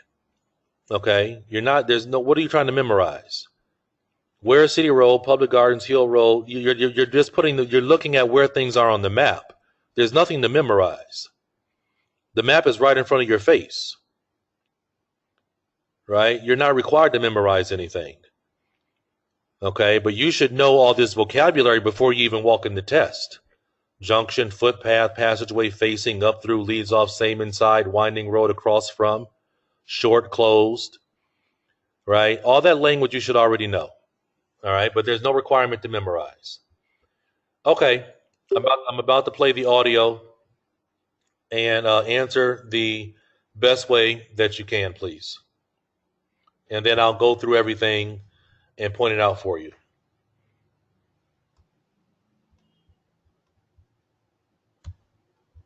After 6 p.m, many of the car parks have a flat rate which varies, but it is usually very reasonable. Before you hear the rest of the podcast, you have some time to look at questions 15 to 20.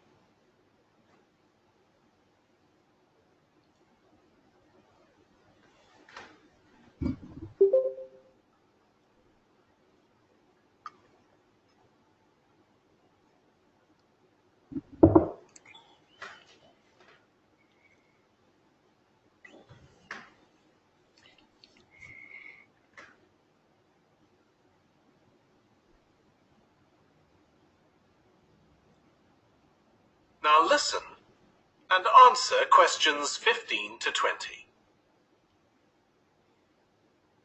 The sheep market is one of the main centres for art and history in the whole of the country. If you look at our map, you'll see some of the main attractions there. Most visitors start from Crawley Road at the bottom of the map. The Reynolds House is one of the oldest houses in the city and is open to the public. It's on the north side of Crawley Road, next to the footpath that leads to the public gardens. The area is particularly interesting for its unusual sculptures. The thumb is just what its name suggests, but it's about 10 metres high. You'll see it on Hill Road, across the road from the bank. The museum's got a particularly fine collection of New Zealand. It's on the other side of the road from the public gardens, immediately facing the junction with Hill Road.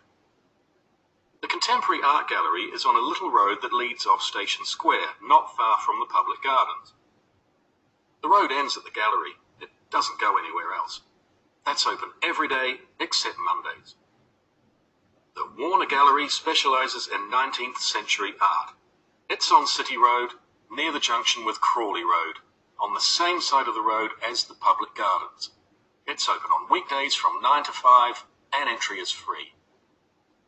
Finally, if you're interested in purchasing high-quality artwork, the place to go is Nucleus. You need to go from Crawley Road up through Station Square and east along Hill Road until you get to a small winding road turning off. Go up there and it's on your right. If you get to City Road, you've gone too far. that is the end of section 2. All right. What is the answer for number 15?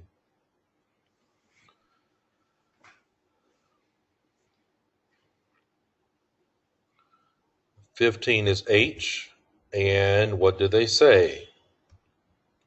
15 is H. They said north side of Crawley, footpath.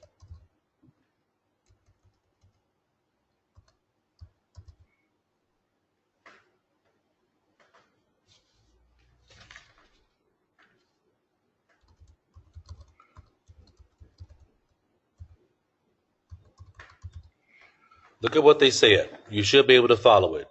Right, the north side of Crawley Road.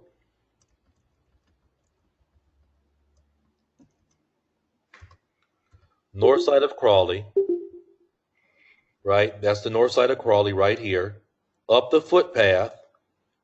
Right, up the footpath. This is the only footpath on the whole map. That's why knowing vocabulary is so important. It's a vocabulary test. In at the public garden. That means the answer has to be H. Okay? Answer has to be H. Ola, it can't be I. Right? There's no footpath over here, Ola. All right? There's no footpath over here. For some, I think Ola said I. I think so. All right. If you didn't say that, Ola, then I apologize for calling you out. Where's Thumb? Number 16.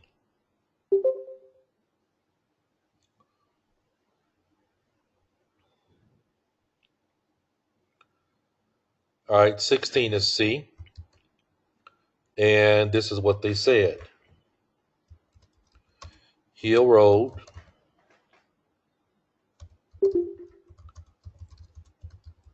Across from Bank. Hill Road across from Bank. Right? So the better you learn the directional language, the easier it's going to be. Number 17, answer.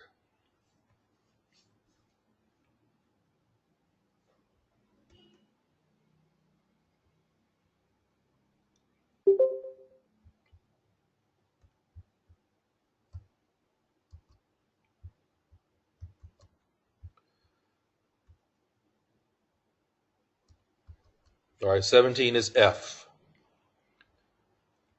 Right? What did they say? 17 is F. City Road. City Road.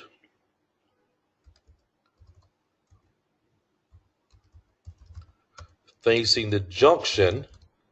Right? Where's the junction? Facing the junction of Hill Road.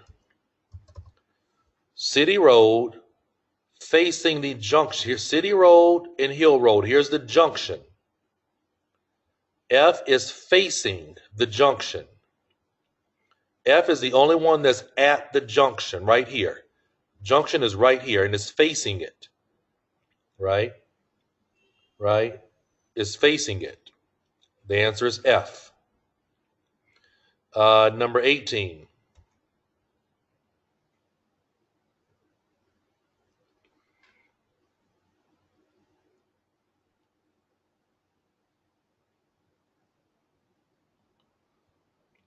Number 18, the answer is G. All right, what do they say? Listen what they said. On a little road. On a little road. Everybody, one moment, please.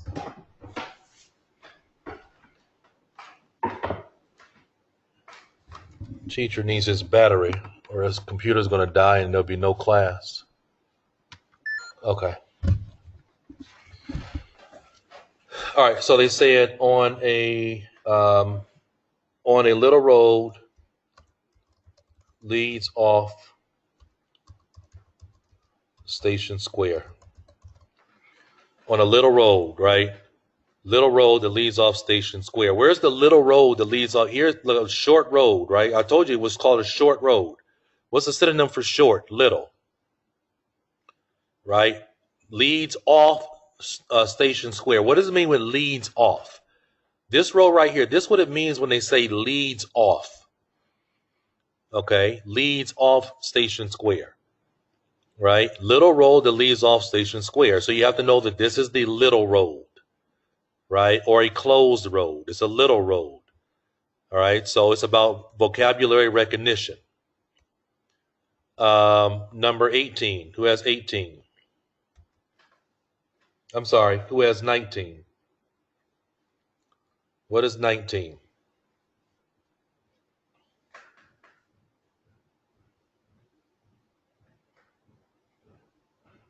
"19 is I." What did they say? City, Crawley Junction. Where's the City Crawley Junction? City Crawley Junction is right here. Here's the City Crawley Junction. Now, what do they say? Same side as Garden. City Crawley Junction on the same side as the Garden. Right? Here's the junction. It's on the same side as the junction. It has to be I. It can't be E. Right? E is not near the Crawley City Road Junction. E is near the Hill Road City Junction. Okay, so for those of you that picked E, you're looking at the wrong junction. Koduri said E, Maria said E, Ola said E, Ibrahim said E. Right, you guys are looking at the wrong junction. All right, they said what? Crawley City Junction. Crawley City Junction. All right, when they say map, not at the wrong junction.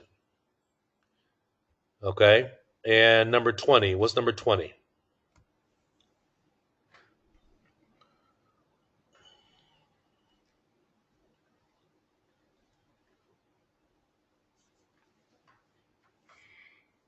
"20 is B." All right. Now, what did they say? Up through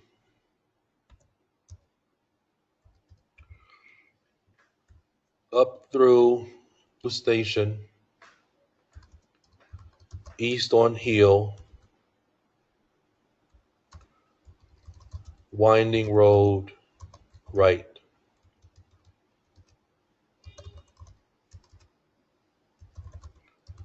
Right side.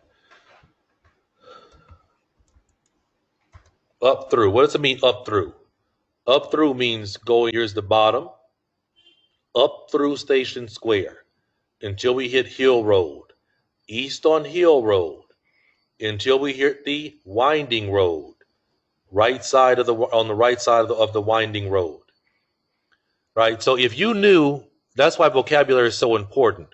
If you know what a winding road is, even if you were lost in the very beginning,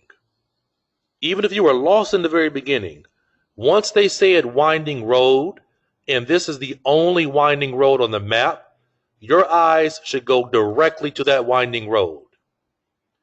Okay? It doesn't matter if you got lost somewhere.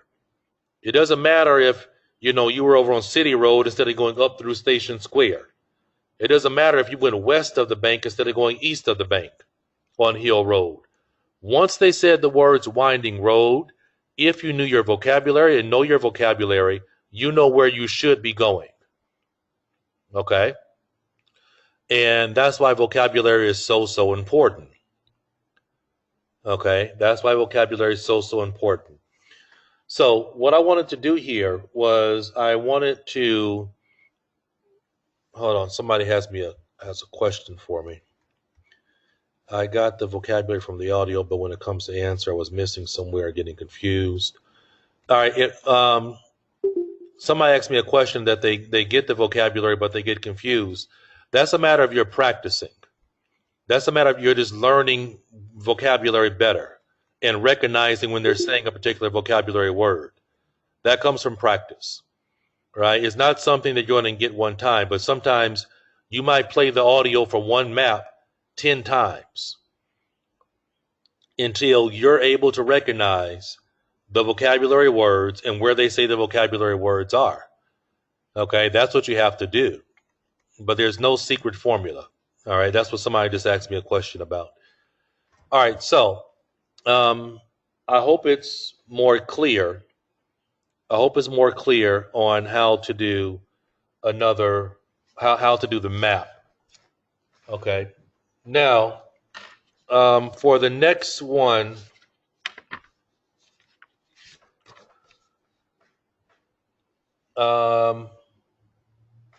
we have the option. We have the option. I might go ahead and do another map. Does anybody want me to do another map, or do you want me to go back into the multiple choice questions? Because there's only so much time. But does everybody? Please, another map. All right. Okay. All right. Okay. All right. Okay. Stop. All right. Okay. All right. Stop. All right. We'll do a map. Okay. All right. So we'll do another map, and if I have time after the map, no, there's no break. All right. Somebody asked me if there was a break. No, Tarek, I don't know if I have time because I have to teach a live TOEFL class today. I have a TOEFL course and I have an IELTS course, and I have to teach. I can't. The clock doesn't go forever. Okay. All right. Tarek, I don't know what MCQ means. Okay. So the next one I'm going to be looking at is from Book 13, Test 1. All right. Book 13, Test 1.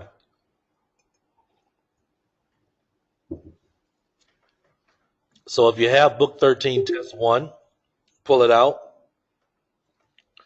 And I'll be looking at Section 2. Live session this week. I normally only do like one or two every month, and I focus on a different thing. This time I'm focusing on listening. What you can do is you can listen to the other live classes in the listening section because I've uploaded those live classes already. Okay. All right. So Book 13 and Section 2, and in this one, I'm not going to. If you look at Section 2, let me pull it up. Let me pull it up for a second. One moment.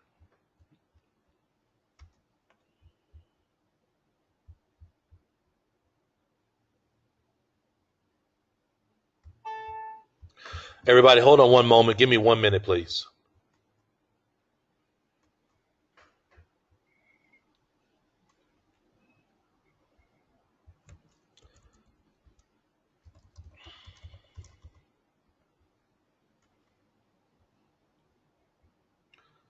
All right, 1 moment.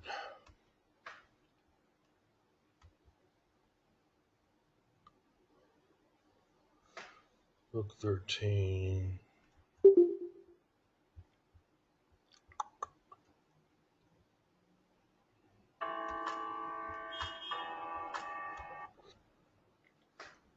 Book 13.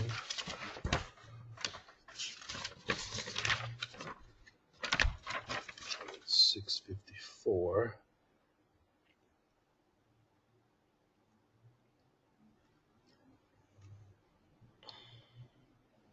Okay, everybody, just 1 moment. I'm setting it up so it can play. We can get it directly where we need to get it. Because what I'm going to do with this next one is I'm going to. Okay, we're at 6:54. Okay. Okay, good. We're at the right mark. Okay. Now, 13. Test Test 1, Section 2. Okay.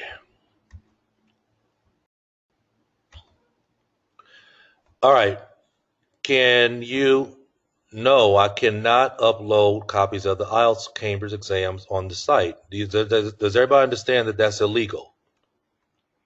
All right. I can't do that. No, I cannot send you the map, everybody. I can't send you the map. I know in your countries sometimes this stuff might not be illegal, but I can't give you the Cambridge stuff. I can't do that. Okay? Everybody, please stop sending me private messages asking me to send that. I cannot do that. Okay? There are reasons why. I would love to be able to give you stuff, but I cannot do that. Okay.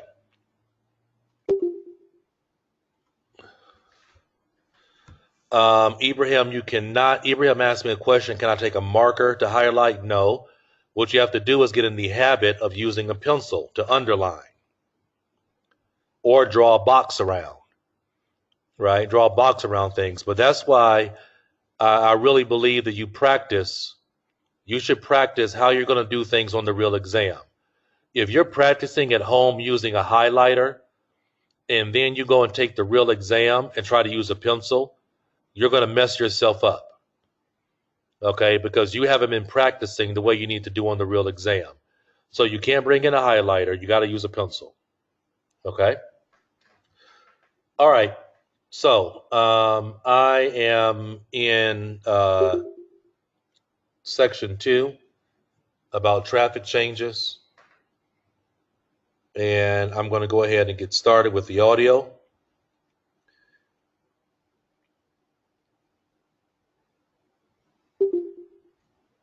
Okay. Okay. All right. Let's go ahead and get started. All right. We're going to do 11 through 13, and then I'm going to go into the map will be next. But first, you have to do 11 through 13. Please try to remember what I said earlier about first you want to look at the key words that we're looking for. I'm looking for changes needed. Right? Changes needed.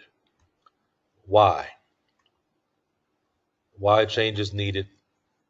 Okay, why are changes needed for the traffic? That's the language that's going to point me to the answer choice. Residents complained about. Right? That's what I'm looking for. Right? Survey is easy to remember. According to the speaker, one problem with new regulations or one problem with regulations. That's what I'm listening for. Okay? So it's very, very important. See what makes the difference. What makes the difference between section 2 and 3? In section 2, you're only might have 3 multiple choice questions. When you get to section 3, you might have 6 or 7 multiple choice questions, like just like this, but it will be 6 or 7 questions. Okay, it'll be 6 or 7 questions, and so again, we got to be able to. First step is, some people say, should I be looking at what's in the answer choices also? First step is get through 11, 12, and 13 and pull out what's the keyword language to listen for the answer. Then if you still have time, go back to number 11 and start looking at some of the keywords there. But remember, the correct answer is going to use synonym language. Okay? Right? We're in sections 2, 3, and 4. The correct answer choice will use synonym language. Okay, I'm going to play it. Let's go ahead and get started.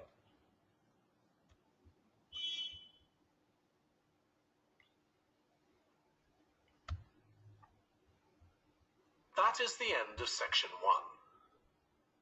You now have half a minute to check your answers.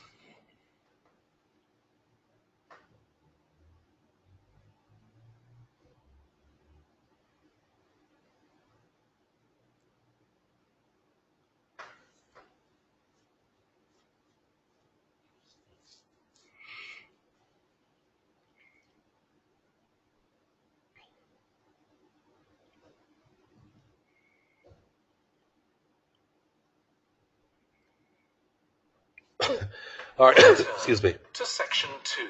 All right, here it comes now. Section 2. You will hear the chairman of the Highways Committee of Granford speaking to members of the public about proposed changes to traffic and parking in the area. First, you have some time to look at questions 11 to 13.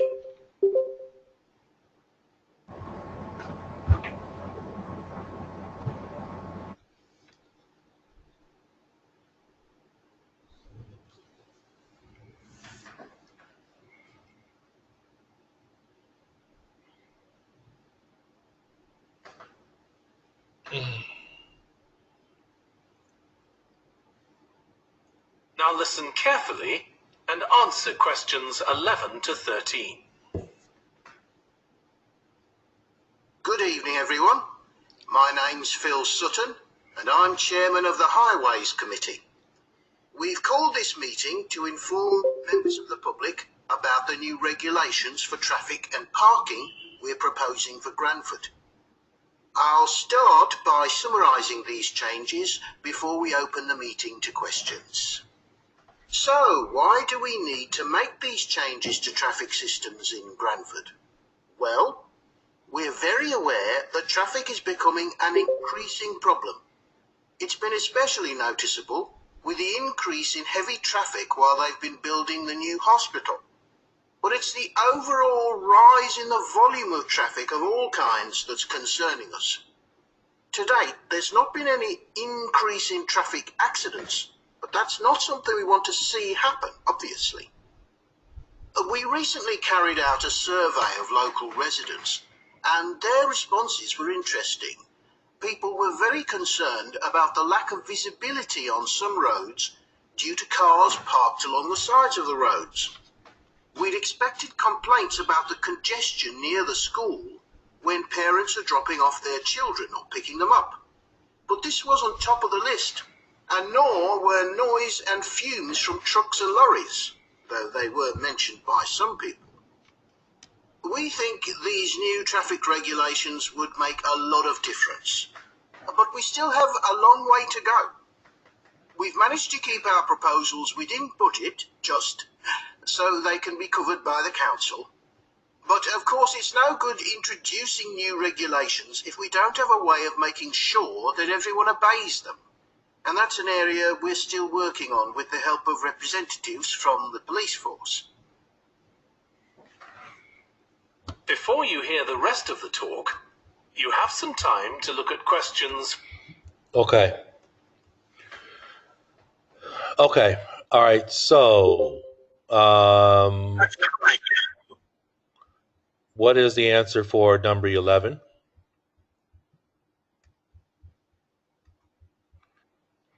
Somebody said A, somebody said B, somebody said B.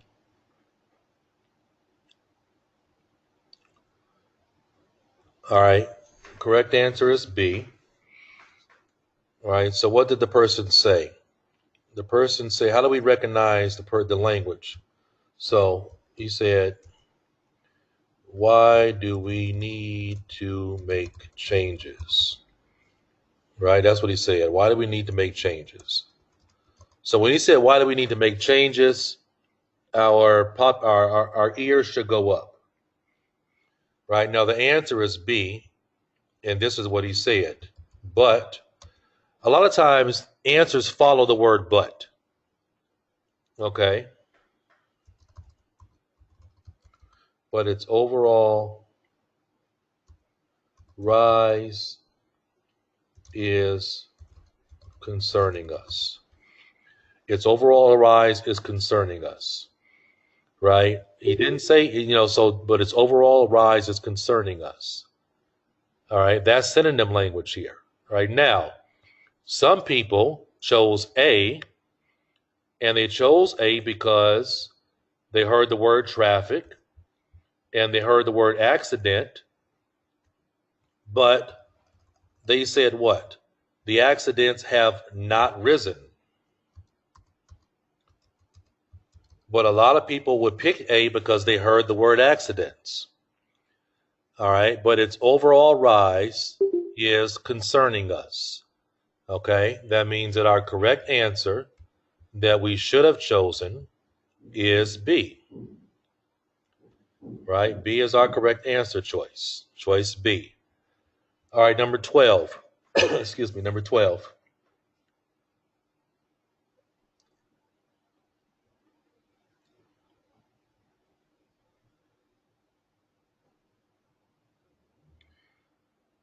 Right?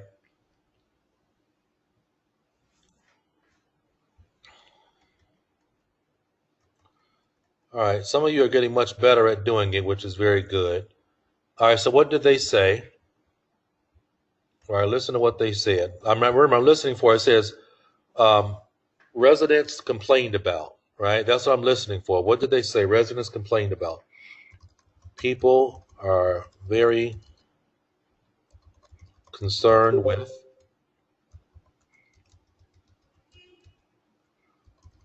People are very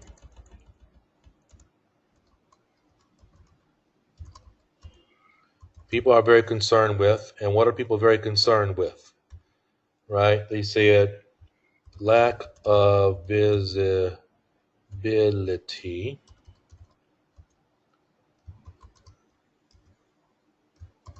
due to cars parked. Right, lack of visibility due to cars parked. All right, now, this is what you all should have recognized. Right, remember I told you your correct answer has to use synonym language. Right, so this is what I need you guys to start doing, which with some of you that are getting it wrong. Right, they said directly the word parents, but was there any synonym language for the word dangerous, or anything related to the word dangerous? You heard them say the exact word truck. You heard them say the direct word lorry. Right? But they said there was no noise pollution. There was none. No noise. They didn't even say the word pollution. There was no noise problem. But what a lot of you guys are doing is you hear the word truck or you hear the word lorry or you hear the word parent and you're picking an answer. And that's not how you do it. Right? When they say inconvenience, that's the same thing as saying lack of visibility. Right? From, due to. Okay, you see how the correct answer is using synonym language. All right, the correct answer is using synonym language. All right, one moment, everybody. Okay, somebody next door is, I don't know what they're doing to their house, but they're hammering or something. Okay, number 13. What did you guys get for number 13? Does anybody have 13?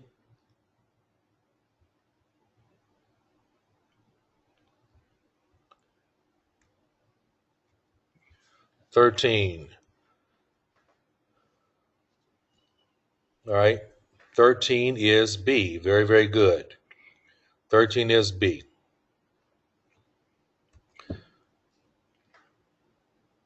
All right. They said it was no way to make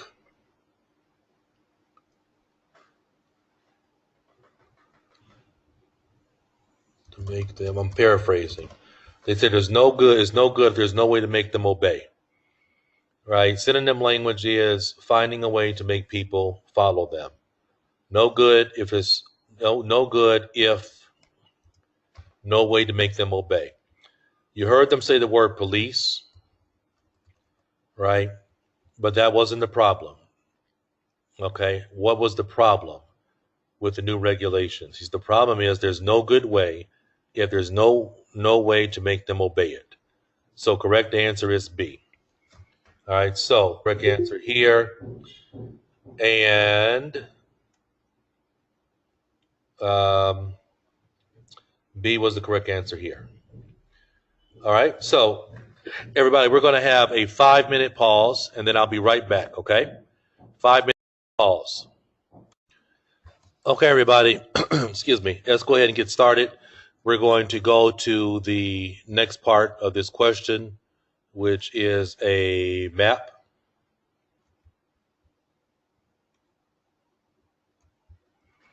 Okay, and here is the map that we're looking at. There's a lot of, I don't know if I can get it all on there. Okay, I don't want to make it too much smaller.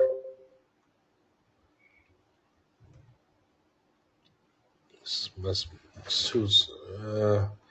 trying to get the right size as much as possible.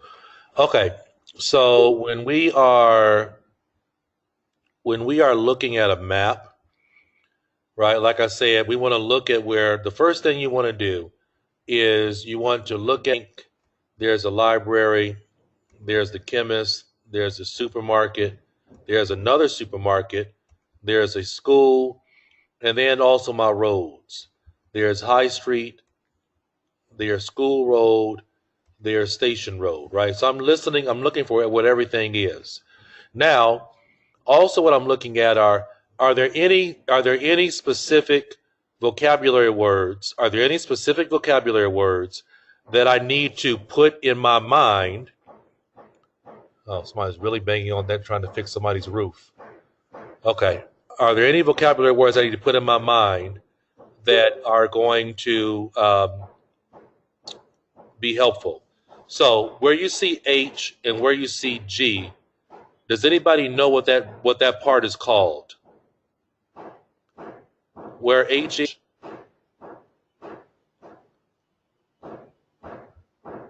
Anybody know? Well, yeah, it's a winding road, yes. But what do you call that specific part where you see H and that specific part where you see G? Because if you know that vocabulary word, then you'll be able to know what they're talking about when you're listening.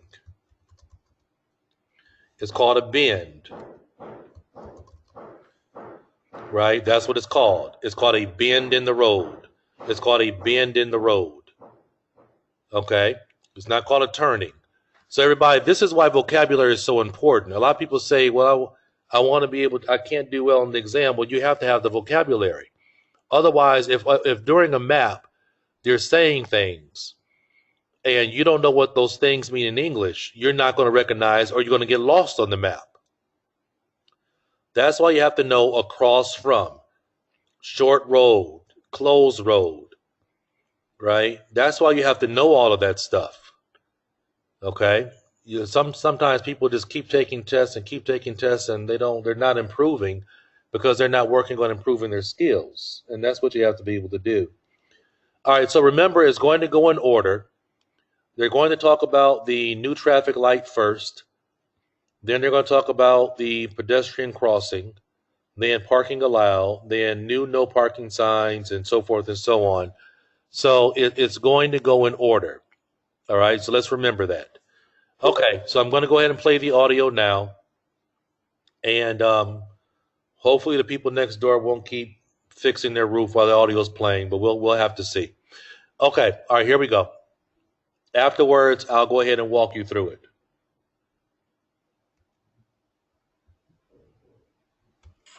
to 20.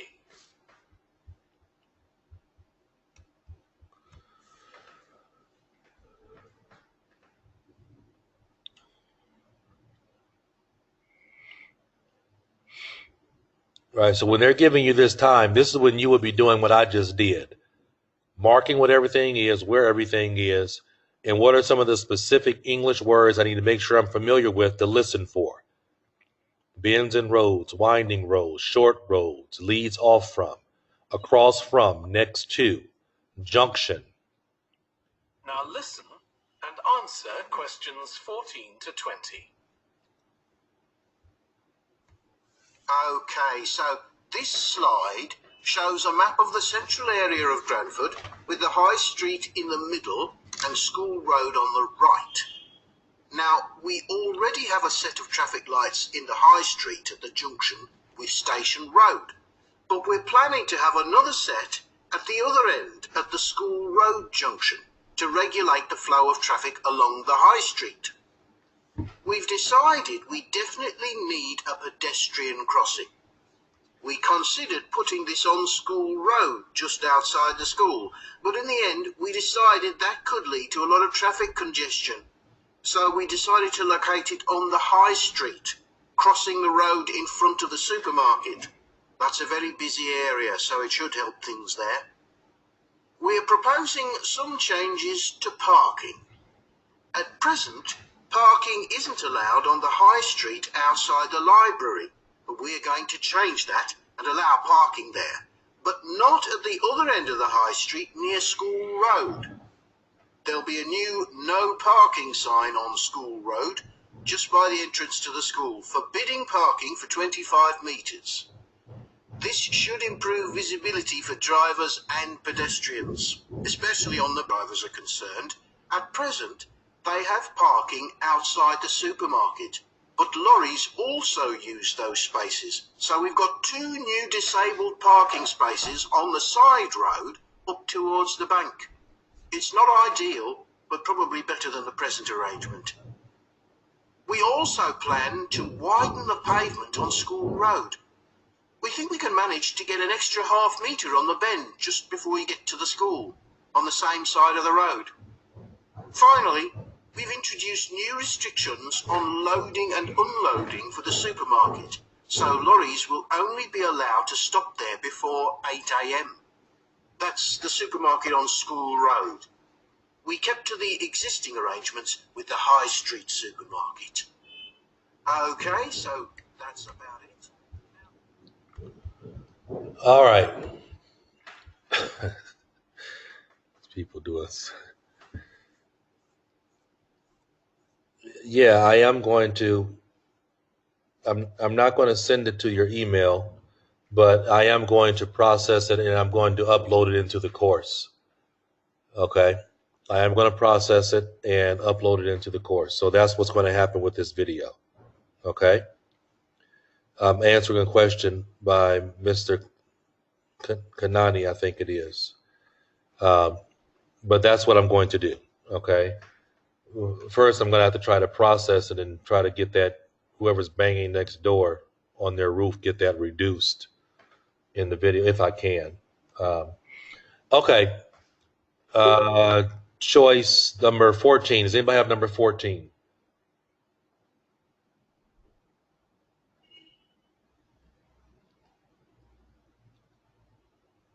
All right.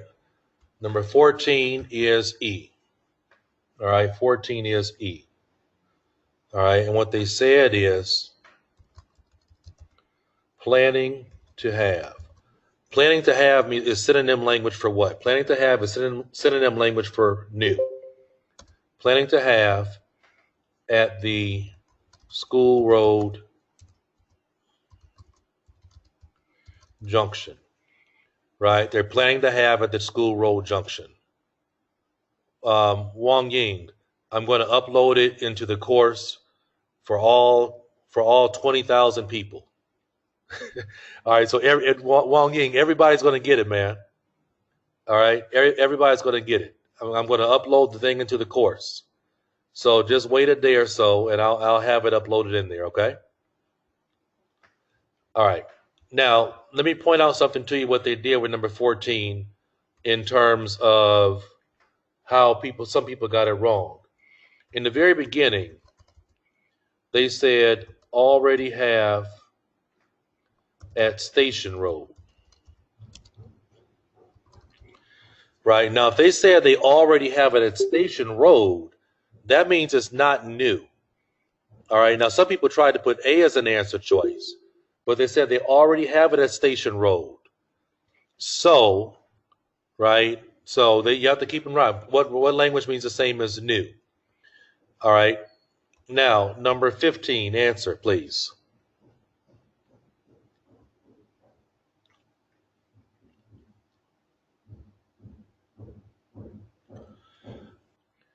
All right. So they said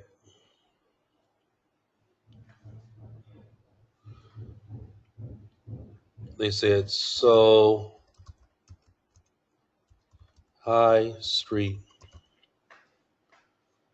And they said so High Street and they said across the market, right? Across from the market. So the answer is D. Now, let me point out to you what they said in terms of trying to trick you. They said we considered, right? That means they were thinking about. We considered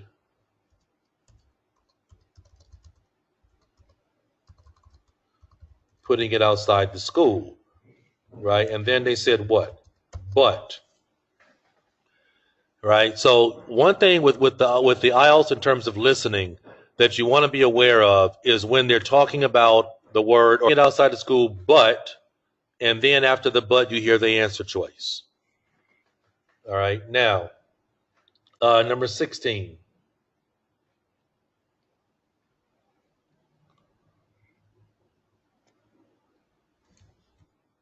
Right. 16 is B. Now, and for number 16, again with number 16, they're playing with the word but. However, with number 16, what you have to be aware of is for number 16, they say not, and then they say but, which means that they are going to do it. So watch. What they said is this. At present, it's not allowed. But we will change, we will change and allow it. You see what they did there? They keep playing with the word but over and over and over again, right? So it's all they're trying to trick you with language and things like that. But I'm pointing it out to you so you'll be aware of this and you won't get tricked by it. Number 17.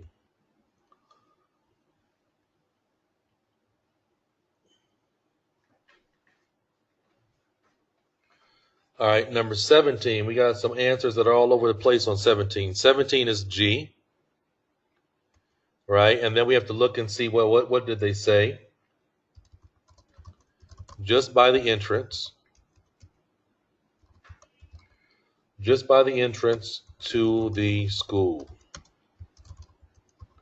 Forbidden parking. Some of you said H. Right? Maria, I don't know how you got H, Maria. They said just by the entrance of the school. Where's the entrance to the school? Right? Just by the entrance to the school. When you look at H, there's no entrance to the school. Okay? Just by the entrance by the school. All right, number 18.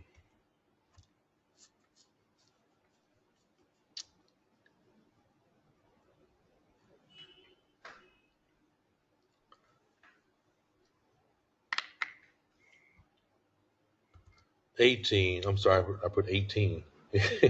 18 is C. I don't want to put it there. 18 is C. Right? And here we had another answer that followed but, blah, blah, blah. Or no, that wasn't but, yeah. It wasn't, it was followed by a so. Two new side road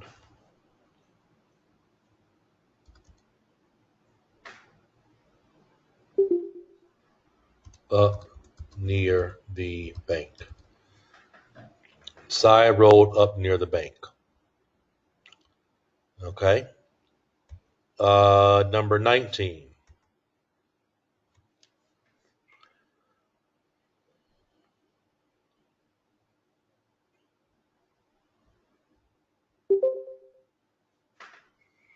All right, number 19 is H. It's very good, everybody. For number 19, they said, now here's where the language is very helpful, knowing what the word bend means.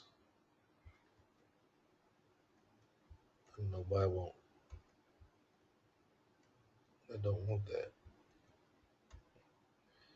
Here's what knowing what the word bend means is helpful. All right, get 1/2 meter on bend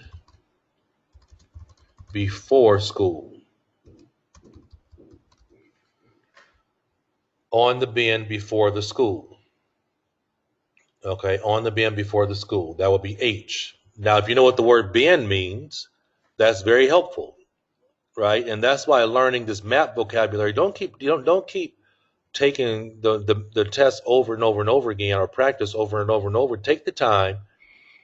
You see what I'm doing here in terms of how I'm breaking down these different parts and breaking down. That's what you have to do. If you really want to practice the right kind of way, what I'm doing today is what you have to do also for yourself. You have to learn how to study for this exam, or learn how to practice for this exam. Okay? These are the things that you have to do. Okay? All right. Number 20.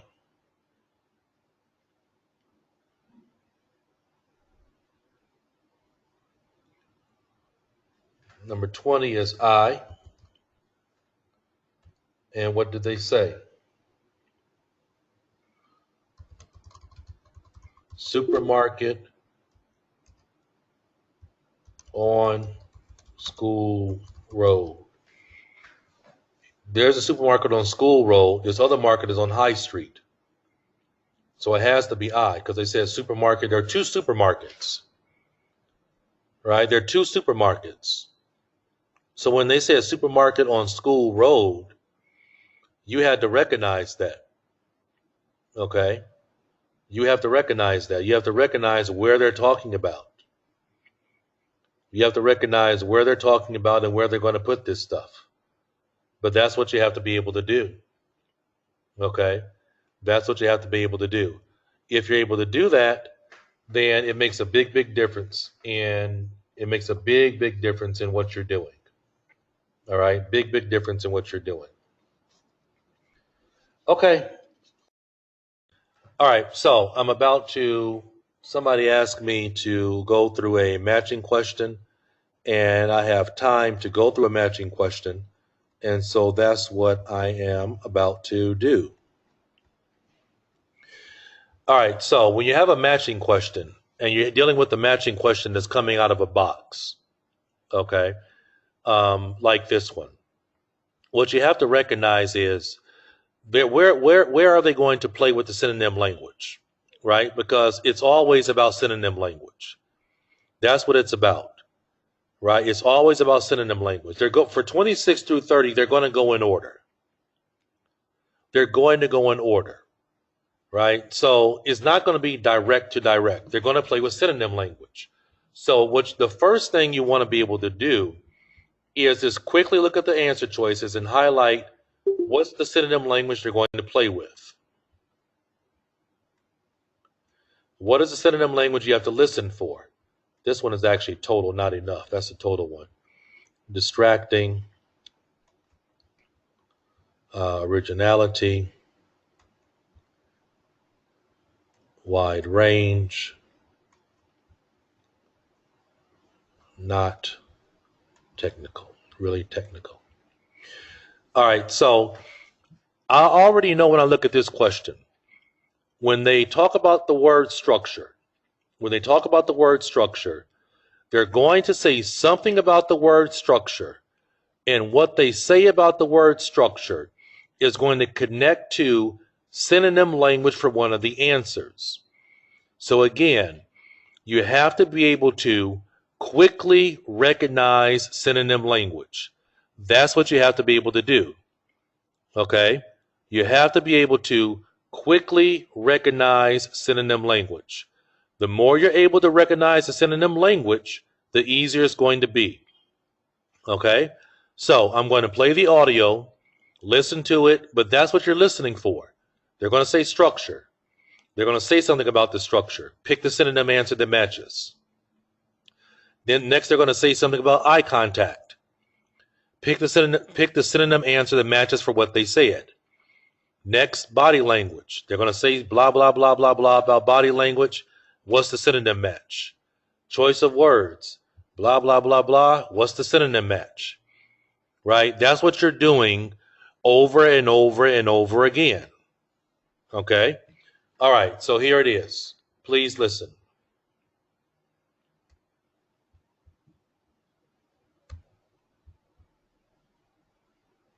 That is the end of section 2. You now have half a minute to check your answers. Okay, sorry, one moment. I got to find this spot for section 3.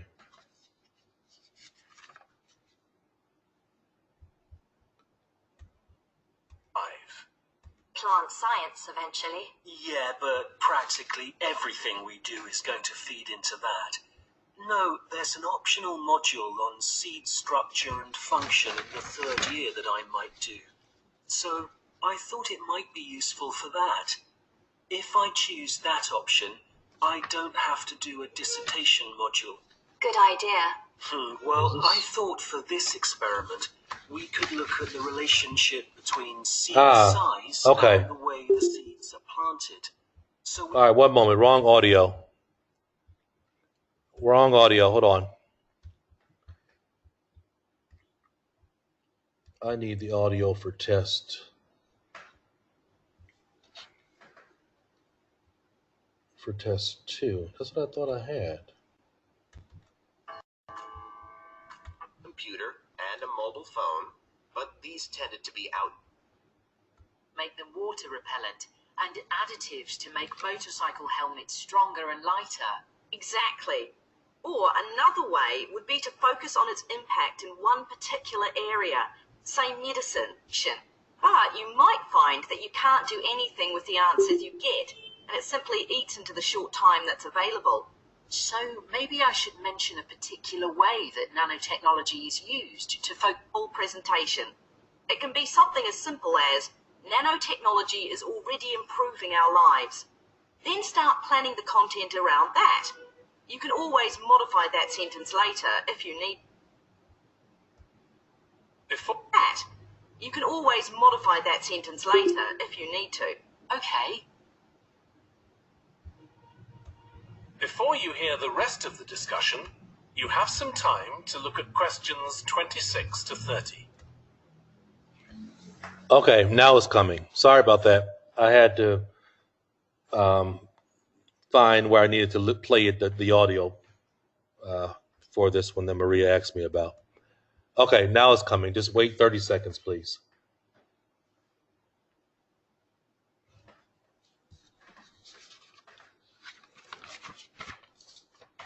Now listen and answer questions 26 to 30. Okay, now let's think about actually giving the presentation. You've only given one before, if I remember correctly, about an experiment you'd been involved in. That's right. It was pretty rubbish. Let's say it was better in some respects than in others. With regard to the structure, I felt that you ended rather abruptly, without rounding it off. Be careful not to do that in next week's presentation. Okay. And you made very little eye contact with the audience, because you were looking down at your notes most of the time. You need to be looking at the audience and only occasionally glancing at your notes. Your body language was a little odd. Every time you showed a slide, you turned your back on the audience so you could look at it. You should have been looking at your laptop. And you kept scratching your head, so I found myself wondering when you were next going to do that, instead of listening to what you were saying. Oh dear. What did you think of the language? I knew that not everyone was familiar with the subject, so I tried to make it as simple as I could. Yes, that came across. You used a few words that are specific to the field, but you always explained what they meant, so the audience wouldn't have had any difficulty understanding. I must say, the handouts you prepared were well thought out. They were a good summary of your presentation, which people would have been able to refer to later on. So well done on that. Thank you. Well, I hope that helps you with next week's presentation. Yes, it will. Thanks a lot. I'll look forward to seeing a... Okay, everybody. All right, what is number 26? Does anybody have 26? 26 is A. What did they say? Ended abrupt, not rounded off. What's synonym language for that? Lack the conclusion. Right? That's the way it works. Equals.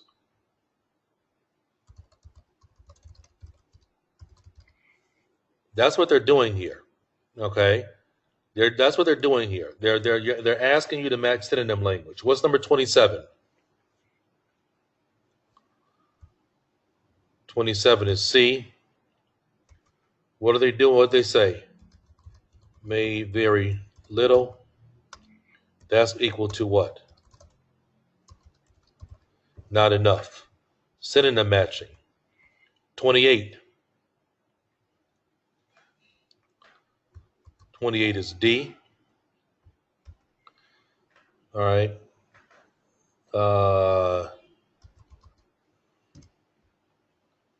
Turn back. Scratched.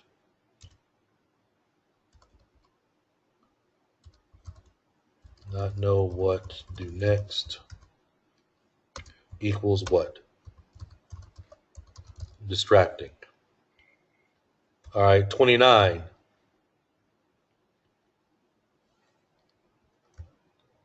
29 is F. What did they say? Make simple. Not difficult. Synonym for what? Not too technical. And what is 30? 30 is B. And what did they say? People can refer to later on. Okay, so people can refer to later on equals useful in future. You see what they did here? It's about synonym language. But when you're practicing, this is how you practice. Don't just answer the questions. Don't just answer the questions. Number 29 is F. Number 29 is F. I'm sorry. Yes. I'm sorry. 29 is not make it simple. I'm sorry. 29 is not F. I'm sorry. It's G. Thank you, Maria. Maria helped me out. It shouldn't be F. It should be G. Not too technical. Okay. All right. Not too technical. All right. Okay. All right. Now, so this is what you have to do when you're practicing. Okay. This is what you have to do when you're practicing. When you're practicing, you need to find out what's the synonym language they're using. Don't just answer the questions. Okay. Don't just answer the questions one after the other, one after the other, one after the other. Stop, look at it, find out and discover for yourself what's the synonym language that they're using to match up. Okay, that's what you want to be able to do. All right, that's what you want to be able to do. Okay, so Maria, did I answer your question? All right, I hope so. Okay, everybody, I hope that this was very useful for you. I hope that you now understand a little bit better about how to do the listening section. I say all these things in all the different lectures. Sometimes people understand it a little bit better when I do it, in terms of application of the strategy in a live way. But it's all about knowing strategy and tactics. That's what doing well on the exam is about. It's about knowing strategy and tactics. And if you understand the strategy, then you have to apply it. But you should be practicing the way that I'm practicing, the way that I'm doing it now. That's how you should practice at home. Okay? A lot of people don't know how to practice. And that's what I try to show you guys when I do the reading live classes or do the listening live classes. That's how you have to be able to practice. Do you recommend other materials to study? No, I don't. I don't know about other people's courses, Tarek. I know in the course that I teach, the course that I teach tells you all the strategy and everything you need to know. Right? Somebody else might say it in a different way, but I believe in my course, and based on the results that my students are able to get, and I know also that I cover everything in terms of strategies and tactics. What makes a difference is like how well can you apply it? Some people go jumping from person to person to person to person, or let me look at this, let me look at this, let me look at this, let me look at this. And they're not getting any better. It's about your ability to apply. You can read all day long. You can know exactly what I'm talking about. But if you don't know how to apply it, if you're not good at applying it, if you don't know how to practice, you're not going to improve or you're not going to get better. All right. So I think what people have to do more than anything else is know how to practice and know how to apply what they're being taught. Okay. All right. So thank you very much, everybody. Like I said, it might take a day or so for me to process this because I have to process it and I have to break the video down into 20-minute sections. So that takes me some time to be able to do that. All right. I can't just upload a 2-hour video. I have to break it into 20-minute sections. Okay. All right. So thank you very much, everybody, and have a great day. And I hope this was very helpful for you. Take care.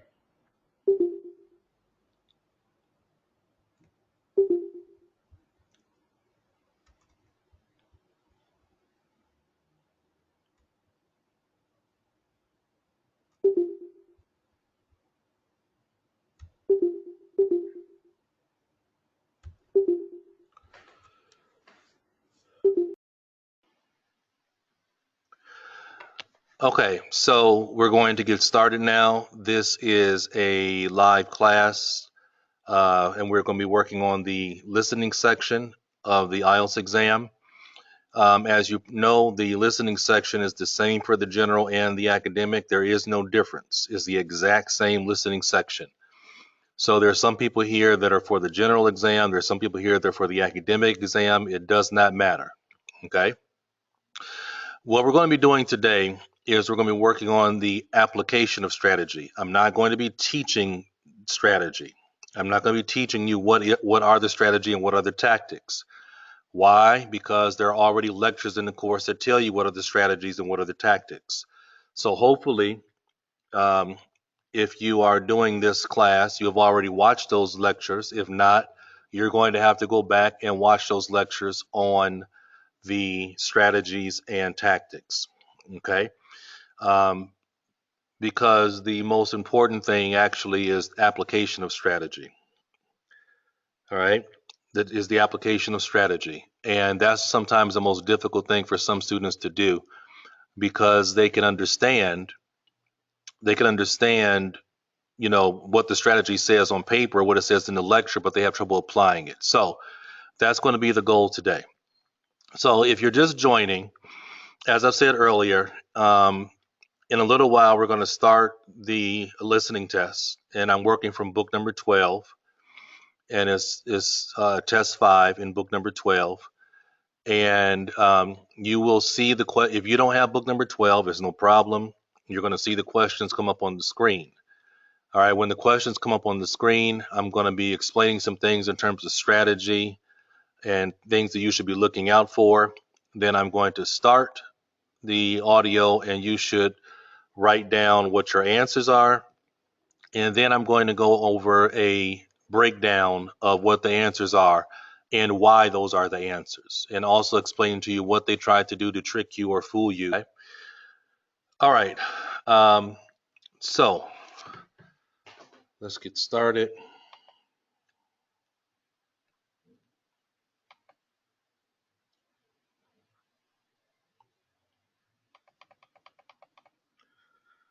All right. Let's reduce this.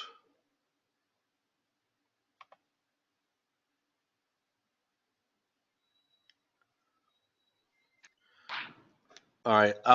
Whoever Whoever has their microphone on, turn it off now, please.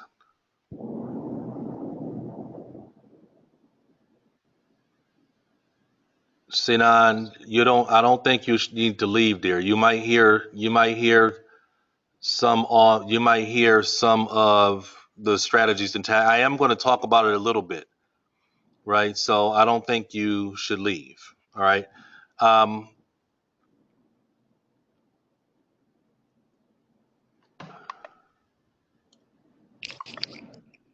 Whoever has their microphone on, please turn it off. This is like the 10th time.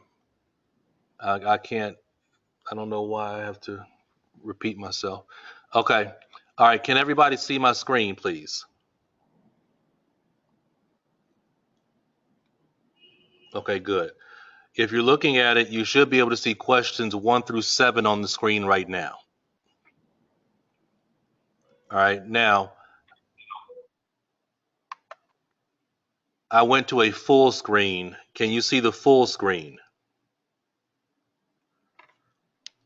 Okay.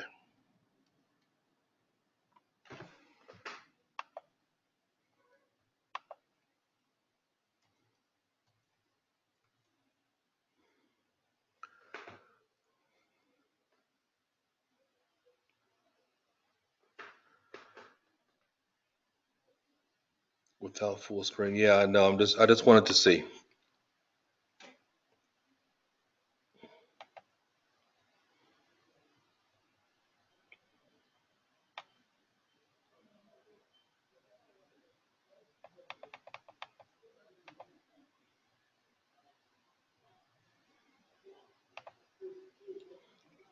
Okay. All right. So, as you know, for the IELTS exam, there are 4 sections to the exam. For the listening section, there are 4 sections. And you basically have different variations of 2 types of questions. You have different variations of a fill the blank question, and you have different variations of a multiple choice question. All right. So there are 2 different variations of those questions, but really there only are 2 types, right? There are just 3 or 4 different ways they ask multiple choice questions, and there are a couple different ways they ask fill the blank questions, but it's all fill the blank and it's all multiple choice.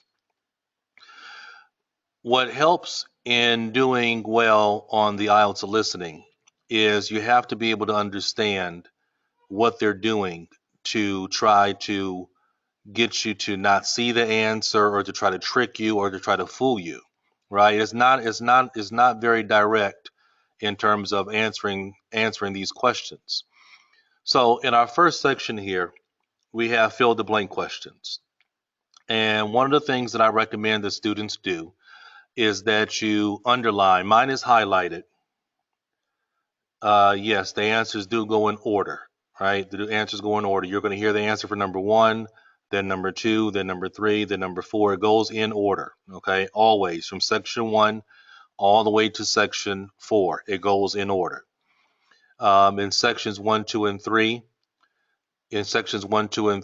you have the first set of questions like here 1 through 6 or 1 through 7. And then, or 1 through 4 it might be, and then they have a small break of about 25 seconds, and then they do the next part. In section 4, there is no break. It goes directly from question 31 all the way to question number 40. All right, so as I'm going through the different types of questions, I will talk about a little bit about strategy, but mainly I'll be talking about application of strategy. So here in this first part, you can see what is underlined. Like question 1, it's important for fill the blank questions for you to know what language is the answer going to connect to, right? Because that's what you have to write down as your answer. Okay, so number 1, whatever that answer is going to connect to the language photos of the. For number 2, is going to connect to the language ride on a. So I'm listening for that language, right? Now, as you know, if you've watched my lectures, you will know, you understand that the IELTS exam is all about synonyms and synonym language, right? If it's on the reading section, it's about synonyms, understanding synonyms. If it's on the listening section, it's about understanding synonyms. So it's all about your ability to understand and process synonym language. It's an English test, right? So some people say, well, why do they do that? It's an English test. If I need to measure your English skill, I'm going to use synonyms. It's one of the best tests of language. So with all these words that are highlighted, you're going to hear synonyms. If you can pick out and recognize the synonyms, then you're going to recognize what the answer is, because the answer is always connected to the synonym language, right? So number 3 is connected to farm and by the lake. 4 is connected to is available. 5 is connected to is provided. 6 is connected to have some. And 7 is connected to hired from. And then as we go down, number 8 is connected to can be hired. And number 9 is connected to no and accommodation. And number 10 is connected to total cost. Right now, for one like number 10, I know they're going to give me a number because it has a dollar sign there. And whenever you have a question that's going to ask for numbers, they're going to give you multiple numbers. Okay, they're going to give you multiple numbers to deal with. All right, whoever just came in and turned on their microphone, please turn it off. Yes, somebody just asked me a question that they can't hear good because of their network. Yes, later on, I am going to upload this to the Udemy course. So if you're having problems with your network, you can watch it later on and work on it later on. Okay? All right. So I am just waiting for, let me see who that is. I know what I'm going to have to do. I'm going to have to turn off somebody has their microphone on. Who is that? Sai Krishna. Sai Krishna, please turn off your mic.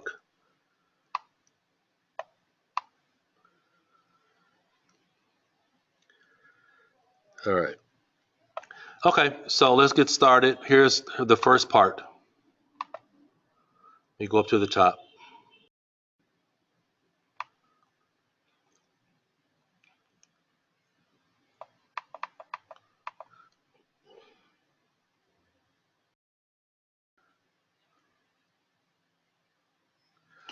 Ooh, this is going to be tricky. Before we get started, everybody, I have to see if I'm playing the audio. Now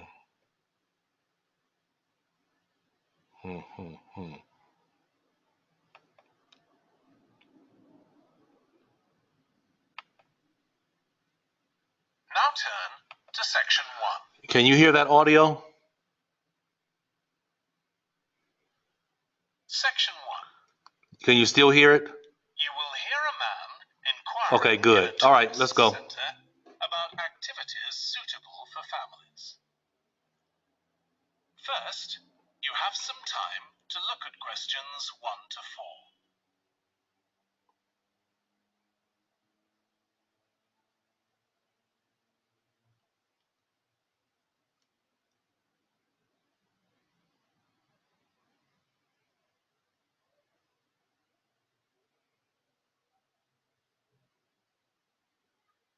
You will see that there is an example that has been done for you. On this occasion only, the conversation relating to this will be played first.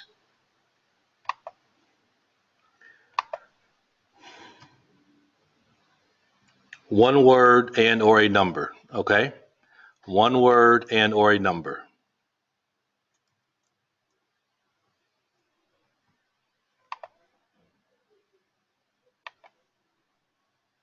Hi, can I help you? I'd like to find out if you have any excursions suitable for families. Sure. How about taking your family for a cruise? We have a steamship that takes passengers out several times a day. It's over 100 years old. The cruise takes place on a steamship. So steamship has been written in the space. Now we shall begin. You should answer the questions as you listen, because you will not hear the recording a second time. Listen carefully and answer questions 1 to 4. Hi, can I help you? I'd like to find out if you have any excursions suitable for families. Sure. How about taking your family for a cruise? We have a steamship that takes passengers out several times a day. It's over 100 years old. That sounds interesting. How long is the trip? About an hour and a half. And don't forget to take pictures of the mountains. They're all around you when you're on the boat and they look fantastic. Okay. And I assume there's a cafe or something on board? Sure. How old are your children? My daughter's 15 and my son's 7. Right. Well, there are various things you can do once you've crossed the lake to make a day of it. One thing that's very popular is a visit to the country farm. You'll met off the boat by the farmer and he'll take you to the holding pens where the sheep are kept. Children love feeding them. My son would love that. He really likes animals. Well, there's also a 40-minute trek round the farm on a horse if he wants. Do you think he'd manage it? He hasn't done that before. Sure, it's suitable for complete beginners. Good. And again, visitors are welcome to explore the farm on their own, as long as they take care to close gates and so on. There are some very beautiful gardens along the side of the lake which also belong to the farm. They'll be just at their best now. You could easily spend an hour or 2 there. Okay, well, that all sounds good. And can we get lunch there? You can, and it's very good, though it's not included in the basic cost. You pay when you get there. Right. Before you hear the rest of the conversation, you have some time to look at questions 5 to 10. Okay, everybody, sorry about that. I put the answer there for number 4, so everybody should get number 4 correct. I made a mistake and gave you the answer by mistake. Now, I'm going to show you questions 8, 9, and 10 because the screen is split. So after they give the answer for number 7, I'm going to jump my screen down and go down for number 8, 9, and 10. Okay, I'll try to do it as quickly as I can. Okay, all right. But take a second and look at questions 5, 6, and 7. All right, and after 5, 6, and 7, as I said, I'm going to jump down the screen to 8, 9, and 10 as quickly as I can.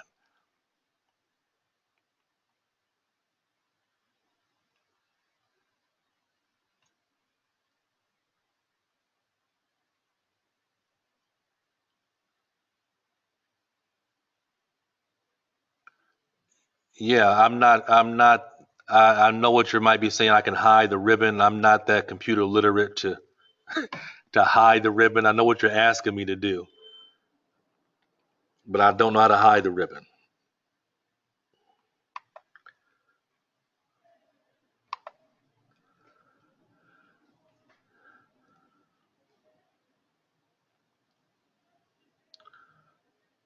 Just click the small button below the close button.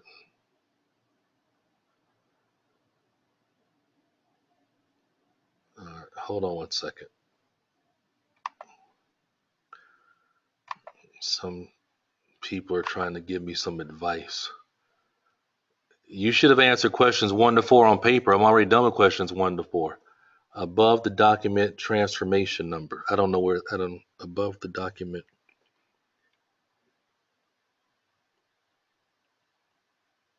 In red. Oh, this button right here? No, that's not it. That's not it. Right hand corner. All right, I see the right hand corner, but I don't see anything in red. Just nope. I'm sorry, guys. I don't.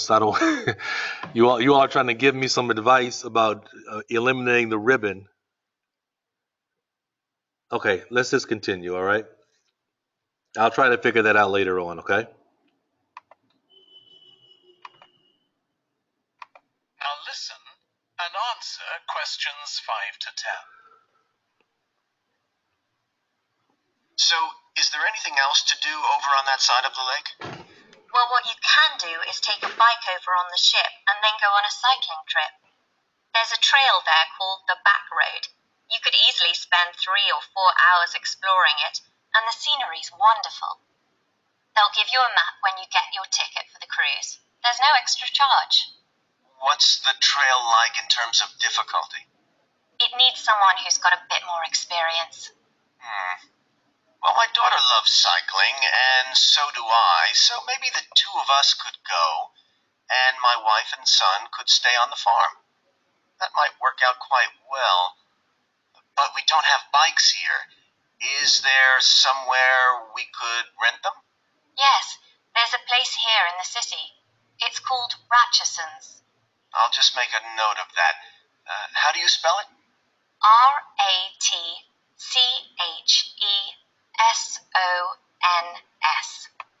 It's just by the cruise ship terminal. Okay. You'd also need to pick up a repair kit for the bike from there to take along with you to get those in the city. Fine. That shouldn't be a problem. And I assume I can rent a helmet from the bike place. Sure, you should definitely get that. It's a great ride, but you want to be well prepared because it's very remote. You won't see any shops round there or anywhere to stay, so you need to get back in time for the last boat. Yeah. So, what sort of prices are we looking at here? Let's see. That'd be 1 adult and 1 child for the cruise with farm tour. That's $117, and an adult and a child for the cruise only, so that's $214 altogether. Oh, wait a minute. How old did you say your daughter was? 15. Then I'm afraid which is $75, instead of the child fare, which is $22. Sorry about that. That's okay. So how do we find... That is the end. All right, good. Now I will try to do what you're. One of my computer engineers or software engineers is joining me. Turn on your microphone now and tell me what to do. You all want me to split the ribbon or something like that? You all are asking me to do. Somebody said go to view. Yeah, turn on your mic. Turn on your mic. If whatever you're asking me to do. Okay. Okay. Now tell me what to do. Okay. So can you hear me? I can hear you. Okay. Just you can see a button below the close button on the right side of the screen. Yeah, I see that. There's like a face of a little man.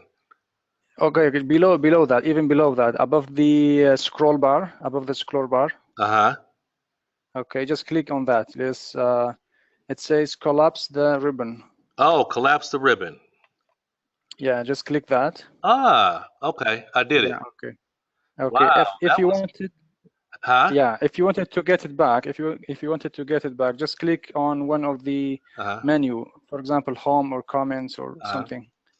Wow, Okay. you just helped me out. I'm not computer savvy in that way, so I appreciate your help. You're welcome, sir. All right, thanks a lot. Okay, We're gonna go over the thank you. answers now, okay? Okay, thank you. All right, so number one, the answer number one is mountains. The synonym language that they said take pictures of, right? So like I told you, they're not going to say photos of they said take pictures of. That's the synonym language that you should have heard. The answer is mountains. For number two, the answer is horse. The synonym language that they have there is instead of saying ride, they said trek, right? Trek on a horse. All right, ride on a horse. Number three, the answer is gardens. All right, they said gardens alongside the lake. Right, they didn't say by the lake, they said alongside. So as you can see, for each one of these questions, they are using synonym language, right? To see, because basically what they're saying is, if your English is good enough to recognize synonym language, you're going to be able to hear what the answer is, because the answer is always connected to the synonym language. Number four, you already know, is lunch. They said, can we get? And somebody said, yes, we can. That language means the same as available. The answer is lunch. For number 5, the answer is map. And instead of saying is provided, they said give you, right? And also they had a word order switch. They said they're going to give you a map, right? When in the question here it says a map is provided. When they were speaking, they said they're going to give you a match. So you see how they switched the word order. Map is provided versus give you a map. Okay, so these are the kind of things they're doing in section number 1 to make it more difficult to hide or find the answer. Synonym language, synonym language and changing around the word order, those types of things. Number 6, the answer is instead of saying have some, they said has a bit more. Has a bit more is synonym for have some. So if you're listening for synonym language, you have to listen. Number 7 is Ratcheson, Ratchesons. All right, you have to be good at spelling, or not really spelling, but being good at what they're testing. What they're testing here, just so you can understand, this is the English test. They're testing your recognition of English consonants and vowels, right? That's why they have you spell something. They're testing your recognition of that because so that's why they do that. In case you wanted to know. Number 8, the answer is helmet, and they say it rent instead of saying hired. Number 9 is shops. They didn't say no. They said will not see any. That means the same as no. There are no, will not see any. Shops is the answer. And number 10 is 267. As I told you, with number 10, they were going to play around with the numbers, right? They're going to play around with the numbers for number 10. They said 117. They said the number 214. Then they said the magic words all together, right? All together. And so when they said all together, that lets you know now they're going to talk about the total. Okay? So this is how you really a lot of times students ask me like, well, how do I ran out of stuff to practice with? Can I have more stuff to practice? I need more. A lot of you guys are not practicing the right kind of way. What I mean by that is most students, when they're practicing, they're listening. They do a practice test. They see how many they got right or wrong. Then they move on to the next practice test. Right? They move on to the next practice test. And what you really should be doing is breaking down a listening section the way I just broke it down. In terms of trying to recognize, well, let me go back and listen to it again. And let me listen for what's the synonym language they used. Let me write that down. Let me listen for if they did a word order switch here. How did they try to trick me? Because you need to improve your skills in that way. Okay? You can't, sometimes it's not about just taking one test, taking another test, taking another test. You're not necessarily going to improve that way. But if you go through trying to break down an exam like I just broke it down for you with this section number 1, that's how you can be able to use a listening passage more than once and also be able to improve and get better. All right. Before I go to section 2, let me see if any questions have been asked. And I can try to answer some of them. I'm going to start from the bottom and go to the top. Okay.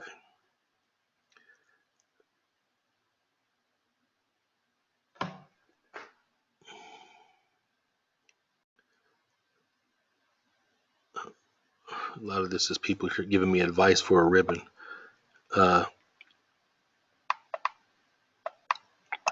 Do we lose marks for capitalization? Yeah, if a word is a proper noun and it should be capitalized, I mean, they can mark it wrong. Sir, $2.15 means how much? I don't know how that's related to the question. Do we lose a mark for a plural word as well, like instead of garden? No, because a lot of times if you look at the answer sheet, they'll have the word garden and they'll have in parentheses with the S. So most of the time you're safe with that. I got 7 of 10. 7 of 10 is is pretty good. But really for section 1, if some of you are saying, like, some people say, well, I want to be able to get at least a 7 on my listening section. If you want to be able to get a 7 on your listening section, you can't have more than 10 wrong. So really for section 1, you have to be great at section 1, because the test gets progressively more difficult as you go. It gets progressively more difficult as you go. So, in section 1, you really should be shooting for 1 wrong. Section 2, 2 wrong. Section 3, 3 wrong. Section 4, 4 wrong. If you do that, you'll end up with a 7. Right now, if you get better at sections 3 and 4, 2 wrong in those, then you might end up with a 7.5 or an 8. Okay? But you have to be able to manage yourself very well in section 1. So 3 wrong in section 1 sounds good, but really is not that good. Okay, you really should be able to get like just 1 wrong in section 1, because you have 3 more sections to go. So now, in case of a zip code, there is a space after 4 or 5 digits. If I don't give the space, yes, it's still going to count as correct. I want to get 10 and 10. Keep trying. If I write in small letters, is that correct? No, don't write. You have to write things correctly, right? Okay, so if it's a proper noun, then you would have a capital letter. If it's just a normal word like horse, like here on mine, I capitalize it. I didn't need to capitalize it, like the word horse. You could put like the word horse with a capital H or a small h. Okay, it's not. They're not going to mark it right, or they're not going to mark it wrong.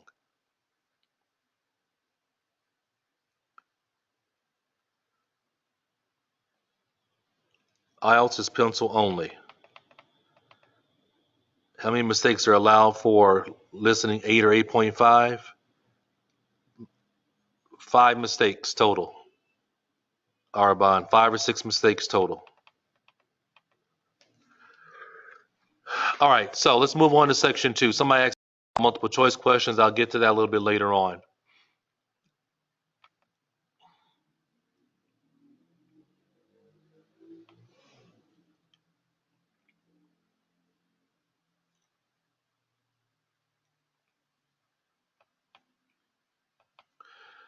All right, here in section 2, we have multiple choice questions, right? So when we're looking at multiple choice questions, what you have to be very good at is the same thing in terms of fill the blank questions, right? You have to be able to recognize the important words in the question so you know what the answer connects to.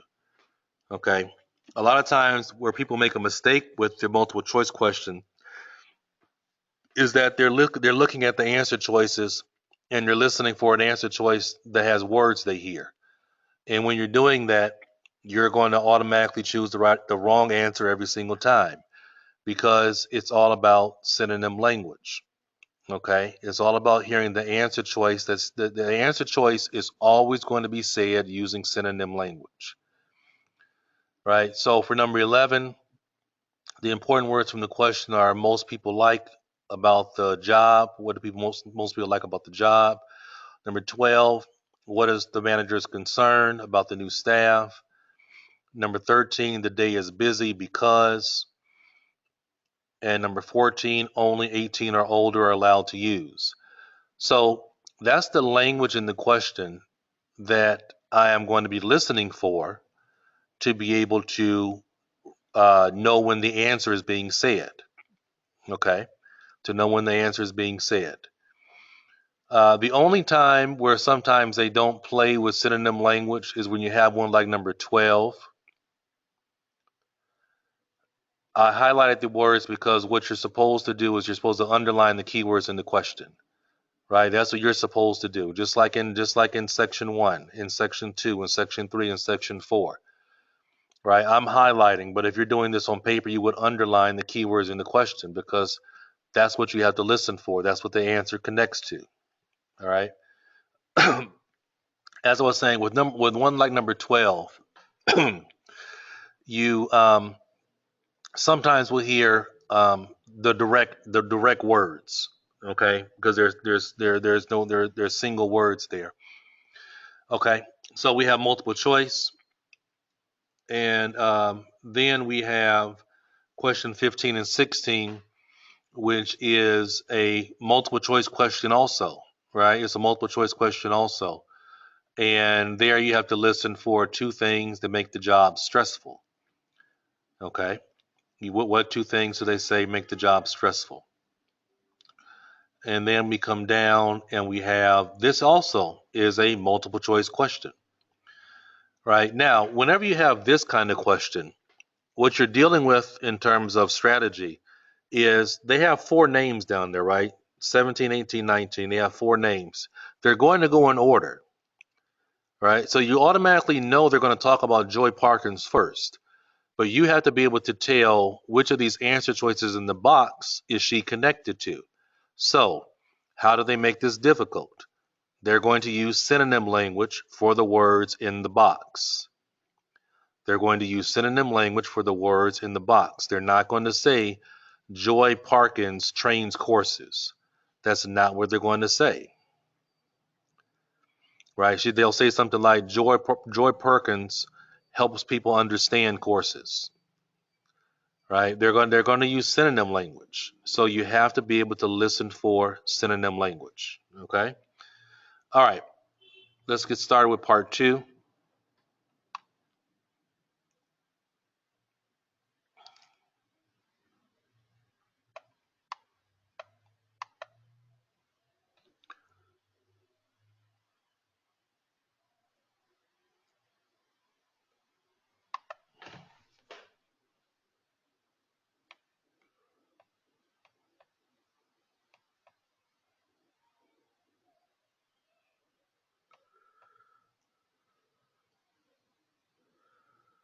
Somebody asked me about if the speaker says something in a high rising tone is necessary to give a question mark. No.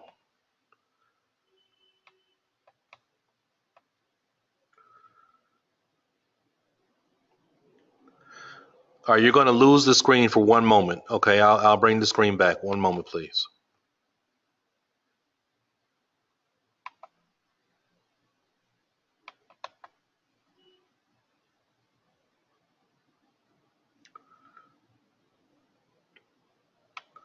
Section 2. You will hear a restaurant manager talking to a small group of new staff who are starting work as kitchen assistants in a restaurant.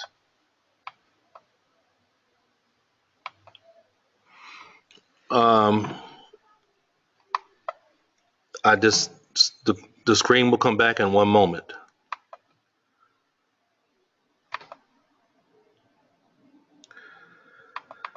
All right. In the exam, we use without headphones also. Yeah, it depends on where you're taking the exam, to be honest with you. I know some test centers, they actually have headphones. Other test centers, they just play the audio loud from a speaker in the room. It depends on the test center where you're from. I don't know why they don't have that consistent, but I know people do it differently. Okay. All right. So here is section 2.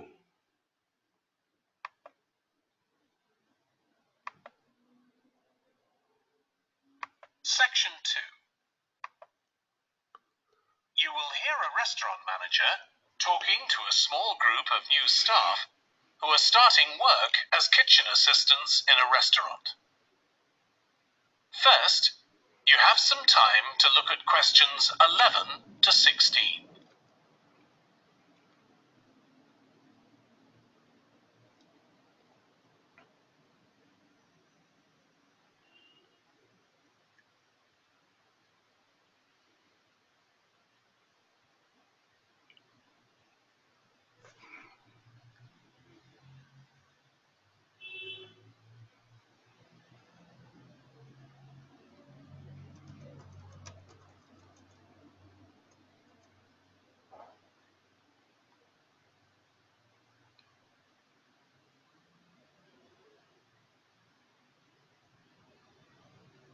Now listen carefully and answer questions 11 to 16.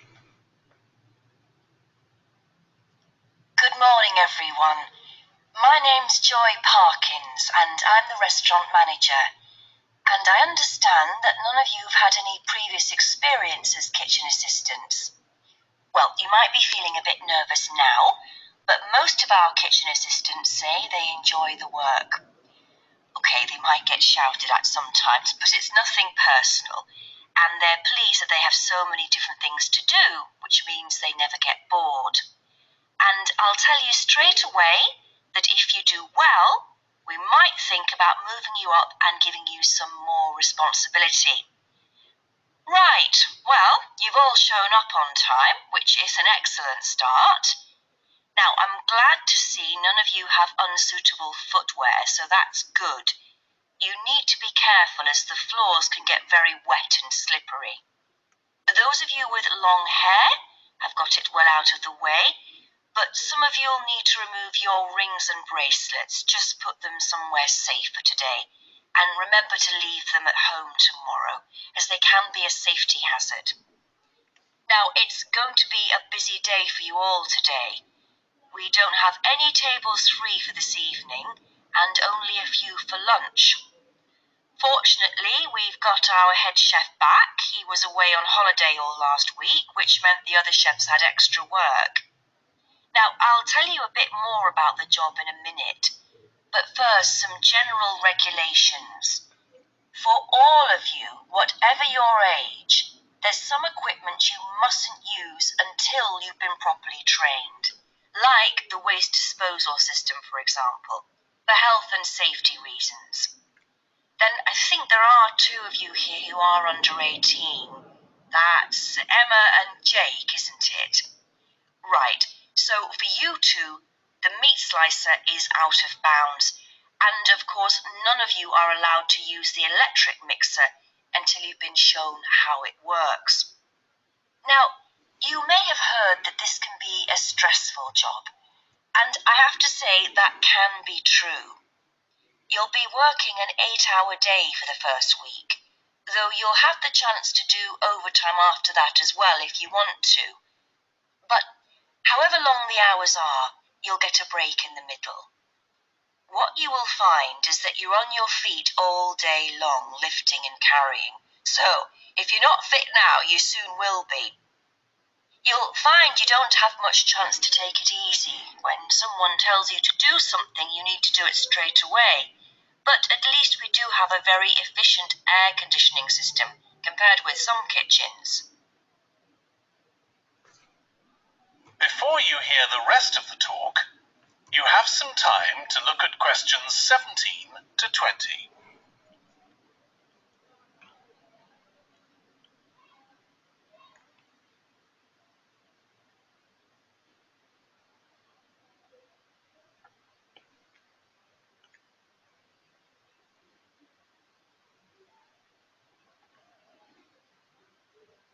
Now listen and answer questions 17 to 20. Now, let me tell you about some of the people you need to know. So, as I said, I'm Joy Parkins, and I decide who does what during the day and how long they work for. I'll be trying to get you to work with as many different people in the kitchen as possible, so that you learn while you're on the job. One person whose name you must remember is David Field.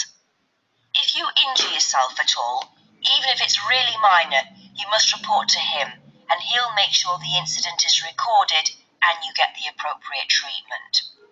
He's trained to give basic treatment to staff himself, or he'll send you off somewhere else if necessary.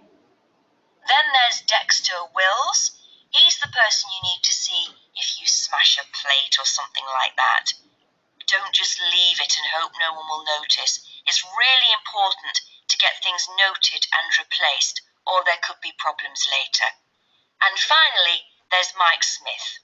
He's the member of staff who takes care of all the stores of perishables. So, if you notice we're getting low in flour or sugar or something, make sure you let him know so he can put in an order. Okay, now the next thing we need to... Okay. All right. So one moment. You're gonna lose the screen for a moment, and I'll bring it right back.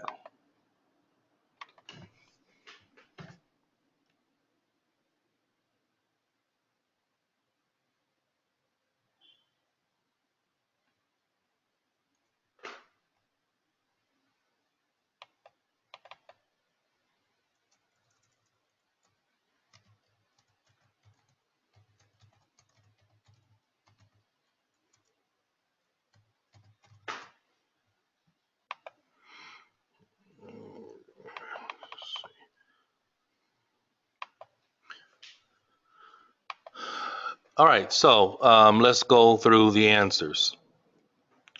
Number 11, the answer you should have is A. Okay. And the answer you should have is A. And the reason why is for number 11, they said most enjoy the work and so many things to do, right? So most enjoy the work and so many things to do. Those two things are connected. Synonym for variety of work is so many things to do, and that's also connected to most enjoy. That means the answer is A, right? So you have to be able to, with multiple choice questions, hear the key words in the question because that's what the answer is going to connect to. But then when they're speaking and they say the answer, they're going to use synonym language, right? They're going to use synonym language. So you have to be able to match synonyms. Okay. Number 12, the answer is A, jewelry. They said they were good or okay with shoes in terms of, they said okay for nobody had unsuitable footwear, so that's not the answer. They said everybody's hair was okay, so that's not the answer. The key word here is concern. Whatever our answer are is connected to concern. She said rings and bracelets, leave them at home. It's a safety hazard. That's what she's concerned about. What's synonym for rings and bracelets? Jewelry. Okay. So when you talk about IELTS listening, it doesn't matter if it's multiple choice. It doesn't matter if it's fill the blank. It is a synonyms test. 13, the answer is C. Okay. Now here, what they tried to do for number 13 is they tried to trick people because they know most of the time when people hear exact words, they fall in love with exact language. And they choose that. People say, I heard him say the head chef, so I'm going to pick B. Or I heard him say the word holiday, so I'm going to pick A. Right? You're falling for the trap. Right? Because they didn't say the head chef was absent. They said the head chef is back. But most people are going to get so excited about hearing the words head chef that they're going to pick it as an answer. Right? She did say the word holiday, but she did not say it was a public holiday. She said the head chef was gone away on holiday. So don't pick answers just because you hear exact words. Right? She said the day is likely busy because. The answer is because she said there are no tables are free. Synonym for that is what? The restaurant is almost fully booked. All right, so people that do well for IELTS listening are people that recognize synonyms. Number 14, only 18 or older are allowed to use. Everybody can use waste disposal with training. Everybody can use electric mixer with training. She said she said the two people who are under 18, it was out of bounds. Out of bounds means you can't use it if you're under 18. That means if you're 18 or older, you can use it. That means the answer is C. All right, moving down for 15 and 16, the correct answers are A and E. Again, we have to be careful with not picking exact language answers. A is the answer because she said if you need to do something, you have to do it straight away. That's synonym for that you have to follow orders immediately. And the other correct answer is E. The work is physically demanding because they said it's an 8-hour day, on your feet all day and lifting. Number 8 is a lie because it says they do have an air conditioner. The letter C is also a lie because she said you can't take breaks. It's exact language because she said something about breaks, but she said you can take a break. Letter D is a also lie with exact language trap. She mentioned overtime, but she said she did not say you have to do overtime. She said you can do overtime if you want to, right? So B, C, and D are lies, right? They're the opposite of what they said. But for the answer choices that are the opposite of what for those answer choices, they use exact language to pull students towards it, right? They want to know who can recognize the synonyms and who can recognize it being connected to that keyword stressful. Okay. All right.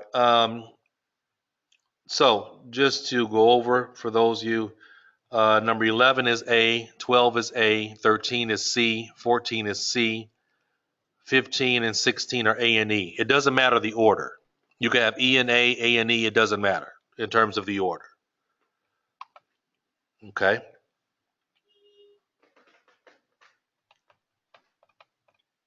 What do you mean if one answer? It's two questions, right? It's 15 and 16. So if you got A, you got one of those correct.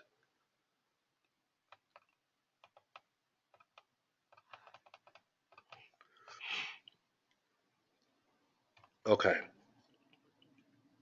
Right. So that's how you have to be able to do multiple choice questions. It's all about being able to listen for synonym language and be able to recognize when they're trying to trick you with exact language, and also with lies because they've said the opposite of something.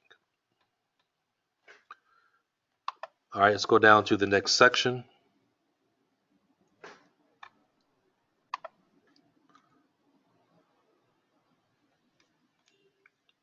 Oh, it's too big.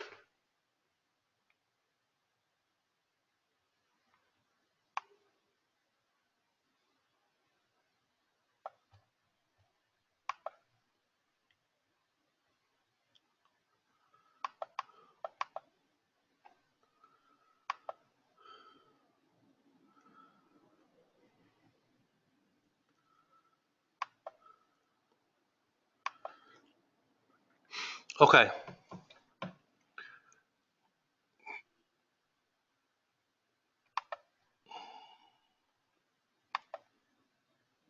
That is the end of section 2. You now have half a minute to check your answers. Uh-oh, hold on. I went too far.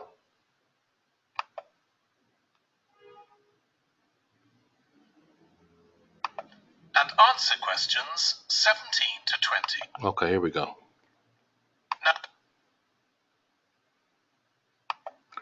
Oh, wait, I'm sorry. We did answer. We did 17 through 20. That's right. I don't know what I'm thinking. Okay, yeah, 17 through 20. Number 17 is Evans. She says who does what and for how long.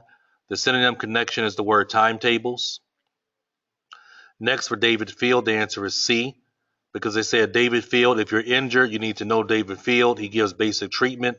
That's synonym for what? First aid.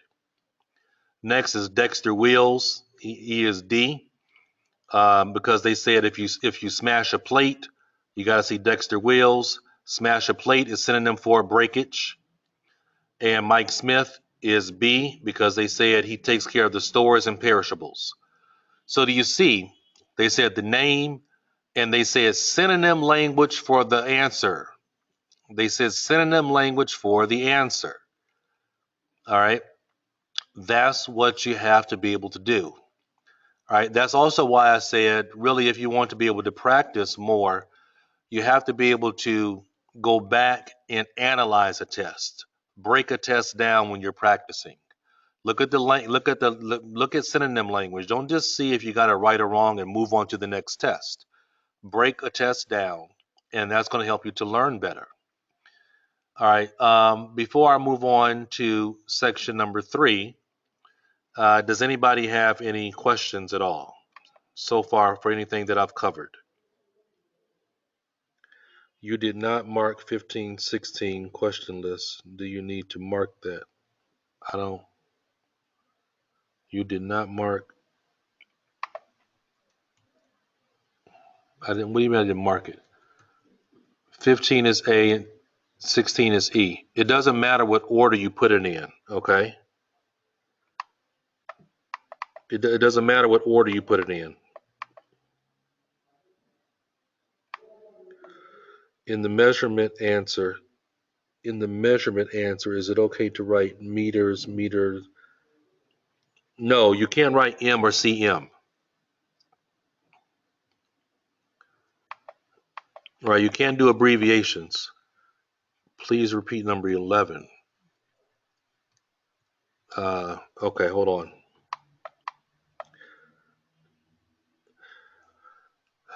Rita, I just answered your question about doing the same test. I said you have to be able to. You can do a test, and then you go back and do it, and you analyze and break down the test the way I'm doing here, right? By looking at the synonym language, analyzing a test. Okay, there's a difference between just taking a test and analyzing a test. You did not mark when we listened to the audio.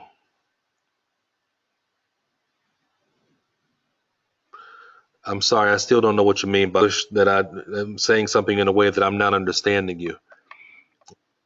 Is it necessary to mark or underline?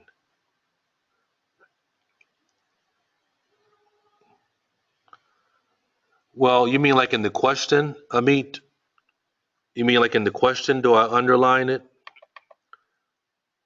Yeah, I underline two things: make the job and stressful. Right, those are the things that I underline. You're saying I didn't say it. Yeah, I underline that language in the question.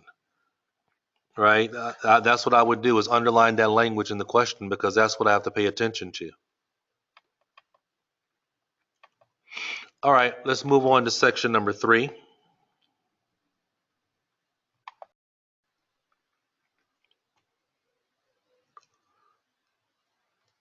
Oh, I'm in the wrong one. I don't want to show you the answers.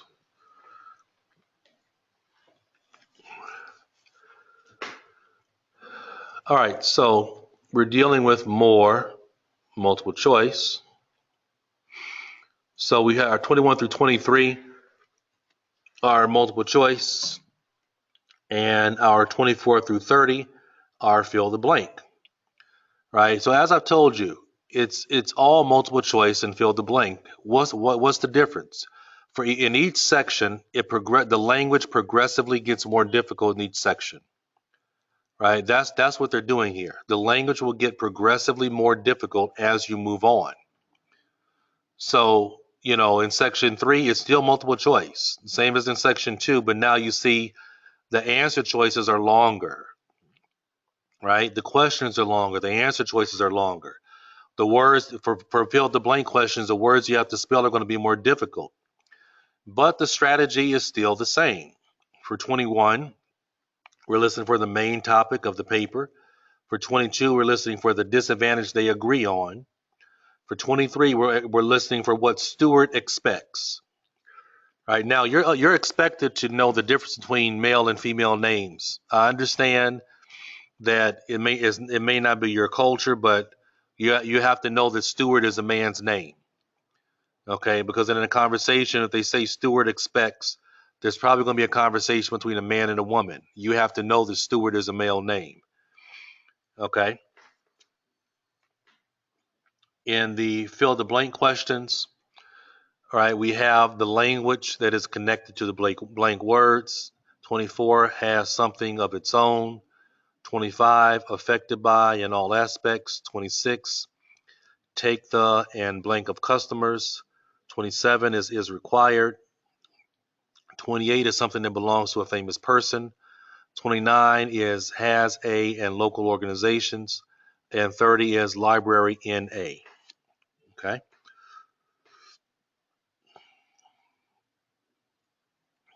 All right, so let's get started with section 3.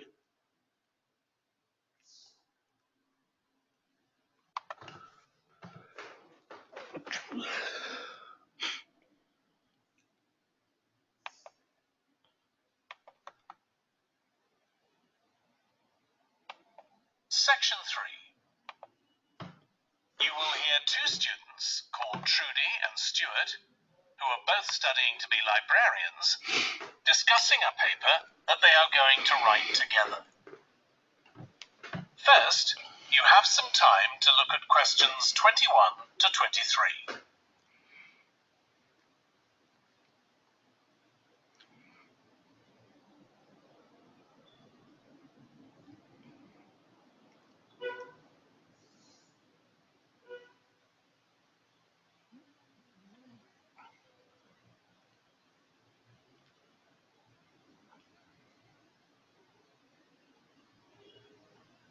Now listen carefully and answer questions 21 to 23. OK, Stuart. We need to start planning our paper on public libraries. Have you thought of an angle yet? Well, there's so much we could look into. How libraries have changed over the centuries, for instance, or how different countries organise them. What do you think, Trudy? Maybe we should concentrate on this country and try and relate the changes in libraries to external developments, like the fact that far more people can read than a century ago, and that the local population may speak lots of different languages. We could include something about changes in the source of funding, too. Yes, but remember we're only supposed to write a short paper, so it's probably best if we don't go into funding in any detail. Right. Well, shall we just brainstorm a few ideas to get started? OK. We obviously need to look at the impact of new technology, particularly the internet. Now that lots of books have been digitalised, people can access them from their own computers at home. And if everyone did that. But the digitalised books that are available online for free are mostly out of copyright, aren't they? And copyright in this country lasts for 70 years after the author dies. So you won't find the latest bestseller or up-to-date information. That's an important point. Anyway, I find it hard to concentrate when I'm reading a long text on a screen. I'd much rather read a physical book. And it takes longer to read on a screen. Oh, I prefer it. I suppose it's just a personal preference.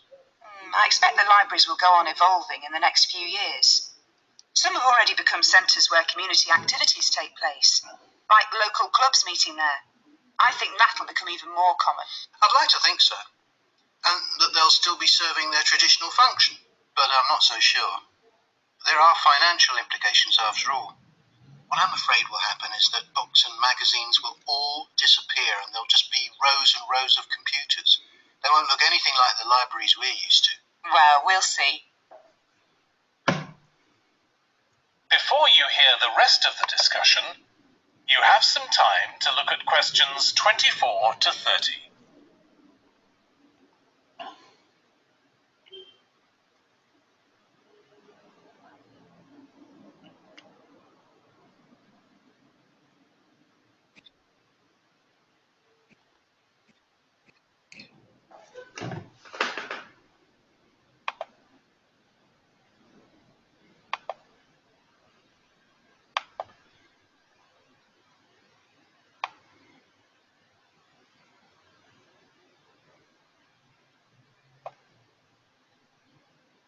Now listen and answer questions 24 to 30.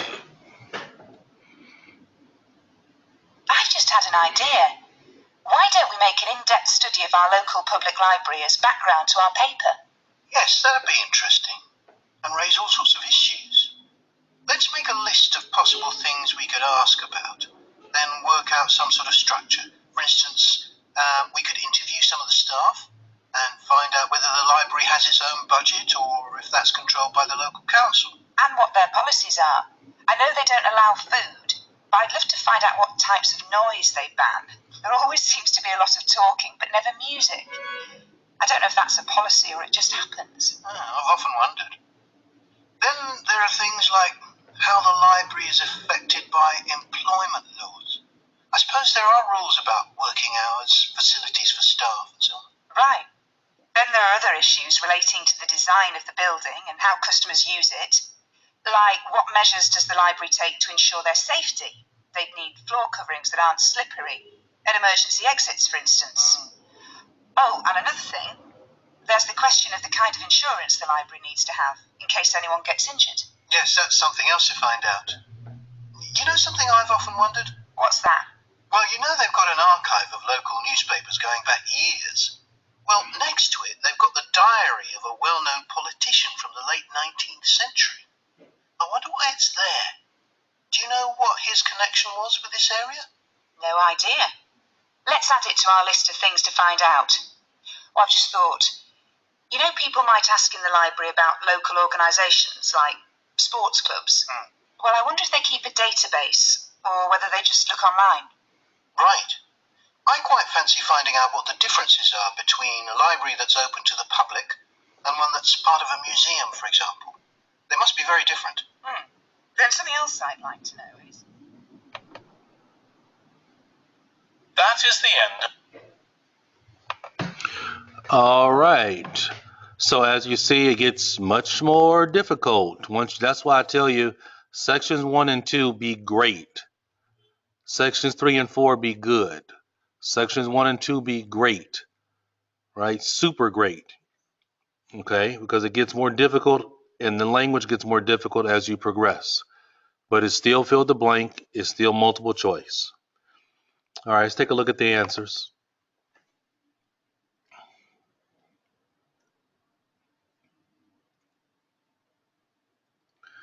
Number 21, the answer is B.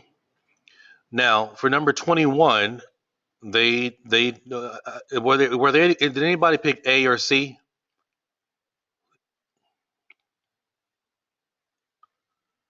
No one picked A or C? Right. Well, if you did pick A or C, it's because you fell for exact language traps. Right? They said public library. They said different countries. When you hear that exact language, leave it alone. Right? Leave it alone. They're trying to trick you. They said the word funding and changed. Leave it alone. All right. Your answer is going to use synonyms, the correct answer. Right? For choice B, the woman said we need to look at the external development. More people are reading and they speak different languages. That's related to changes in society. That's your synonym language. Right? This test is not designed for you to sit there and say, oh, they said different countries and they said public library. I see those words. I'm going to pick that answer. That's not the way it works. Do you know why? That's the answer choice that somebody picks who doesn't know English very well. If somebody only has basic English, right? People that have basic English, you know what they do? They pick answers for words that they hear. That's what somebody with basic English does. All right. So when you're doing that, you're answering for them, for the IELTS people, you're answering in a very basic English type of way. And for the IELTS exam, they want to ensure or try to ensure that a basic English person does not do well. So they design wrong answers to attract a basic English person. So you can't be that person. All right, number 22. I hope you understand that a little bit better now. Number 22 is C. A is wrong because the man said he prefers it. Right? Key language here is they agree. Right? The man was talking about, or the woman was talking about, is difficult to read and takes a long time to read. The man said he prefers it. Also, for choice B, they tried to trick you because they said the word read 3 times. Right? So again, they're trying to attract you with exact language. Keyword is C. The answer is C. They are generally too old. The woman, when the man said that, the woman said that's an important point. That means she agrees. Because the man said that 70 years after the author died, that you don't have the latest information. That's synonym for old. And the woman said that's an important point. The language of saying that's an important point means the same as they agree. Right? This is what IELTS listening is. It's synonym language. It's recognizing language in the question and how that language in the question connects to the answer choice. Number 23, Stewart expects. We know B is wrong because the woman said it. Okay. A is something he said he wasn't sure about. C is the correct answer, right? He said that he imagines that there will be rows and rows of computers, nothing like today. Synonym for no longer contain any books. All right? Those are answers for 21, 22, and 23. Some of you were asking me about the strategy for multiple choice questions. That's it. That's the strategy for multiple choice questions. You have to be able to recognize synonym language. Okay? You have to be able to recognize that.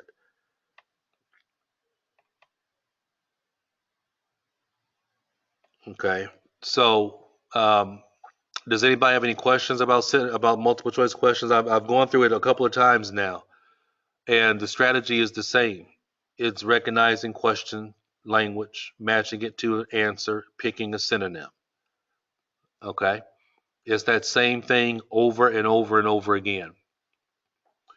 All right, if no questions, then I'll move down to the next answers. Those first answers, 21 is B, 22 is C, 23 is C.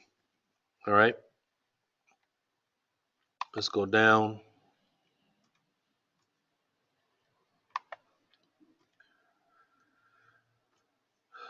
"24 is budget. Can I mark over and over again?"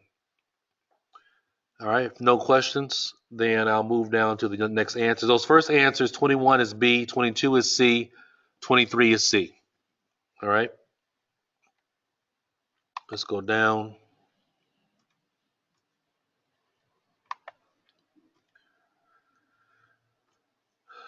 "24 is budget.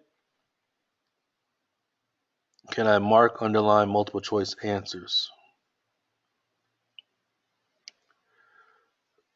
Well, I don't know what you mean by can you mark it. What does that mean? Can you mark it?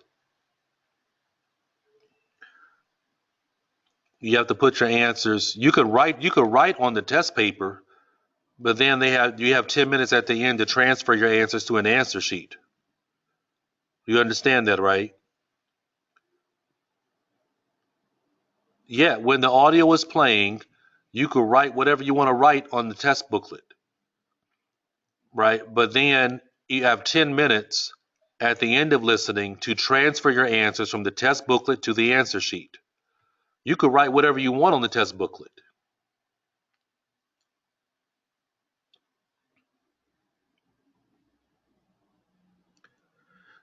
Yes, I only mark questions. There's only enough time really to underline the questions.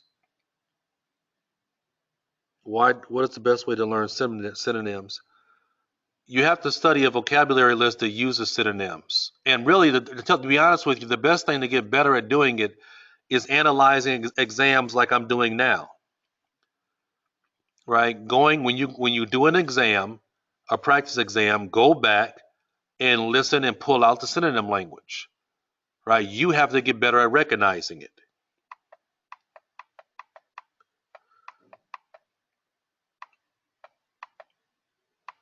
I don't underline the answers because there's no time for that, and that's not what's important. Right? What's important is the language in the question because that's what the answer connects to. I don't want to underline words in the answer choices because I'm not listening for exact language. Okay, that's why I don't underline it. If you're underlining language in the answer choices, that's going to pull you towards listening for exact language. You don't want to do that. Okay. All right. So here are these answers for 24's budget. They said has its own budget. They did a word order switch. 24 says budget of its own. When they spoke, they said has its own budget. So here we switched the language. 25 is employment affected by employment laws. They said 26 is safety. Right? She said how to ensure their safety. They did a pronoun switch. Instead of using customers, they used the pronoun their. How to ensure their safety. Take the safety of customers. 27 is insurance. They didn't say required. They said you need to have. 28 is diary. Right? Diary. And they said diary of a well-known politician. Here it says famous person's diary. Again, word order switching around. Switching the word order. Famous person's diary versus diary of a well-known politician. They in synonym language. They didn't say famous person, they said well-known. 29, the answer is database. All right, they said local organizations like sports organizations if they keep a database. Right, so again, we're dealing with word order switch. Here it says has a database of local organizations. When they spoke, they said local organizations if they keep a database. So again, we're dealing with word order switch. Synonyms, word order switch, synonyms.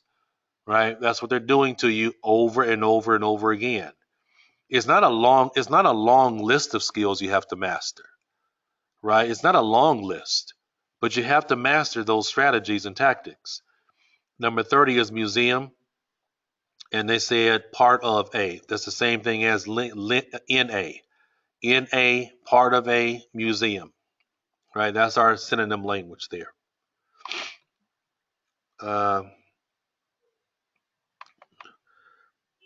Any questions?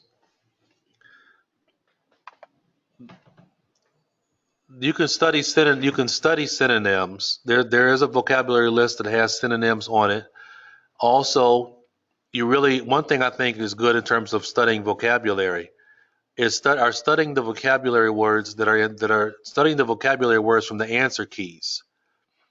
Right? Look at the vocabulary words that they're choosing as answers. Right? Go from test 5 all the way to test 5 all the way to test number 12. Look at the answer keys. Pull out the answers for listening. Right? Those are great vocabulary words. Okay? And you find synonyms for those words. That's another way you can practice with synonyms.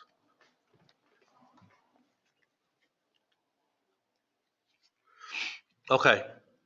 All right, so let's go to our last section, section 4.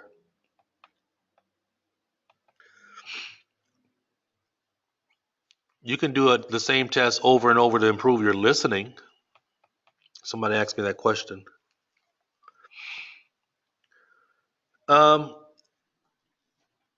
You can start it with a capital letter or a small letter. I mean, I'm writing it on the test sheet, so it doesn't really matter how you write it on the test sheet. But I know why you're asking me that question. If I were writing the word budget on my answer sheet, I would write it with a small b probably. Okay. Just like I wrote employment with a small b, I would probably write safety with a small s. Okay, that's how I would write it. And let me look and be sure. Yeah, I think that yes, for your answer sheet, right? Those words like budget, employment, safety, insurance, you want to write those with a small letter. I was typing this, and my computer a lot of times will automatically capitalize something because I'm typing something. But if I were writing this on paper, you would write budget with a small b, employment with a small e, safety with a small s, insurance with a small I, diary with a small d. Right? That's what you would do. Museum with a small m. Okay, so I hope that answered your question. Do we negate answer, pick answers? Okay. If you're asking me about strategy for multiple choice questions, I'm going to advise you to go watch the lectures in the course. I'm not going to go through a breakdown of multiple choice question strategy because there are lectures that talk about that. And really, this is more about application of strategy. So you got to go and watch. That's all broken down in terms of multiple choice strategy, okay?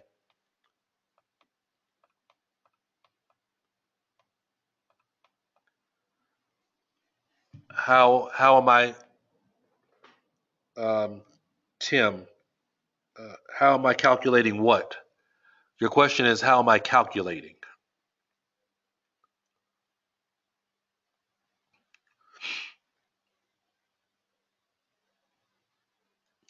There are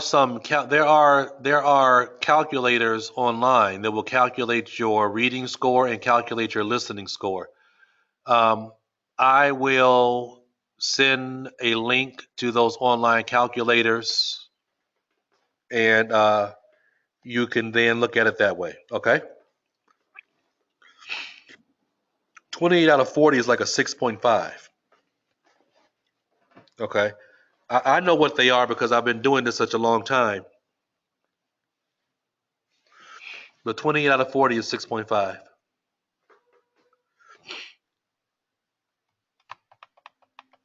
Can you please make clear why you put some words starting with capital letters? Okay, I just said that what you're looking at here on the screen, I'm typing this on like the answer sheet. So when I'm putting something on the answer sheet, I don't care I don't care how I'm capitalizing or anything on the test book. I'm saying I'm on the test. This is like writing on the actual test, right? So I'm putting down when you're taking your test, right? And you're writing on the test, not on the answer sheet. When you're writing on the test, it doesn't matter how you write it on your test, right? If you're putting it on the answer sheet, then you want to make sure that you put it correctly, right? Basically, in terms of capitalization, if it's not a proper word, proper noun, then you would put it in small letters, right? So on this paper right here, if we were putting all of this information on the answer sheet, we would put small letter B for budget, small letter S for safety. When I was typing this, I was typing it very quickly, right? So I'm not worried about how it looks on a test booklet, okay? If I were putting it on an answer sheet, then it needs to be done correctly, okay? That applies the same way for you. When you're putting your answers on the answer sheet, don't worry about how you're writing it. Don't even worry about if you're spelling it correctly on your test booklet, okay? When you put it on your answer sheet, you need to spell it correctly. What some people do is this: like if they're writing an answer on the test booklet, you don't have to write out all of employment. You can just write EMP on your test booklet. When you put it on your answer sheet, then you put EMPLOYMENT, right? What's on your test booklet, it doesn't matter, okay? I'm doing the exact same thing that you would do on a real exam. Does that explain it? No, you cannot give all answers in capital letters.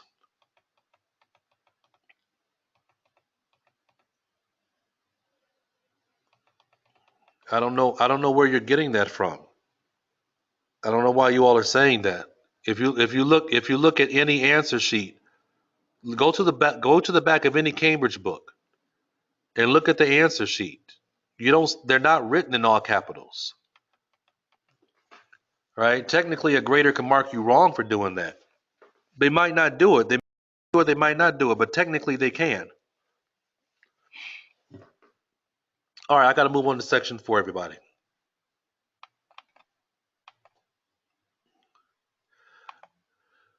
Section 4 is the most difficult section. Right, it's the most difficult section. The rules, the directions here say write no more than 2 words. Uh-oh. Don't look, don't look, don't look. Don't look, don't look, don't look. I shouldn't be showing you that one. Okay. Almost showed you the answer key. All right, so here we have multiple choice. These are the words that are, I'm sorry, we have fill the blank. These are the words that are, yes, I said if you put all caps and they marked it correctly, good for you. They did not penalize you for it. Now, that's different than you asking me what is the grammatically correct thing to do. Okay?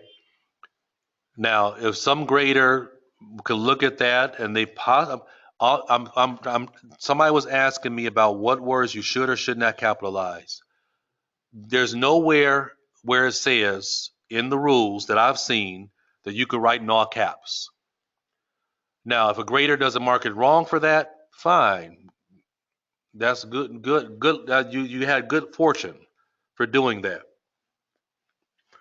But I know some graders that are very, very strict. All right, so let's go ahead and go through section 4.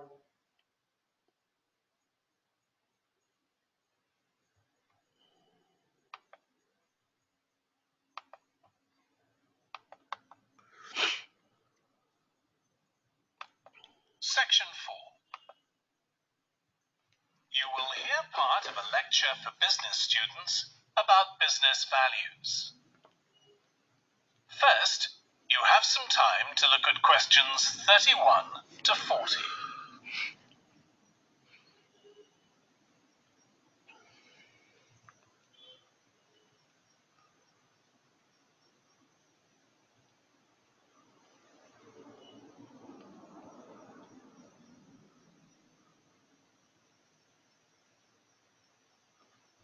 Uh-oh.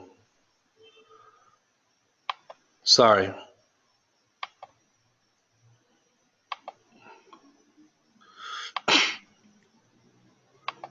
I'll stop it and give you some. Can you see the screen now? Okay. I'll wait for a minute and let you look at the questions.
Okay. No more than 2 words, please.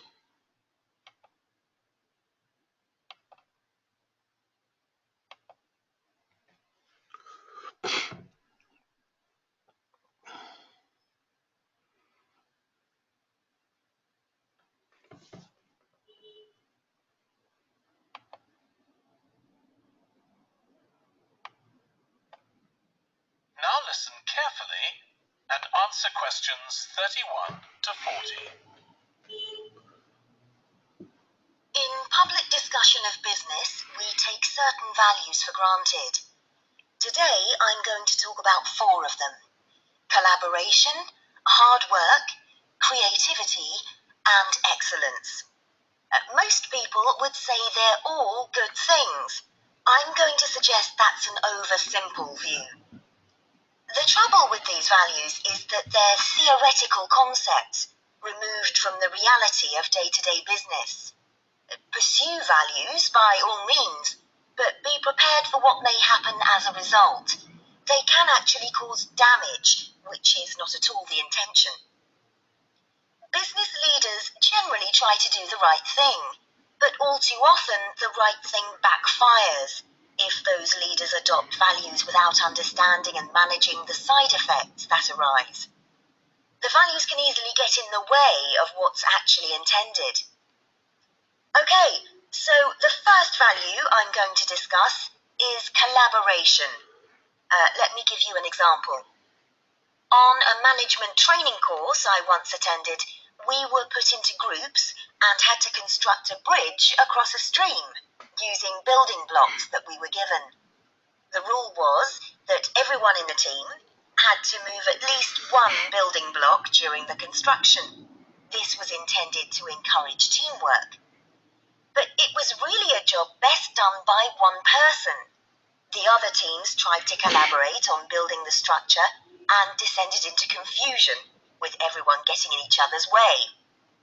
Our team leader solved the challenge brilliantly.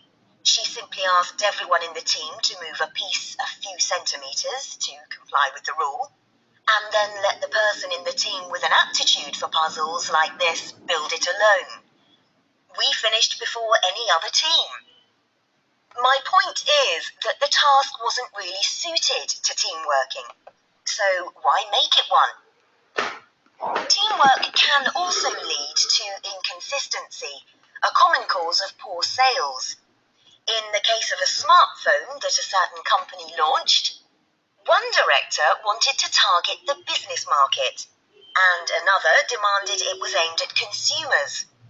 The company wanted both directors to be involved, so gave the product a consumer-friendly name, but marketed it to companies. The result was that it met the needs of neither group.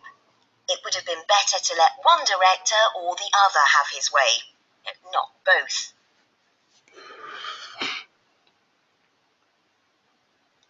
Now, industriousness, or hard work. It's easy to mock people who say they work hard. After all, a hamster running around in a wheel is working hard and getting nowhere.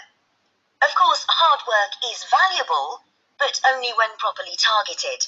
Otherwise, it wastes the resources that companies value most, time and energy, and that's bad for the organisation. There's a management model that groups people according to 4 criteria: clever, hard-working, stupid, and lazy. Here, lazy means having a rational determination not to carry out unnecessary tasks. It doesn't mean trying to avoid work altogether. Most people display 2 of these characteristics, and the most valuable people are those who are both clever and lazy. They possess intellectual clarity, and they don't rush into making decisions. They come up with solutions to save the time and energy spent by the stupid and hard-working group. Instead of throwing more man-hours at a problem, the clever and lazy group looks for a more effective solution. Next, we come to creativity. This often works well. Creating an attention-grabbing TV commercial, for example, might lead to increased sales. But it isn't always a good thing. Some advertising campaigns are remembered for their creativity without having any effect on sales. This happened a few years ago with the launch of a chocolate bar. Subsequent research showed that plenty of consumers remembered the adverts, but had no idea what was being advertised. The trouble is that the creator derives pleasure from coming up with the idea, and wrongly assumes the audience for the campaign will share that feeling. A company that brings out thousands of new products may seem more creative than a company that only has a few, but it may be too creative and make smaller profits. Creativity needs to be targeted to solve a problem that the company has identified. Just coming up with more and more novel products isn't necessarily a good thing. And finally, excellence. We all know companies that claim they strive for excellence, but it takes a long time to achieve excellence. In business, being first with a product is more profitable than having the best product. A major study of company performance compared pioneers, that is, companies bringing out the first version of a particular product, with followers, the companies that copied and improved on that product. The study found that the pioneers commanded an average market share of 29%, while the followers achieved less than half that, only 13%, even though their product might have been better. Insisting on excellence in everything we do is time-consuming, wastes energy, and leads to losing out on opportunities. Sometimes second-rate work is more worthwhile than excellence. Make sure it's excellent sounds like a good approach to business, but the just get started approach is likely to be more successful.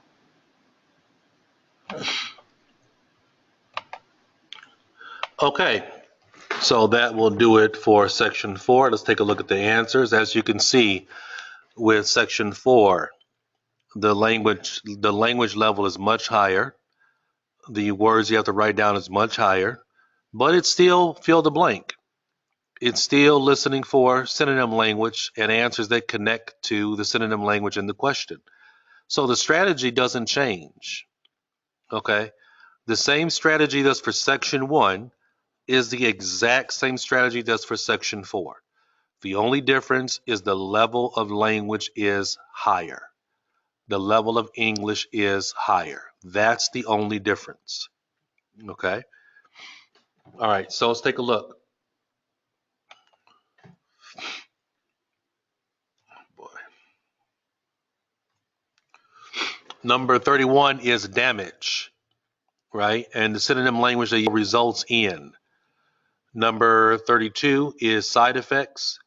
Instead of saying deal with the side effects, they said manage side effects that may arise instead of saying side effects that may result. The answer was in between two different synonyms, managed and arise.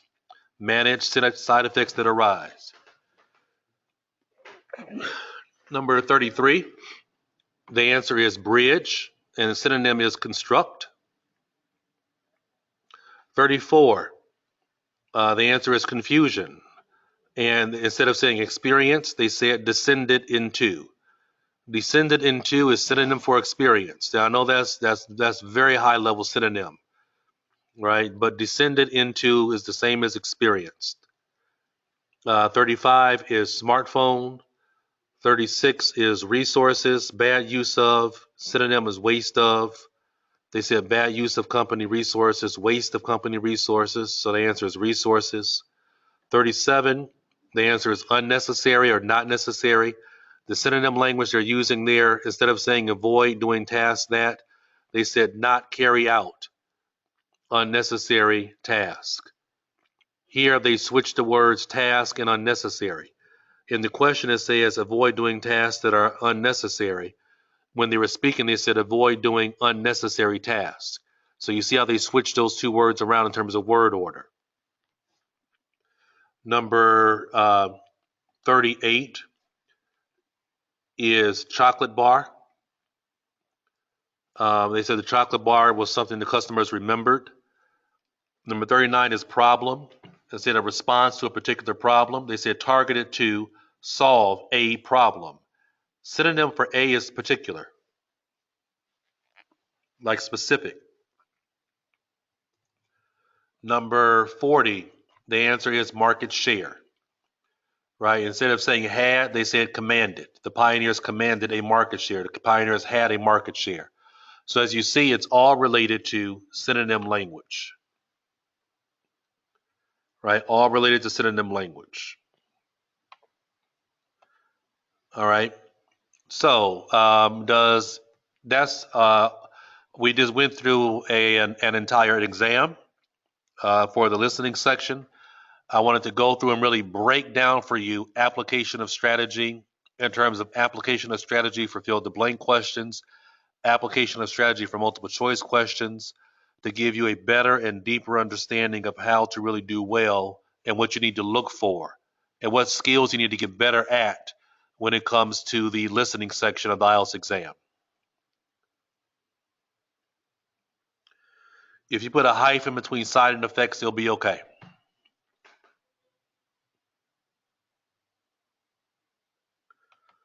Smartphone without a space is okay.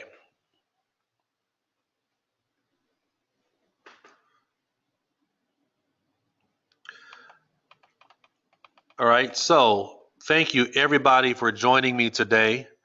I hope that you were able to get a deeper and better understanding of how to do IELTS listening and how to apply strategy for IELTS listening. I will, after I have a chance to process the video, I will upload it to the course. And thank you very much. I will upload it to the course and you can watch this again. But the purpose of this today was to really give you a deeper understanding of IELTS strategy for listening and how to apply it, right? Not just tell you what it is, but how to apply it. So thank you very much. Some of you I'm going to see in about 30 minutes because I'm doing a academic task 1 class in about 30 minutes. So some of you I'll see again possibly.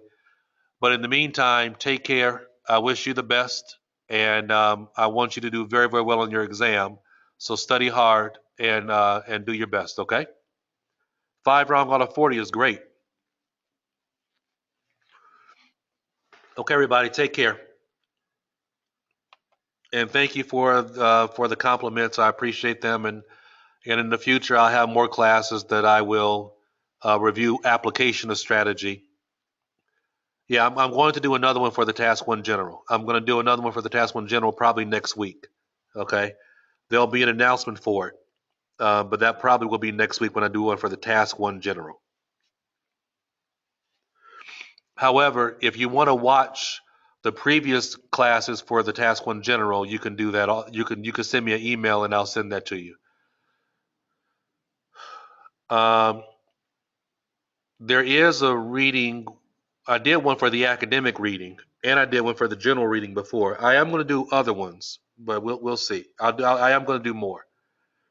So now you need to send me an email to schedule a speaking practice test. Okay. There is an academic reading one that's in the course already. I uploaded it about 2 days ago. It was a live class that was for academic reading where we broke it down. So you should be able to go in there and watch that. Okay. All right, so everybody, I gotta go. I gotta grab some water because I gotta teach again in 30 minutes. All right, have a great day. Thank you so much.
Welcome to the IELTS academic reading portion of the course. The academic reading section is probably the most challenging section for most students because most students have a difficult time understanding the exact strategy to use to be able to make the test easier. Well, you're in luck because in this course you're going to learn the specific answering strategies that you need to perform to do well on the exam. Also be sure to check out our live videos where we walk students through step by step how to succeed on the academic reading section. So thank you very much and I look forward to teaching you. Goodbye.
Okay, so let's start off by looking at the IELTS Reading Basics, Part 1. All right, and let's try to kind of focus on what are some of the basic of IELTS reading. For a lot of students, they really think that the IELTS reading part is probably the most difficult part, but I think once you really understand it, once you really understand IELTS reading, based on our strategies and techniques that we teach, I really believe that you're going to find it to be of equal difficulty to the other sections of the test. But let's go over some of the basics for IELTS listening. Okay? I'm sorry, IELTS reading. All right, so reading comprehension, as you know, it really comes down to understanding some of the basics, and those involve really understanding you have 3 reading passages you have to do. You have 13 to 14 questions for each reading passage.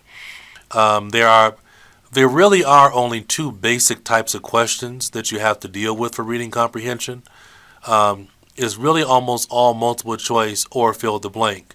There are just different variations of a fill the blank question, and there are different variations of a multiple choice question. And reading comprehension most of the time gets gets progressively more difficult, meaning that the first reading passage is going to be something that you can manage with, not with ease, but is your basic level.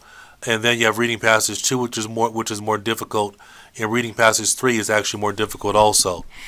The question types don't change, right? You'll have fill the blank questions in reading passage 1. You'll have fill the blank questions in reading passage 3. What makes it more difficult is with each reading passage, the level of English that you have to be able to understand and comprehend and digest is more difficult and more complicated. It's very much like the listening section of the IELTS exam, where with the listening section, it gets more difficult as you go along. All right?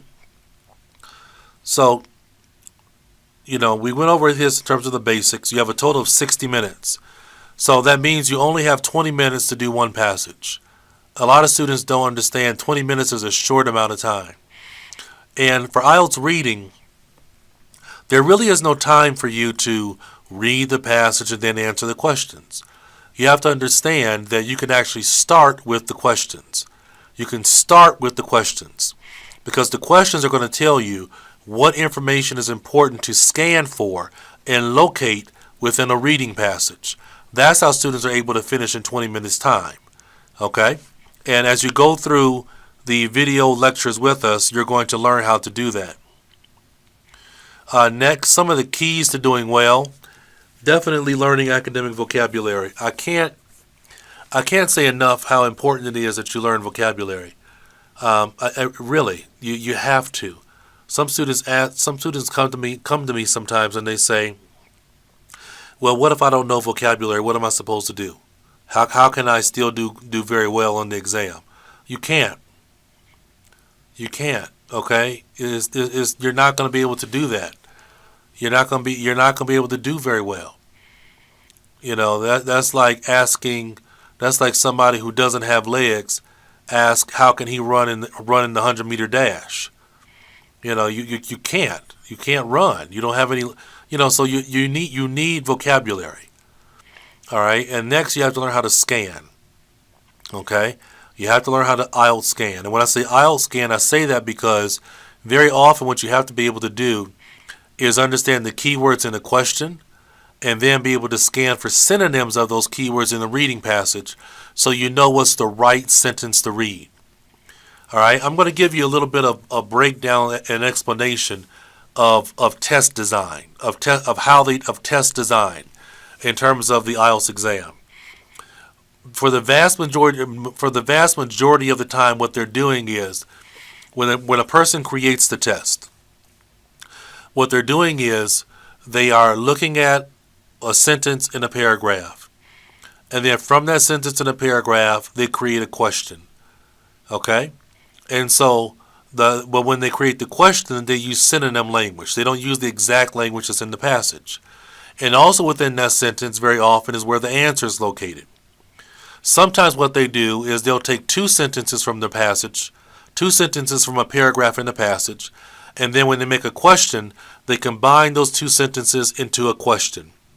And so if you're able to look at the key words in the question and then go scan and locate that sentence or two sentences from where the question was made, you can always find the answer right there. So in terms of the IELTS exam, that's a very big key to doing well.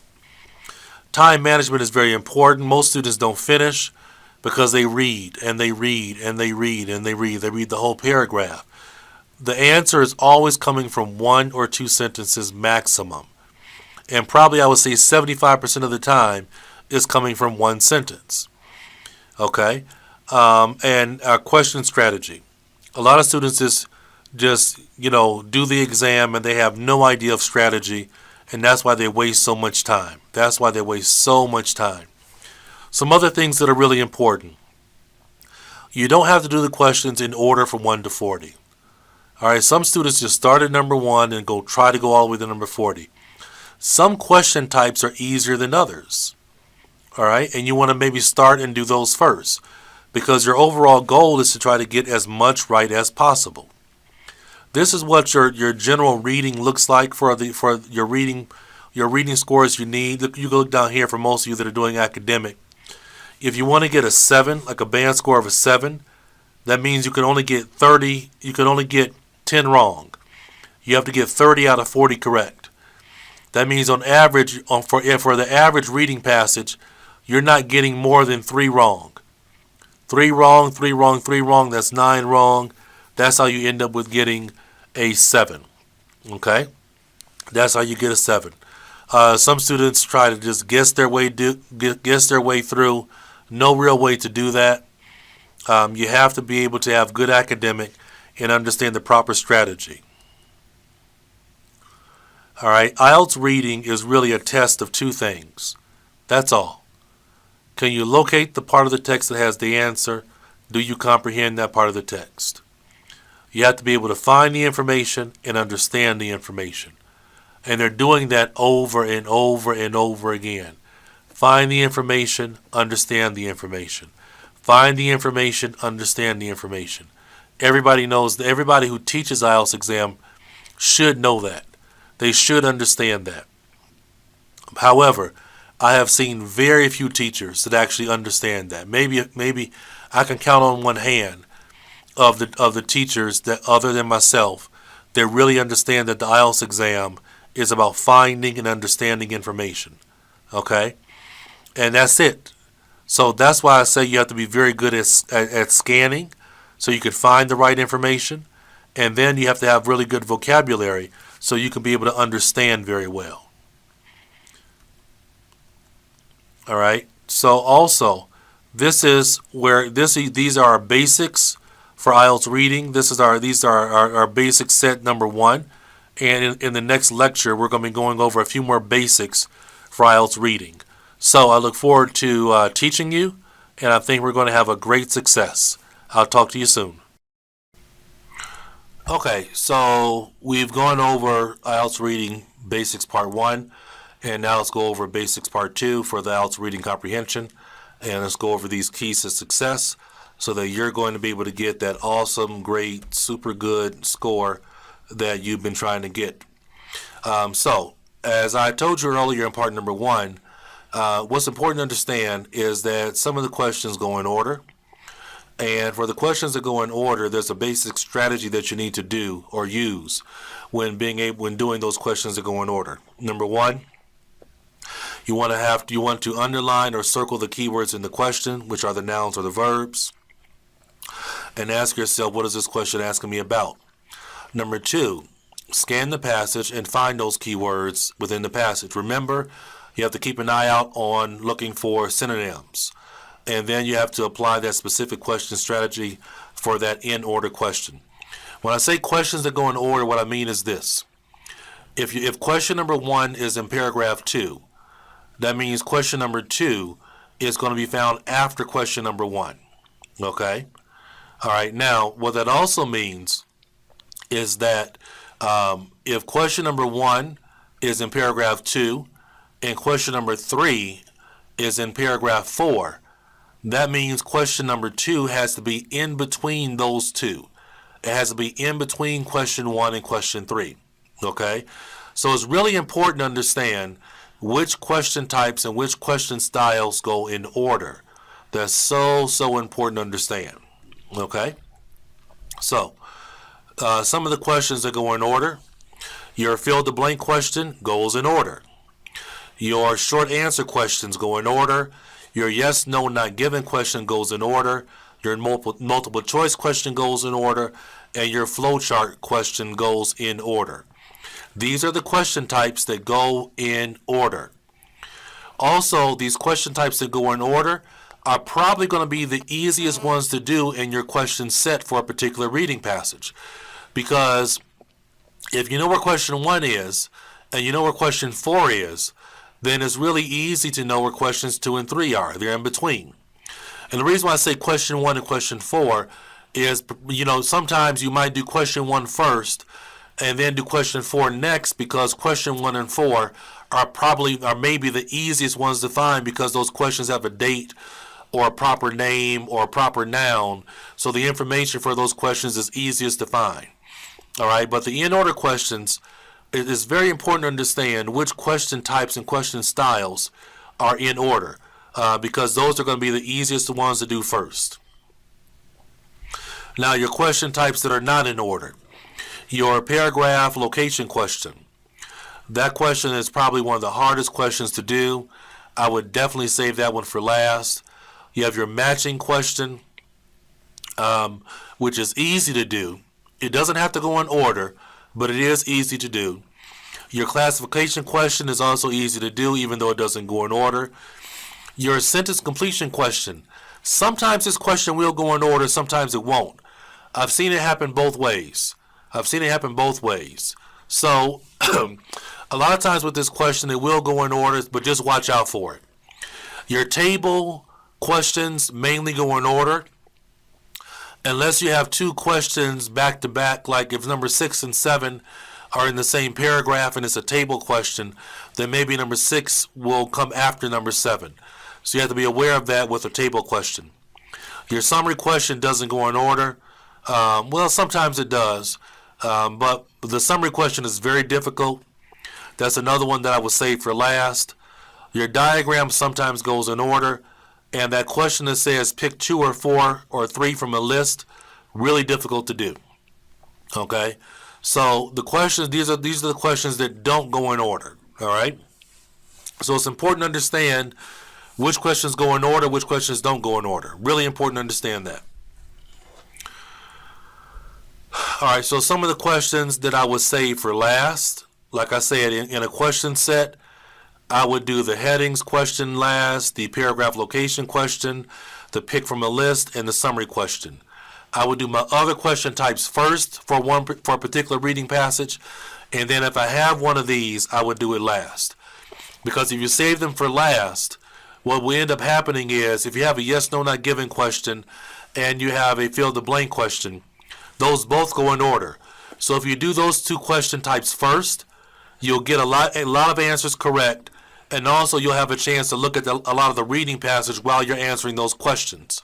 And then when you go back and do a headings question or a paragraph location question, they're much easier to do after you've already had a chance to go through a reading passage by doing the questions that go in order. So that's why I suggest that you save and do those questions for last.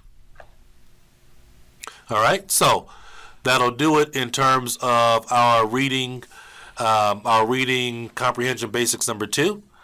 And let's move on to our looking at the different question types for reading comprehension. So I'll talk to you soon. All right, so when it comes time to doing well for the IELTS exam, it's really important to understand that there are different types of question types. And these are the different types of questions that you're going to have to learn how to do very well in order to have a high rate of success on the IELTS exam. Okay? So let's take a look at it, and we'll have a good idea of what we need to do. For a lot of students, I don't think they realize that there's a specific strategy that you have to use to be able to do well for the reading comprehension for the IELTS. And so, and I'm going to kind of go over that with you. But first, let's look at the question types. Right? So, a couple of special notes in terms of question types. Normally, certain questions appear in particular reading passages. This is because, in general, reading comprehension gets more difficult as you're going through the reading passages. Most of the time, reading passage number 3 is going to be much more difficult than reading passage number 1. All right? And certain types of questions are viewed as more difficult than others. So some question types you're going to see more in reading passage number 3 than you would in reading passage number 1. For example, it's very rare that you will see a summary question in reading passage number 1. Normally a summary question is going to be found in reading passage 2 or reading passage 3. So, like I said, that's most of the time, and that's in general. All right, and so also your matching question is most of the time found in reading passage 2, very rarely in reading passage number 1. Your yes, no, not given question can be found everywhere. Your yes, no, not given question is the most popular question. They love that question on the IELTS exam. And so you really want to make sure you understand how to do that yes, no, not given question. Because I would say probably almost 20% of your questions are going to be from yes, no, not given. So you got to make sure you understand how to do those types of questions. All right, so we have our fill-in-the-blank question. Your fill-in-the-blank question goes in order, and it typically looks something like this. You're most likely going to see a fill-in-the-blank question somewhere. You're probably going to have it in one of the reading passages. Sometimes you might have it in 2 different reading passages. So you got to learn how to do the fill-in-the-blank question, which goes in order, which is really good to know. Next, our short answer question goes in order. All right. Basically, with this type of question, you have a question like 14 where it says, what do researchers often take from the bodies of whales? You have to be able to look at what are the keywords in that question. Keywords, of course, are our nouns, researchers, bodies, and whales. You have to then go and scan and locate that sentence that has that specific information, and then read that sentence, and you'll have your answer that you have to write down. Really important that you look at the directions. No more than 2 words, okay? But the short answer question goes in order, which means after number 14, you'll find number 15. Or if you know where 14 is or you know where 16 is, then you know 15 is in between. So that's important to know. True, false, not given question. Okay, your true, false, not given question. Really, really important question to know how to do. Later on, I'm going to go into into specifics and really teach you how to do that yes, no, not given question, because a lot of students are very confused with how to do this question. All right, but this question goes in order, and that's also very important to know. Is it true, false, not given, or sometimes I might say yes, no, not given. The question goes in order, and I'm going to teach you how to do that question. Multiple choice questions go in order. Go in order, go in order, go in order. Okay? And so, sometimes for a multiple choice question, once you find the sentence where the question is coming from in the passage, sometimes you have to read 2 sentences to be able to get your answer for your multiple choice question. And then we have our chart question. Your chart question goes in order most of the time. I haven't seen it where it does not go in order. This is a flow chart here we're looking at, and we can tell because of the arrows pointing down or arrows pointing sideways that this question is going to go in order. All right, so those are our IELTS question types, and it's really important that you know them. So we have some more to look at. This is just the IELTS question types part 1. So let's move on and take a look at IELTS question types part 2. Okay, thanks a lot, and I'll talk to you soon. Okay, so let's take a look at some of the remaining types of questions that you're going to have for the IELTS reading comprehension. All right, and yes, be patient. We're going to go through the strategy for each question type, but we're just taking you through it step by step, and then we're going to go through the specific strategies for each type of question and show you examples of how to do each type of question type. Because as I told you, this is a complete course. And when you take this course, you're going to learn exactly what to do and how to do it. All right? All right, so let's take a look at what we're looking at first for the question types. We have our table question. This is a question that sometimes looks like this. You'll have a table. Sometimes there'll be some box squares.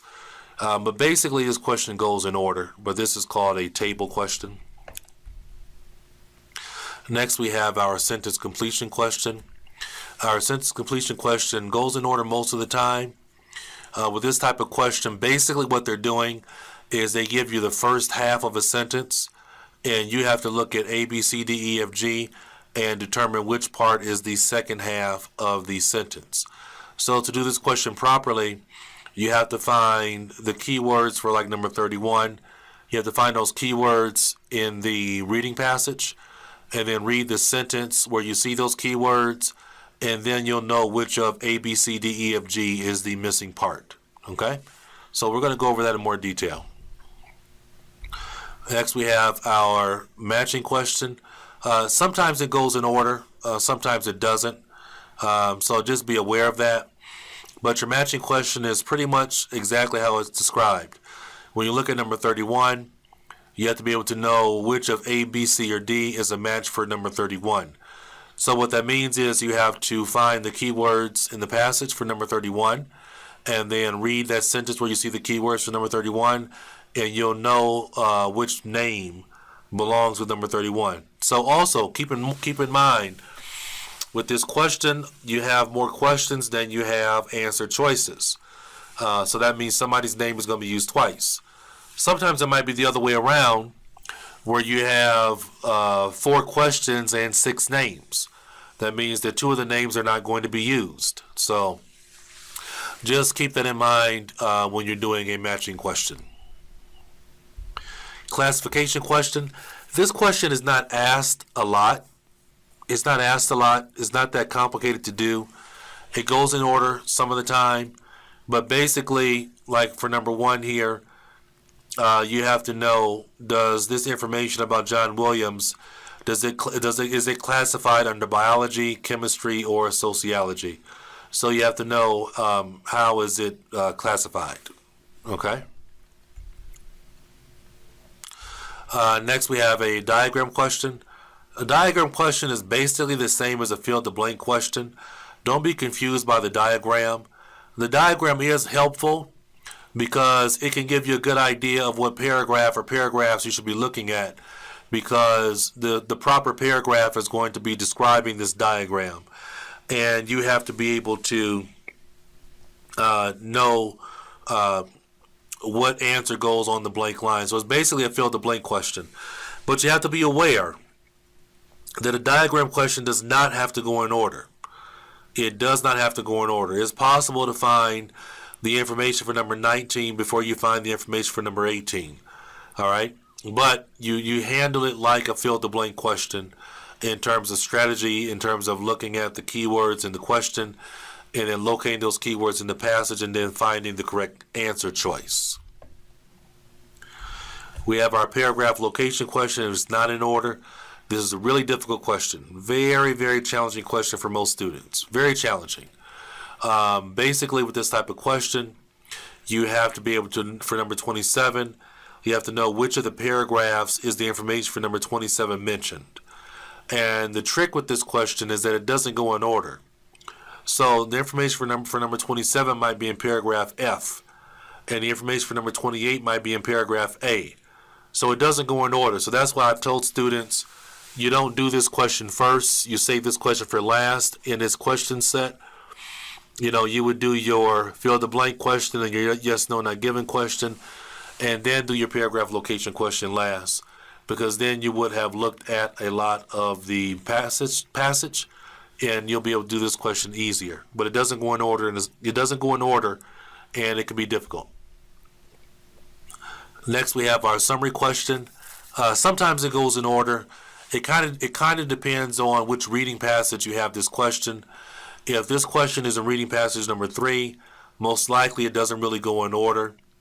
If it's in reading passage 2, maybe it does. If it's in reading passage 1, which is rare, then it probably goes in order. But you can have this question 2 different ways. Sometimes they'll give you possible answer choices in a box, and sometimes they won't. But you basically have to handle it like a fill-the-blank question, but you have to be aware that it does not go in order a lot of times, and this can make it difficult because they're just taking different sentences from different paragraphs, smashing it together, and creating a summary. So that's what you have to think about with this question. And then we have our pick 2 or 3 from a list. All right, and sometimes this question can be a challenge for a lot of students because you have to be able to. Sometimes it's helpful if you look at the question and you know the keywords from the question and you know which paragraph it's coming from. But you have to be able to just pick the 2 correct answers for this one. You will pick 2 correct answers from the choices of A, B, C, D, E. But again, this question does not go in order, and this question can be a challenge or be kind of difficult. So just be aware of that. All right. So those are our IELTS, all of our IELTS question reading question types. And now we're going to move on and go into our specific strategy for doing the different types of questions. So thanks a lot. I'm glad to have you in the course, and I'll talk to you again soon.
Hi there.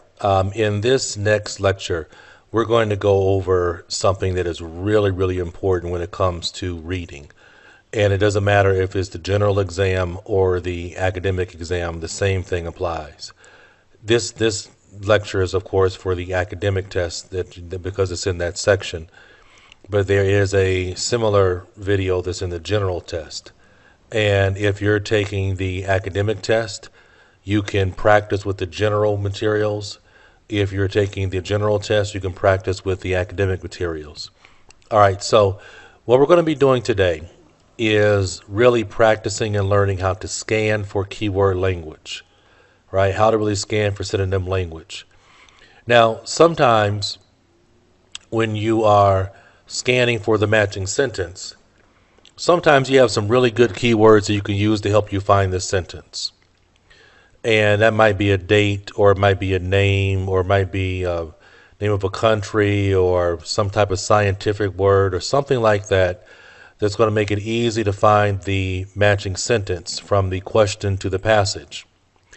However, once you get inside of the correct sentence, then it's a matter of, especially when it comes to fill the blank questions and short answer questions and sentence completion questions. Especially for those kind of questions, are you able to find the keyword language, the synonyms that point you towards the answer? Are you able to match the synonyms that point you towards the answer? So what we're going to do today is just work on creating a synonym vocabulary chart. Creating a synonym vocabulary chart. And I tell students all the time, that when you're doing this, when you're using a reading passage, that don't just try to answer the questions and move on to the next one. Use this reading passage, drain it for as much as you can get out of it. There's so many different ways that you can build your skill level with just one reading passage. Right? So like with this reading passage, which is from book 13, and it's test number 4 is called the Cutty Sark. Cutty Sark. The full name is Cutty Sark, the fastest sailing ship of all time. But, you may use it to answer the questions, but also you say, well, you know what? I'm going to work on my scanning ability. I'm going to work on my synonym matching ability. How well am I at scanning for languages using synonyms? Because that's the key to being fast, and being able to have answers that have language that points to the answer choice. Right? So what I've already done here is I pulled out the keyword language from some of the questions. All right? And what I'm going to do is go into the passage and find that matching keyword language. Okay, I'm going to find that matching keyword language. So this came from this reading passage right here about the Cutty Sark, right? And so first I pulled questions from the true false not given. And then I pulled language I pulled some keyword language from the fill the blank questions.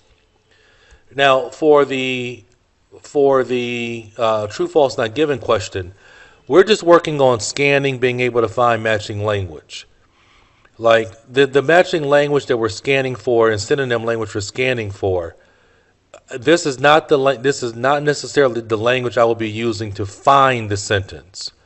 But after I find the sentence, I will be looking for this language to help me point towards a particular answer choice.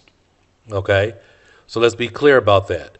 Right now, we're not working on finding the answer. We're just working on the ability to locate synonym language that comes from the question and find it in the passage sentence, so that we can get better at being able to find language that points to the answer choice. So I want to be very, very clear on that. All right? So this first set of questions, it comes from questions 1 to 8. And what you want to do is you would look at the questions and note which sentences the keyword language comes from. Right? Note which sentences the keyword language comes from. All right? So the language that I'm looking for is let me see if it will let me. I'm looking for highlight intended to be. All right, I'm also going to be looking for language like favored. All right, now contract between John Willis and Scott Linton. This language, John Willis and Scott Linton, that would be the language I use to find my right sentence. But this word favored is equally important, because this word favored is what's going to be used to tell me if the answer will be true, false, or not given. Do you understand? When I get to this correct sentence, it's either going to use synonym language that means the same as favored, or it's going to use synonym language that is contradiction to favored, or it won't say whether it's favored or not. And in that situation, it will be not given. And that's why being able to spot the synonym language that's in the sentence is so important to be able to find your correct answer choice. But again, I'm not going over the answer choices. All right, please don't send me a message and say, can you give the answers? No, that's not the purpose of this. Okay, I'm right now. The purpose is working on the skill of scanning. That's what we're working on. All right, now what you need to have is, after this video, there are going to be 3 more lectures, and those three other lectures are practice tests. Those are practice tests. And with those practice tests, you have to have the book to be able to do the practice test. I cannot give you the book. Okay? Please don't ask me to give you the book. I cannot give you the book. Okay? I cannot do that. So, in the description for the next few practice tests that come up, you need to have that book so that you can practice doing this. Now, eventually what you want to be able to do is you want to be able to, when you finish a practice test, create your own vocabulary matching chart between the question language and the passage language. Practice creating your own. Okay? Practice creating your own. But right now I'll walk you through it. So I'll be looking for intended to be, favored. I'll be also, like this word, wanted. Right? Because again, language, did he want that or did he not want that? Either it'll say he wanted it, or it'll say he didn't want it, or it'll be blank. All right, for this one, sometimes you have to find language. Sometimes you have to find language that is even like it's more of like a whole phrase. Right here is more of a whole phrase. So I'm going to be looking for synonym language that either supports that or doesn't support that.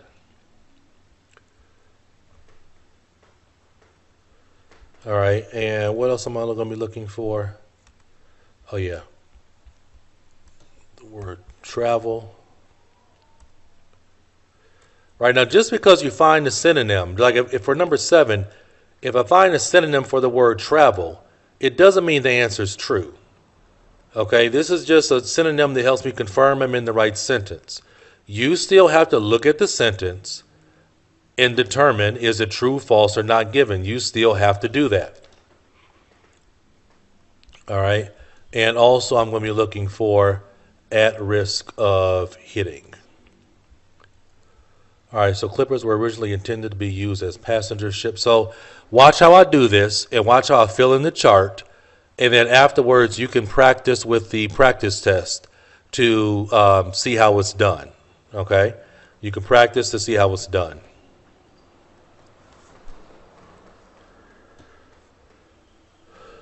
Uh-oh. We're going the wrong way. Intended to be. Clippers were originally intended to be.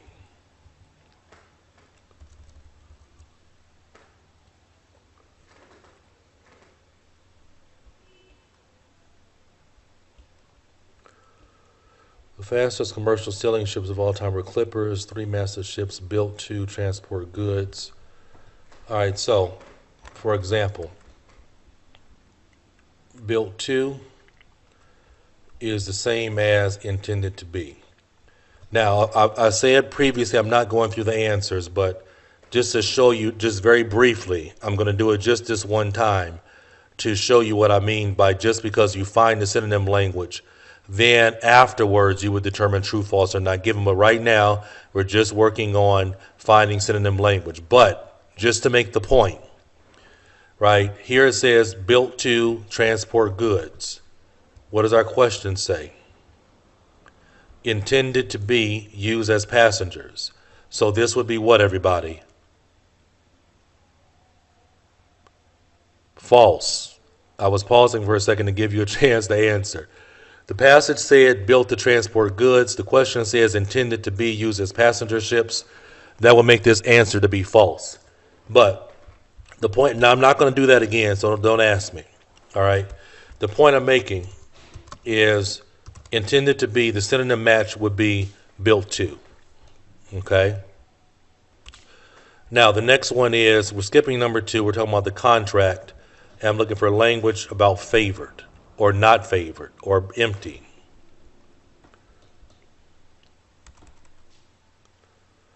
Here it is, Scott Linton. Okay, here's the language right here. Put him in a very strong position. That means favored.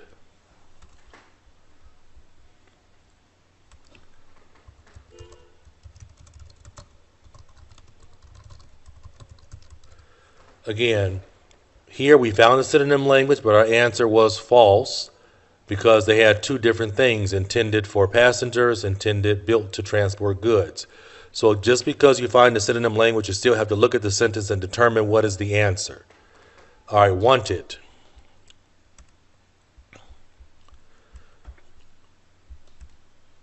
Okay, nope, that's not what I want. Wanted, wanted, wanted. You'll go much faster if you have the book because you won't have to scroll up and down like I'm being forced to do. John Willis wanted to be fastest between UK and China. Okay. Here's Willis, China, Britain, synonym UK. I'm looking for wanted.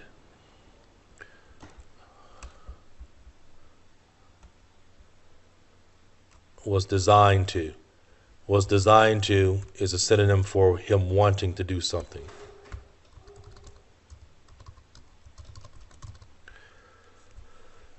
Could travel between Britain and China faster than clippers.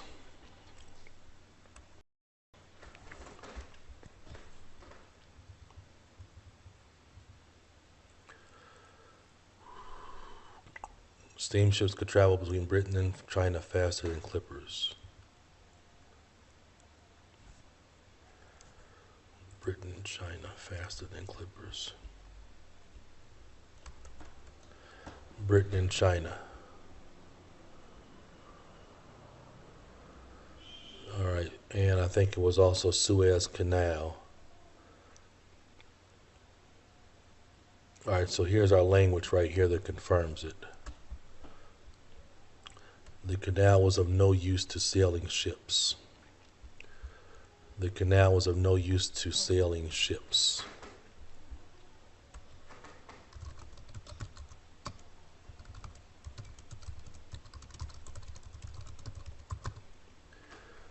Right? Sailing ships was a synonym for clippers. Right? So, yeah, if we were answering this, actually would be true. But this is the language that matches this, that confirms this language, right? This is the matching language. Then what I want to do. Okay.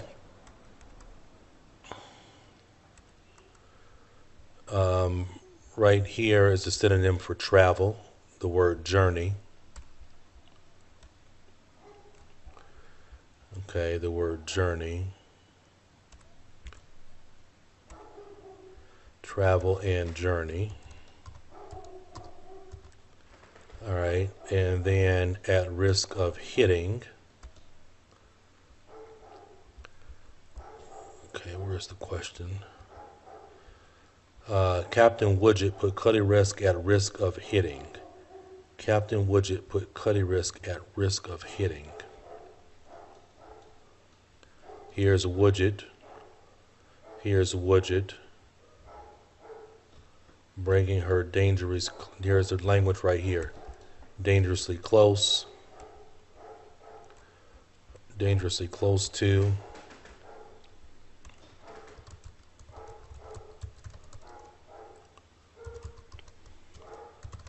And risk of hitting.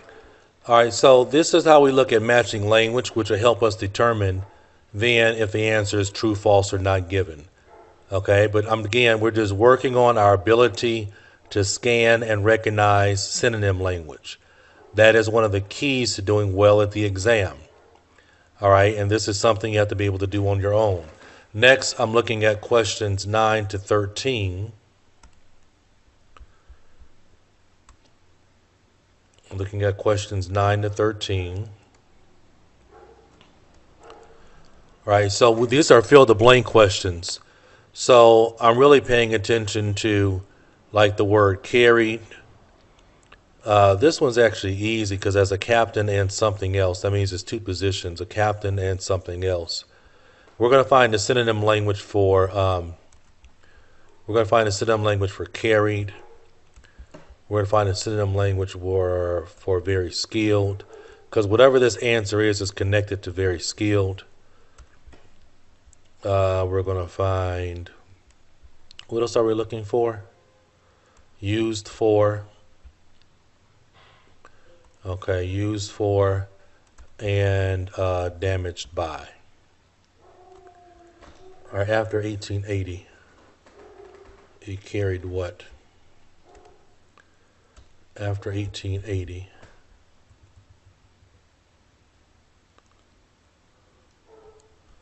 Here's 1880.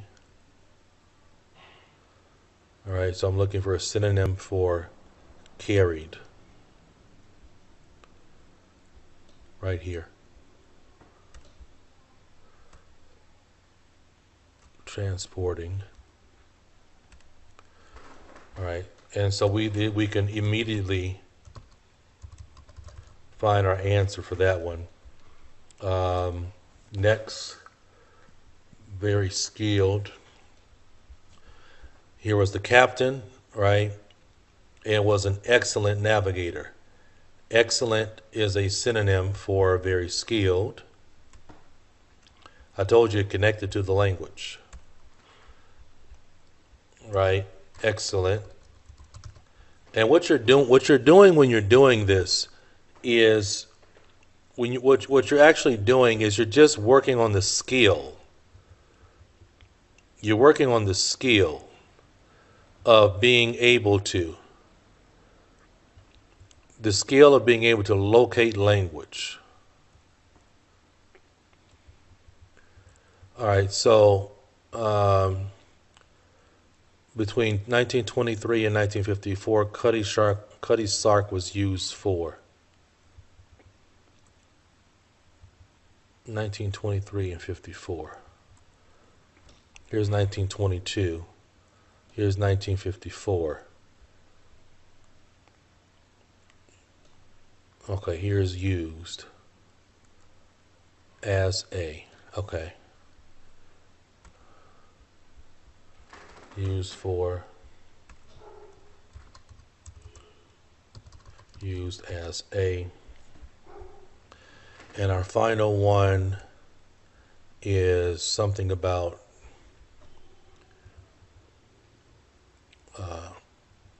damaged by. Damaged by. Suffered from. Right, so because once you find the right sentence, it's all about just scanning for that keyword language. Damaged by, suffered from. Right, but you have to work on the skill. You have to work on the skill of scanning. All right, okay, everybody, it is time to take a scanning test to improve on your ability to scan for matching vocabulary. You've already watched the video where I demonstrate for you how to actually scan. And as you know, this is a very, very important skill for you to be able to work on and get better at doing. So, relax, take your time, do your best, and scan for the matching vocabulary. Make sure that you look in the resources section because the answer key is in the resources section. Good luck, and I'm hoping for the best for you. Talk to you soon.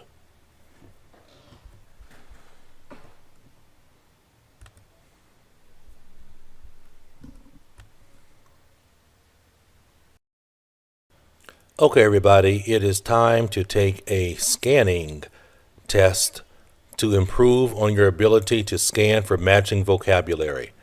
You've already watched the video where I demonstrate for you how to actually scan for matching vocabulary. And as you know, this is a very, very important skill for you to be able to work on and get better at doing. So, relax, take your time, do your best, and scan for the matching vocabulary. Make sure that you look in the resources section because the answer key is in the resources section. Good luck, and I'm hoping for the best for you. Talk to you soon.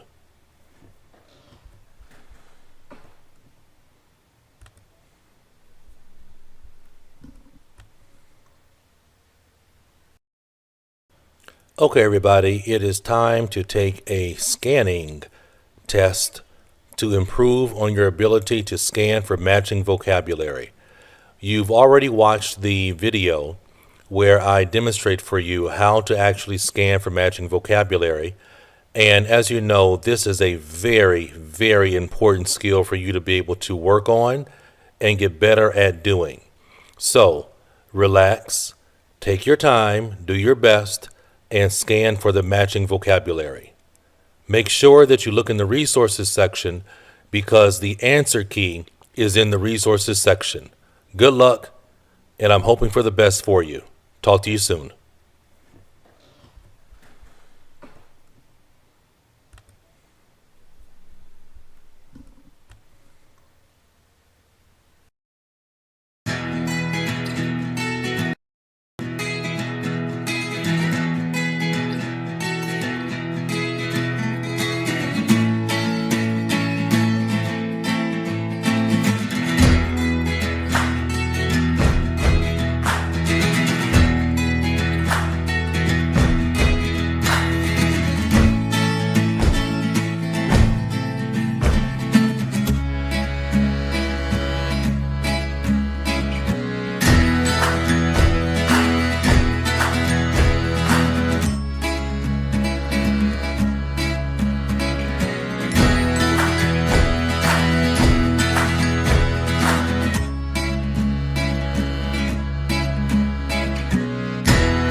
Okay, so let's begin by taking a look at the fill-in-the-blank questions in terms of question strategy. Your fill-in-the-blank question is a typical type of question you're going to get for IELTS reading comprehension. You definitely will have this question in one or two of your reading passages, so it's really important that you know how to do this question type. All right? So the fill-in-the-blank question will require you to write in words, one or two words, from the sentence in the passage that goes on the blank line. Normally the way it works is the correct answer choice is going to connect with the words that are right before the blank line or the words that are right after the blank line. So it's really important to be aware of those words when you are trying to do this question. The fill-in-the-blank question focuses on two types of things: your ability to scan and locate the sentence that the question comes from, and also synonym recognition of the words that come before or after the blank line, because that's what your answer is going to connect to. And when I go through a couple of examples, I think you're going to understand this a little bit better in terms of doing it. All right, this is what a typical fill-in-the-blank question will look like. We're going to be going over this question a little bit later on. In terms of our basic strategy when it comes to the fill-in-the-blank question, understand that this question goes in order. That's really important to know. It goes in order. That means that after number 1, you'll find number 2. After number 2, you'll find number 3. Number 3 is located in between number 2 and number 4. So it goes in order. All right? And it's a really good strategy when you have the question sets within a reading passage that go in order to do those first, because they're going to be faster to do and they're going to be easier to do. Also, with your reading comprehension question, the answer is going to come from the sentence in the passage that matches the keywords in the question. It will be just from this sentence probably about 95% of the time. All right? And keep in mind that it's an English test. So very often the keywords from the question, they may use synonyms when you're talking about the passage itself. So in terms of our steps for doing this question for fill the blank, you want to, number one, this is the first thing, really, really important. First thing is to look at the questions and decide which of the questions in the fill the blank are the easiest to do first. What I mean by that is, for example, number 2 might have somebody's name in it, and number 4 might have a date in it. So number 2 and number 4 might be the easiest ones to do first. So when you're doing these questions, you might do number 2 first, and then do number 4 afterwards. The reason why you would do that is, number 1, you can scan and find where that answer is faster, and also because you know this question goes in order, if you find number 2 very quickly, you know number 1 comes right before that. And if you know where number 4 is, you know number 3 is right before that and after number 2. So you want to make sure that you do the questions that are easiest to do within a fill-the-blank question set first. Right? Do the ones that are easiest to do first. All right? Step number 2, you have to look at the question and choose the keywords from the question. Normally that's going to be our subject, verb, or object. All right? And then step number 3, you want to scan and locate those keywords for that question in the passage.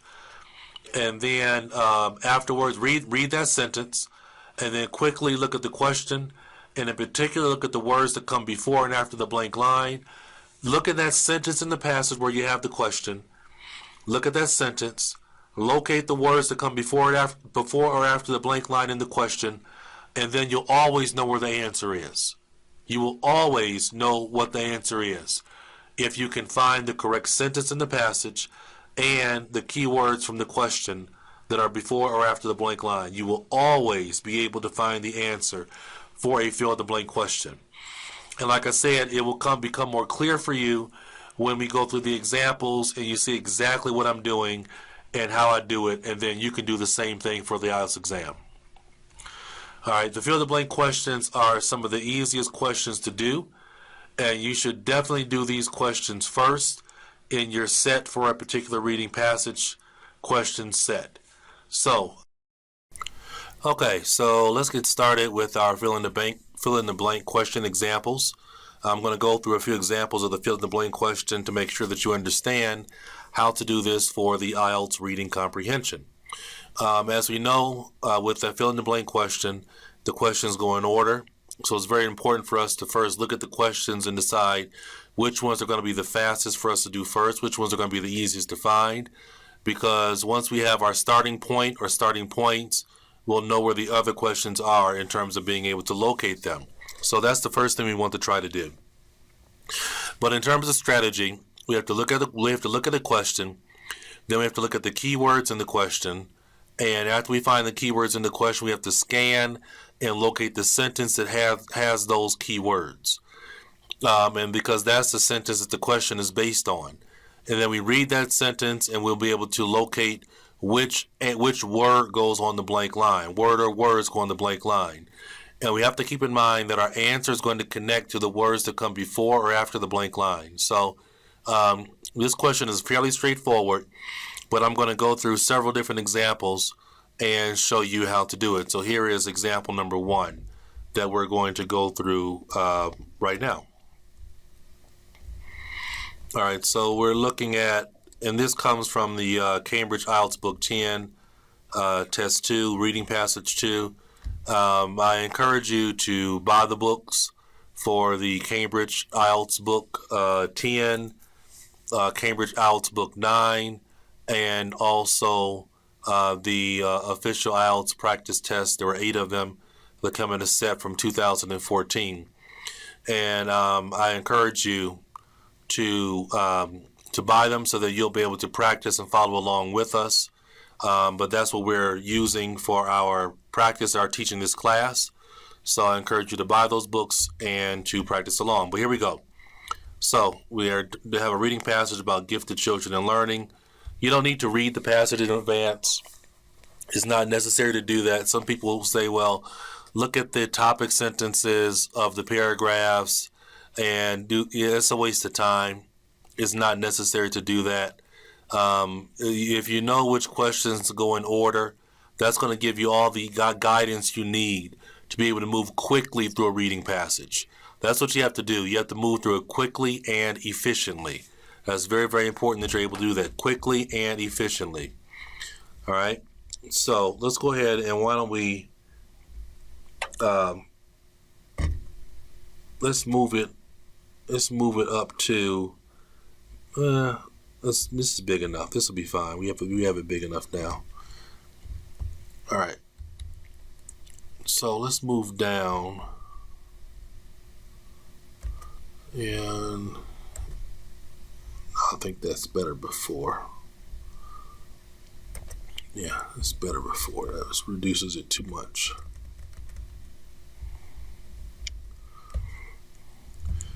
All right, let's go down to our first set of questions. All right, and here we go. We have question 23, 24, 25, and 26. So when we look at these questions, let's look at which ones are going to be the easiest to do first. All right, so I would definitely say that number 23, we look at number 23, it says, what one study found a strong connection between children's IQ and the availability of blank and blank at home.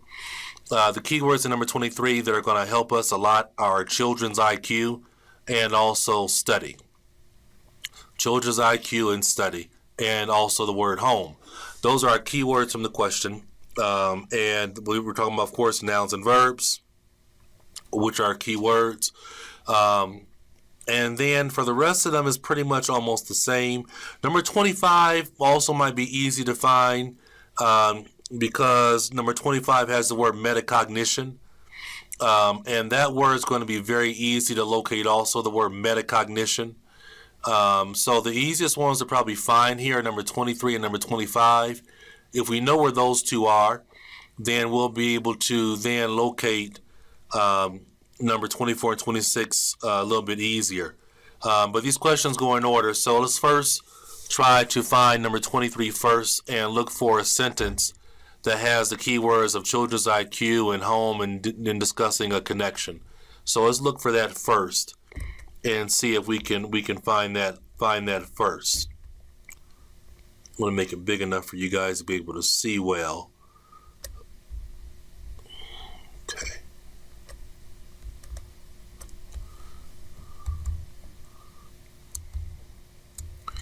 All right, so what I'm doing is I'm scanning down. I see a lot of words. I see a lot of IQ. In this sentence, I see children and I see IQ, but I don't see anything about children and IQ. I'm still looking for a sentence to deal with children and IQ and home. All right, so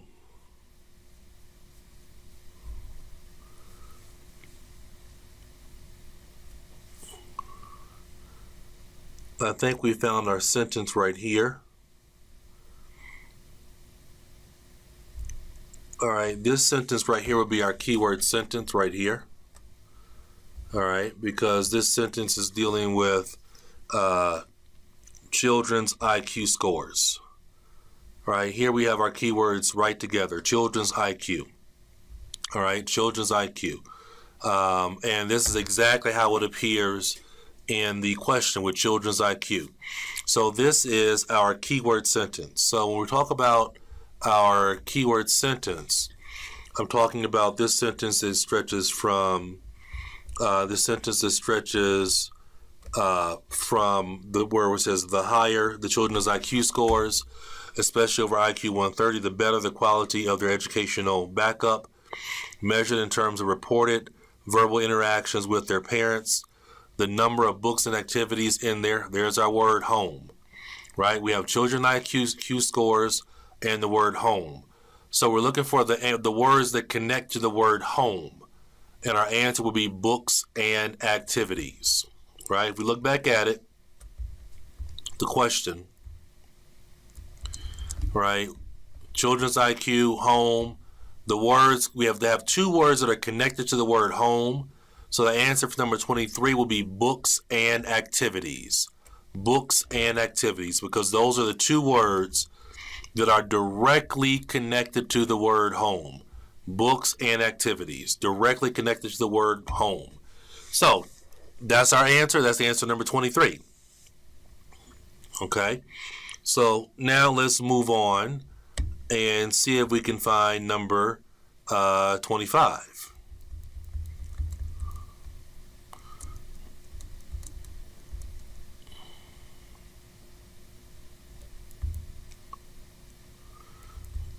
All right, let's go to the question. Here's number 25. Metacognition involves children understanding their own learning strategies as well as developing. So we have to find our keyword sentence dealing with metacognition and children's understanding and learning. Those are our keywords. Metacognition, children understanding, and learning. And we know our answer is going to connect to a word that is that is a synonym or direct copy of the word of developing, but it's probably going to be a synonym. So let's look for that sentence.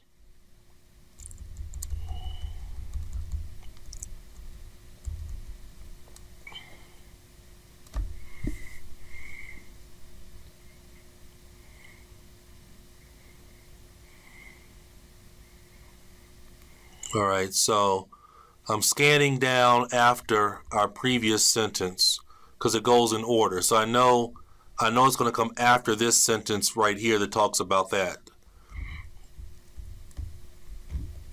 All right, so here's our sentence right here. Here's the word metacognition. Here's the word children. Here's the word learned. So this sentence right here, starting with the words emotional awareness, this is our sentence that we need to be looking at in terms of what is developed. So our sentence says, emotional awareness is also part of metacognition. So children should be helped to be aware of their feelings around the area to be learned. Feelings of curiosity or confidence, for example. Emotional awareness is also a part of metacognition. All right, so when we look at our question for number 25,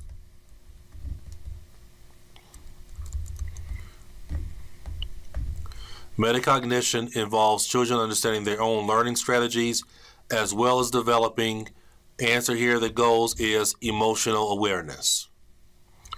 All right, emotional awareness is what will go here on this sentence because it says emotional awareness is also a part of metacognition.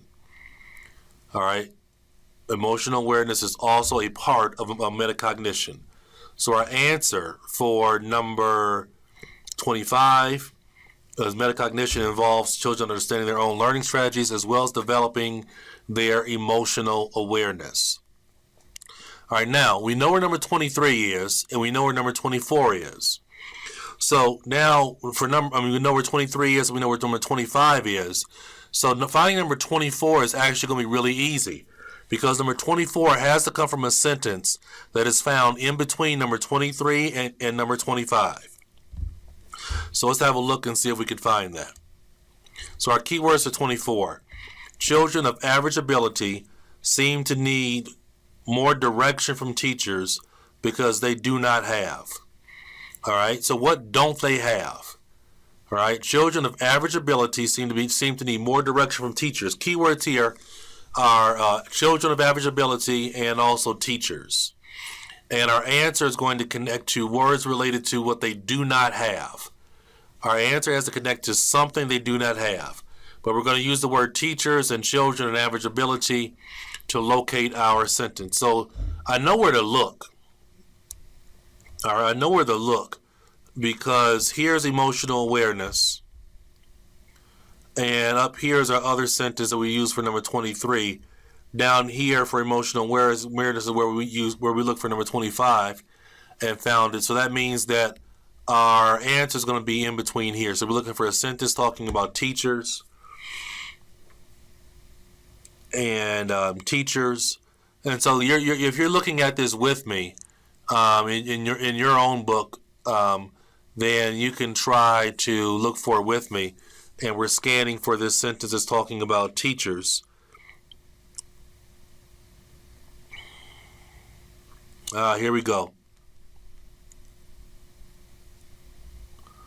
Here's our sentence thought with average ability. There it is right there, average ability and the word teachers. So that's our sentence, and as we can see, it's exactly how I told you what happened. The questions go in order. Number 24 is after number 23. Number 25 is after number 24. All right, so we're looking for something that they don't have. In this sentence, there's going to be language that's related to the words do not have, and that's going to be our answer choice.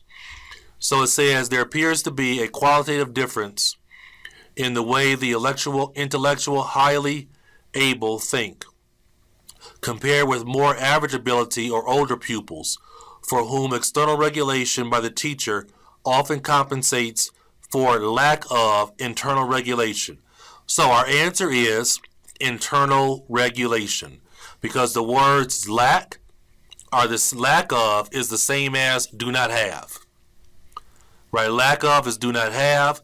We know our answer has to connect to do not have, so that means that our answer is internal regulation. See how it works? Right? You find your sentence, and then you find the language. You find the language that is connected to the answer choice in that sentence in the passage. And you always know what the answer is, right?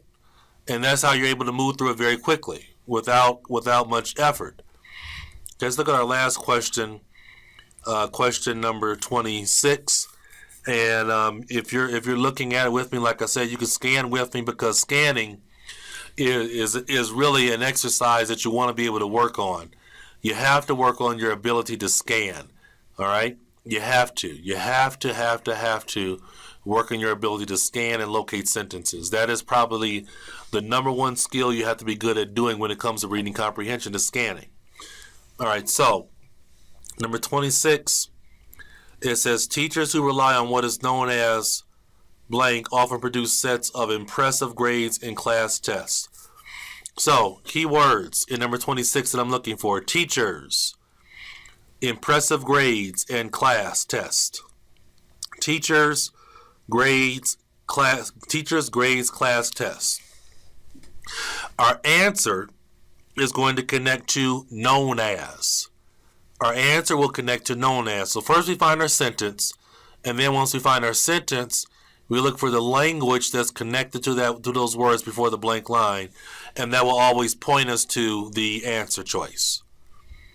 All right, so let's take a look at that. Teachers, grades, class sets. I know it comes after number 25.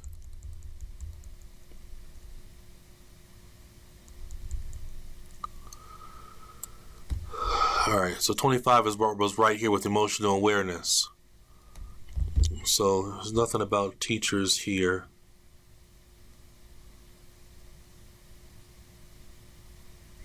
Keep going down.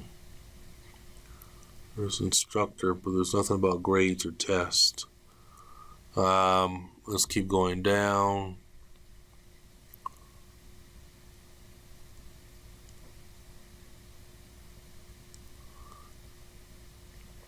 All right, here we go. All right, so here we have an example of a combination. Okay, we have an example of a combination. All right, and when I say combination, I'm talking about we're starting right here. We're going to start right here where we see conversely in the word teachers. I'm going to start there, but we have this sentence, but also we have this next sentence right here where it says extremely high examination results. So here we have what happened here is a situation that happens sometimes in reading comprehension where they'll take two sentences from a paragraph and combine them into one sentence, one compound sentence, one complex sentence, or one long simple sentence, but they'll combine two sentences into one sentence for a question. But when you look at the passage, it's broken up into two sentences. So here we have that situation. Extremely high examination results. All right. Conversely, teachers who have a tendency to overdirect can diminish their gifted pupils' learning autonomy, although spoon feeding can produce extremely high examination results. These are not always followed by equally impressive life successes. All right, so look back at the question. Oh, the answer is spoon feeding, because it says here can often produce sets of impressive grades. All right, so what can produce? Like I said, the language will connect to what's before or after the blank line.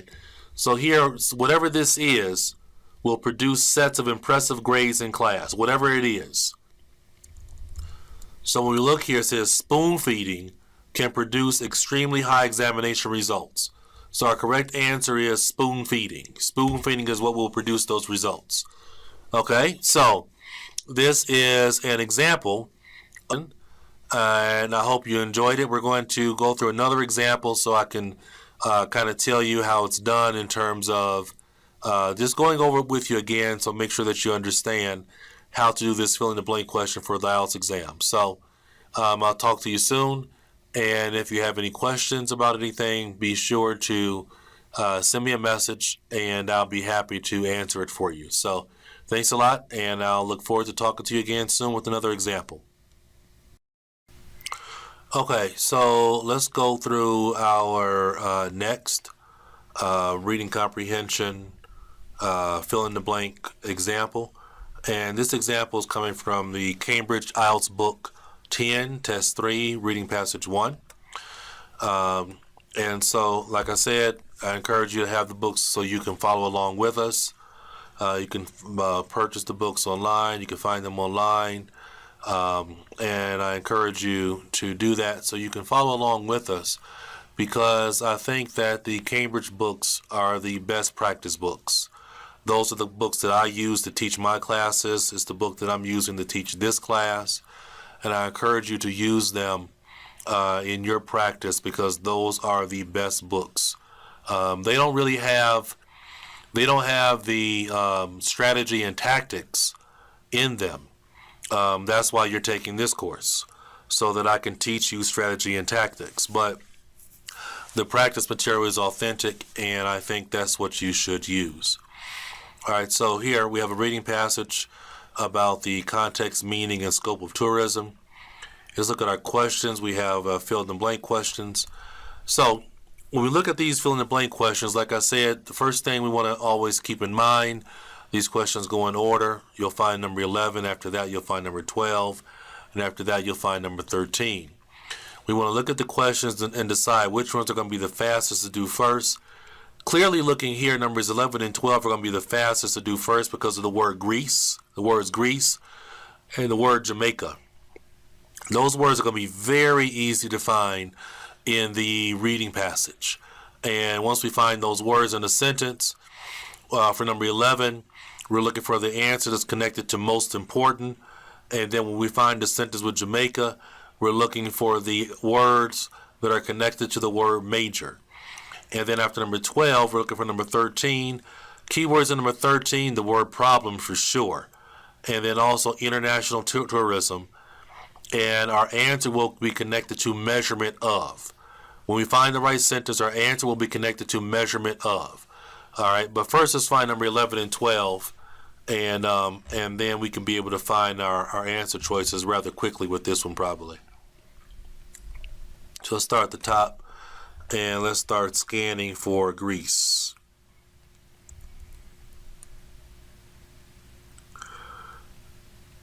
There are different ways to scan. I just go back and forth, left to right. Some people go right to left. Some people go diagonally. Sometimes that's what I do. And I'm just looking for the word Greece. Yeah, sometimes I'll diagonal. I'll go left, diagonal, right, diagonal.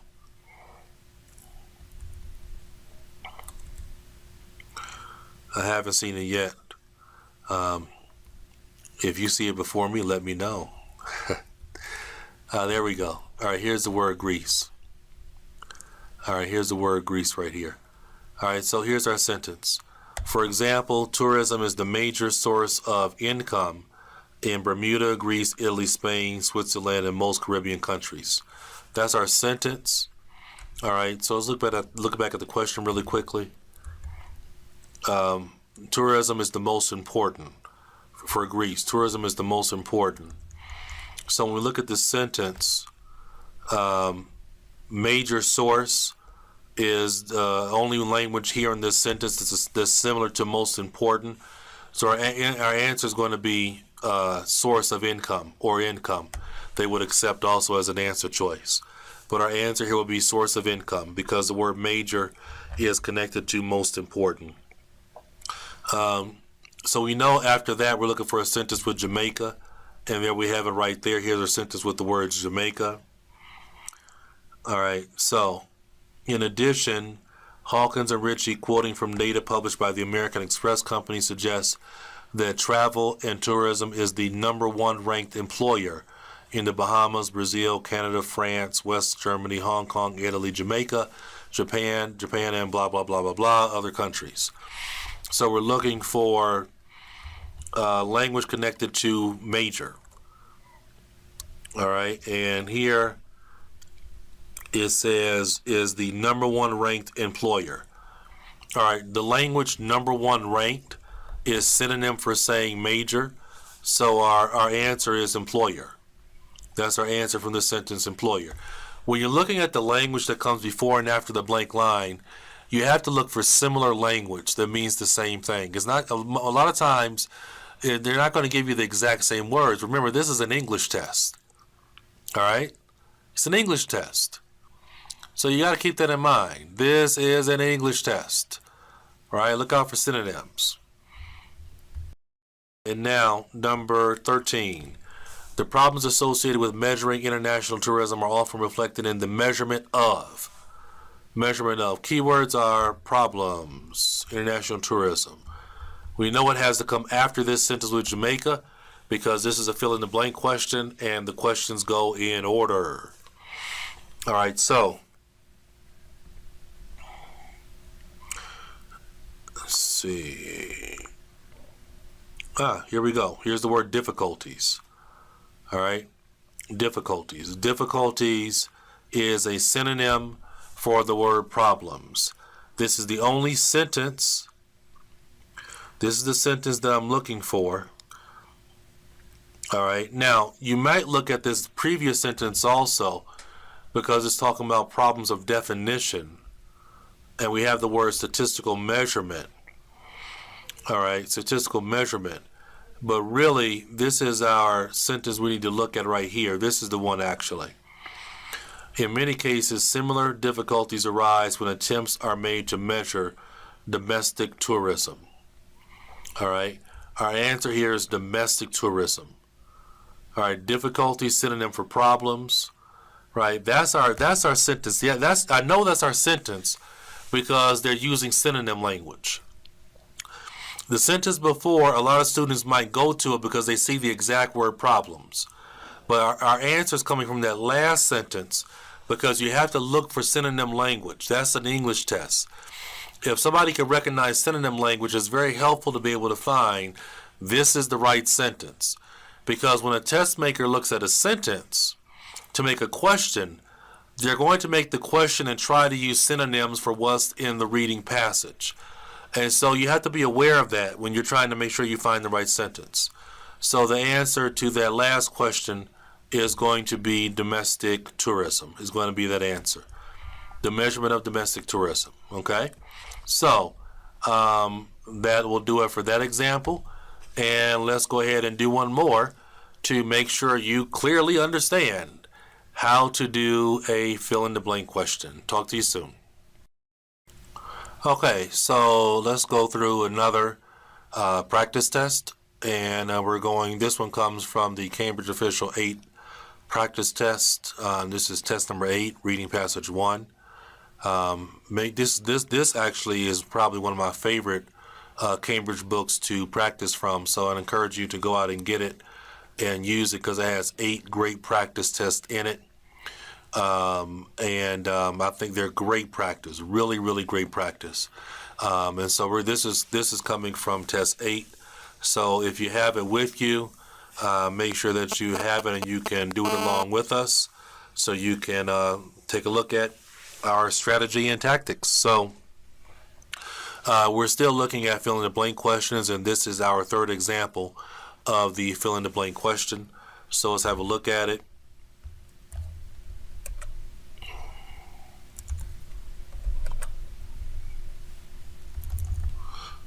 All right, and this is, well, it's too big.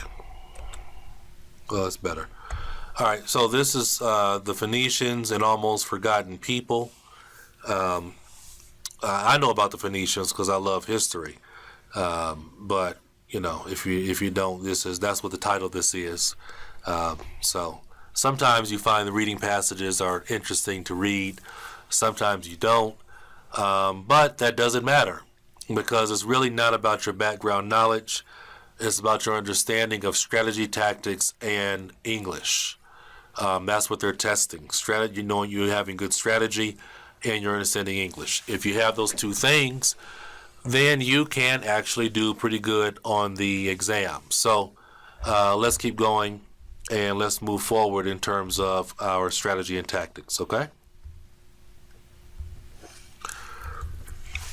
So here we have 8.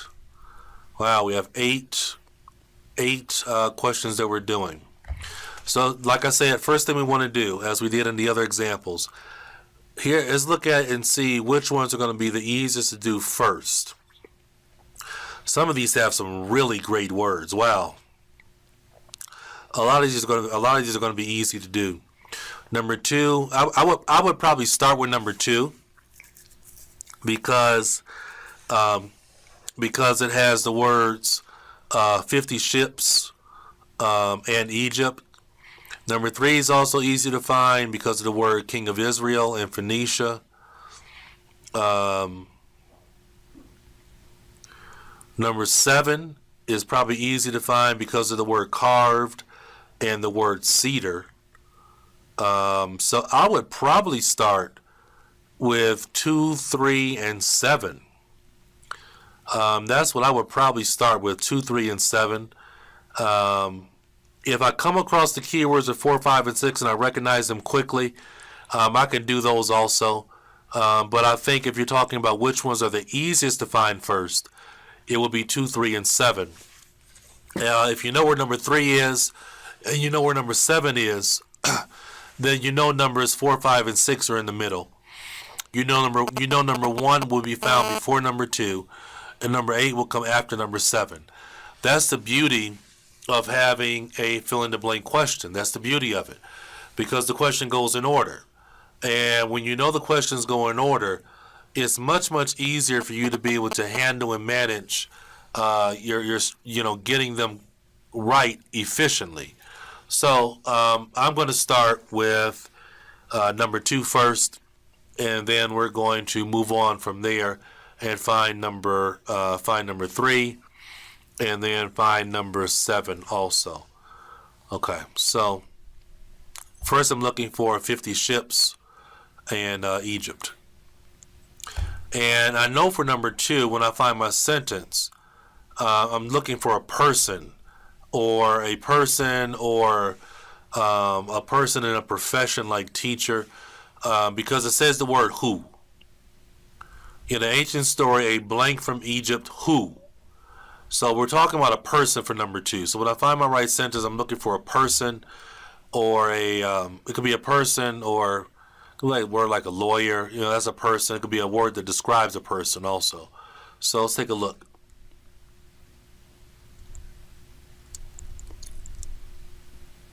All right, so I'm scanning. In this reading passage, we have it broken up side by side. Sometimes it's like that, sometimes it's not. But for this one, it's like that, and that's the way it is. All right, so here's the word 50. Here's 50 ships. And in the previous sentence, we have the word Egypt.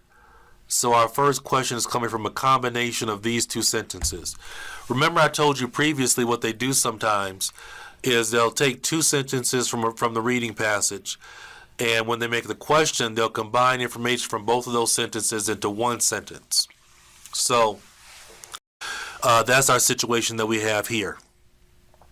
All right, so it says one of the characters is Worket El, a Phoenician merchant living in Tanis in Egypt, Egypt's now Delta. As many as 50 ships carry out his business, plying back and forth between the Nile and the Phoenician port of Sidon.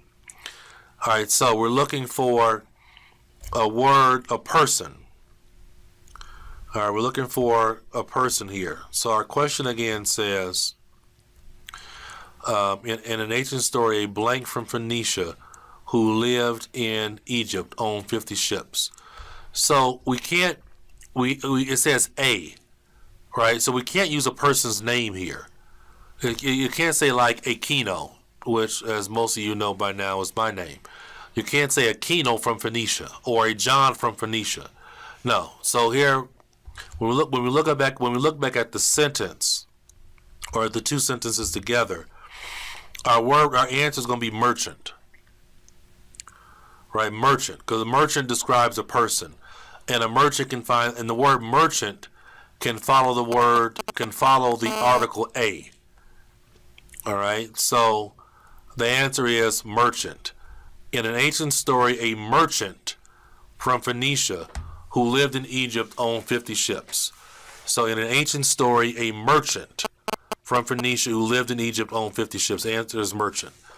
All right, next we're looking for king of Israel, and we're looking for something he built using supplies from Phoenicia. King of Israel, and our answer will be connected to something he built. Something he built.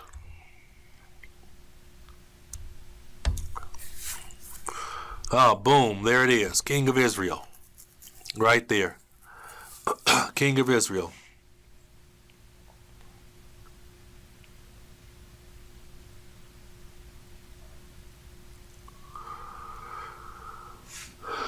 All right. All right, so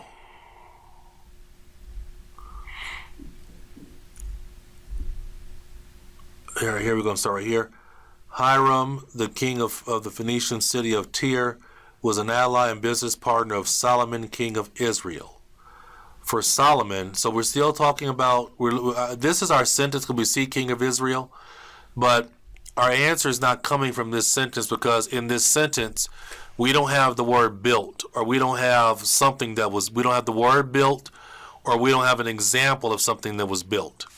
All right? When we look at this sentence with the king of Israel, we don't have it yet. So for Solomon, this is still a good sentence because the word Solomon is synonym for king of Israel. For Solomon's temple in Jerusalem, Hiram provided craftsmen with particular skills.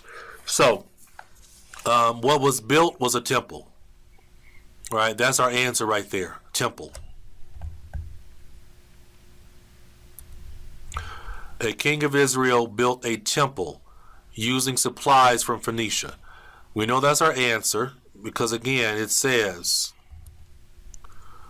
for Solomon's temple in Jerusalem, Hiram provided craftsmen with particular skills that were needed for this major construction project. He also, okay, so our answer here is temple.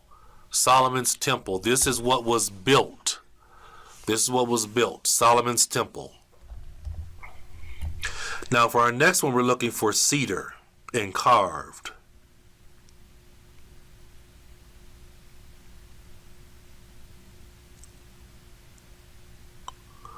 All right, here's the word cedar, and here's the word carved.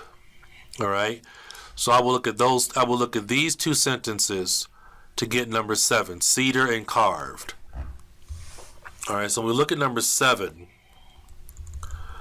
The Phoenicians carved blank as well as cedar. So we're looking for something that was carved.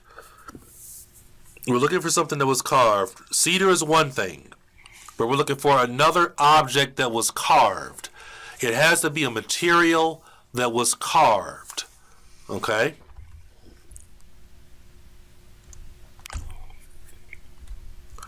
The cedar wood was not only exported as top quality timber for architecture and shipbuilding, it was also carved by the Phoenicians. So there's about the cedar. And the same skill was adapted to even more precious work in ivory. So there's our other material, ivory. All right, cedar is, when it says it, is referring to cedar. So cedar is one material that was carved, and the other material that was carved is ivory. So our answer for number 7 would be ivory, is our answer for number 7. All right, now we know 4, 5, and 6 are in between. We know 4, 5, and 6 are in between numbers 3 and 7. So we know they're within that short space, and those are going to be fairly easy to find. All right. So number 4, Phoenicia supplied Solomon with skilled. All right, Phoenicia supplied Solomon with skilled. So we know that it has to come in this area right here, these 4, 5, and 6. All right, so Hiram provided craftsmen with particular skills. All right, there's our answer for number 4 right there. Hiram provided craftsmen with particular skills. So skilled craftsmen. Craftsmen, for those of you who don't know, who are vocabulary challenged, craftsman is almost like a carpenter, or the old name for like an engineer, somebody who builds things. All right, so the answer for number 4 would be craftsman, because it says skilled craftsman. Number 5, the main material that Phoenicia sent to Israel was, keywords in number 5, main material that Phoenicia sent to Israel. What was the main material? Again, we know our answers have to come in here.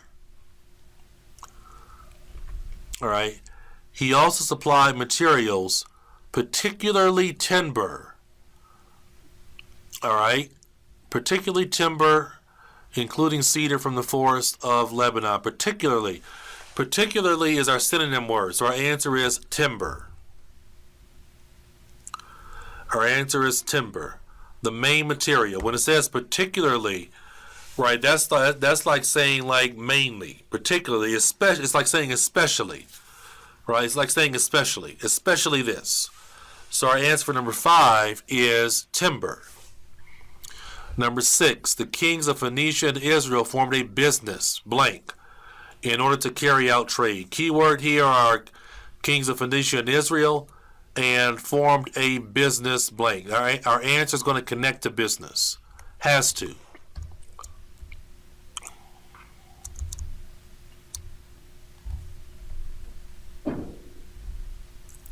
Here we go. The 2 kings. Right, the 2 kings. That's our keyword sentence there, because the sentence starts off talking about the kings of Phoenicia and Israel, and here it says the 2 kings. Okay, and there's no other sentence that talks about the 2 kings. So the 2 kings went into a trade partnership. Again, they love synonym language with the IELTS exam. So trade is a synonym for business. So the answer is partnership. Partnership is the answer for number 6. Business partnership, trade partnership. All right, now we can find number 1 and number 8. Number 1 is connected to the word skill. Phoenician skill at blank helped them to trade. We know number 1 has to come before number 2, so it's going to be easy to find.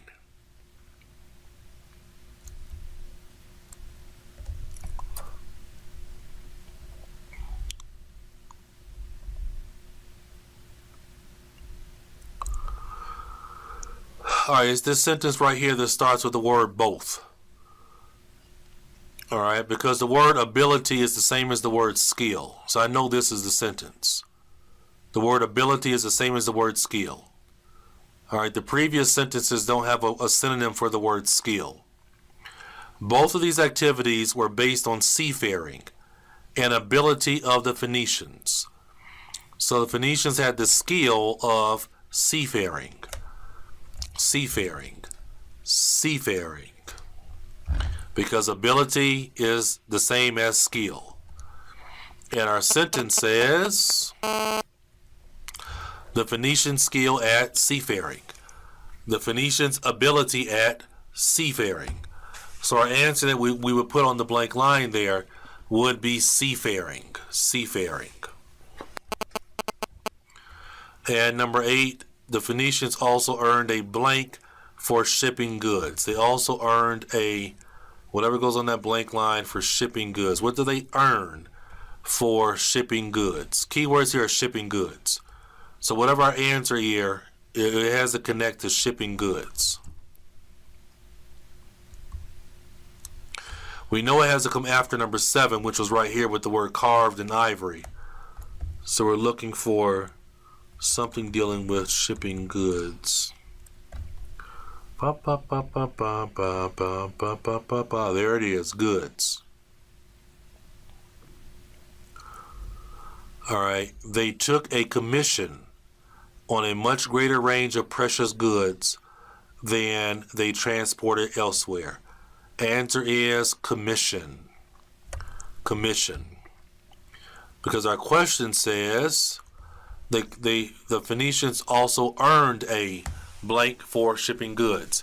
Again, it's all about synonym language.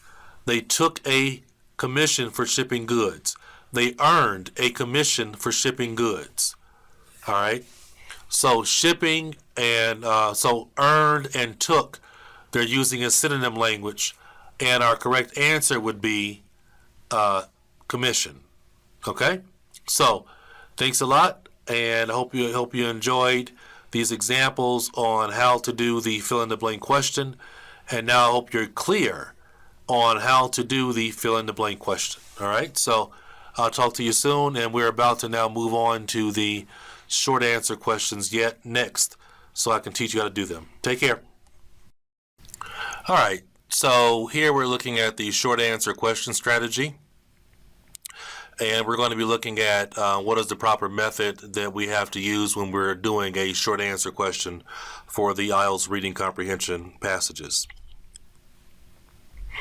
With the short answer question, it's pretty basic in terms of the basics. You have to read a question, you have to understand the requested answer, and you have to provide the answer within the word limit, right? Sometimes they'll say, you know, you have to use no more than 2 words or no more than 3 words. Also, important note, this question goes in order. Of course, what that means is that after question number 4, you'll have question number 5. After number 5, you have number 6. So our short answer questions go in order, which is really, really helpful to do, as you saw earlier when we were doing the fill in the blank question. Very, very good to understand that. This is what a short answer question looks like. All right, so, you know, we have our 14, 15, 16, 17. That means these go in order. Okay, they go in order. And as you see, the directions there say use no more than 2 words. Again, what that means is you can use 2 words or you can use 1 word, but you cannot put 3 words. If you put 3 words, then your answer is wrong. For example, if you put a small car, that's 3 words. A is a word, right? So just be aware of that, okay? Be aware of directions. So many students lose points because they can't follow simple directions. You have to follow simple directions when you're doing the exam. So, as I said earlier, with the short answer question, the question will go in order. That means that after number 14, you'll find number 15, and after that, you'll find number 16. All right, so it's very, very important that when you have a reading passage, that the first thing you do is you look and see, well, what kind of questions do I have? Normally, you're going to have 2 or 3 different types of questions. Normally, it's 3. Like you might have a yes, no, not given question, a short answer question type, and also have a paragraph location question. And so you know that your yes, no, not given question and your short answer questions go in order. So you will make sure you do those first and then do the paragraph location question last. All right? You want to make sure that you keep that in mind. But yes, our short answer question that goes in order, in terms of its questions. If you know where question number 2 is and where question number 4 is, that means you're going to find question number 3 in the middle. The first thing you want to do with a short answer question is you want to examine the questions and quickly decide which ones are the easiest to locate in the passage. These will be the questions to do in the set first, right? So, for example, when we look at these questions here, 14, 15, 16, and 17, probably the easiest 2 questions to do first are probably number 16 and 17. The reason why is number 16 has the word Australia and whale strandings. Australia is very easy to find. 17 is easy to find because of North Sea, right? So I would probably start with number 16 and 17. And then if I know where number 16 is, then I know number 15 and 14 are going to be before that. So it's very important to look at which questions are the easiest to do first when you're looking at a set of short answer questions, because you're being efficient is very, very important. A lot of students are not efficient when they're doing this. So the next thing you want to do in terms of step 2, after you have sorted out which questions you're going to do first, is you want to look at the question and choose the keywords from the question. These will usually be the primary subject, object, or the verb. Most likely it's going to be your subject or object that you're looking at. And you want to pay particular attention to names, dates, and other proper nouns, as those are easy to find. Step 3, you want to then take those keywords from the question, scan the passage for those keywords. You want to find the sentence that those keywords are coming from. In terms of understanding question design, what they're doing for the IELTS exam is they are looking at the reading passage. They're looking at a specific paragraph, and then they're looking at one sentence and creating a question from that one sentence. Or sometimes they will look at 2 sentences, and from those 2 sentences they will create one question by making a compound sentence or something like that. So you have to understand that's how they make questions for the exam. So you have to do the opposite of what they're doing. You have to look at the keywords in the question and then go to the passage and find the sentence that they took that question from. If you're always going to find the answer very fast. So to do well at IELTS in terms of reading, it's about your ability to scan. Step 4, in terms of answering the question. Answering the question is very, very straightforward. Once you find your keyword sentence, you want to go back and quickly read the question. You want to recognize or identify the specific answer they're looking for, and then locate that answer in the sentence. Okay? These are all the instructions all together on one page if you want to look at that, or freeze the video and look at all the instructions together. The short answer questions are really easy to do. The key things are to remember that the question goes in order, and you have to scan and locate the sentence that the question is coming from. These are great questions, and these are questions you can get a lot correct on. All right, so thanks a lot for listening to the strategy. And now let's go do some examples so you can see how it all works. Talk to you soon. All right. So now let's move on to our examples for the short answer question. The short answer question is similar to the fill the blank question in that it goes in order. They go in order just like the fill in the blank question. So after number 4, you'll find number 5. And after number 5, you'll find number 6. So that's what's great about the short answer questions, is that they go in order. And that's really, really great. The same thing applies. We have to first look at our questions and decide which of the questions of the short answer are going to be the easiest to do first. Because once you find that easiest to do and to find first, once you find that question or the questions, then you can pretty much line up where to find the other questions. If you know where number 3 is, you know numbers 2 and 1 have to be before it, and you know number 4 has to be after number 3. So that's what I mean by questions go in order. And you want to be able to quickly find the first question that's easiest to find first, so you can get everything lined up. So with our short answer questions, We have to look at the keywords in the question, then go ahead and look at the sentence that has those keywords, and then we can find our answer. And make sure you pay attention to the directions, okay? The directions will say write one word, or write two words, or write three words, but it's really, really important that you pay attention to the directions, okay?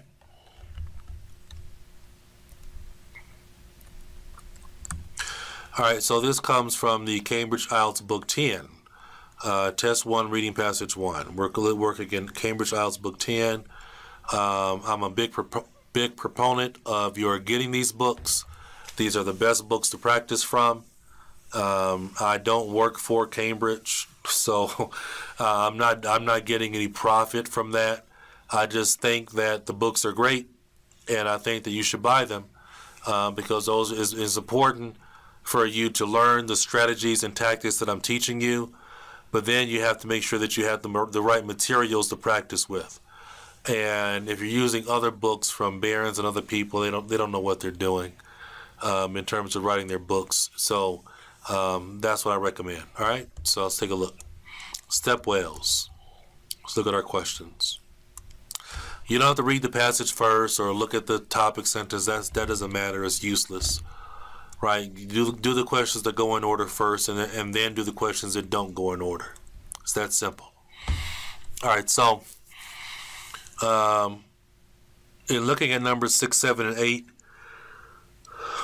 the one that's going to be the easiest to find first is number 7, because it is capital word Rajasthan, which is a place, because it says southern Rajasthan. And I know that's probably bad pronunciation, but I'm trying. And then after we find number 7, we can find number 6, what the keywords are: shade, providing shade for people. The word stepwell we're going to see everywhere, so that's not really a key word. And for number 8, we're talking about frequent visitors nowadays. Nowadays means currently. But first, let's find number 7, the keyword southern Rajasthan. It says, what type of serious climatic event took place in southern Rajasthan? So when we find southern Rajasthan, we're looking for a serious climatic event.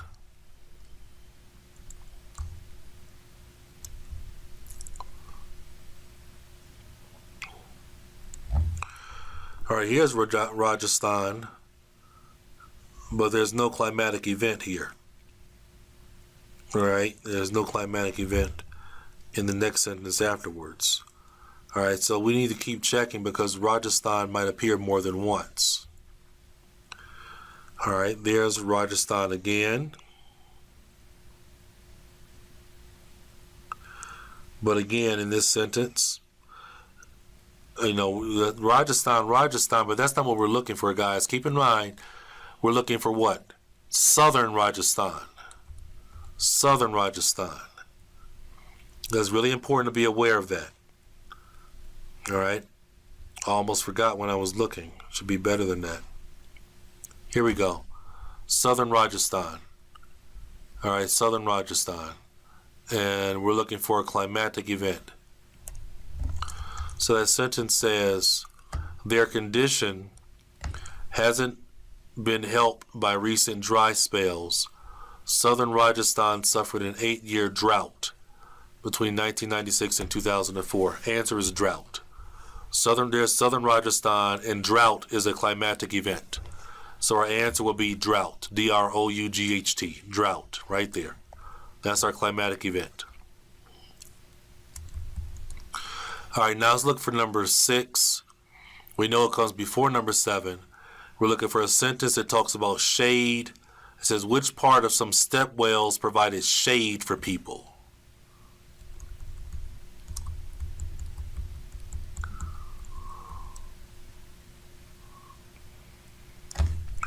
So I'm just going backwards from where we started. We started right here, and I'm just going backwards.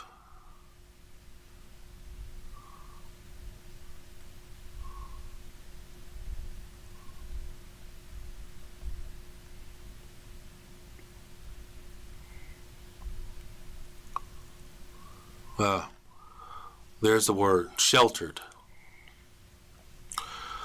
Sheltered is a synonym for shade. Shelter is a synonym for shade. All right, so built from stone and supported by pillars, they also included pavilions that sheltered visitors from relentless heat. Right? So the answer would be pavilions, because pavilions is connected to the word sheltered. And there we have visitors, which is a synonym for people. So our synonym matched here would be sheltered for shade. The pavilions provided shade, or the pavilions provided shelter. Okay, shelter is a synonym for the word shade in this instance. All right, so that's number 6. And then number 7, who are frequent visitors to stepwells nowadays?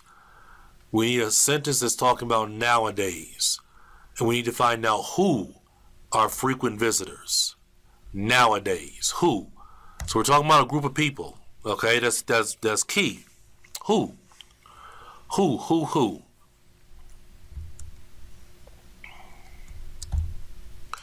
And I know it has to come after the sentence with Southern Rajasthan. So I'm looking for something about who are frequent visitors and nowadays.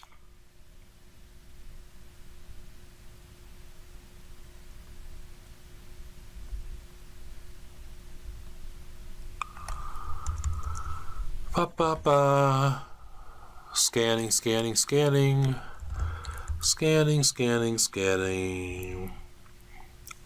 Boom. There we go. Today. All right. Today is a synonym for nowadays. All right. Today is a synonym for nowadays. Today, following years of neglect, many of these monuments to medieval engineering have been saved by the Archaeological Survey of India, which has recognized the importance of preserving them as part of the country's rich history. Tourists flock to Wales, all right, in far-flung corners of northern India. There's our answer, tourists. Who comes nowadays? There's our word today, tourist. Tourists flock to Wales.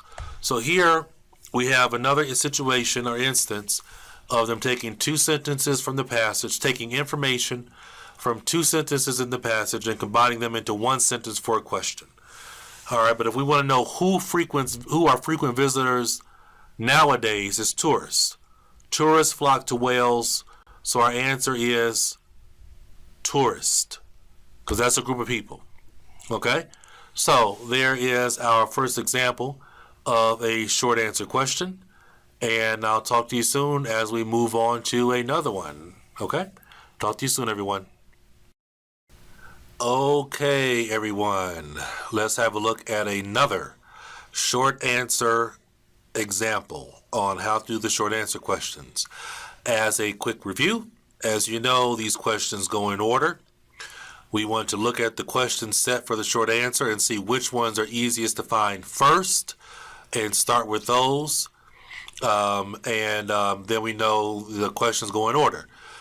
We have to be able to look at the question, look at the key words in the question, locate that specific sentence that the question is coming from, and then we'll be able to answer the question. Also, we have to be aware that sometimes they will take 2 sentences from a paragraph and combine them into 1 sentence for a question. So we have to be aware of that in terms of our strategy and tactics when we are doing this particular type of question. All right, so let's take a look at what we're dealing with here. This one comes from the official IELTS 8 practice test 2014. Throughout this course, I'm using the Cambridge book, IELTS book 10, the Cambridge IELTS book 9, and also the official IELTS 8 practice test 2014.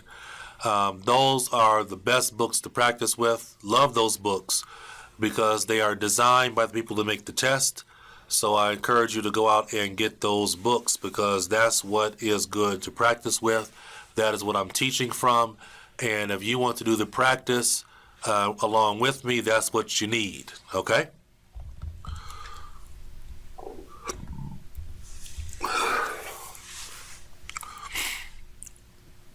The Dover Bronze Age boat. The Dover Bronze Age boat. So let's go immediately. You go immediately to the questions. You don't have to read the introduction or read the topic sentences of the paragraphs. It's a waste of time. Go right to the questions. They go in order. We start with those first. Here we're focusing on our short answer questions. So we have how far under the ground was the boat found? What natural material has been secured to the boat? What aspect of the boat was the focus of 2012 reconstruction? So when we look at numbers 10, 11, 12, and 13, when we look at 10, 11, 12, and 13, number 13 is going to be the easiest one to find first. Number 13 is going to be the easiest one to find first because it has a date. I'm sorry, number 12. Forgive me, number 12. 12 is the easiest to find first because it has a date, 2012. So what aspect of the boat was the focus of 2012 reconstruction? So let's look for that.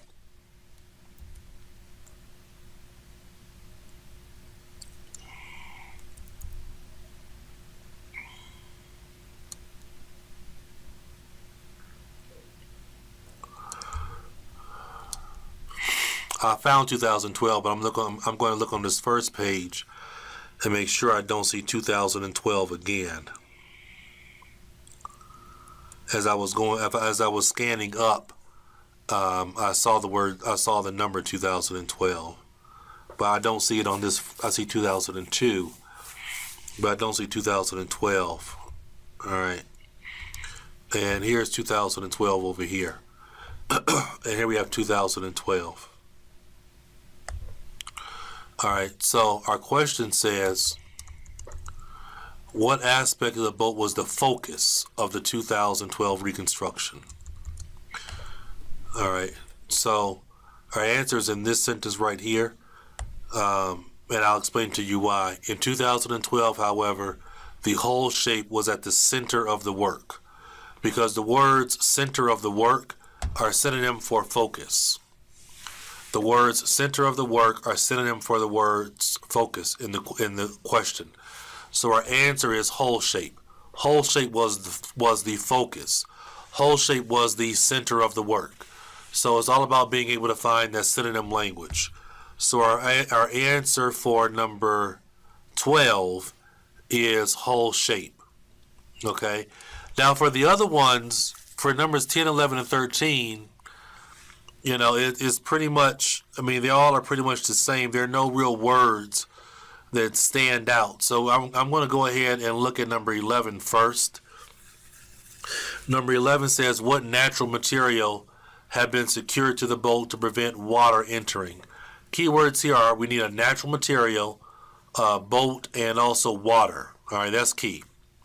Water entering. What natural material have been secured to the boat to prevent water entering? So I know it has to come before this.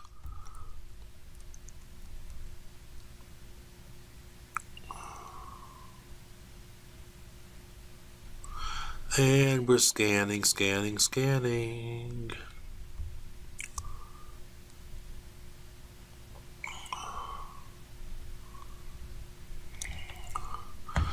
I scan faster going down from the beginning.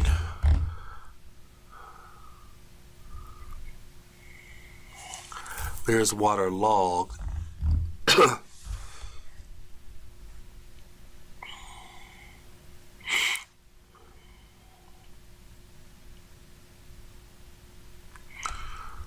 And you might find it before I do. Let's see if you can.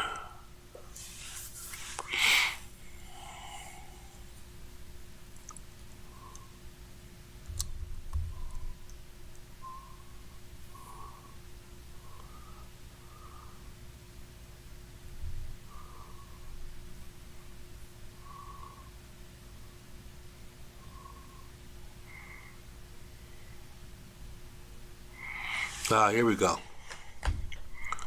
We're looking for a word that prevents water from entering. Here's watertight. All right, watertight. Watertight is synonym for prevent water from entering. All right, so the seams have been made watertight by pads of moss. So that's our answer right there.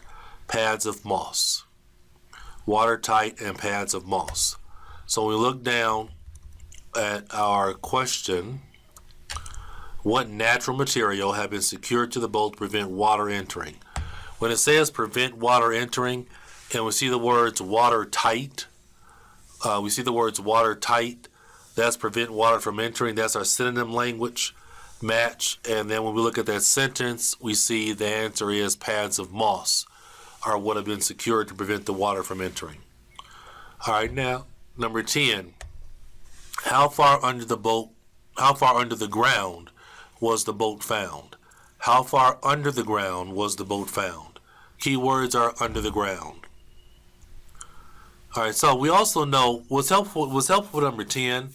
I guess I should have pointed this out to you. Now I see it actually. For number 10, what would have been the easiest thing to do also for number 10 is we know we're looking for a number. Because it says how far under the ground. So we know we're looking for a number. And we know we're looking for a measurement. So actually number 10 was actually pretty easy to do properly.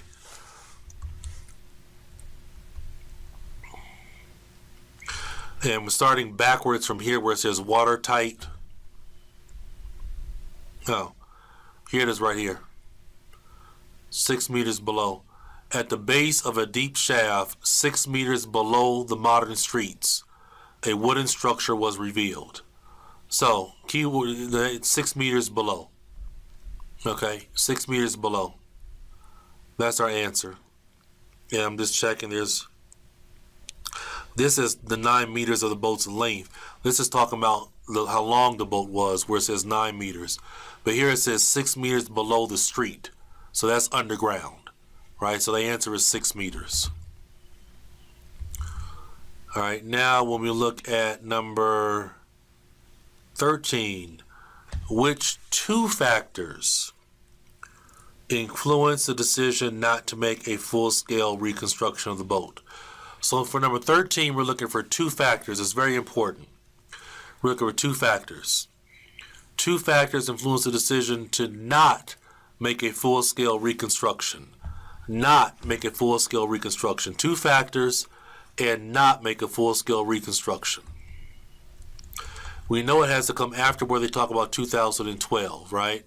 Because this is the next question.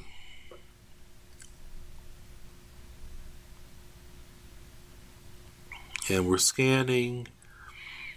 And we're scanning.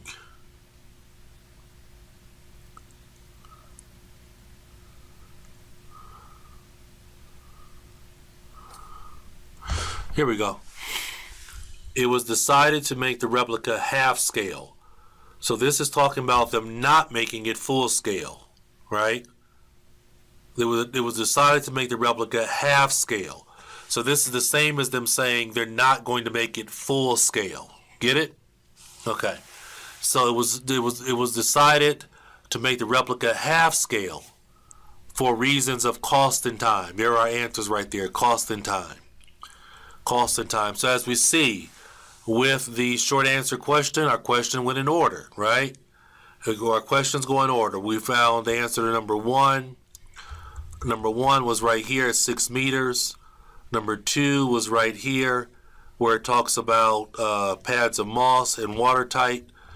Number 3, the third one was right here about 2012. And the last one was right here where it talks about deciding to do it half scale, which means not full scale, and cost and time. So it went in order. We didn't do it in order, but the questions come in order. Okay, and that's what's very important to understand because it helps you find them. Okay, so take care, and I'll talk to you soon as we go through another short answer example. Hello there, my students, my lovely, wonderful, wonderful students. I am happy to be with you again as we go through our short answer example number 3. The short answer questions, as you know by now, that they go in order. We want to do the easiest ones easiest ones to find first. We have to look for the keywords in the question and then scan the passage and find the sentence that has those keywords. Read the sentence and pick the answer that answers the question. The most challenging thing is being able to scan and find the right sentence. That's the challenge, right? That is the challenge, to be able to scan and find the right sentence. That's the challenge. All right, so let's take a look at these here. All right, this is from the Cambridge Official IELTS 8.8 practice test. This is test 2, reading passage number 1. The flavor of pleasure. Nice. Oh, that's too big. That might be a little bit too big too. Let's make it a little bit smaller. Yeah, I like 168. All right. The flavor of pleasure. So, we don't need to read the passage first, don't need to read the introduction, don't need to read the topic sentences. Look at your set of questions for this reading passage and do the questions that go in order first. Then do the questions that don't go in order. The only exception to that I can really think of is if you have a matching question, because matching questions are actually really easy to do, even though sometimes they don't go in order. Okay? But, in general, we go in order first, and then do the ones that don't go in order. All right, so here we go. 10, 11, 12, 13. So, which ones are easiest to do first? Ooh. Number 10, because we have something in quotations. In what form does the brain store odor objects? Odor objects. In what form does the brain store odor? Odor objects is in quotations. That means that's going to be easy to find when we look at the reading passage. Number 11, the keywords are difficult. I love when they have the word difficult because, they usually will use some kind of synonym like problem or challenge. So that question is kind of easy to find. 12 says, which food item illustrates how flavor and positive emotion are linked? I like number 12 too, because it talks about flavor and positive emotion. Those are two things combined together. And we're looking for a specific food item. So, food items, strawberries, some kind of food item. What could be controlled in the future through flavor manipulation? Keywords here are flavor manipulation. All right, so actually, we could start at number 10. Number 10 is going to be easy to find because of odor objects. So in what form does the brain store odor objects? So let's go to the beginning and start looking for odor objects. I'm starting right here and I'm scanning down.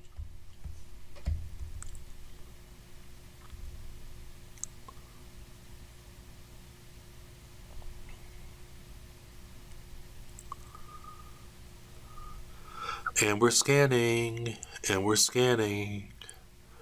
We're scanning and we're looking for odor objects.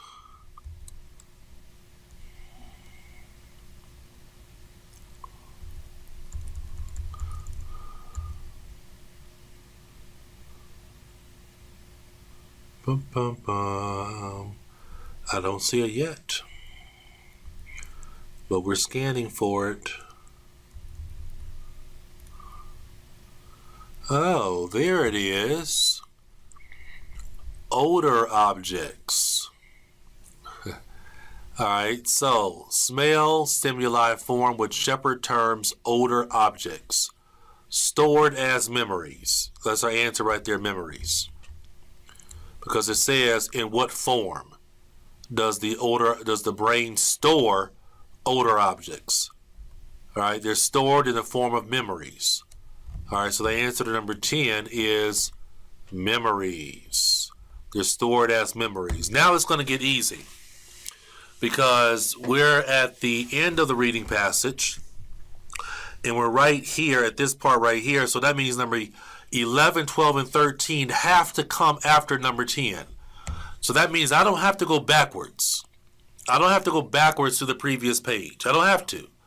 because this is a short answer question and it goes in order, right? It goes in order. So don't waste your time going backwards at this point. All right, number 11 has to come after number 10. 11 says, when seeing was difficult, what do we use our sense of smell to find? When seeing was difficult.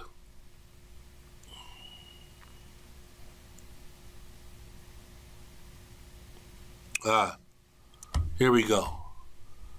Visual. That's the same as seeing. And scarce. That's the same as difficult. That's our sentence.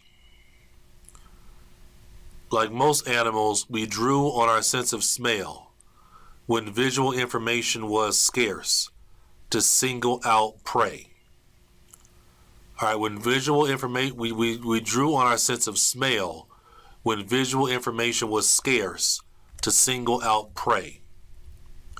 When seeing was difficult, we did use our sense of smell to find prey. That's what that sentence says. We drew on our sense of smell when visual information was scarce. That means seeing was difficult. And we looked for prey, right? We used our sense of smell to find prey. P-R-E-Y. It says no more than one word, right? So I can't write singled out prey. My answer has to be prey. Okay? So always, like I keep telling you, pay attention to the directions, because if you write single out prey, they're going to mark it wrong because you couldn't find directions, because you couldn't follow directions. All right? So follow directions. I don't mean to be like your parents and admonish you, but I hate seeing people get those things wrong, get those questions wrong because they weren't following directions, man. You got to follow directions. Which food item illustrates how flavor and positive emotion are linked? Again, it goes in order, so that means number 12 has to come after. And I'm looking for a food item, so that's going to be pretty easy to find.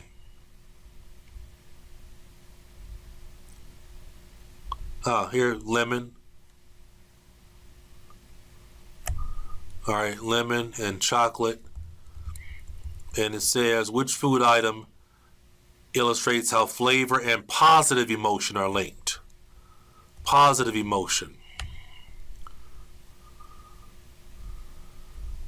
All right. Consider the response to the sharpness of a lemon and compare that with the face that is the welcoming, smooth wonder of chocolate. Answer is chocolate. Welcoming, smooth wonder. That's a positive emotion. Welcoming, smooth wonder. That's a synonym for saying positive emotion. So our answer is chocolate. Sharpness, like sharpness of a lemon, sharpness is not a positive emotion. But a welcoming, smooth wonder of chocolate, that's a positive emotion. And here's our last question, number 13. What could be controlled in the future through flavor manipulation? Here's manipulating flavor right here. So we're looking for what can be controlled. On the horizon, we have the positive application of neurogastronomy, manipulating flavor to curb our appetites. For those of you who don't know, for those of you who are vocabulary challenged, curb is the same as controlled. Curb is the same as controlled. Remember, they love to use synonyms to point to the answer. So the answer is appetites. Appetites is the answer for number 13. Appetites, right there. Okay? All right, everyone. Thanks a lot. Take care. And we are moving on to now look at our yes, no, not given question. Everybody's favorite question to do. All right, so let's look at this yes, no, not given answering strategy. And let's take a shot at it and see how to do it. So this is going to explain to you how do you know when something is true, how do you know when something is false, and how do you recognize when something is not given. So what we've done here is we have a yes, no, not given question, and I have pulled from the passage the matching sentence for the question. And we're doing this so you can see that what you're doing with the yes, no, not given question, is you're comparing two sentences.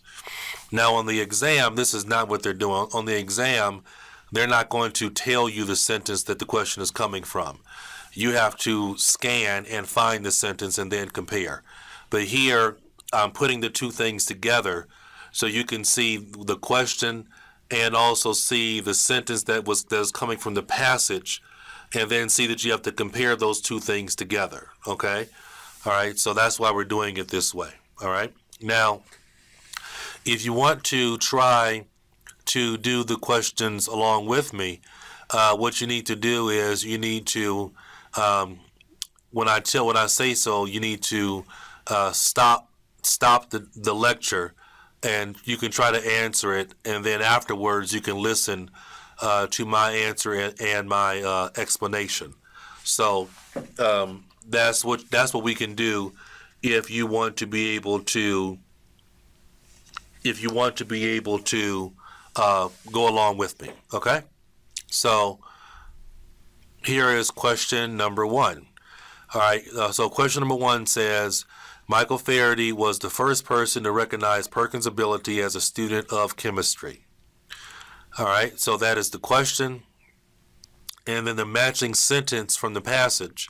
You will find this by scanning the passage. The matching sentence says, Perkins' talent and devotion to the study of the elements was first noticed by his teacher, Tom Watson. All right, so here we have right, that's our question.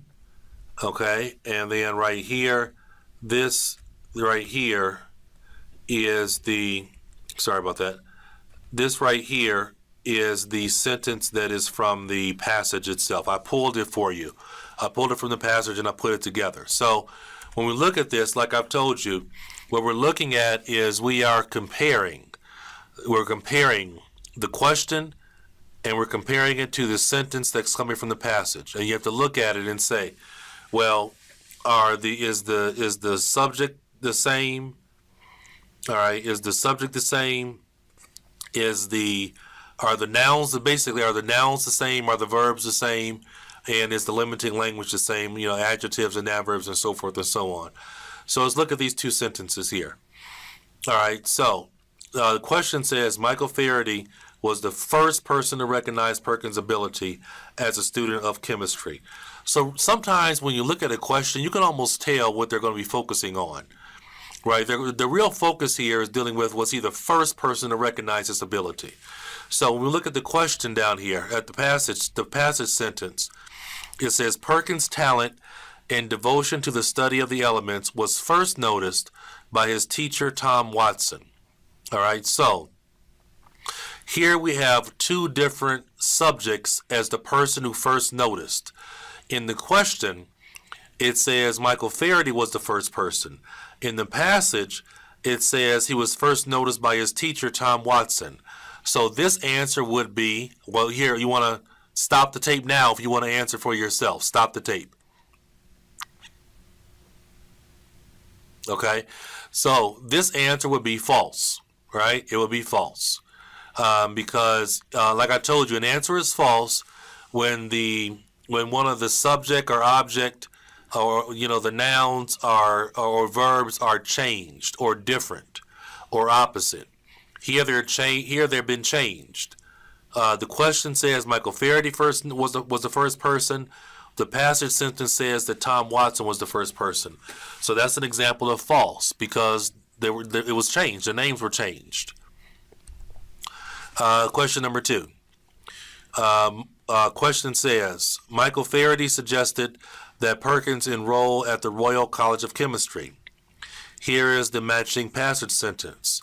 You would find this, of course, by scanning the passage and looking for it. All right, so Michael Faraday suggested that Perkins enroll at the Royal College of Chemistry. The sentence from the passage, it says, the young chemist Perkins became very excited after hearing speeches and decided to attend the Royal College of Chemistry. All right, so we have to look, when we're doing a comparison of the two sentences, when you're comparing the question and you're comparing the sentence in the passage, you're looking at the question. and saying, is all the information here true? Are the nouns and verbs and adjectives and adverbs true? Is something changed in the question? That will be false. Is something missing? Is something missing from the question? All right, is something missing from the question? That will make it be not given. Now, our question says, Michael Faraday suggested that Perkins enroll at the Royal College of Chemistry. So again, we can look at a question and really tell what they're focusing on. Did Michael Faraday suggest this? Is that what he suggested? Our passage sentence says, the young chemist Perkins became very excited after hearing speeches and decided to attend the Royal College of Chemistry. All right, so stop the tape if you want to try to answer it for yourself. Okay, so the answer here would be not given. Not given. Why is it not given? Because when we look at the sentence from the passage, we don't know if Michael Faraday suggested that he go or not. We don't know if somebody else suggested that we go. We don't know. It's not given. It doesn't tell us anything. Okay? It doesn't tell us anything. It doesn't tell us if somebody suggested that he go or not. We don't know. All right? It's missing. This information is missing. If it were false, it would say somebody else suggested that he go. Okay? That's what it would say if it were false.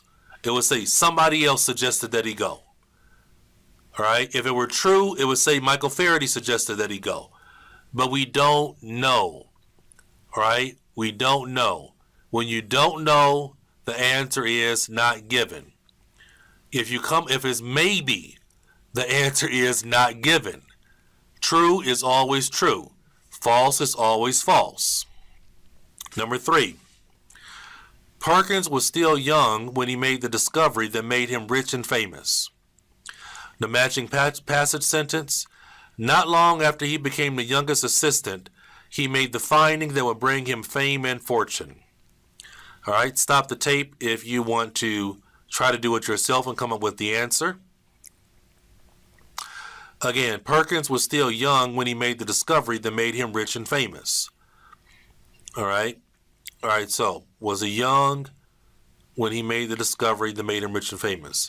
All right, so our sentence says, not long after he became the youngest assistant, so we see that he was young, he made the finding.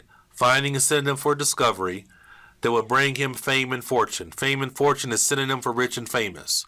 So here we have a situation where the answer is true. The answer is true, okay? And we're using synonym language here. Finding for discovery, bring him fame and fortune is synonym for making him rich and famous. So this is an example of a choice that is true. You will put true or yes as your answer for this one. Number 4. The trees from which quinine is derived only grows in South America. The trees from which quinine is derived only grows in South America. All right, the matching passage sentence, the drug quinine is taken from the bark of the chancoa tree, which is found in South America. All right, you should stop the tape if you want to answer it yourself. All right, so the trees from which quinine is derived only grows in South America. All right, the drug quinine is taken from the bark of the chancoa tree, which is found in South America. Now, we have to ask ourselves, do we have the tree here? Yes, we have the tree. We have a mention of a tree. All right. Do we have quinine? Yeah, we have that. Do we have South America? Yes. All right. Now, derived is synonym for found. However, we're missing something. We're missing something. In the passage sentence, it doesn't say that it only grows in South America. It says it's found in South America. So the word only is an example of extreme language. When you have extreme language missing from the passage, when you have extreme language missing from the passage, if it's not there, or there's no synonym of the extreme language, your answer is not given. We don't know. When we look at the passage sentence, we don't know if it is only found in South America. It says it's found in South America. When you look at the passage, maybe it is only in South America. Maybe it is. We don't know. Right? The passage sentence doesn't say it. It's missing. All right? Again, that's an example of not given. Okay? Are you getting it? Number 5. Perkins was inspired by the famous discoveries of the scientist Louis Pasteur. Because of Louis Pasteur's words, Perkins really decided what he wanted to be in life. All right. Do we have Perkins? Yep, we have that. All right. What you have to focus on here is, was he inspired by the discoveries of Louis Pasteur? All right. Our passage sentence says, because of Louis Pasteur's words, Perkins decided what he wanted to be in life. When it says he decided what he wanted to be in life, that's like saying he was inspired. Our question says he was inspired by the famous discoveries. Our passage says because of his words. So here is an example of false. False. Because it's been changed. We have something that's different. Changed or different means false. The question says inspired by discoveries. Here it says because of Louis Pasteur's words. Words are different than discoveries. All right? So, if one sentence says he was inspired by the discoveries, but the passage says that it was because of the man's words, then here we have an example of false. False, false, false. Are you getting it? False. Question 6. Marie Curie's husband was the joint winner of both of Marie's Nobel Prizes. All right, here we have our matching passage sentence. With her husband, Pierre Curie, and Henry Johnson, she won her first Nobel Prize in 1933, and then Marie was the sole winner of her 1935 Nobel Prize. All right, so our question again says, Marie Curie's husband was the joint winner of both of Marie's Nobel Prizes. So, what they probably are going to be focusing on here when we look at the question is, was he the joint winner of both? Right? Like I said, for most questions, you can really look and see what are they really going to focus on probably in deciding true, false, or not given. Right? You can almost always look at the question and be able to tell what are they going to focus on to determine true, false, not given. Right? So, joint winner of both. Right? When we look at the passage, it says that Pierre Curie and Henry Johnson, with those two, she won her first Nobel Prize, and then she was the sole winner of the 1935 prize. So, number 6 is an example of false. Because number 6, the question says her husband was the joint winner of both. But when we look at the passage sentence, it says her husband won the first one with her, but the second one she won by herself. Second one she won by herself. So he was not the joint winner of both. The information is different. Okay? The information is different. So this is an example of false. For a lot of students, they really struggle with the difference between not given and false. Right? False means the information has been changed. Right? We have a different cause. We have a different source. Okay? When it's not given, it would mean that it's missing. All right? It will be the information is missing. There's a difference. There's a difference. There's a difference. There's a difference. All right? So let's stop here, and then we're going to do another video and do some more practice like this. Okay? Talk to you soon. Okay, so let's keep looking at our answer analysis. Let's keep looking at our answer analysis for the yes, no, not given question. All right, so for question number 7, It says Marie became interested in science when she was a child. And then our matching passage sentence that we scanned and looked for and we pulled from the passage. It says that from childhood, Marie was a remarkable student, and as a result, she won many prizes during her secondary education, right? So, in the question, what we really are focusing on, we see Marie, we see childhood. So really what we're focusing on is, did she become interested in science, right? Did she become interested in science? When we look at this, at the passage sentence down here, we look at the passage sentence. It says, from childhood, Marie was a remarkable student, and as a result, she won many prizes during her secondary education. The answer here will be not given. We don't know if she became interested in science. Maybe she did. Maybe she did. Maybe she didn't.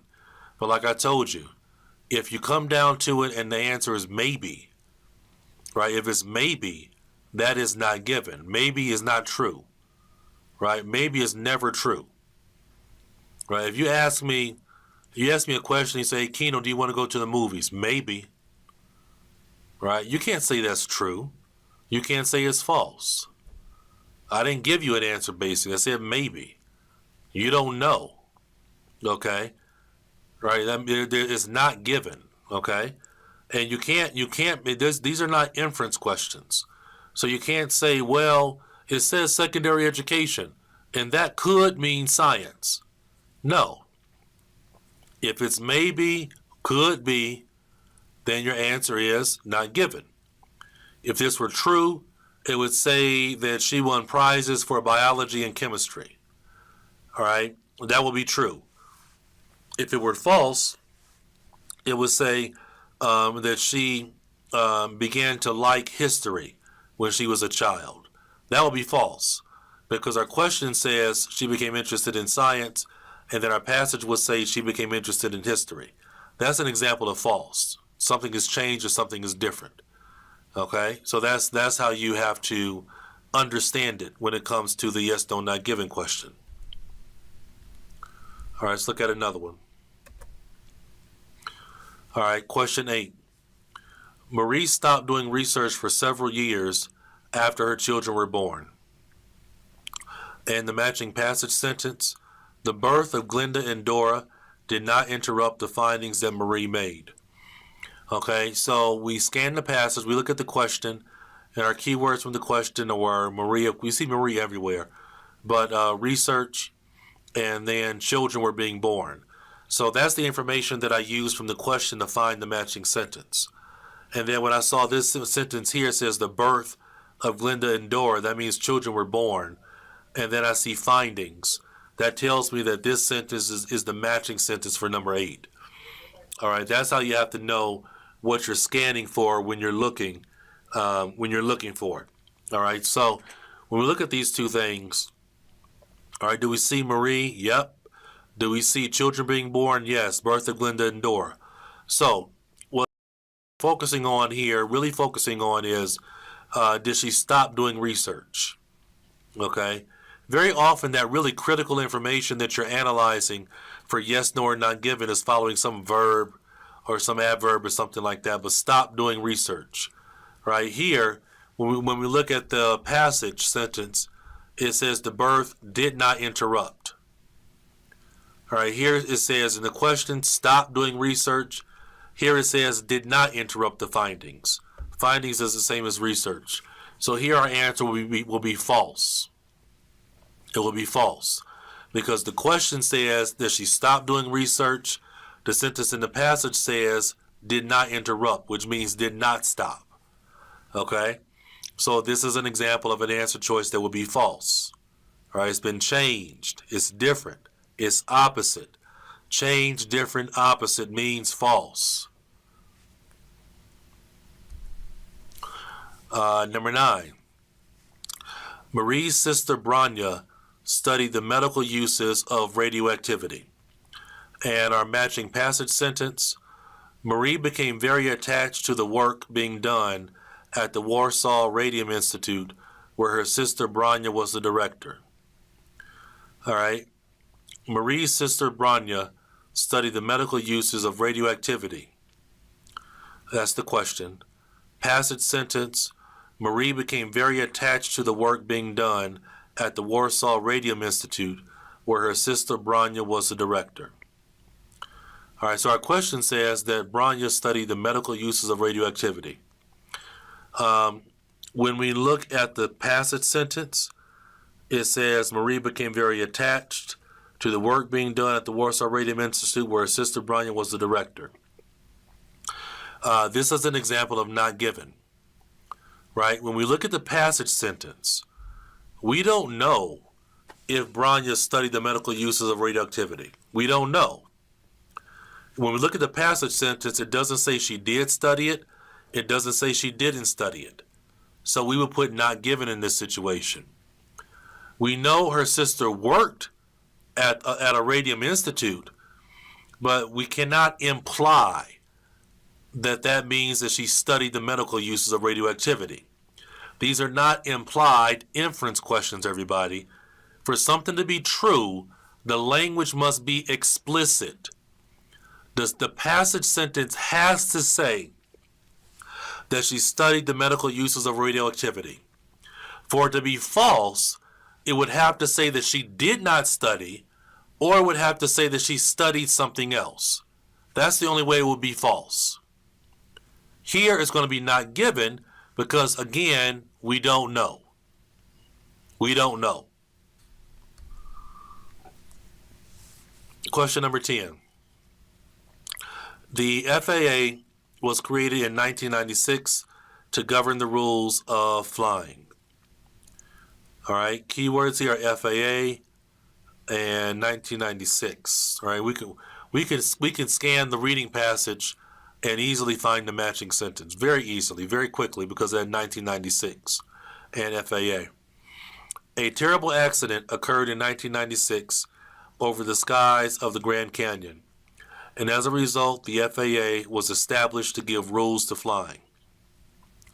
A terrible accident occurred in 1996 over the skies of the Grand Canyon, and as a result, the FAA was established. So our passage sentence says that the FAA was established because of an accident. All right, a terrible accident occurred in 1996, and as a result, the FAA was established. All right, in our sentence it says the FAA was created in 1996 to govern the rules of flying. All right, so what do you think the answer is here? What do you think the answer is here?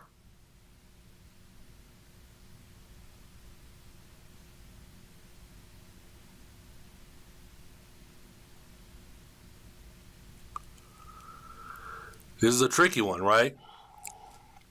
This is a tricky one. Very, very tricky. All right, so what I want you to do is think about it in terms of this and send me a message and let me know what you think your answer is to question number 10, and I'll tell you if you were right or wrong. Okay? And so that's a tricky one. I'll talk to you soon, and thanks a lot. We're now going to go over some examples from reading passages for the yes, no, not given question, so I can show you how you would scan for the sentence and then do the comparison. Okay? So I'll talk to you soon. Okay, so let's take a look at another yes, no, not given question in terms of the question strategy for how to do your yes, no, not given question. From a basic standpoint, like I've told you, the question goes in order. So you want to look at it and decide which questions are easiest to do first. This reading passage is coming from the IELTS Book 10, Test 1, Reading Passage 2. Like I've told you in many of the other videos, I really recommend that you really go out and get the Cambridge test books because the Cambridge test books are the best books to use. The Cambridge test books are the books that I'm using to teach this course. They're the books that I use to teach all of my IELTS courses, and I recommend them for my students, and I recommend them for you also.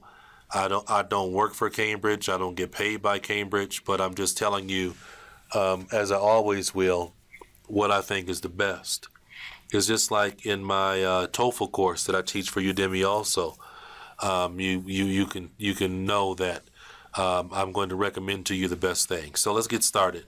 This reading passage is dealing with European transport systems. Okay? You don't have to read the passage or read the introduction or read the topic sentence. Just go right to the questions, because for questions to go in order, you have to be able. You can scan. It's better to learn how to scan, because you don't have time for reading a whole passage. They don't give you time for that. It's about testing your ability to scan for specific information. All right, so when we look at our questions here, 22, 23, 24, 25, 26, look at it first and say, well, what's easiest to do first? Right? So, number 25 has 30 years, so that's going to be easy to find. Number 26 has 739 billion tons in CO2. That's going to be easy to find. And also number 24 with the words EU candidate. That's going to be easy to find. So I would probably start with 24, 25, and 26, and then go back and do 22 and 23. Because we know that 23 and 22 will come before 24, because this is a yes, no, not given question, and they go in order. Right? And 24, 25, and 26 are going to be the easiest to find. So let's start with 24. 24 says, cars are prohibitively expensive in EU candidate countries. Prohibitively expensive. When it says, for those of you that are vocabulary challenged, when it says cars are prohibitively expensive, in layman's terms, that means that they're so expensive that you wouldn't want to have them, or they're so expensive that it goes against wanting to buy one. That's what that basically means. So cars are prohibitively expensive in some EU candidate countries. So let's find keywords here are EU candidate countries. Let's see what it says. EU candidate countries. Let's find that. Let's scan and let's find it. EU, there's EU.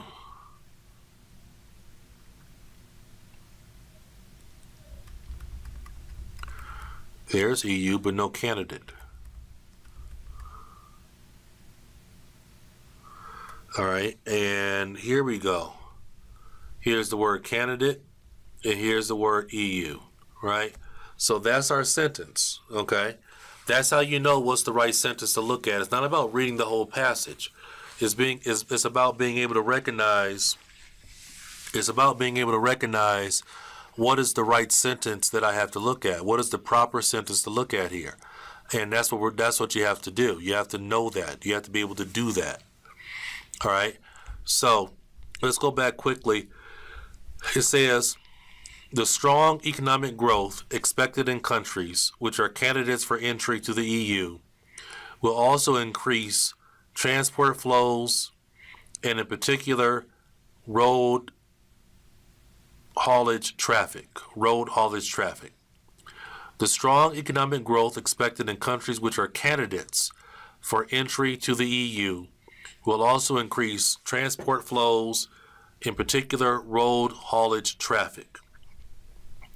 All right, so when we look back at our question, right, we can see that this answer choice is going to be not given. Why is it not given? Because number 24 says cars are prohibitively expensive. In this sentence up here, it says nothing about whether cars are going to be more expensive in the EU candidate countries. It tells you that there'll be an increase in transportation flow, meaning how many cars are going back and forth and hauling for hauling traffic, but it doesn't tell us that cars are going to be more expensive. We're going to be prohibitively expensive. It doesn't tell us that. It does not say it. Maybe it's true, maybe it's not. But in this sentence, it doesn't say it. All right? And so that's an answer that's not given. Okay? That's an example of not given. It's missing. It doesn't say they will be prohibitively more expensive. It doesn't say they will not be prohibitively more expensive. Don't make an inference. Don't infer. That's not what you do. Answer is not given. All right.